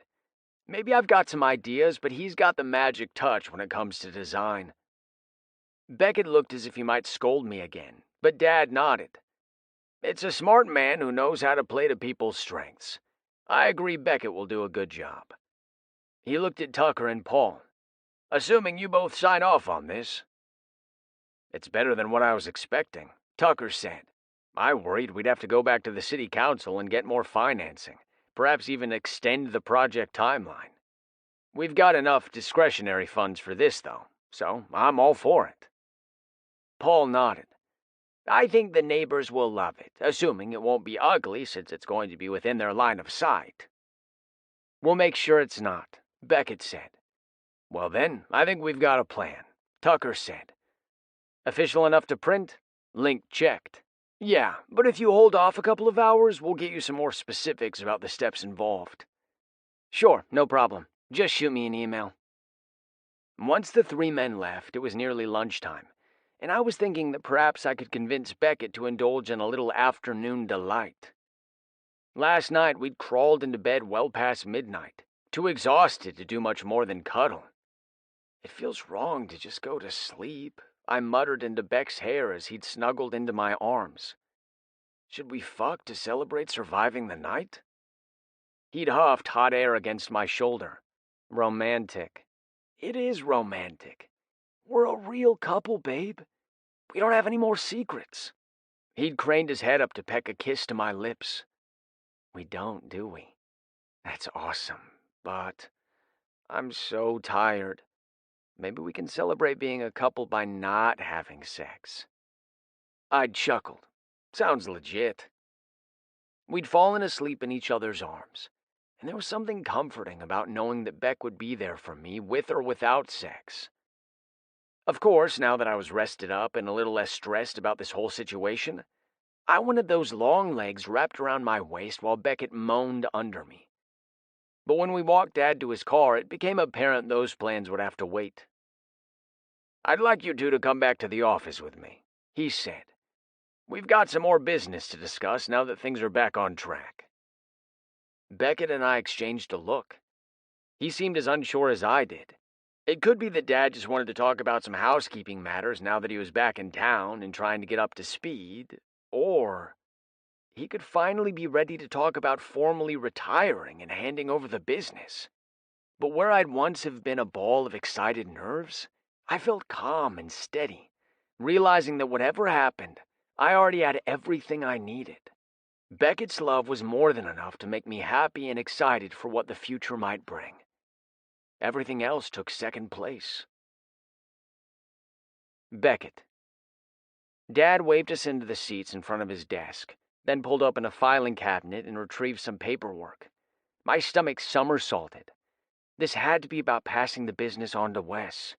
Even though I knew those papers would have Wes's name, not mine, excitement fizzed through my veins. He'd worked hard and he deserved this. Dad sat down behind his desk, spreading out the papers as he reviewed them, and cleared his throat. Okay, now then. I know we've talked about what happens when I retire, but I want to make sure we've got all the details ironed out. This paperwork was drawn up by me and your mom together, Wes, with terms that we thought would be fair to you. Mom helped write this? Wes leaned forward to study the words, as if he might catch one last sight of his mother through the print on the page. My heart clenched, knowing that losing her must have been hard. It hadn't escaped my notice that Wes always called my mother Carol, even though I'd try to embrace the Potter family wholly. It had felt like a double standard at one point, Nathan wanting me to call him Dad while Wes didn't do the same with my mom. But I saw it from a different perspective now. Wes's mother had died, while the only father figure I'd known had chosen to walk away from me. I was lucky to join the Potter tribe. I'd always known that, even when my insecurities made me doubt my place among them. This paperwork only has my name. Wes sat back with a huff. Beckett tried to tell me this was your plan, but I never believed you'd leave him out like this. His dad looked chagrined. It's not about leaving him out. Wes jabbed a finger at the text. I don't see his name anywhere, so what do you call it? Wes, it's okay, I said, realizing for the first time that it really was. Nathan wasn't Craig. He hadn't bailed because I wasn't the perfect stepson. He'd supported me, even in a difficult situation, and I knew now that his love wasn't conditional, even if Craig's had been. The hell it is, Wes said. We're partners.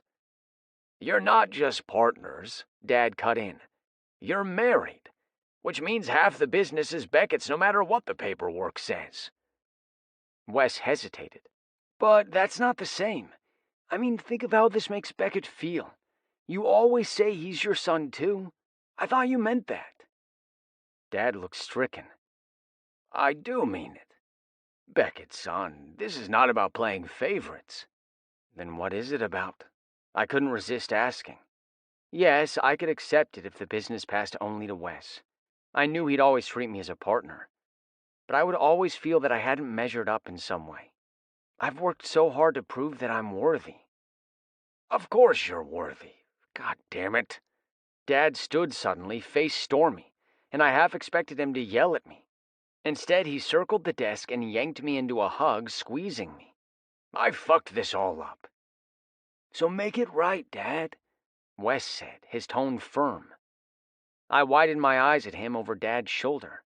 If he wasn't careful, the man might tell us to shove it and keep his business to himself. Wes had worked too long and hard to lose everything over me. Putting my name in the papers was really only a symbol at this point. It wasn't worth risking Wes's birthright. No, Dad's right, I said. We're married, so it doesn't matter. It does matter, Wes insisted. Dad released me and returned to his side of the desk, keeping his eyes on the papers, seeming unable to meet our eyes. We'll change the paperwork. The last thing I want is for Beckett to think I don't value him. He cleared his throat and finally looked at us again. It seems so obvious now that I should have done it long ago, but, well, I drew these papers up with Wes's mom. The money to start the business came from her parents, and she wanted the business to pass to her son. Oh. I suddenly understood, and it changed everything. Nathan could view me as a son, but Wes's mother had never met me. It was her inheritance being passed on in a way. It's no excuse, but I was sentimental, he said. This was the last plan we ever made together. He gave a gruff laugh and blinked hard. If I'm honest, that's why I took my sweet time doing this at all. You two have been ready to take over for a while now. I'm just an old man who wasn't ready to let go of the last piece of my life with Vicky. I didn't know, I said. It makes sense now. If this is her gift to Wes, then of course it wasn't meant for me. Oh, but it is, Dad said. I see that now. Because you're his brother. He stopped short and shook his head. Or his husband. I guess the point stands either way. You're his family, which makes you her family, even if she isn't here to see it. We'll change the paperwork, because it's what she'd want too. I feel that in here. He tapped his heart. She was very giving. Wes nodded. She'd have loved Beck. She absolutely would have. Dad picked up the papers and handed the sheaf to me. We'll add your name, son. But why don't you two take a couple of days and read through all the fine print before we make changes? He paused and shook his head with a chuckle. I guess we would have had to change them to update Wes's name anyway, huh? What do you mean? He looked between us. Well, the marriage certificate said Wes took your name of Monroe. I assume you would only sign it that way if you intended to legally change it. Oh, right, Wes said. I better get that done before we sign everything. All right, then I think we're done, Dad said. I stood up, my head reeling, and followed Wes through the door, the sheaf of papers in my hand. We were halfway across the parking lot before I'd marshaled my thoughts into anything coherent. Wes, are you sure you want to take the name Monroe? I mean, my dad was an asshole. I don't need to carry his name on. He might have been a dick, but you're not, Wes said. I signed it Monroe for a reason, babe. I scoffed. You were drunk, so I doubt you knew what you were doing. Maybe, but this feels right. You've always felt a little like the odd man out among all us Potters. Now you won't be the only Monroe. You'll have me. I was floored by how easily he put aside his name, the one better known in this town, the one associated with his business, just to make me feel less alone. I've always had you, haven't I? He grinned. Yeah, but you know what they say. What's that? If you've got it, might as well flaunt it. I grinned. Are you saying I should flaunt you? He tugged me close and kissed me. Hell yeah, I'm totally worth flaunting. You are, I agreed. Now how about we commemorate the moment by fucking before our lunch break is over? I tucked my face into his neck, laughing as I held him tight, feeling like this moment was the perfect embodiment of our relationship. No one made me feel precious, sexy, and ridiculous all at the same time. Hell yeah, I said. That sounds perfect. Some people might not think it was romantic when he groped my ass and gave a whoop, hustling me toward our trailer, but his style of ravenous lust absolutely did it for me. Maybe if I was lucky, we'd even break another bed. Chapter 28. Wes. I was kneeling in the dirt on the edge of a hole I dug and filled with water a few hours ago when I heard Logan say, "Holy shit," under his breath, and Colt promptly dropped the ruler he was using to measure the water absorption rate. "What the hell?" I muttered, leaning forward to fish it out. "Wait." Logan grabbed the back of my shirt, tugging me back before I could dip my hand into the muddy water. "I think Beckett needs to talk to you." "He's not even here," I grumbled. "He went to Omaha with his cousin to visit the greenhouse there and have some fun, so—" "Wes," Colt said emphatically, "just turn around." "Fine.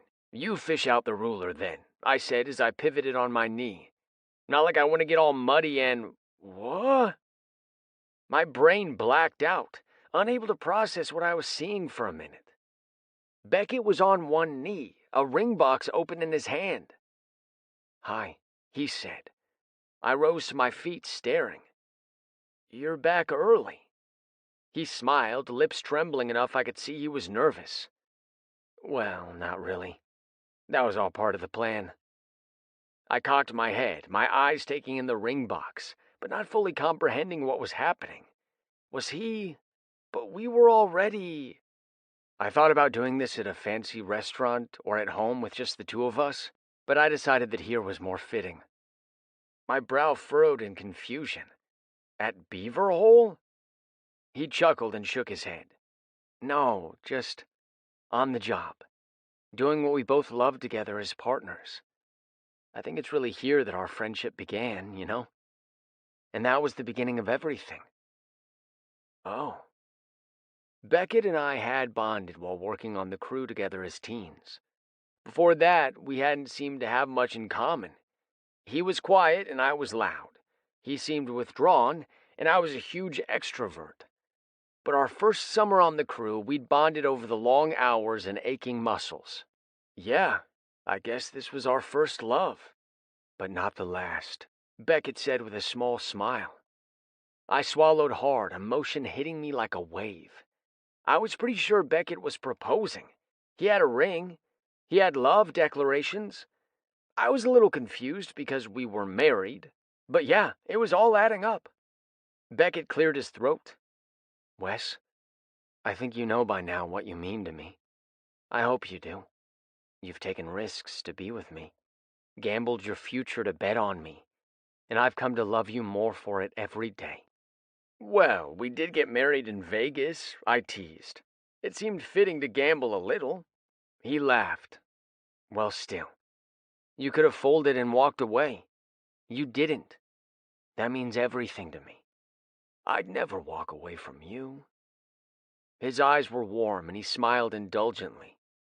We got married impulsively, though, while drunk, and I don't know if either of us would have made that choice if we were sober. My heart faltered a bit. You're everything I could ever want in a husband, Wes. I love you. But I don't want us to be husbands because we got drunk and crazy one night, or because our names are on a piece of paper that says we're married. What do you want then? I asked, feeling a thread of uncertainty. He licked his lips. I want you to choose the future you want, to go into it with a clear head. Wes, I can't imagine anyone else by my side as I go through life. So I'm asking, will you marry me on purpose this time? My breath rushed out of me in a relieved laugh. I'd known this question was coming, but I still felt as if I just survived a sharp drop on a roller coaster ride. Fuck yes. I was moving before I could think, grabbing Beckett's arm and tugging him up for a kiss. I didn't care that our crew was watching. In fact, I was glad. We hadn't expressly been making any announcements in public, but I was over hiding my feelings for Beckett. There was a smattering of claps from our very small audience. "Congrats, you guys," Logan said. "Again," Colt added, sounding a little confused. "Does this mean you're getting married a second time?" I pulled back and raised an eyebrow at Beckett, unsure of the answer myself. He smiled sheepishly. "I thought we could have a wedding reception at least. Renew our vows. I thought maybe you'd want to remember." He trailed off as if a little embarrassed, but my heart expanded at how sensitive and insightful Beckett was. As much as I'd committed to him 100% and wanted to continue this marriage, it did feel surreal to know that Beckett was actually my husband. My memories of that night were fragmented, like pieces of a jigsaw puzzle scattered across a table that I couldn't quite put together. "I'd love that, Beck," I said as I continued to hold him. "I wish I could remember that night, because I'm sure it was amazing. But this, I had to speak around the lump forming. This is perfect. I'd love to celebrate with friends and family, to show everyone what you mean to me." Beckett pulled away with a shaky grin. "Do you think I could put the ring on it then?" I looked down, remembering belatedly that the ring box served more purpose than a prop to tell me Beck was proposing. "Right, yeah, rings. But hey, that's not the same one from Vegas." Beck nodded, lifting the black ring from the box. "This one is silicone." Logan snorted. "That's what he said." "How does that even make sense?" Colt asked. "If you have to ask," Logan teased, and Colt's cheeks flushed red. Beckett rolled his eyes. "Trying to have a romantic moment here?" "With Wes?" Logan joked. "Good luck with that." I pointed a finger his way. "That's it. Don't come back after Thanksgiving. You're fired." "Harsh, man," he said with a laugh, because we all knew Logan was a seasonal worker who would be moving on around that time anyway. "Okay, Beck. You were about to give me a ring?" I held out my hand, fingers spread. He placed the silicone ring over my finger. "This one should be safe to wear at work. We still have the Vegas ones if we want to bring them out when we're off the clock." "It's perfect, Beckett." I tipped my head forward and murmured, "And if you want me to get you a silicone gift in return, Paula is a phone call away." He laughed and shoved me. "Maybe Logan was right about you." "What? I'm romantic? I just want to please you in all the ways, Beck. You can't fault a guy for that." "Oh, this is getting TMI," Colt said. I turned toward them. "Knock off early if you want, guys. I gotta take my man home and—" Beckett slapped a hand over my mouth, muffling my comment about filling more holes. Probably for the best. Colt didn't look ready for gay sex jokes. I'd have to save my best material for Miles and Jake at Glazed Holes. Now those guys could always appreciate a dirty sense of humor. It didn't take long for Logan and Colt to scatter once I'd set them free, and I linked hands with Beckett as we headed for our pickup, raising our arms so I could press kisses to his knuckles every couple of steps, and admire the functional silicone rings he'd picked out for us. It was just like Beckett to be incredibly sweet while also being practical. He balanced me out so incredibly well. I was the more spontaneous one of the two of us, but that was what made it so special that he went along with some of my crazier impulses. Because Beckett thought about it first, then decided to go along with it anyway. Which got me thinking. I love that you proposed today, but I'm also glad we got married in Vegas, I said. Without that step, we might never have gotten past the barriers that kept us apart. That wild, impulsive marriage gave me permission to feel all the love I had for you. The love I'd been fighting for months, if not years. And I wouldn't give that up for anything. I was wrong, he said. You're terribly romantic. I grinned. I did tell you I was. Now, let me take you home and show you exactly how glad I am you wanted to marry me, both then and now. Beckett. We should get ready for trivia. Beckett nuzzled into my neck, nibbling. Or we could stay in bed. I laughed, pushing away his hand when it ventured a little too far south. No, we've been in bed all weekend. Ever since my proposal, which had been strangely nerve-wracking considering we were already married, Wes had spent the better part of 2 days showing me how very romantic he could be with the filthiest dirty talk I'd ever heard. I was bursting with happiness, and aching just about everywhere. "I'm just enjoying my fiancé," Wes said with a sinfully sexy smile. "Thought you were my husband." "I am, but right now I'm celebrating you asking me to be your husband." He brushed his fingers over my abs in a light caress, making me tingle. "Don't you want me to keep doing that?" Yes, but..." I trailed off with a breathy sigh when his lips replaced his fingers, tongue sneaking out to tease at my navel. I gripped his hair, not to pull, just to anchor myself, as he ran his stubble that prickled between my thighs, and his hot breath fanned over my now-throbbing cock. "Wes," he chuckled, glancing up at me, eyes full of amusement. "Yes, baby?" I bit my lower lip. "I promised Fisher we'd take him out." He nodded, saying in a serious tone, "So you don't want me to suck your cock, then?" I groaned in dismay. Of course I wanted him to suck my cock. The thought of not getting his hot, commanding mouth on me was awful. He started to pull away. "That's too bad." I latched onto his arm. "Wait, I didn't say to stop." He raised an eyebrow. "No? But what about trivia?"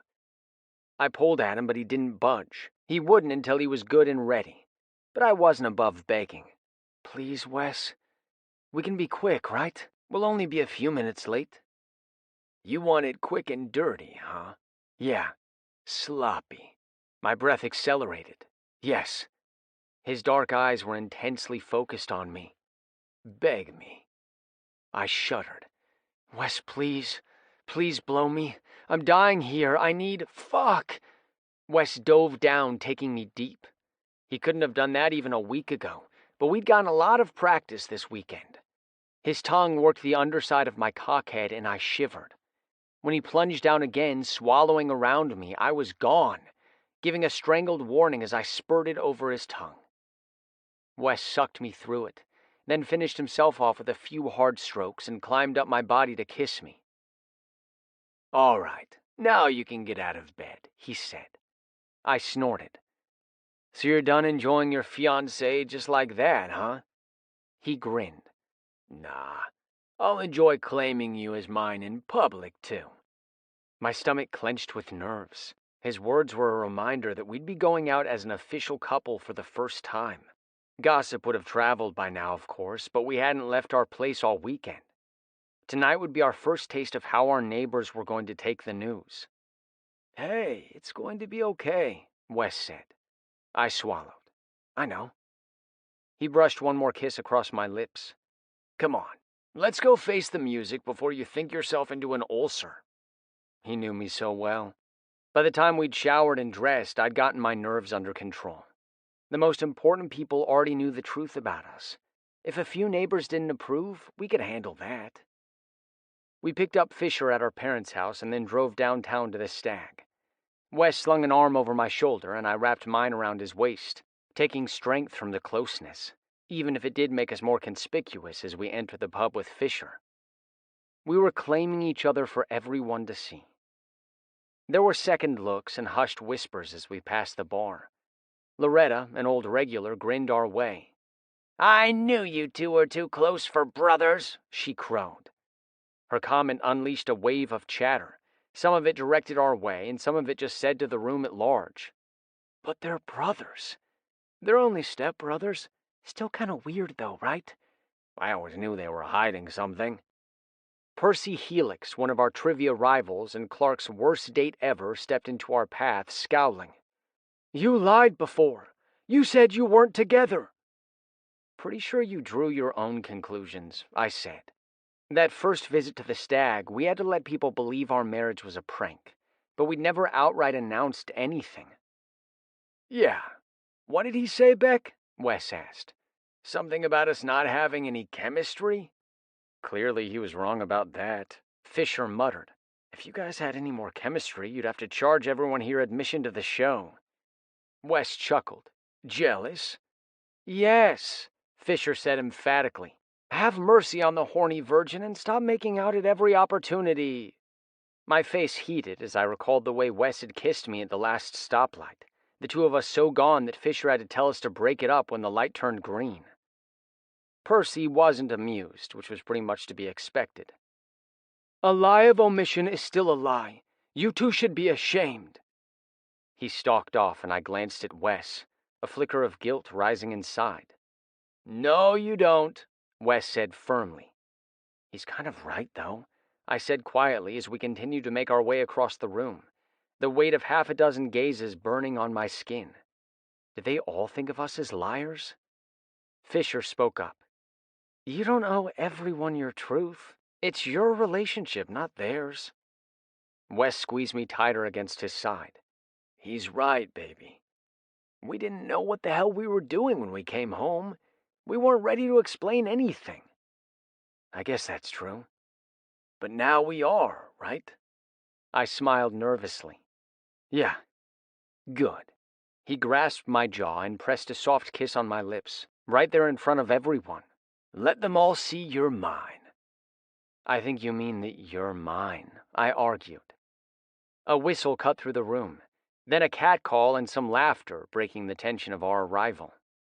Percy's accusation and the few unsmiling faces we passed lost their significance. We would find acceptance with the people who were worth knowing, and the rest could kick rocks. I wish I could go back in time and tell the freaked-out Beck I'd been at the beginning of this journey that everything would work out. But knowing me, I wouldn't have believed myself. And I supposed the journey, with all its ups and downs, made the ending more satisfying. After all, if we never took risks for each other, if we never had to bet on one another over everything else, then would we even really know what it meant to truly love? We reached the table where Tucker, Lori, Hunter, Clark, Bobby, and Augustus had taken their seats. Hey everyone, this is Beckett's cousin Fisher. He's going to hang out with us tonight. Hi Fisher, several of our friends said. Glad you could join us. I gave a quick round of introductions as we took our seats, and Wes went to grab us some drinks. Fisher got stuck with a soda since he wasn't drinking age yet. So I guess the secret is all the way out, huh? Clark said when Wes had returned and we'd all gotten settled. Congrats. Yeah, thanks, Wes said. We told the family, so it's official now. How did that go? Lori asked, his tone a little concerned, which made sense given his family's reaction to his marriage to Tucker. Good, Wes said. Really good, I added. We're taking over Potter Landscaping as soon as all the paperwork is done. That's great, Bobby said. You guys have worked hard for it. Yeah, we have. But that's not the biggest news. Wes grinned and flashed his ring finger. Beckett proposed. We're getting married. Everyone exchanged confused looks. But I thought, Clark said. You're already married, aren't you? Augustus added. But Tucker and Lori just smiled as if they totally got it, which they probably did. Well, yeah, Wes said. But now we get to do it on purpose. Everyone laughed and I slapped his chest, trying to pretend I was exasperated with him, but too damn happy to drop my smile. After that, the night was a mix of our usual friendly banter, trivia questions, and congratulations from well-wishers who'd heard the news that we weren't just dating, but were engaged/married. There seemed to be a bit of confusion over our status, but that was to be expected. I was a little confused too. I leaned in and asked Wes, which are we anyway, married or engaged? He grinned. Both, baby. We're both. I laughed, feeling a little ridiculous, but in a good way. In a way that only Wes could bring out. Maybe most people wouldn't want to do things backwards, getting married impulsively and then getting engaged, but we'd never been like most people. Wes was my bro and my fiancé and my husband. He was my everything, and it didn't really matter when or how it happened, only that against all odds, he was mine. Garrett Rafferty stopped by the table, a tall, hulking presence, as he waited quietly until we finished our conversation to turn to him. Then he smiled, his voice surprisingly soft. I heard the rumors, but I wanted to wait until you were officially telling people. Congratulations on your engagement." Wes grinned and stood to give him a quick hug. "Thanks, man." Garrett squeezed my shoulder. "If you ever need anything, you just let me know." He was smiling, but there was a seriousness to his tone of voice. He was giving us a message of support. He'd have our backs if needed. I didn't know Garrett well, but he was Tucker's longtime friend, and living with Hunter's brother. He wasn't a man who gave his word lightly. I knew that if we ever needed backup, he'd be there for us, and that made it a little easier to accept the few disappointed faces in the crowd. "Don't I get an introduction?" Fisher asked, a playful pout in his words. I took one look at the way he was gazing at Garrett. Nope, not happening, little fish." He huffed in annoyance. "Rude." Wes laughed. "Kevin would claw your eyes out. Don't even think about it." As he spoke, Garrett's boyfriend sauntered up and tucked himself under Garrett's arm. "Whose eyes am I clawing out?" "No one's," Garrett said. "We're all friends here." Kevin narrowed his gaze at us all in suspicion, a little intimidating, even dressed in a jean skirt and lavender sweater. Or maybe he was intimidating because of that. No one had faced more scrutiny in our small town than Kevin, who was a femboy who often wore feminine clothing and moonlighted as a drag queen. "If you say so," he finally said in a tone that promised he'd get all the details out of Garrett later. Then he turned a sunny smile our way. "So hey, welcome to the club." "What club is that?" Wes asked. "The Hot Gossip of the Week Club," he said with a grin. "I remember when Garrett and I had everyone stirred up." He sighed dramatically. "They forgot all about us and moved on." He was joking, but I appreciated the reminder that the attention would pass, because I really could do without all the stares. Garrett chuckled. "I don't miss it." "I won't either." I glanced at Wes. "But it's worth it." Wes smiled softly at me. "Yeah, it is." The truth resonated in me, gaining strength as the night went on. I had nothing more to fear. Wes and I were free to love one another, and no one and nothing could ever stand in our way again. Epilogue. 6 months later. Wes. I was just stepping out of the bathroom after a shower, steam billowing out behind me, when Beckett rushed into our bedroom.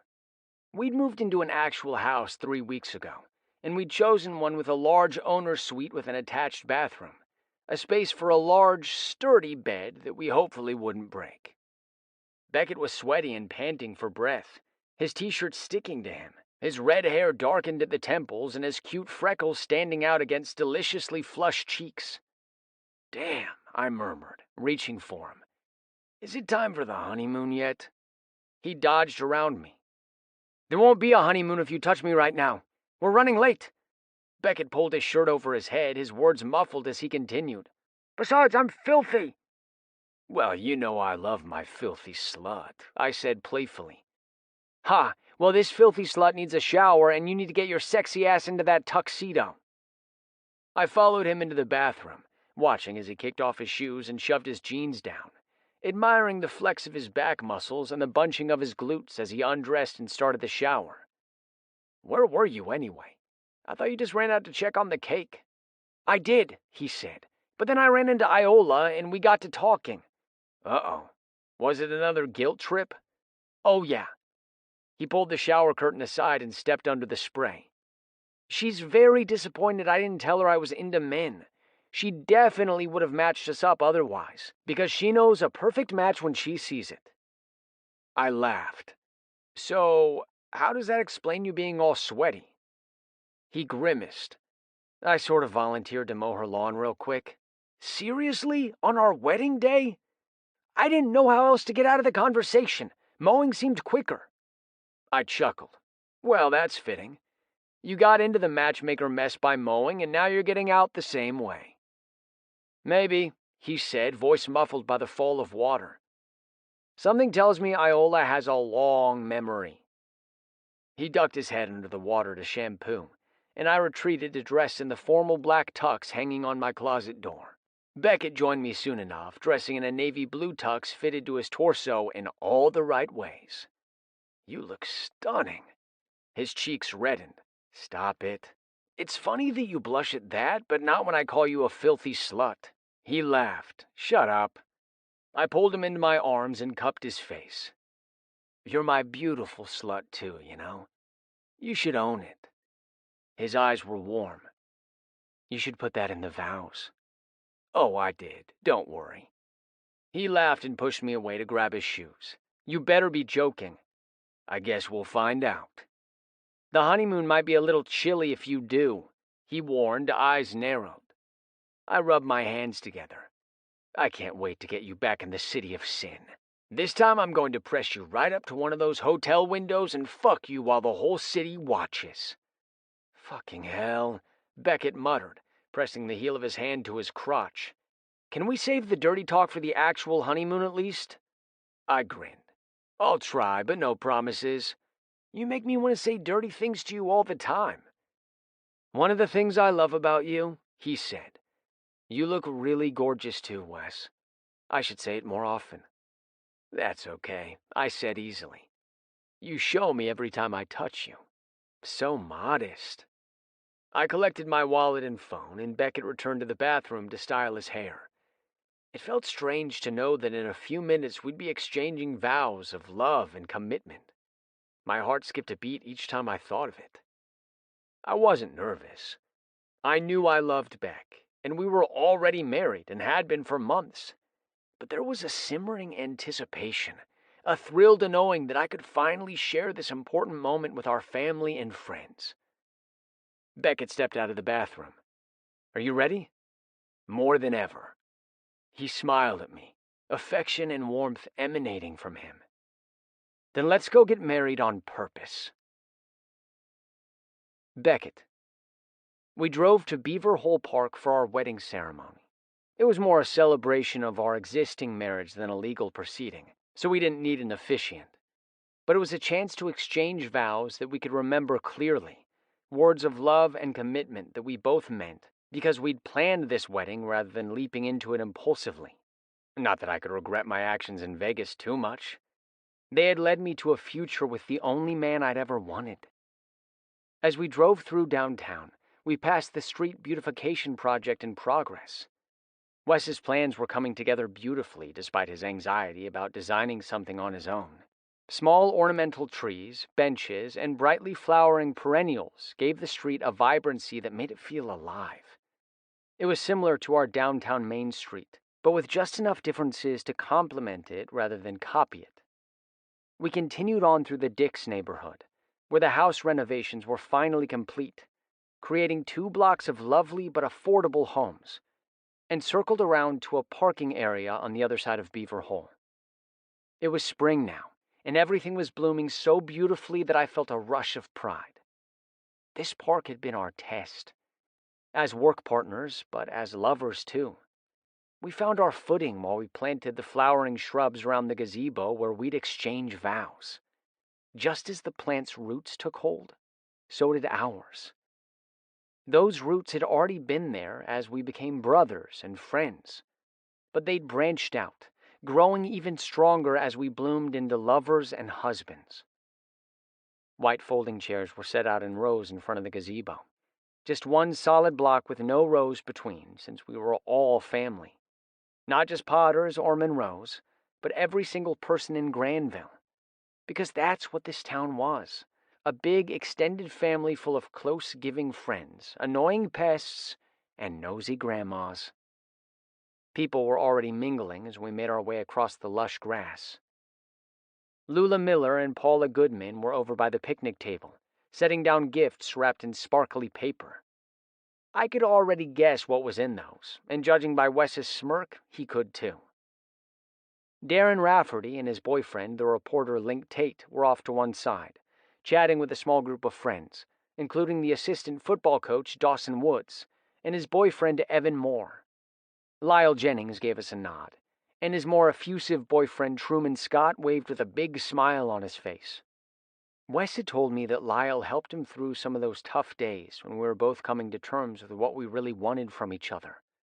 I'd have to make time to thank him, and Lori too, for their support while we floundered.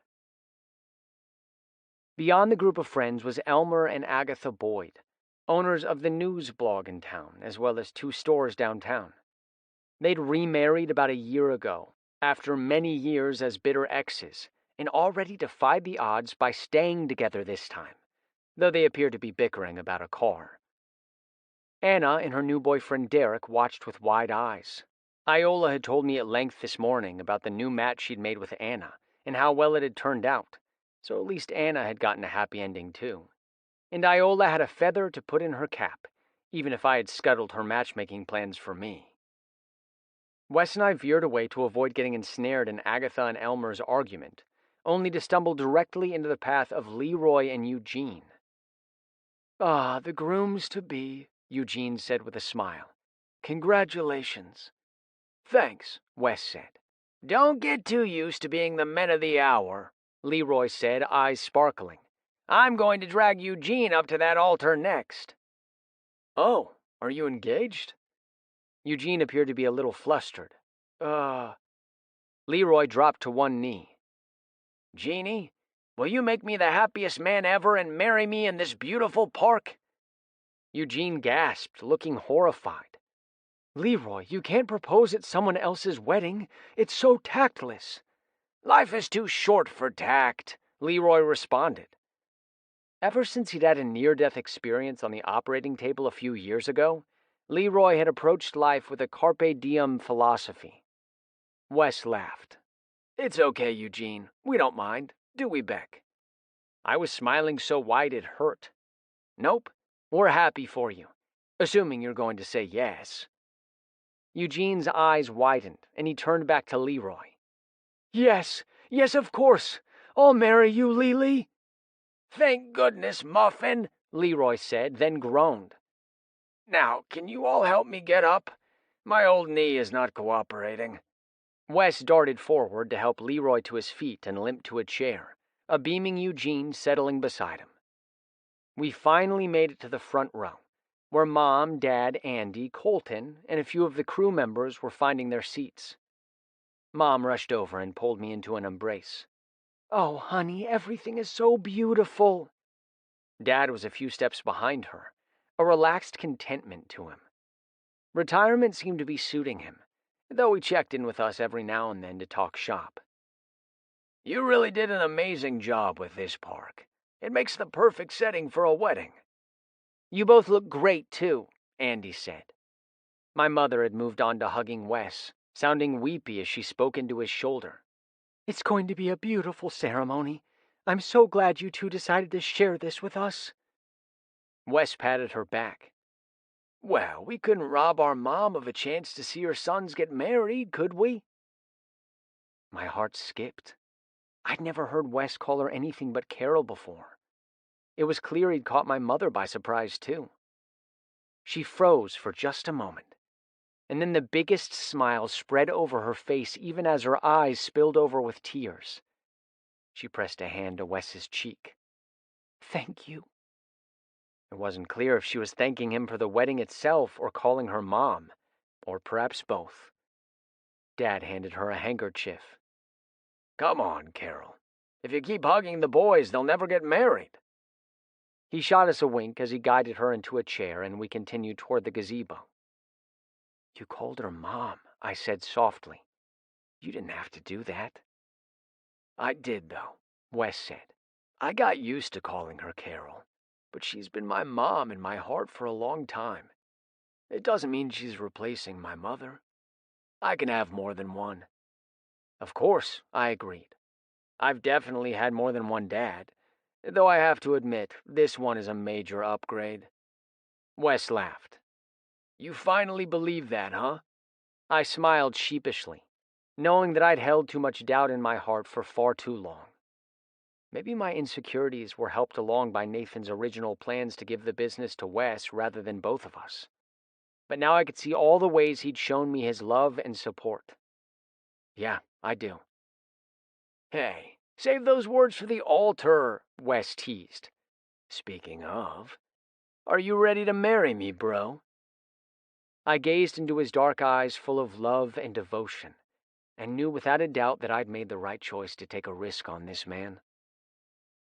Well, we're already married, so it would be kind of awkward to say no now. He laughed and bent to whisper in my ear, "You're gonna pay for that later, brat." Anticipation shivered through me as his heavy, intent gaze met mine, promising all sorts of delicious punishment once we were alone. I hurried up the gazebo steps, eager for what came next. Not just Wes's sexy retribution, or the vows we'd share in front of our friends and family to celebrate the impulsive but wonderful marriage we'd started in Vegas all those months ago. I couldn't wait for every day of the life we would share together. As brothers, as best friends, and as husbands. This concludes Don't Bang Your Stepbro by DJ Jamison, narrated by Iggy Toma, a member of SAG-AFTRA. Copyright 2023 by DJ Jamison. This unabridged audiobook is published by arrangement with DJ Jamison and was produced in the year 2024 by Tantor Media Incorporated, a division of Recorded Books which holds the copyright thereto.